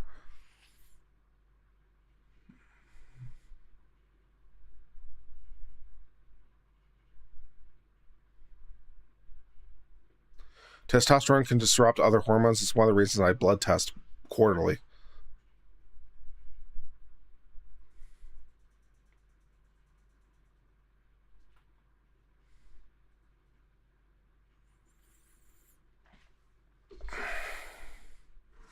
I do have a CPAP. I have a CPAP. I've used a CPAP for years. Yeah, I have a CPAP. I have the ResMed, whatever it is, and yeah, I use that all the time. And if I don't use it, I have a really bad time. Let me tell you what. Yeah, because my sleep apnea is well diagnosed, right? I've been to sleep labs. I've done the whole sleep study thing. I got severe sleep apnea. So if I don't use my CPAP, man, I have a bad time. It's just on my nose, though, but that seems to be fine. But yeah, I have a CPAP. I've been using it for a couple of years at this point. Carla says I need to get to the root of the problem. You know what the root of the problem is in a lot of ways? My job. I'm not fucking around. My job is a real problem. It's causing all kinds of health issues. I know it is. I've been dealing with this for years. I know it's causing problems. It's creating real issues. I need to leave. It's one of the reasons I'm trying to build this channel so correctly, because like I love this stuff. I love talking about law, but I can't do my job anymore. I need to leave. And it's not to say I'll never do that field of law ever again. It's just I need to do something else right now. And I know it's causing me problems. So like, yeah, I need to go. But I have to, like, the AirSense 10 sounds right. AirSense 10 sounds right. Yeah. So I mean, I need to go. That's one of the reasons I'm trying to make this channel work, so I can leave. Because like I'm making some decent money, right? And I need to replace that income, or at least get to somewhere where I can go.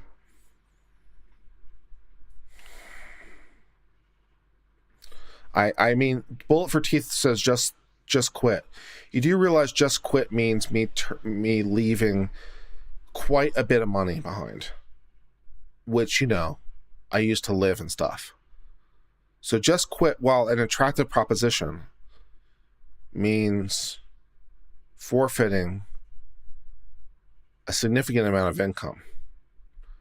And I have to be pragmatic. Carol says only fatties need CPAP. Well, I'm a fatty, Carol. What do you want?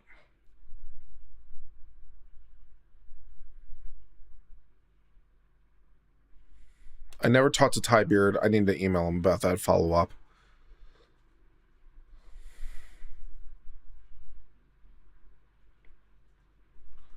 Thank you, Lindsay, for becoming a new member.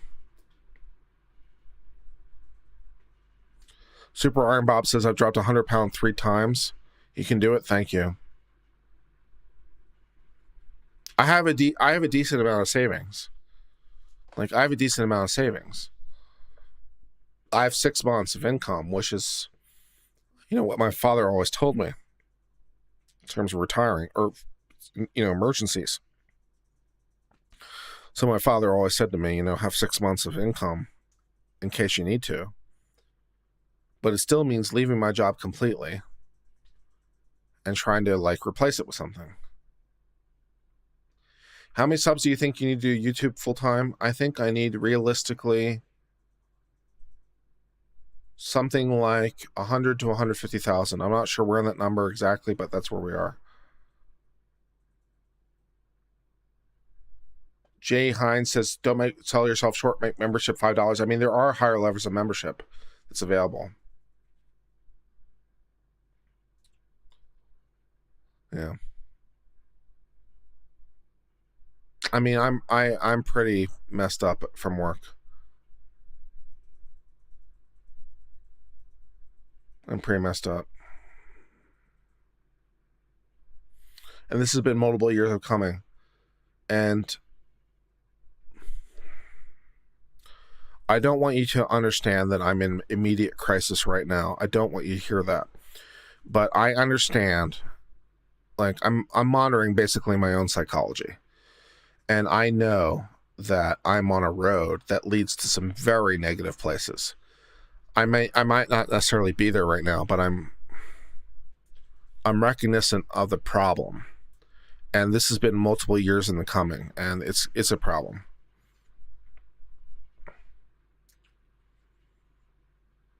Can I drop membership link? It's the join button, and Streamlabs gives you the thing from time to time. Hit the join button, there's also the pin tab. There's the pin comment if you want to donate some money to help me make this full time. That's also helpful.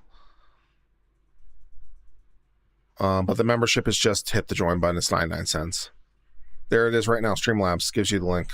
Thanks, Streamlabs.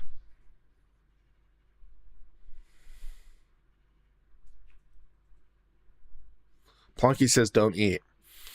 It'd be easier if I didn't have an addiction issue.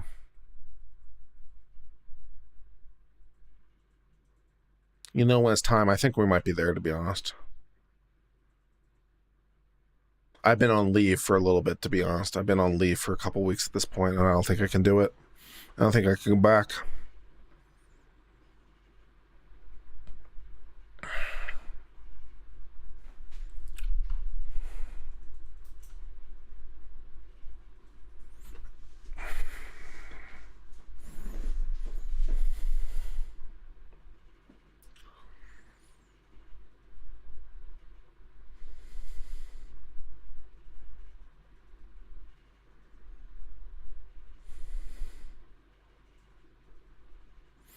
Lord says, how did it went? Well, it's been an interesting day for sure. Do I have many friends? No. Paveway, I do not. I do not have many friends.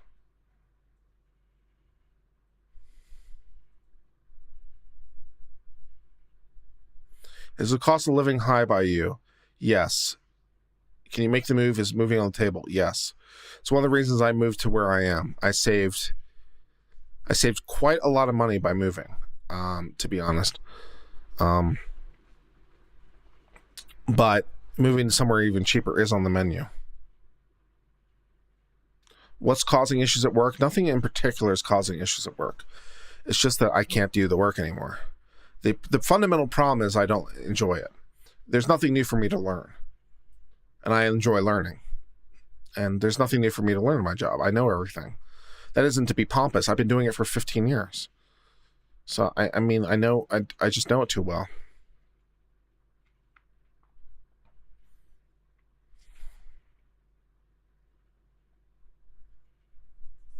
A psychiatrist, I have psychiatrists.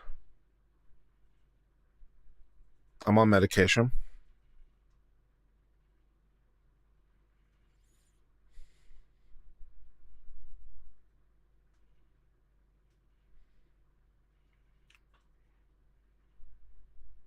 Yeah. Move to Lubbock, you can control dumpster. Cute. From where I'm saying, it looks like you have over 300 friends. Well, thank you very much. Warrior King Cruz says, what specializes in many different things? I'm looking for your prior chat, Warrior King. I don't see it. Who specializes in many areas? Warrior King Crew. I'm trying to look for your power chat.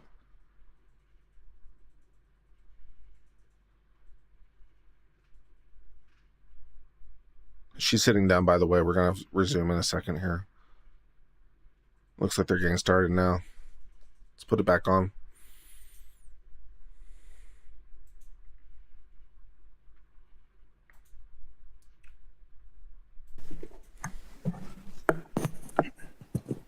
Thank you, Mr. Chairman. Judge, I have enjoyed listening to you today. I find you to be very intelligent and very articulate. I'm still a little uncertain about how you think, how you approach cases, deciding cases, and we'll talk about that in a moment. I'm not going to ask you, nor should I, how you would decide a case. And I'm not going to ask you, nor should I, to tell me whether you think a particular precedent is a good precedent or not. So, but I am going to talk to you about the law. But first,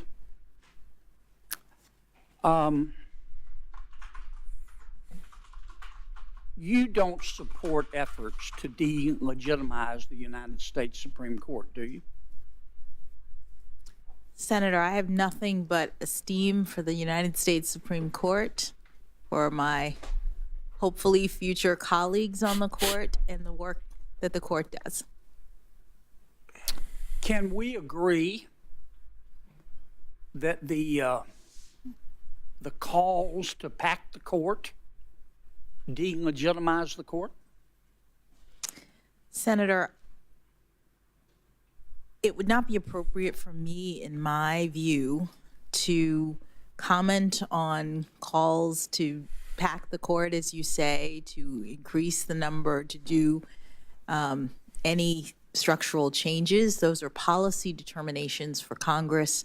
What the consequences of those are policy considerations for Congress. I'm just looking forward to working with the brilliant people who are there at whatever size Congress decides, if I'm confirmed. Well, the calls to pack the court don't legitimize the court, do they? Well, Senator, I think that would be for you to decide. I'm asking your opinion.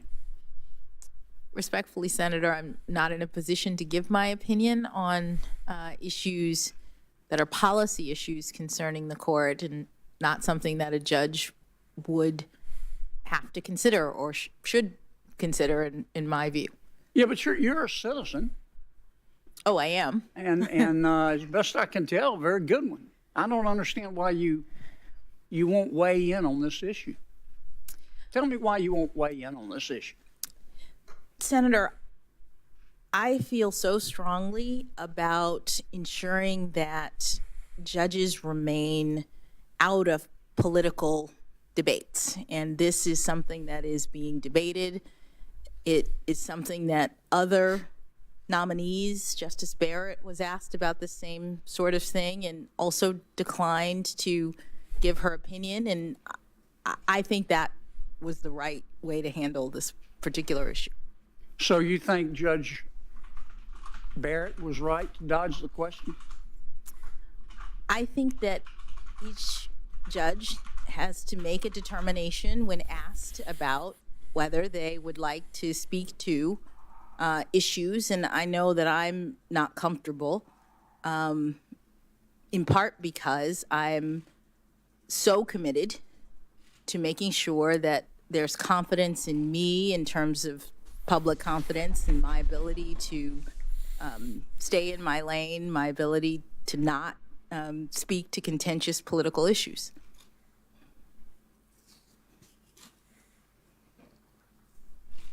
You have an opinion, though, don't you? Senator, any opinion that I would have is not something that would ever come up in my work as a judge, something that I would ever rely on. This is a political issue for Congress. But do you have an opinion, Judge? Not a strongly held opinion, actually. But you have an opinion. I haven't really thought about it, but Bullshit. I hear the arguments on both sides, and I understand it to be a political issue. Now, if you Joe, haven't thought about these issues, you shouldn't be at this very place. Articulate, and I know you're very well informed. You're telling me you don't have an opinion about packing the United States Supreme Court. Senator, I have opinions about a lot of things. I don't have an opinion that I think it appropriate to share. I work very hard to set aside my opinions when I'm thinking about cases, which is the work of a judge. And so this particular issue is one that is very contentious, as you say, one that's in the province of Congress, and one that I think it not appropriate for me to comment on. I understand that. But I think it would tell us a lot about you if you would answer the question. I'm a little confused about your answer earlier. It's probably more my fault than yours. Do you have an opinion about whether these efforts to pack the United States Supreme Court delegitimize the court? Do you have an opinion? Senator, I have an opinion about the efforts. It's not an opinion that I think is appropriate for me to share. And so therefore, I don't have anything further to add. So you do have an opinion, but you don't want to share.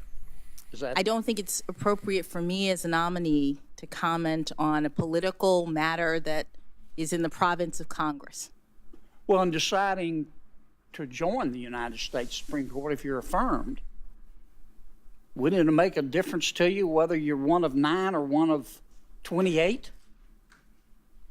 Would it make a difference? That impacts the judiciary? That involves the judiciary? Senator, it certainly involves the judiciary. I would be thrilled to be one of however many Congress thought it appropriate to put on the court. Really? Okay.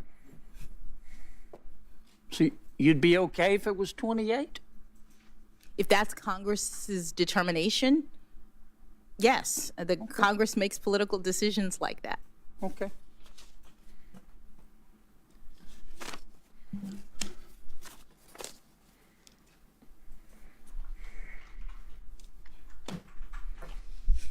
A couple of my colleagues asked you about the Supreme Court overturning precedent. Now, it doesn't happen every other Thursday, but it's not what's the word I'm searching for, Judge? It's not extraordinary that the Supreme Court overturns precedent, is it? They do like about 3 a year, give or take. I mean, it happens. I won't say a lot, but it's not once every 50 years. Am I correct? You're correct that it's more frequent than once every 50 years, for sure. Yes. And so it happens. Yes. And you talked earlier briefly about the different factors that the court considers. Yes. In deciding. Give me a couple of those. Hit that another lick for me and just give me a couple. Whether the decision is egregiously wrong, whether there's been reliance on the decision that is being revisited, whether the decision is workable or unworkable, the one that they're looking at, whether the facts are new facts have come to light, or the facts have the circumstances are such that there's now a new understanding of the prior facts, and whether the case law in the area has shifted. And in fact, those are the factors that the Supreme Court listed 3 years ago in Janus, are they not? Those are the factors. I don't have the Janus opinion in front of me, but those are the factors that the court uses when it determines. Janus overruled, I think Senator Hirono talked about it, Janus overruled Abood Yes. Dealing with whether labor unions can require non-members to pay dues. You remember that case? Yes. Is the age of the case a factor in whether the Supreme Court will overrule a precedent?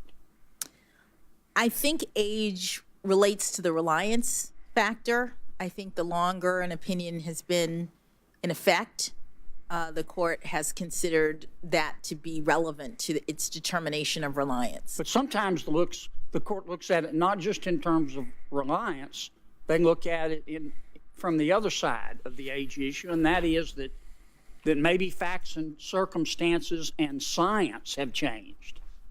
Do they not? I believe that is part of the change circumstances factor. So the Supreme Court is more likely to overturn a case, which would not be that extraordinary, if the precedent were 49 years old as opposed to 4.9 years old. I'm sorry. Can you repeat the question? I'm just well. You said that the older the case is, one could make an argument that I'm awake, Lato. The reliance interest would trying be to great. look at But you also said, I think, I don't other mean to things. put words in your mouth, but the older the case is, the more facts and circumstances and science could have changed. So that would argue in favor of overruling it because of a change of circumstances. Did I get that? It might. These are all different circumstances that the court could consider under this multi-factor test. Okay. But all things being equal, let's say decision 49 years old versus 3 years old, like Janice. The older decision is more likely to be overturned, you think, based on your experience? Oh, I don't know that I could make that prediction. I'm just saying that one of the factors, the reliance factor, the age of the opinion and how long people have been relying on it. Yes, ma'am. Can be relevant to, it is one of the factors that the court considers. Right. Okay. Let me jump gears here. I took some notes. You talked earlier about how you decide cases. I'm going to kind of summarize this. You said you clear your mind of any bias. You read everything. You read the briefs and the record, and then you apply the law. That's your methodology.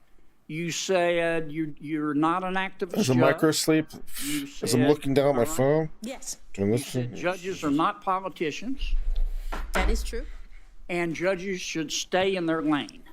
Yes, sir. Tell me again what you mean by stay in your lane. What I mean is that in our system of government, under the Constitution, we have a separation of powers, and each branch has their own sphere of responsibility.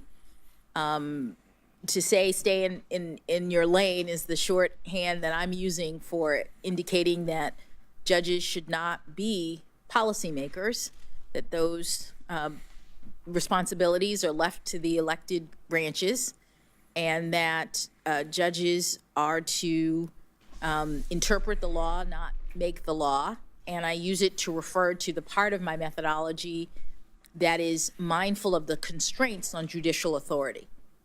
Okay. Well put. So let me ask you. We can go to the Constitution, let's say the Bill of Rights, to narrow the discussion, and read about our explicit rights. Religious freedom,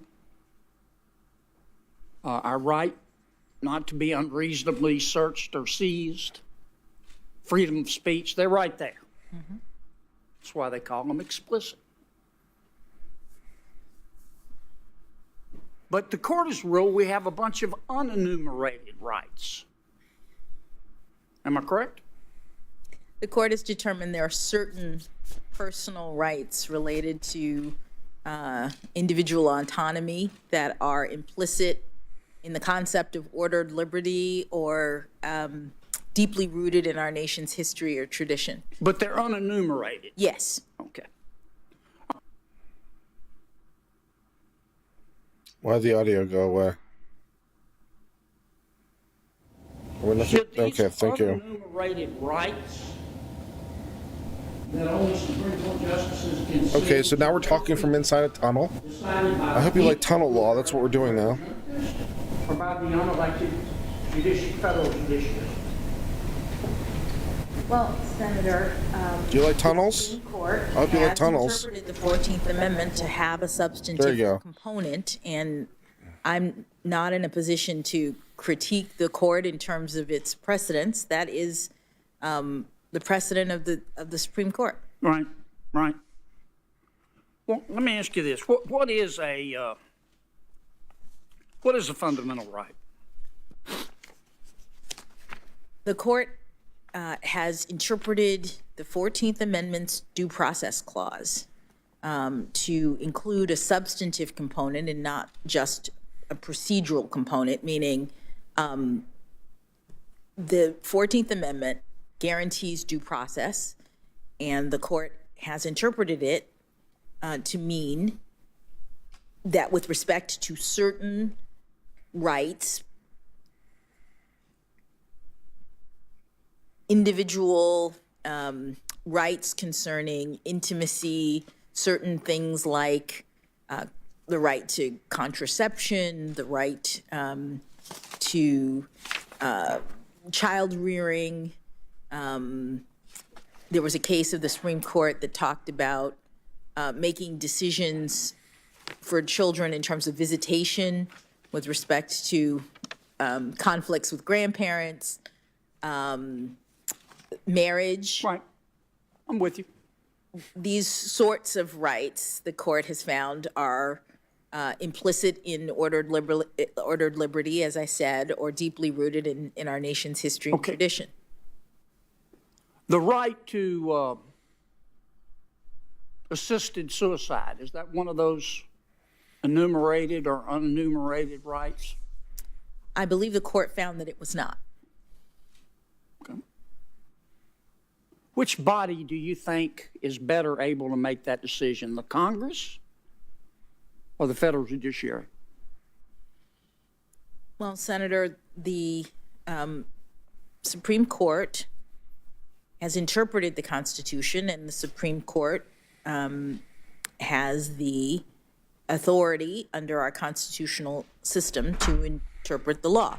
Right. And they've made the determination that the Constitution includes those unenumerated rights. Yeah, but here's the thing, Judge. Maybe a better example, it's a very hot topic today. The right of a transgender woman to compete in women's sports. Do you think Congress, the people ought to get to decide that through Congress, or the judge can just find it as an unenumerated right, a penumbra of the Constitution? Well, Senator, that the topic that you raised is something that is, as you say, a hot topic today, and could certainly be litigated. So I'm not in a position to say more about whether or not it's actually one of the unenumerated rights. Well, I don't want to ask you how you'd rule, but would you have any problem saying, okay, if that case that is litigated, saying this is a political question? Whoa, stop. I'm staying in my lane. Congress needs to decide this case. The people need to decide that through their elected representatives. Well, would that be appropriate? Well, respectfully, Senator, that is a decision. In other words, you say, I'm not asking you to decide it, but in every case, the determination about whether or not something is a political question or whether or not the court has or has not jurisdiction is an issue for judges, and so I'm not able to speak to it. Okay. All right. Well, here's the thing about the fundamental rights. That's why I asked you about the definition of them.